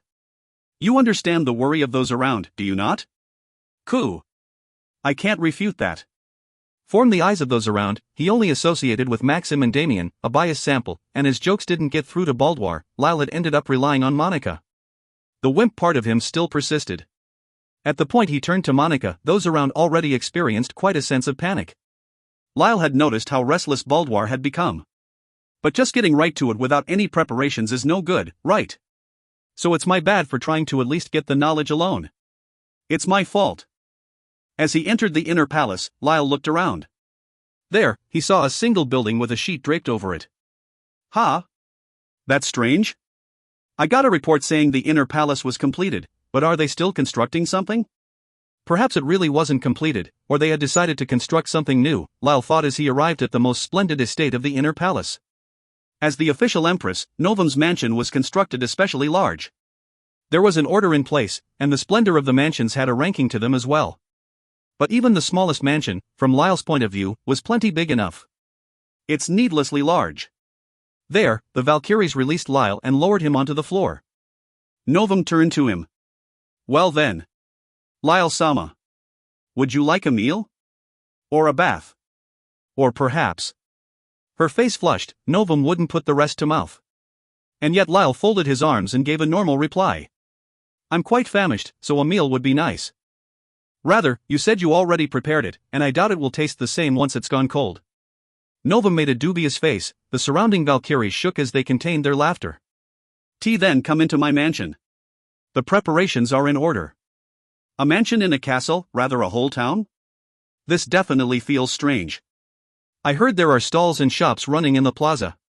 Lyle looked over the inner palace once more. Novum's mansion alone was built on a higher point than the others, so he could look over it in its entirety. Novum smiled as she answered. Normally, the women who enter here, the empress and mistresses, don't go out without reason. The stalls are geared towards attendants and maids. The shops are the same. Well, with a small town here, the children will be able to learn quite a bit, I thought. Hearing of children, Lyle imagined the sights of his own children running around. Thinking of that, it was an amazing environment. No, do we really need it? They could just go outside like a normal person. Why did we have to build something like this?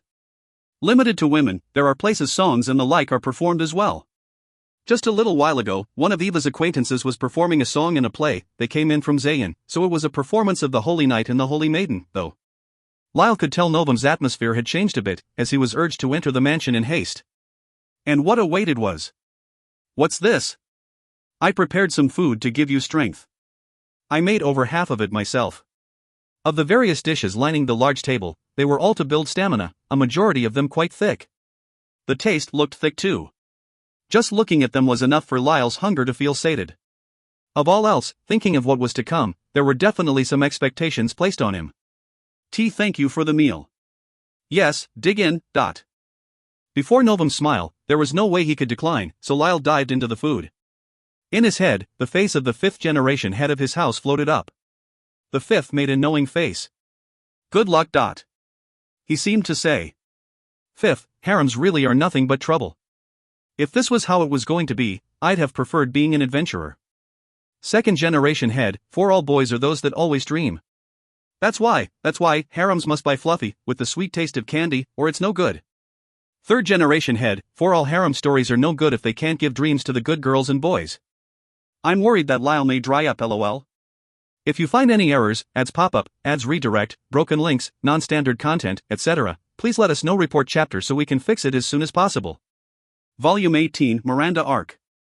Intermission, The Emperor Who Couldn't Run Away. Miranda Arc. As Lyle headed for his room in his office, he found Miranda and the Valkyries doing construction work under her instruction. Oi, what are you doing to my room? As he frantically confirmed the door to his room, he noticed a number of sturdy locks had been fastened onto it. As Lyle panicked that he wouldn't be able to enter it like that, Miranda let out a light sigh. Lyle, at the end of the day, this is a break room, is it not? Why are you calling it my room? The inner palace was built to be your room. You can't sleep in the break room forever. She called it a break room, but from Lyle's point of view, it was his own splendid living space. Its make was luxurious enough, and when all was said and done, he could call it nothing but his own room. And no, that's... A man needs his own place of refuge. Yeah, that's why, you should just take off these locks. That's no good. It's because you keep using this place that you never come to the inner palace, right? And I hear Monica's teaching you various things in that room. She's just giving my basic sex ed, or so Lyle couldn't say. He averted his eyes from Miranda, gave a vague answer and played it off. No, look, that's, you see, alright. Where's Monica? She promised to help out with my work. There, one of the Valkyries accompanying Miranda gave an immediate reply. Your work for the day should be over already. Recently, you have gotten even better at paperwork, Master. Well, from our point of view, we feel a bit unsatisfied. His work was already long over. Hearing that, Lyle's eyes swam around as he thought up an excuse. But Miranda was smiling a bit. Don't be so wary. From our point of view, if you don't come to the inner palace, various rumors will come about. I am sorry for that. Knowing they were troubled as well, Lyle repented. There, Miranda looked at him with a bit of worry. Are you properly eating? I've less opportunities to see you these days, so I'm worried. It's harder to get out of there than you'd think, so just show your face and give us some relief. Hearing that, Lyle scratched his head. I made her worry. That really is a problem. I guess I'll have to head over today. It was growing dark beyond the window. He had finished his work and thought he'd be able to take it easy for now, but heading to the inner palace and seeing everyone's face didn't sound like a bad idea. Understood. I'll head to the inner palace. You're exactly right, Miranda. Miranda spoke with a smile. That's good. Then I'll prepare you a meal too, so take a bath at my mansion. While you're doing that, I'll call out to the others, okay? Lyle was delighted at Miranda's mindfulness. Now that the inner palace is done, get right to child making. Telling him that just made Lyle more timid, but now he felt a little embarrassed that he was being too mindful of it all. That's right. I just have to go with everyone's pace and do my best in these sorts of things. First, just like back when we were adventurers, let's get used to sleeping in the same room. Feeling a sense of relief, Lyle smiled and nodded to Miranda. A storehouse in the castle. There, with a special wire wrapped around her many times over, Monica was surrounded by Valkyries. She was made to bite into a special gag, and she couldn't even cry out. MHFFF. MHFFFFF. The Valkyries were all armed, looking down over her expressionlessly. To make sure she wouldn't run away, 4 of them had been put on surveillance. You traitor! Giving our master sexual education, just the 2 of you. How far did you go? Say it. That our master was driven so far to rely on this hunk of scrap metal. They were all envious of, and worried for Lyle's sexual education from Monica. For that sake, they bridged the gap of factions, and offered their cooperation to Miranda. Monica cried out in her heart. It's a trap. It's a trap, my dear chicken. Run away. Run away at once. You have to get away. Her thoughts for her master were interrupted by a jamming magic tool nearby, and they wouldn't reach Lyle. This was all thoroughly prepared. Miranda was showing her serious face. For that sake, Monica could only worry for the safety of Lyle's body. Monica worried for Lyle. Damn it all. If things went on like that damn chicken's virginity would be mine, all my een. No, she was smeared in lust, and whatever the case, Lyle was in a very dangerous situation. Miranda's mansion. Having taken a bath, in the middle of his meal Lyle looked around. The newly built mansion was neat and tidy, the ornaments none too gaudy. But Lyle and Miranda were the only ones in the mansion. There were Valkyries stationed outside, and Lyle was worried that they were a bit too numerous. What's more? What is it? The food was real thick, or how should I put it? There were lines of things to build his stamina, and Lyle felt a silent pressure from Miranda. He thought he'd bring up some tale of the past, but there he noticed something else. He looked around. Why isn't anyone coming? Miranda replied with a smile. Because I didn't tell them. Lyle stopped eating, looking at Miranda's face. But, rather, don't you think the security's too strict around here? This is the inner palace inside the castle, so you don't have to station so many Valkyries. Miranda smiled. I mean, they're there to make sure you don't run away. It's not like they're guards. Lyle dropped the knife and fork in his hands onto the table. What? Miranda stood, removed the clothes on her body, and extended a hand to Lyle. Lyle was coiled in the strings produced by her skill. Wait a second. Miranda? Miranda-san. Miranda hoisted Lyle up and headed straight for her room. There was a large bed prepared in her room, and Miranda tossed Lyle straight onto it. You can call me whatever you want. You can even call me Big Sis. Even just, you is acceptable. Now let's do what we came here to do. Lyle wriggled, but Miranda's strings were too sturdy for him to flee. It was a surprise attack. He never thought he'd be deceived so. Wait. As Miranda reached a hand for his undergarments, she sent him a smile. Don't worry. Just count the number of stains on the ceiling and it'll be over. Monica told me that's what the man's supposed to say. And wait, this place is newly built. As Miranda hopped onto him, Lyle raised a scream. New. A man shouldn't cry like that. And even if you scream, no one's going to come. My soundproofing measure are perfect. As if he'd been enraptured in the spider's web that day, Lyle lost his virginity, they say. 6th generation head, Lyle. To think Miranda would use such forceful means, Millie IA. Carrot for all carrot. As expected of my great-grandchild. 5th generation head, I knew she'd do it. Rather, the 6th has a terrible eye for women. He does have a talent for drawing landmines to him. If you find any errors, ads pop-up, ads redirect, broken links, non-standard content, etc., please let us know. Report chapter so we can fix it as soon as possible. Volume 18, The Start. Intermission, the start of everything. Her brother's existence was in the way. No matter what he was put up to, no matter what trouble he ran into, her brother that would pull it all off with a smile. Lyle Walt was a hindrance. The girl who thought that was just about to greet her 7th birthday. Her brother Lyle would become 9. A brother 2 years older. An eyesore. The Wheeze territory. The city at its center was one of the prominent cities of the Bonsium monarchy. This was a territory the feudal lords of old had poured their lifeblood into completing. Even the Walt house, once called upstarts, now boasted a history of 250 years, alongside numerous achievements. They had climbed up all the way to be the most prominent nobles in Bonsium. The Walt house. Seals Walt was yet another of the influential noble Walt line. The Walt house mansion was busy to celebrate Lyle's birthday, but that as it was wrapped in a merry air. When Seals left her room, she would stick on a smile, and spend her days with it plastered on her face. So not to show what was inside. If she went against her brother, she knew she would simply be hammered down. A difference in ability, even as siblings, there was more than a large wall, or 2, or 3 between Lyle and Seals. They both carried the same blood of Septem. They had both awakened to the depths of their blood. And yet her brother Lyle didn't seem to care about that at all. As she looked out the window from her room, a wrinkle graced Seals's brow. She looked at the people working around the mansion. How repulsive. Each and every one of them, it's disgusting. Placing their expectations on her brother Lyle, and praising her brother Lyle. That was something Seals couldn't forgive. But if she let it show on the outside, she didn't know what her parents would say. If they did find out, in order to protect their heir Lyle, there was a possibility Seals would be sent off elsewhere. In the worst case, perhaps she would spend her life in confinement. And that alone Seals wanted to avoid.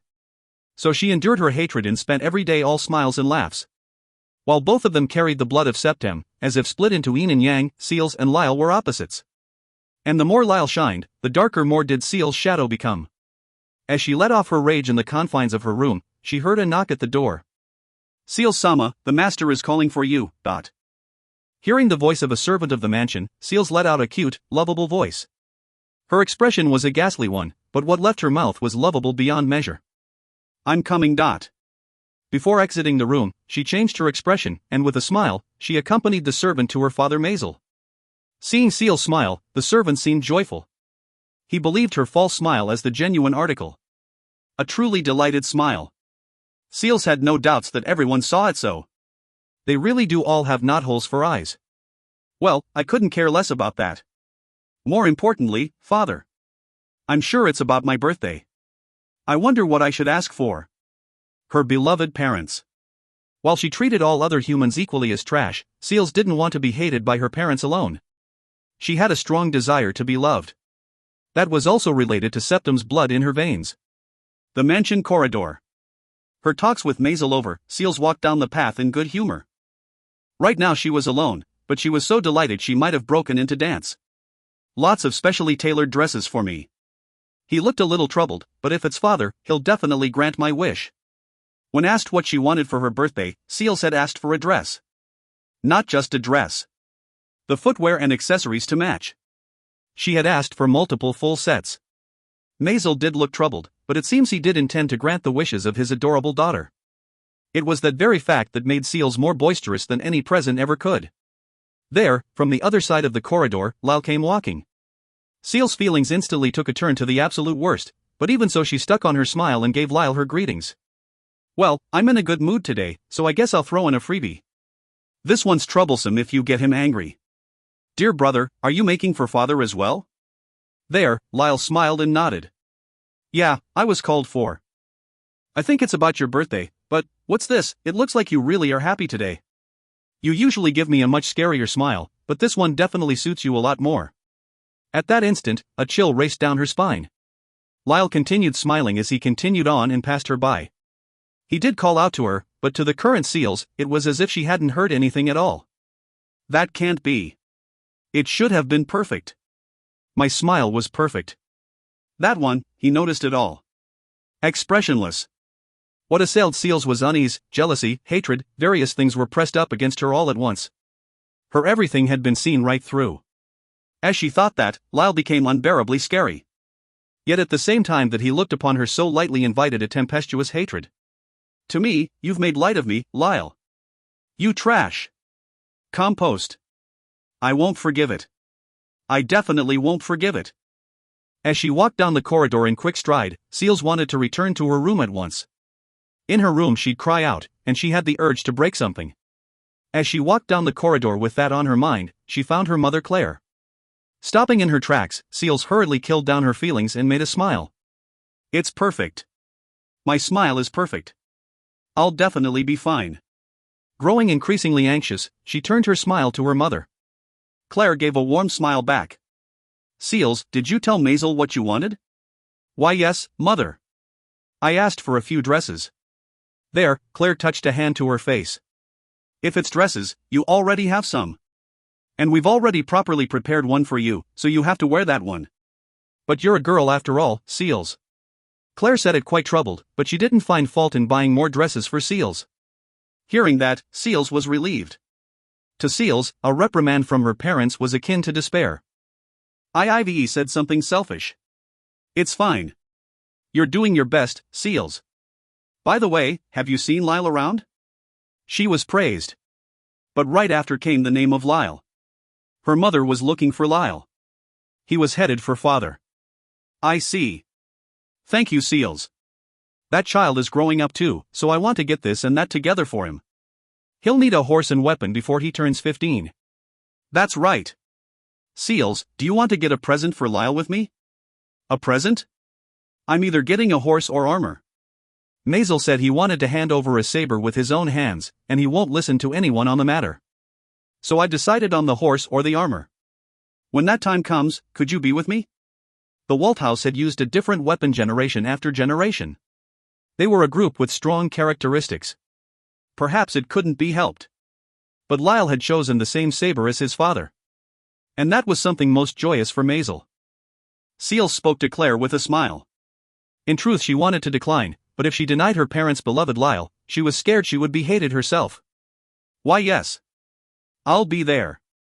That's good. Ah, but you have to keep it a secret. With these sorts of things, I want it to be a surprise when I hand it over. But that boy is way too sharp. I'm worried whether I can surprise him or not. Seals, let's go out together to buy Lyle's present next time. With those words, Claire made for Maisel and Lyle. Seals saw her off with a smile, but when she was out of sight, she hung her head. There was no one around. It's my birthday, but they only ever talk about. I won't forgive it. I definitely won't forgive it. I want to take everything from him. It's all mine. I won't give a single thing to him. Seals bit her lip. But she heard a voice. Those are quite the muddled emotions. But not bad. Not bad at all. Seals. Seals glared around. The only ones in the mansion allowed to call her without any honorifics were her parents, or so she had decided internally. Someone else calling her so was a deed she wouldn't permit. But there was no one around. Don't be so angry. I'm your ally. The feelings you direct at your brother. I understand them. That's right. In that case, I can even help you out if you want. Who? This isn't very funny for a prank. It's no prank. Let me show you evidence. You remember your grandmother's room? Right now it's not being used. Go over there. Irritated as she was, Seals headed for her grandmother Zenoir's room. The voice came from a woman. Fascinating, but be that as it may, it was a voice she had never heard in the mansion before. Perhaps it belonged to an assassin. But curiously enough, Seals' feet made for the place the voice designated. They were connected by something. Seals had noticed the connection. And she entered the room. In that room that was cleaned at regular intervals, where the voice led her was under the floor. What's more, hidden under the bed. Seals crawled under the bed, and groped around the floor as instructed to find one portion open up. There were various things inside. The other things don't matter. You see a box in there? Right, that one. It was what looked like a music box. It really was a music box. But perhaps it was broken, as it wouldn't make a sound. What about it? Foo, there's actually a secret compartment to it. It has a trick to it. Try opening it as I tell you. Creeping out from under the bed, she brushed off the sweat with her hands, and tried following the voice's instruction to open the box. It was a complex mechanism and method. But the box itself did feel strangely heavy. It looked to be made of wood, but it was as if it had been strictly sealed off. And once she had undone those complex contraptions, what she found was a yellow gem, a few centimeters across. The voice she heard was coming from there. It's a pleasure to meet you, Seals. I know you, but you do not know me. My name is Agrissa. You've at least heard of me before, haven't you? You jest. Taking the yellow jewel in hand, Seals laughed a bit. But she felt power from the jewel.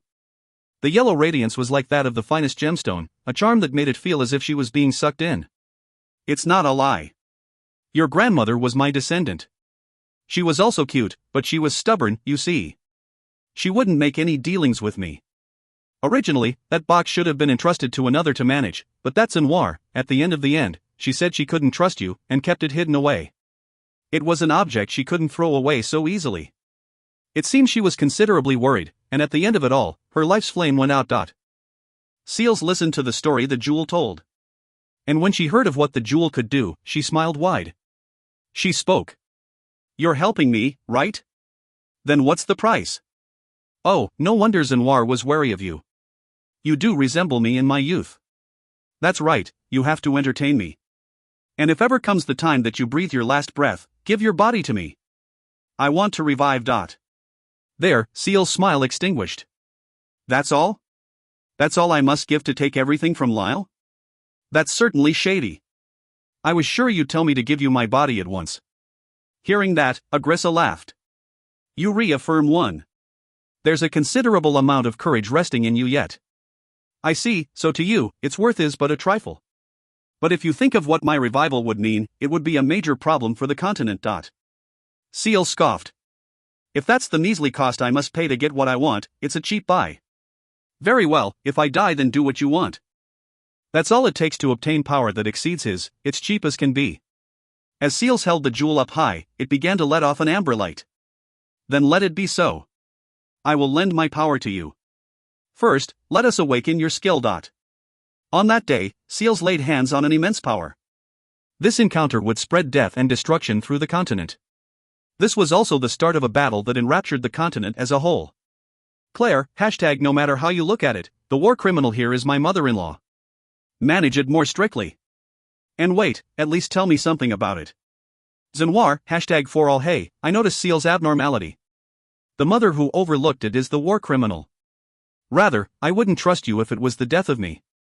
To add to that, I hate you. 8th generation head, father. In these situations, who do I side with? 7th generation head sad face Omega you fool. Don't get any closer. We haven't heard a thing. We haven't seen a thing. And that is the truth. If you find any errors, ads pop up, ads redirect, broken links, non-standard content, etc., please let us know. Report chapter so we can fix it as soon as possible. Volume 18, Last Day. Intermission, the last day of the Empire. Monica burned the sight of the blazing capital into her eyes. From the roof of the palace, she looked over the scene. 500 years, we held out 500 years, Lyle Sama. 500 years. Monica, who had watched the Empire the whole time. She looked over the imperial capital. It had continued to expand, had become a metropolis that supported a population of 3 million, but now it was wrapped in a sea of flames, black smoke rising all around. While the other Valkyries had applied changes to their bodies with the advancement of technologies, Monica alone, for these 500 years, never set foot out of the capital. And what she saw at the end was the sight of those carrying Lyle's blood attacking the city. Among them she could confirm the forms of Valkyries. To think they'd invade us so far in want of the jewel. Having memories burn away is a lonely sight, even for an automaton. Even when the records remain in my databases. The clock tower slowly tilted over before crumbling to bits. The fall of the bell at the top of the tower raised a terrible din. Inside her hand, Monica was gripping the jewel. How unfortunate. There is no way I could accept anyone who would do such a thing as Lyle Sama's successor. This jewel shall remain under this Monica's management. Jumping down from the roof, she ran through the noisy castle. In the decayed empire, the generals who bought their status with money were shouting at their men. The officials were trying to run, and among them were even some trying to take the castle's valuable along with them. 500 years. Monica had seen it all. She had watched it all. She had always operated as one of the maids of the castle, and didn't even approach the inner palace. The Valkyries distanced themselves from the inner palace as well. Perhaps there was a conspirator in the castle, as the gate opened so easily. The ones on standby outside stampeded in, and raised a ruckus through the palace walls. Perhaps they had strong ones among them, as the castle's knights didn't even serve to buy time. Even if there were those that could fight, they were singled out, surrounded, and cut down. They really did their research. Monica ran through the chaotic structures, only to find some enemy knights standing before her. Mate over there. Stay where you are. If you resist, I've no choice but to kill you. Too well-trained knight. A fearless smile on her face, Monica grabbed and tossed them away. While the surrounding allied soldiers were surprised, they faithfully bowed their heads and ran off to fight another battle. They didn't lay hands on the innocent maid. They were good knights. So I didn't take their lives. If they had cut at her without question, even if she didn't go as far as taking their lives, she'd at least have given them grave injury. Monica proceeded down the secret corridors she'd grown accustomed to, heading to the throne room to find the panicked forms of the authorities. And His Imperial Highness. Lyle's descendant was placed on the seat Lyle once sat. Placed was the proper term. His eyes were vacant. Despite the ruckus going on outside, he didn't show a reaction. But there was a prime minister nearby, and ignoring the emperor entirely, the minister shouted out orders. As Monica approached the throne, the prime minister noticed. He was a man who got his status with money and authority. Why is a maid in such a place? Stand back, you're committing a deed of disrespect. Monica narrowed her eyes. You're the ones being disrespectful. Good grief, it takes quite the mind to think of these means. Even if the emperor is but a single governing system, doing something like this. He was once a wise child. Monica had confirmed it from afar. But once he had a successor, he was incapacitated with drugs, and even fed poison. From his half-open mouth, a small "ah" came out as he tried to say something. This sort of thing had already carried on for a number of generations. It had continued for half a century. The surrounding authorities, and the prime minister and those that took care of him, had made the emperor into nothing more than an ornament. For that sake, the shifts in generation during that half a century happened exceptionally quickly. Monica smacked the palace guards away and came out in front of His Imperial Highness. And getting on her knees, she deeply lowered her head. My deepest apologies, Your Majesty. From the founding Emperor Lyle, this Monica, but at least at the very end. Saying that, Monica kicked away the prime minister who had drawn his sword to approach. The minister who fell down the stairs broke some bones, but he seemed to be alive. And Monica quietly cut at the neck of the current emperor. As the blood spouted out, she let it shower her body. The empty-eyed emperor reached a hand for Monica. Monica gripped that hand tightly. With a face as if he had been released at the end, the emperor closed his eyes. Monica turned a glance to the secretly swapped-out fake blue jewel before her own eyes. There, the door to the audience chamber was broken down. The form of 4 Valkyries led by the Crown Prince of Kartafs. Your Majesty. The Crown Prince of Kartafs, Zerg, has come to save you. To punish the parasites nesting in the Empire, and, woman, are you the one who killed him?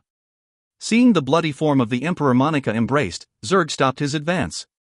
The knights and soldiers that raced around the audience chamber. But Zerg who watched Monica was perfectly calm. The ones who flew into a rage were the Valkyries around him. Monica, you betrayed. Not only did you keep us away, even His Majesty, as we surmised, you were broken after all. We shall destroy you by our hands. Blue armor, and white wing binders. In the space of 500 years, the Valkyries had grown in power. Against them, Monica alone was at a disadvantage. It would be troublesome if I was destroyed here. Monica sat the Emperor down on the throne, took a tidy bow, and ran from the spot. She was more knowledgeable of the castle than any Valkyrie. For it had been remodeled bit by bit. With nothing to do, apart from her regular work, she'd either tamper with Porter or tamper with the palace, such was the life that Monica led. As she ran, she headed for the inner palace at once. The Alliance army that invaded the castle had already reached and laid hands on the women and children of the palace. Kill them. The legitimate bloodline rests in Fonbu's alone. Eradicate the blood of the Walt house. It's Zerg Sama's orders. Do it. No Valkyries stationed around, the knights and soldiers could do as they wished. Monica hurriedly made for the largest mansion, and saw the knight who had cut down the legal wife. The woman who had tried to protect her young child collapsed, not a single guard around her. I'm sorry. Don't hate me, kid. As a representative knight tried to cut the child down, Monica took a Gatling gun from her apron. As I thought, you had no intent to save him. Unfortunately, I will not let you take any more. Once she had felled them all, Monica instantly embraced the young boy and headed for the secret passage that led out of the castle. All those secret ways she made in times of old had proved useful. Escaping the castle, a long way off from the capital, Monica had come to a point she could look over the city. The young boy in her arms, she looked at the capital. The city was ablaze, and reconstruction would surely be extremely difficult. Even after all his heart's blood he poured into it, it only took a few days for it to fall to ash. But as long as his blood lives. The child was too young to know what had gone on. But still he cried tears of sorrow. Monica soothed him as she opened her mouth. Lyle-sama, this Monica has fulfilled her promise. So someday, once is enough. Just one more time, let me hear your voice. Monica gripped the jewel in her hands.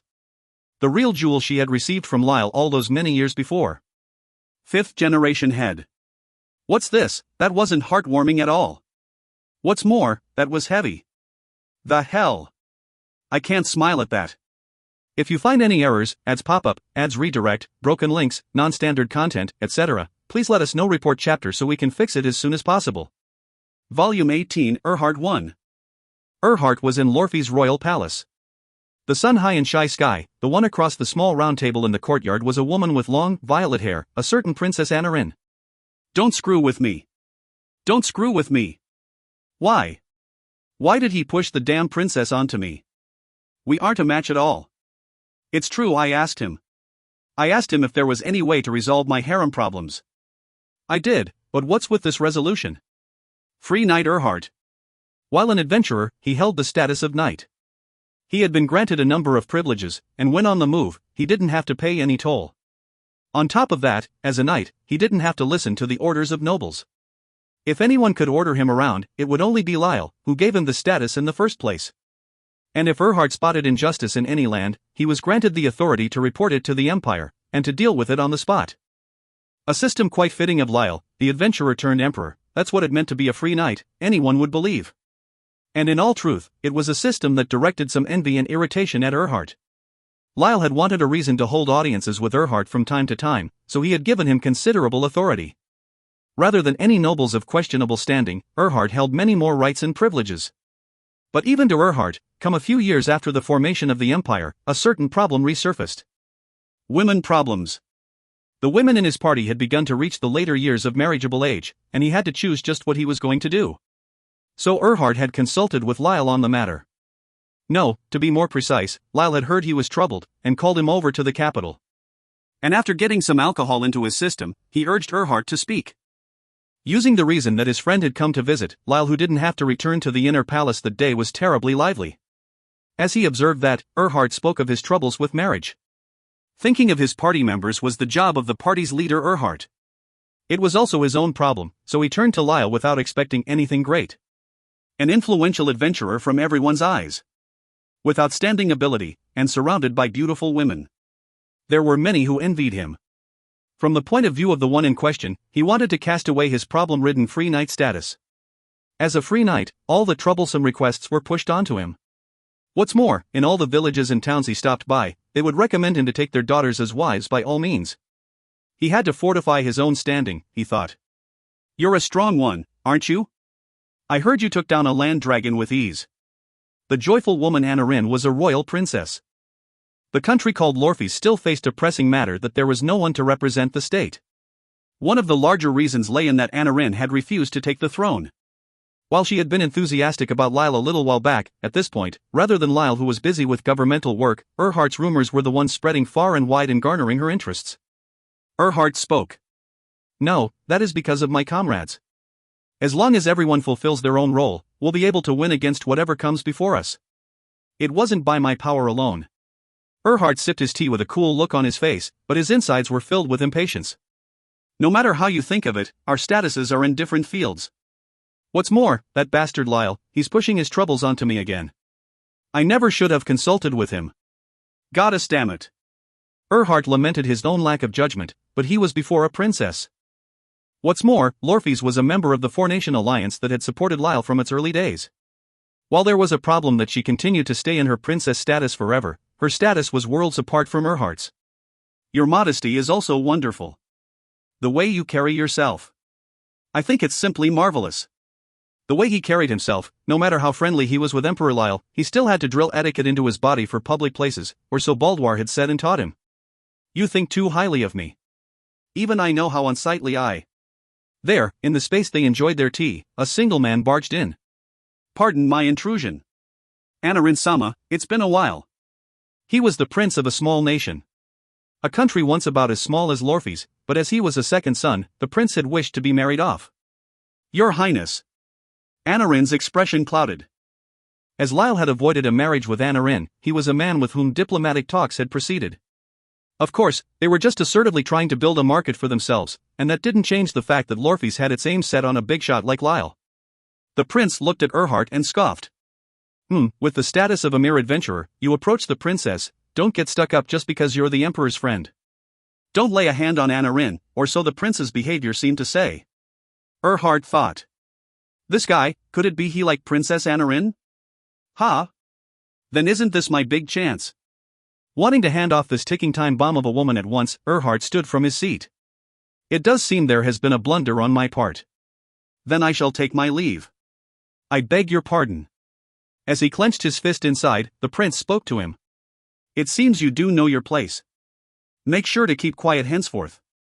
His high and mighty attitude irritated Erhardt. But when he thought of how he could push Anarin onto him with this, it even made him want to break into a skip. It's not as if there was any problem with her appearance. She simply had a strong tendency to dream. Erhardt didn't quite want that sort. What's more, their statuses were too far apart, and their sense of values too far off. Well, this should be fine, he thought as he left the stage. He decided he would go off and complain to Lyle. The imperial capital. As Erhardt was called out, he went to complain to Lyle. Bastard! You tried to push a bomb of a woman onto me. Lyle was in his office, letting a small girl sit on his lap.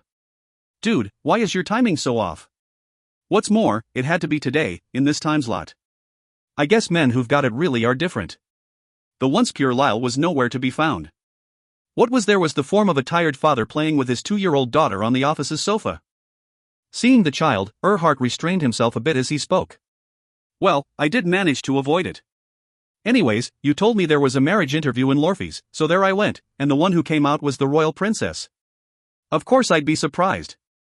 Perhaps tired, Lyle held the hands of his daughter as he tried to keep her entertained. That sounds nice. Well, she just told me to let her meet the man she got interested in lately, and she never told me to let her marry him, so it doesn't really matter to me. Irritated at Lyle's lack of surprise, Erhardt turned a glance to the little girl on his lap. By the way, why is there a small child here? And wait, whose child is it? Lyle looked at Erhardt with a straight face. My child. I know that. I'm asking who the mother is. Rather, I get the feeling I've seen her somewhere before. There, the small girl spoke to Erhardt in fumbly words. Muyin. MWI mommy's name is Muinin. Lyle averted his eyes from Erhardt, covered up his daughter's eyes, and held her tight. Erhardt collapsed at the knees. I see, it's natural for Mariansen to have a child. Right, natural. I am glad she looks happy. You wa aya. Seeing the daughter of his first love, a complicated feeling filled his soul. He stood and ran straight out of the office. Lyle saw off his back as he let out a sigh. Why did he have to come at that pinpoint time? Ah, look, she's come to get you. A Valkyrie had come for the girl. Princess. Now, return with this Unit 99. When I noticed you had disappeared, I thought my heart would stop. Not that I have a heart. From how she joked around, it seemed she still had some leisure. As his daughter left him, she took the Valkyrie's hand and left the office. She had sneaked out of the inner palace and come to Lyle's place. To her heart, it was the worst possible time. In that office that everyone had left, Lyle looked up at the ceiling. Now then, what shall I do? Erhart, this isn't as simple a problem as you think. Do you think he's noticed yet? As he had arbitrarily barged into the office and left on his own, Lyle had been unable to tell him something important. But Lyle soon stood and stretched out his arms. Well, so be it. It'll work out one way or another. Sixth generation head, Omega Lyle's drifting further and further away. I guess this is fate. Harems really should be kept to dreams. I can see his heart withering away. Fifth generation head, I get you're trying to look cool, but yours was your own fault. Lyle's, well. I guess we hold responsibility for around half of it? But in your case you were completely to blame. Choosing nothing but landmine women. Sixth generation heads' wives. Father-in-law, did you say something about us? I never even dreamed my husband was thinking of making a harem. You should praise the fact that I didn't erase the other two from existence. Keep your convenient dreams for when you're asleep. Now come and face reality, fines. Sixth generation head, Omega goddess dammit. Everyone else's evaluations rose at the end, but I'm just left aside, someone save me. If you find any errors, ads pop up, ads redirect, broken links, non-standard content, etc., please let us know. Report chapter so we can fix it as soon as possible. Volume 18, Intermission 1. Intermission, Life in Bime. A little while after Lyle's party had arrived in Bime. As he returned from finishing a request, Lyle opened up his memo pad. Written on the paper were his comrades' names and dates. And what he had done with them to that point. Looking over it all, Lyle gave a satisfied nod. That should be enough. I think I can take it easy for the rest of the month. Written in were his activities with his party from November to May. Whether he gave a present or had a date, or a pleasant conversation, it was all scrawled in great detail and properly managed. But the fifth, who spoke less than any of the other ancestors, wrung out his voice. You idiot! Shannon's extremely low, isn't she? Lyle hurriedly checked his memos, and sure enough, his time spent with Shannon was low. But Lyle felt relieved. Oh, Shannon, is it? That's all right. Because I'm quite sure that girl hates me. There, the sixth let out a satisfied voice. That's right. Well, she's just tagging along with Miranda, so you're not in that sort of relationship yet. Fifth, let's just take it easy in. But a frantic fifth superseded that opinion. You keep quiet, fool.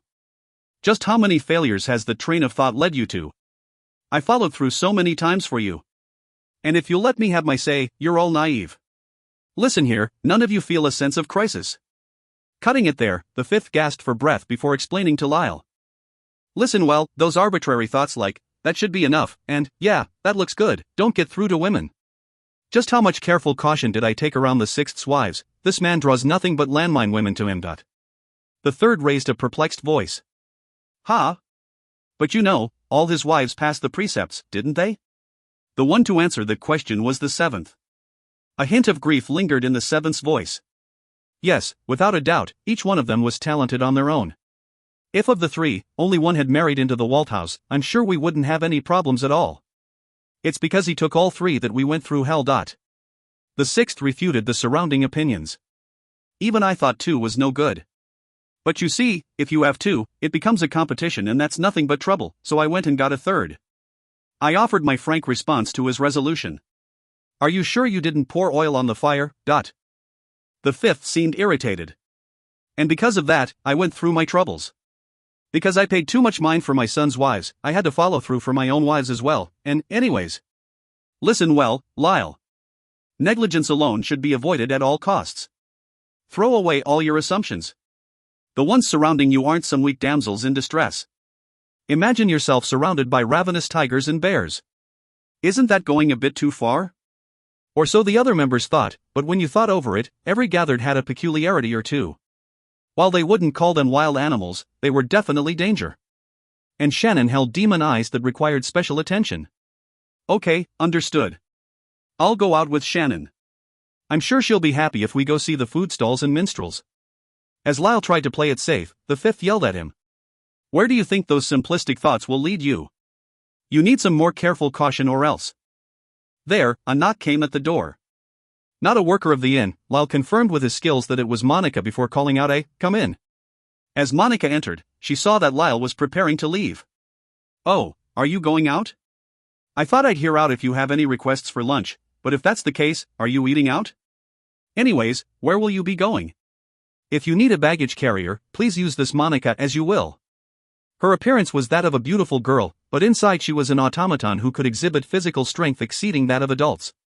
She was convenient for carrying things, but as she looked like a woman, if Lyle actually used her to carry things, the surrounding eyes would grow cold. Lyle continued his preparations. Yeah, I'm eating lunch out. I'm going out with Shannon, so could you stay at the inn? Monica took his words in terror. What's this? You mean to say you won't be going out with me? Lyle smiled. That's right. Good luck in sitting. As he left the room, Monica crouched and cowered and saw Lyle off. Have a good day. God damn it. Chicken dickwad, you damn fool. After calling out to Shannon, Lyle went out to the town of Bime. He headed to where the performers performed, and of them brought his feet to where the singers sang their songs. But Shannon was in a bad move. While they walked with linked hands, Lyle looked at Shannon and spoke. What's wrong? You like songs, don't you? Shannon was walking mindful of her chest, and she offered Lyle a complaint. Oh, shut it. I've already been here recently, so I've already heard all the songs and tales they have to tell. Won't you take me somewhere else? This girl, ever since I took her out, she's done nothing but complain. Irritated as he was, he understood it would be no fun to hear tales one heard before, and made for somewhere else. Do you go out often? Shannon brushed her hair aside as she answered Lyle's question. I've got my sister, right? And Eva goes out a lot, so I sometimes tag along. Though Aria just goes around the food stalls. Oh, so you get along well with Eva? Novum and Miranda, the two were at odds, so factions were forming among the harem members. Because of that, hearing of Shannon of Miranda's faction going out with Eva was joyous news to Lyle. Novum told me to go out with someone. But our conversations don't really mesh, and there's everything that's happening with my sister, so it's like she wants to keep some distance too, perhaps? Hearing that, Lyle made a stiff smile. I see. I wonder why they can't get along. A factional war was being formed around Novum and Miranda. If possible, Lyle wanted to somehow have Shannon help both sides make up. It seemed that a troupe that had arrived in Bime quite recently had begun singing the songs they gathered on their travels, so Lyle and Shannon headed there to listen in. It was a troupe of elves, and while they were small in scale, they had an energy to them. The next song up is a song of the hero of the distant land of Kartafs. If anyone holds interest in such a tale, by all means plant your feet and listen in. As the male elf said that, it seems those around held no interest in Kartafs, as the customers began to disperse. While some remained, the topic was surely not a popular one. But without changing their expressions, the elves burst into song. The song of Kartaf's hero who once performed in an old war with Bonsium. The tale of the brave knight who fought to protect a young noble girl. But at the end, the girl married a blood relative of the lord she served under, and the knight watched the night sky alone. It was a song without a happy ending. That was a bit questionable. Perhaps the customers left because they knew the ending? Lyle thought as he listened to the verses. But Shannon was gripping his hand tight, listening in all earnesty, and he didn't want to put a damper on her mood, so he kept quiet. Bringing his gripped hand closer to her face, Shannon looked on in pure seriousness. There, the fourth seemed fed up as he offered advice to Lyle. Lyle, look at Shannon's chest. Can you see the present you bought for her in Central? When this is over, praise her for it. The third spoke to the fourth. What, you said it already? You should have just waited until he noticed. The fourth sighed as he spoke back. Lyle's growth aside, I felt bad for Shannon.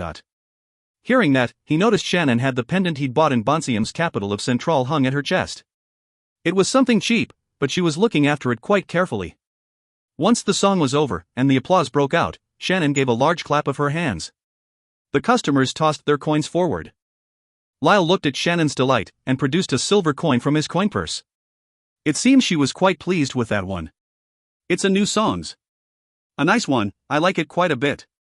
For Shannon's delight, Lyle gave a warm smile as he placed the coin into the container an elf had brought forward.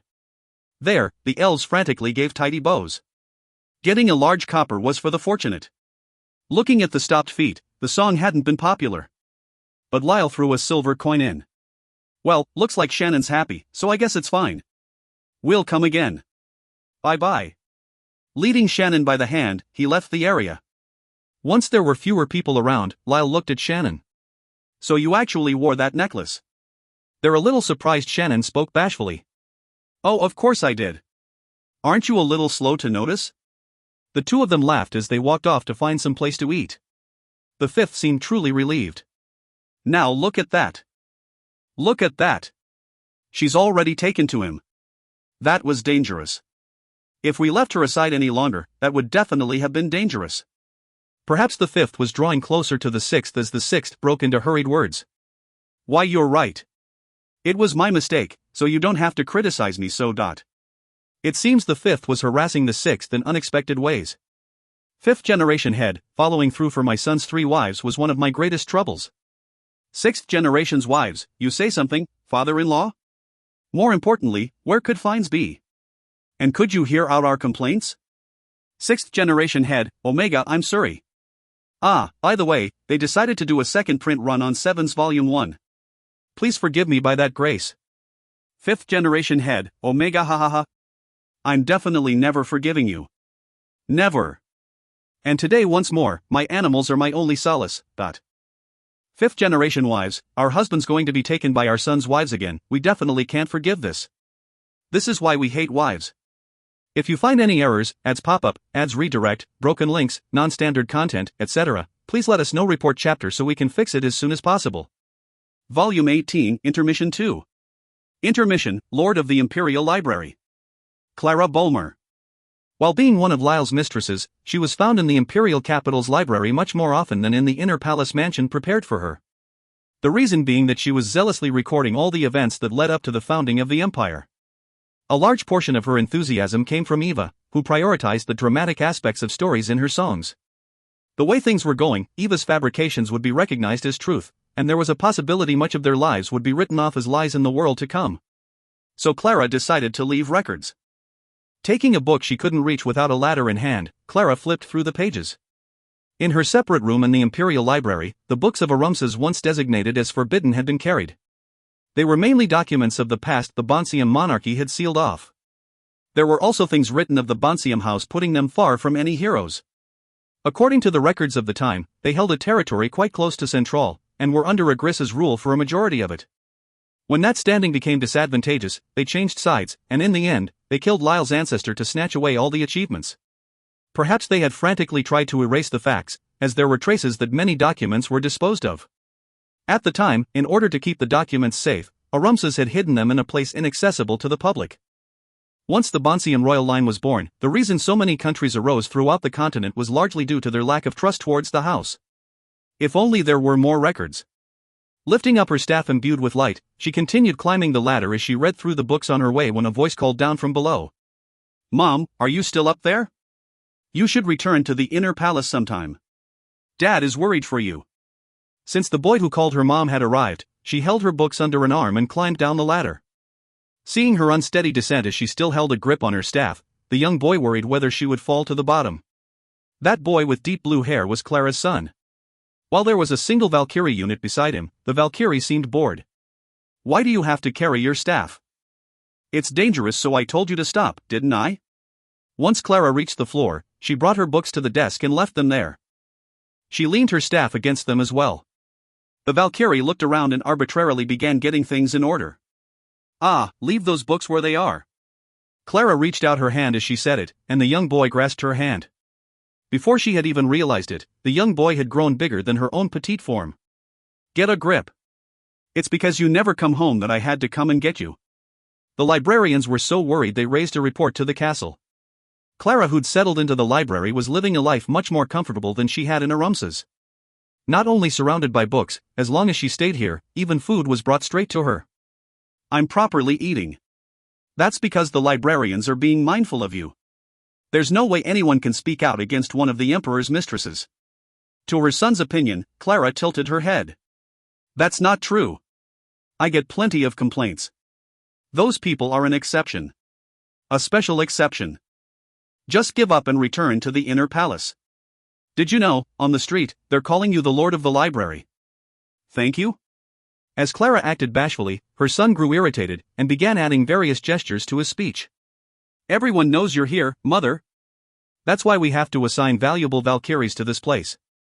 Over 100 Valkyries.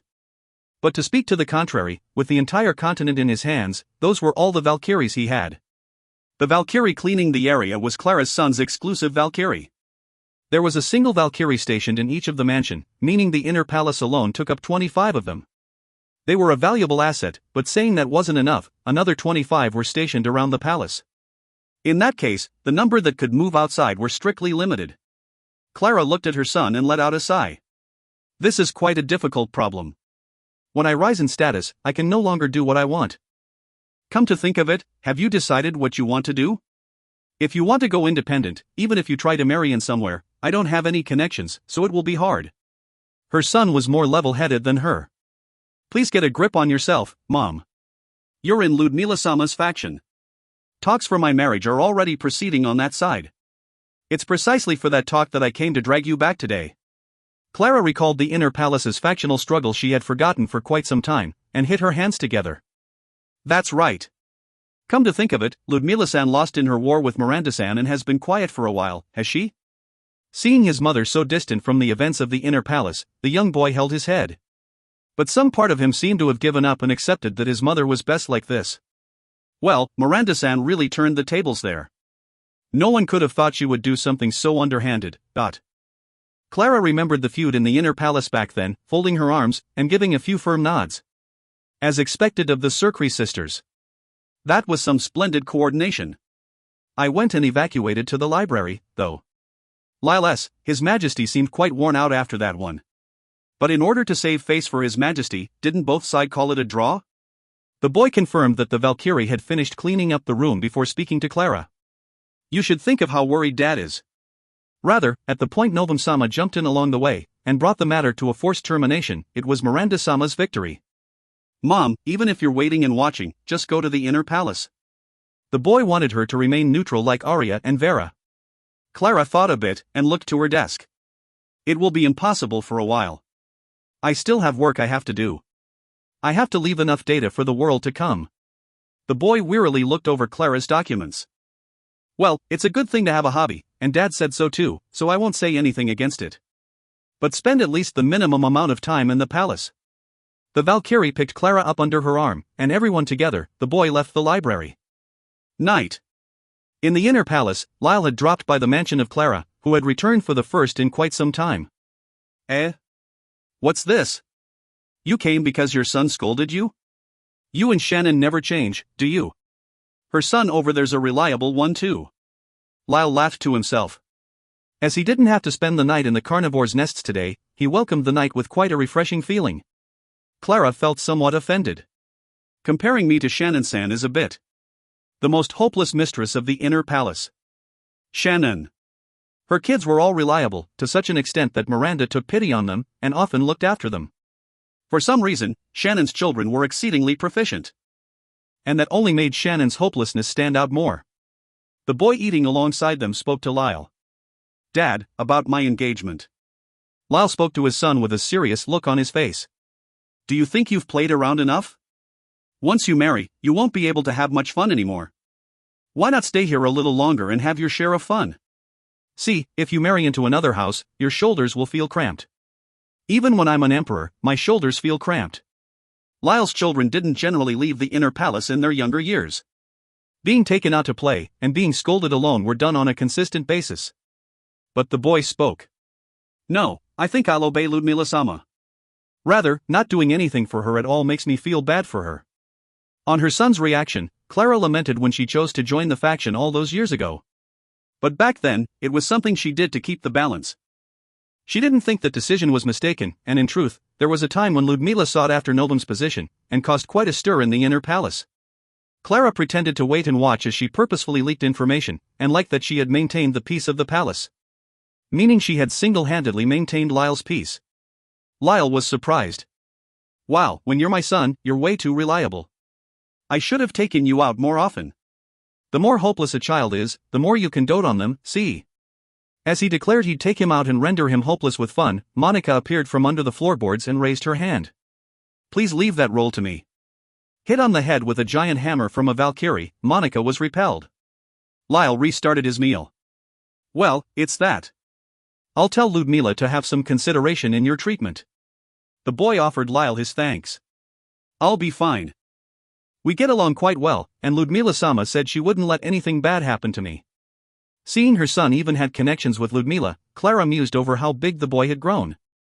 I'm definitely a failure as a mother. And she looked at Lyle. Really? Well, if I don't have to go over there, then that's all the easier for me. If he went to Ludmila, Miranda would be angry. If he went to Miranda, Ludmila would be angry. Lyle didn't get involved with the feuds of the inner palace. On the surface and underneath, the intense wars that waged on, any poor involvement and they all blow sky high. Her son spoke to Clara. Mom, making documents is important, but you have to make sure you don't destroy your body. Clara cleared her throat. I'll be fine. Clara was put on the side being worried for. And seeing that, Lyle gave a smile. If you find any errors, ads pop up, ads redirect, broken links, non-standard content, etc. Please let us know. Report chapter so we can fix it as soon as possible. Volume 18, Intermission 3. Intermission, a day in the life of Vera. Ha! The one whose sigh intermingled with her stroll through the inner palace was a certain Vera Trace. A bright red dress, and her hair done up on both sides. In the town prepared within the castle, she walked through the inner palace, but it truly felt as if she walked through a small town. There were small children walking along the paths before her eyes. In their hands they held books and writing implements, and they were likely off to study in a different mansion. Rather, the only kids on the block who did that were Shannon's children. Generally, there was a time period where everyone got together and studied. But if that was insufficient, they'd either call a tutor to the mansion, or go to the castle for some extra study time. That being the case, at Shannon's place, since she never got a proper education herself, their learning was completely left up to Miranda. 3 young children. As they walked on, a Valkyrie stood to block their way, a toy in her hands. Everyone, you could at least play with us today. We are eternally devoting ourselves to the development and recreation of toys, and we can say you shall enjoy them with certainty. The Valkyrie recommended toys to the children who were going off to study, but all 3 kids shook their heads. The smallest one, a young girl with golden eyes, spoke to the Valkyrie. Unit 92, we're going off to study at Auntie's mansion, so we can't play with you. We'll play once we get back, so until then, could you look after Mom for us? With those words coming from such a young child, Unit 92 collapsed at the knees. The toy fell to the ground, but she didn't even try to retrieve it. Vera was impressed at how focused those still small children had grown to be. Are they really Shannon's kids? One of the kids retrieved the toy, and after handing it to Unit 92, the group took their leave. 92 burst into tears. This cannot be EE. This has to be a Louie. I mean, there is no way the hybrid chicks of our master and that hopeless Shannon could be so upstanding. They should have taken some of the more useless parts, and not want to study, and just want to spend their days in ease. Then we come in and say, oh, there's no helping you cute little things, and play with them. What happened to my dream? Before the breaking down Unit 92, Vera stood fed up. Valkyrie Unit 11, who stood to her side, scoffed. In her hands, she held the baby that was Vera's child. Ha, how unsightly. When you boasted of having the largest faction of them all, this is where you end up? I'll show you how useless I can raise the chick at our place. When the Valkyrie said that to the child with a smile on her face, Vera felt true fear. You're saying that as a joke, aren't you? 11 tilted her head. I'm quite serious. We plan to make out of them existences who would not be able to live on without us. Do not worry. With regular maintenance and overhauls, we brag that we can operate for several tens of thousands of years. In a sense, the Valkyries were scary existences. Should I tell you you're wasting your abilities? Or should I rejoice you're pouring your efforts towards us? Rather, what were the ancients thinking when they made you, I have to wonder. In front of 92's eyes, 11 lulled the baby as if to show off. Unit 91 looked on it with envy. They were quite a handful when they were babies. And the Valkyries couldn't get enough of that, apparently. Ufufu, your big brother chick grew up to be a splendid human being, but as long as this Unit 11 is here, I shall show you just how hopelessly we can raise you. For any servant who said that, a normal master would drive them out at once. But this was the inner palace, and the Valkyries were overly proficient as maids. Driving them out was impossible, and there was no intent to do so. For these Valkyries, as long as they were Lyle's children, the automatons would protect them unconditionally. They treated them as targets to guard, so no assassinations ever took place within the factional wars. More than that, if anyone tried, the information would leak, and the mother would be the one cornered. That they put a fixed brake on the factional disputes was something everyone was well aware of. They had no choice but to rely on them. As Vera took her walk, she looked up at the sky. Unit 11 looked at her. Gently poking the baby's face, she seemed to be in bliss. Oh? What seems to be the matter? Vera spoke. Father, you see. He said he wanted my second child to take over the trace house. He's using this hand and that to get me to approve of it, and it's getting to be a right-up nuisance. As Fidel frequently commuted to the capital over the cuteness of his grandchildren, he was trying his best to get them out of the inner palace. Unit 11 laughed. That is not happening. The trace house's heir was already decided to be the child of your sister Gina-san. If you wish, you could leave this matter to us. We cannot bear to have a chick snatched away, so we could find a truth or two he would not want found out and threaten him to obedience. When 11 started into something scary, Vera cried out. Of course that's no good. Ah, goddess. I'm going to bring this matter up with Lyle, so none of you lay a hand on it. Unit 11 seemed quite disappointed. Night. Having dropped by Vera's mansion, Lyle looked at the baby in Monica's embrace.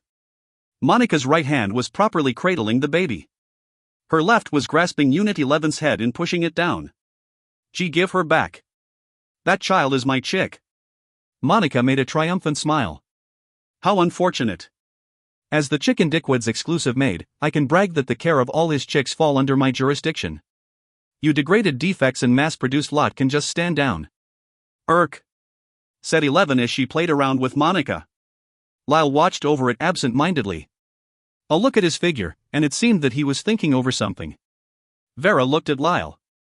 Hey, were you listening? My father is genuinely trying to gain custody of his grandchildren, you know? Lyle seemed taken aback. Eh? Oh, I see. That's right. Those grandchildren are quite cute, don't you think? Seeing Lyle hang his head, Vera shrugged her shoulders. There, Monica burst into joy. Oh my, it seems the chick is asleep. This Monica shall sing a lullaby. To sleep to my beautiful voice, you're quite the lucky one. The only one beside the Chicken Dickwad allowed to listen to it are his chicks. As Monica headed to the depths of the room, Unit 11 gave chase. You get out of here already. Once the two automatons were gone, Vera placed a hand on Lyle's shoulder. Lyle raised his face. Hey, this really isn't a good environment for them, is it? Vera laughed a bit. The Valkyries? But they're convenient. Since we have them, we never have to see blood in the faction wars. The children alone will always be safe. But Lyle saw that as unnatural. You don't want them around? That's not it. They seem to be having their fun, and personally, I think they're a big help. But you see, their time is quite different from ours. Vera spoke. They said they could remain operational 1,000, even 10,000 years. Isn't that secure? Lyle's eyes were serious, and Vera could understand that wasn't what he wanted. If they got serious, I'm sure this empire could last thousands of years, maybe more. But you see, do you think that's the right thing? These days, it's been on my mind a lot. Lyle's sense of values was something he formed on his travels with advice from his ancestors. To Lyle, an ever-eternal empire felt unnatural and unneeded. Vera agreed. You may have a point. But if you take the children from the Valkyries now, won't they get angry? And the faction wars will intensify. They were only remaining peaceful because there was no worry of harm to their children, and if the possibility came out, there were many of the women there who would become demons. In truth, if Vera saw her own child might be in harm, she'd do all in her power to protect them. Lyle held his head. That's what I'm talking about. Why do they have to fight so much? I said it to Novum and Miranda as well. When I did, they laugh and say, the other one started it. Now that's strange, isn't it? Ludmila looks like the sort who'd really do it. Why do they have to be so bloodthirsty? I'd really like some slack here. I want to at least take it easy as I sleep. Learn a bit from Shannon. That one actually worries me because she never comes out of her mansion. Those two should learn to enjoy the great indoors. As Lyle spilled his complaints, Vera embraced him and consoled him. Fourth generation head, even when Vera-chan's so kind, her nickname in the comments section was Wallet-san, popular as she was. Monica, for all, degree, and I was popular too. And Seven's Volume 2 is coming out on April 30th. Though I'm not appearing yet. Miranda, who the hell is Sophia? TL, the fourth is referring to the author's comments section on Saiyasetsu. Sophia is a LN-only character. If you find any errors, ads pop-up, ads redirect, broken links, non-standard content, etc., please let us know. Report chapter so we can fix it as soon as possible. Volume 18, Intermission 4. Intermission, the Illustrated Diary. Professor, we've found it. Good work. An ancient ruin. Finding records of a fallen large nation once called the Empire, the two men jumped for joy as they rolled the paper out. Amazing. Even when thousands of years have gone by, it's still legible. Yeah, despite this and that, the advancement of technology in the Imperial era was plain abnormal. The other documents make it clear as well. Just look at this, a simple age analysis shows this is from the early Imperial era. As the professor judged its age with a smartphone-like device, his expression turned to joy. His assistant also seemed emotionally moved. They all said everything had been carried off, but there was still some left after all.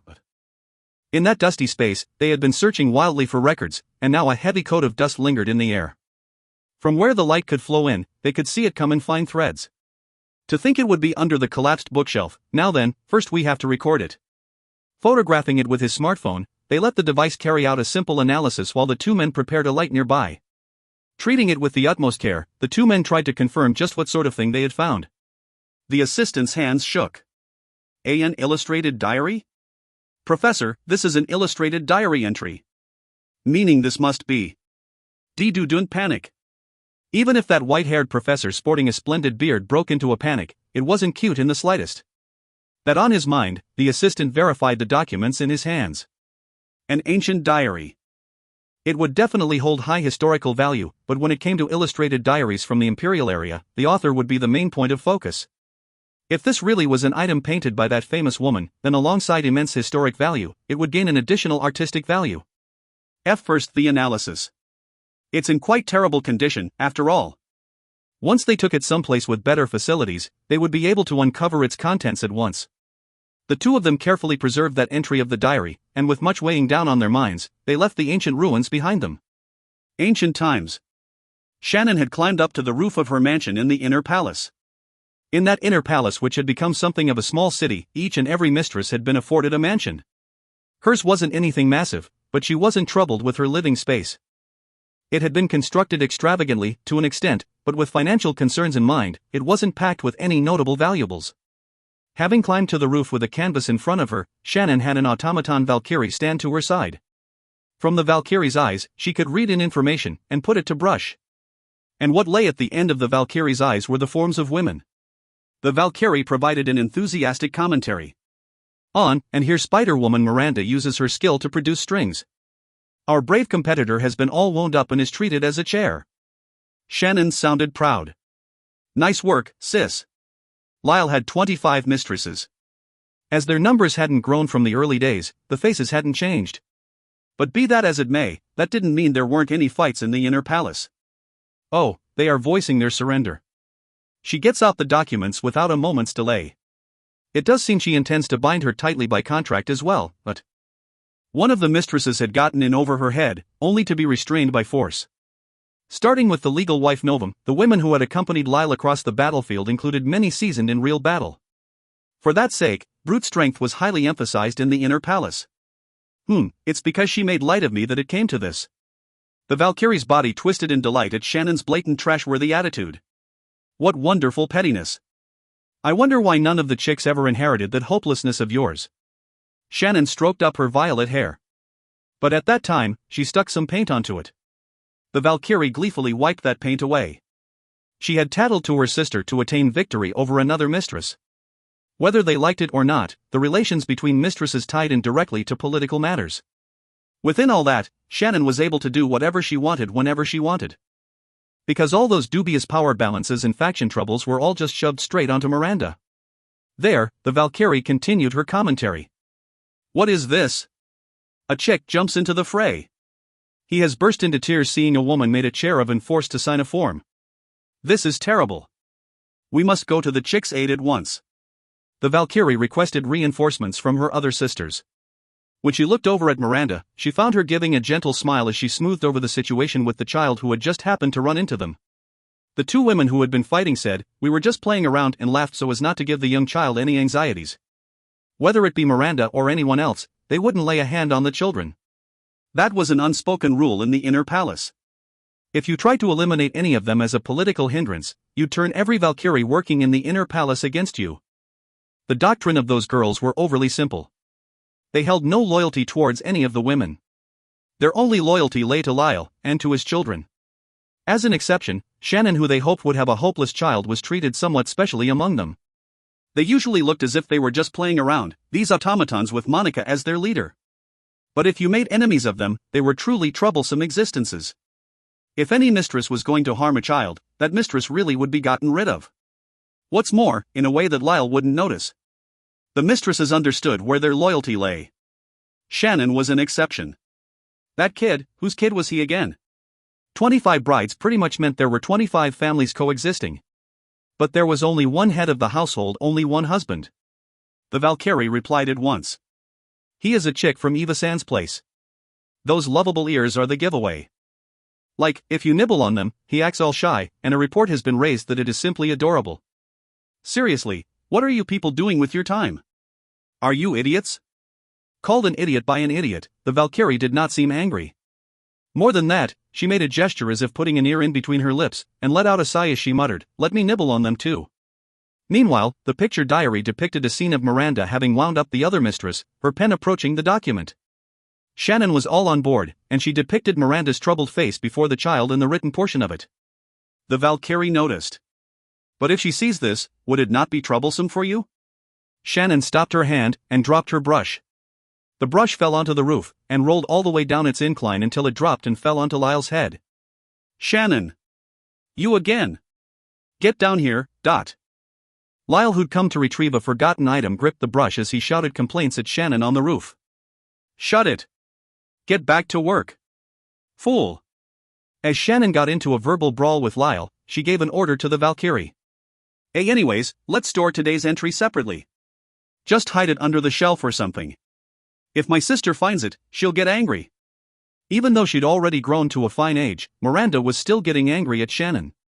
And from time to time, her kids got angry at her as well. Climbing down from the roof, Shannon went to restart her fight with Lyle, and the Valkyrie saw her off. Looking at the completed diary entry in her hands, she thought over where to hide it. "I guess I shall stash it in the reference room." How could this be? The professor held his head. Upon confirming the contents of the document, he could tell it had come from the famous genius painter of tragedy, Shannon. His assistant was excited. But upon reading the contents, he was left dumbfounded. When you think of Miranda, she's supposed to be the number 2 among the wives, and a full-fledged VIP, right? Shannon's blood sister, including sisters in his harem, that emperor really did whatever he wanted. The professor sighed. There were some rumors she wasn't the most savory character, but I never thought they would be true. Miranda's evaluation in the world to come let out a shattering sound as it fell to pieces. "Professor, the fact that she hid it must mean..." The professor continued on from his assistant's words. "I know. I'm sure she wanted to tell the world the truth. The truth of the inner palace just as it was, in place of that poor genius painter of tragedy. We must make this known." The two of them burned with a sense of duty. A single diary entry had dealt a large blow to Miranda's evaluation. Miranda! Shannon? Shannon! Sis, just listen to me. It's coming out. Seven's Volume 4 is finally coming out. We can finally make our reservations. It's our turn to come out. Miranda, #for all this month, looks like it'll be released February 27th. Well now, that is some wonderful news. Shannon, for all *, were even appearing on the cover. We did it, sis. Miranda, subset of FWAP, but that is that, and this is this.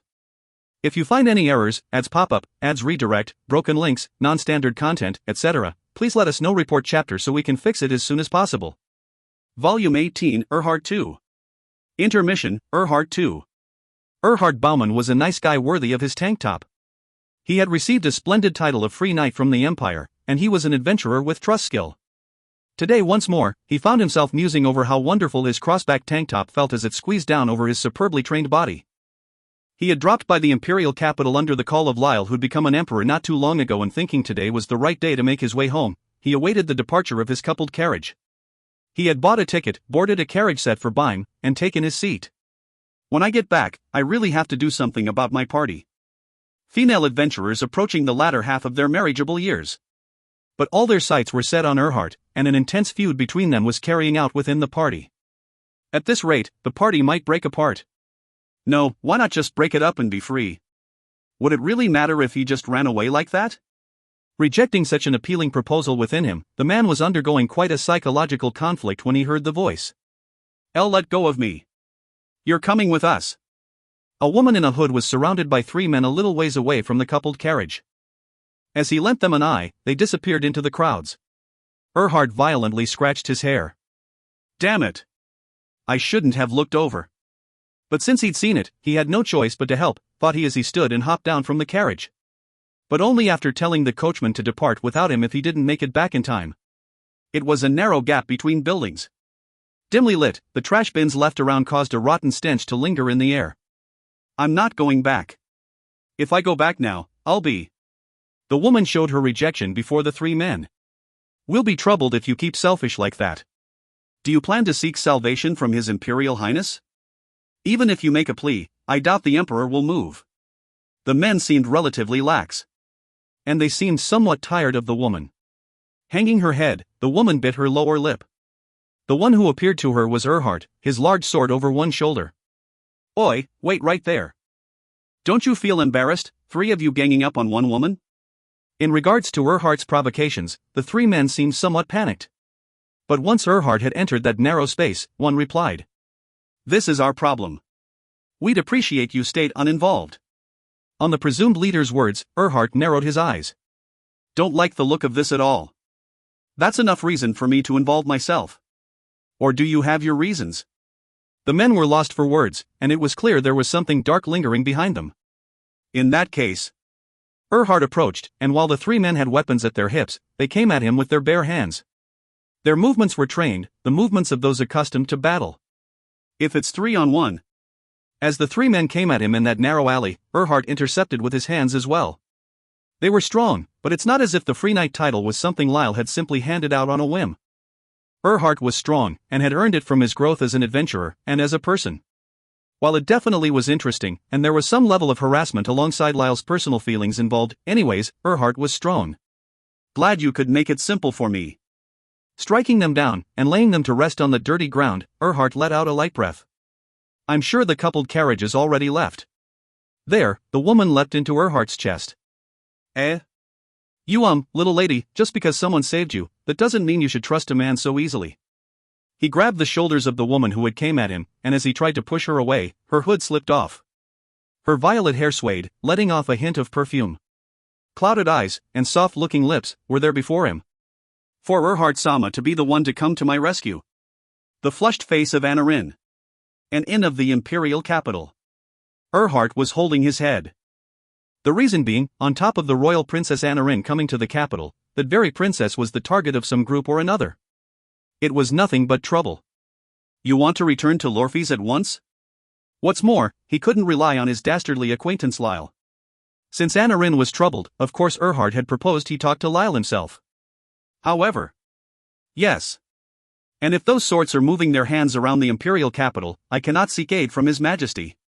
Before Anarin's downcast eyes, Erhard scratched his hair. Is it something political?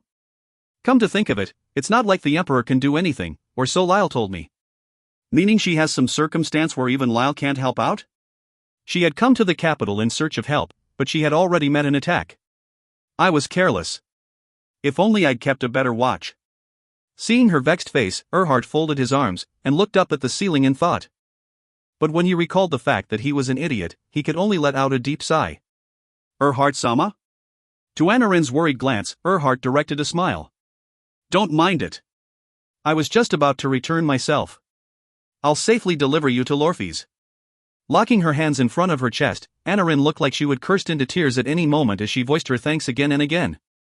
I hope her pursuers don't come after us. Though I doubt that's happening. Could he protect her alone? Erhard hardened his resolve and decided to make for Lorphes alongside Anarin. Right around that time. In the palace, Lyle held an audience with the three men.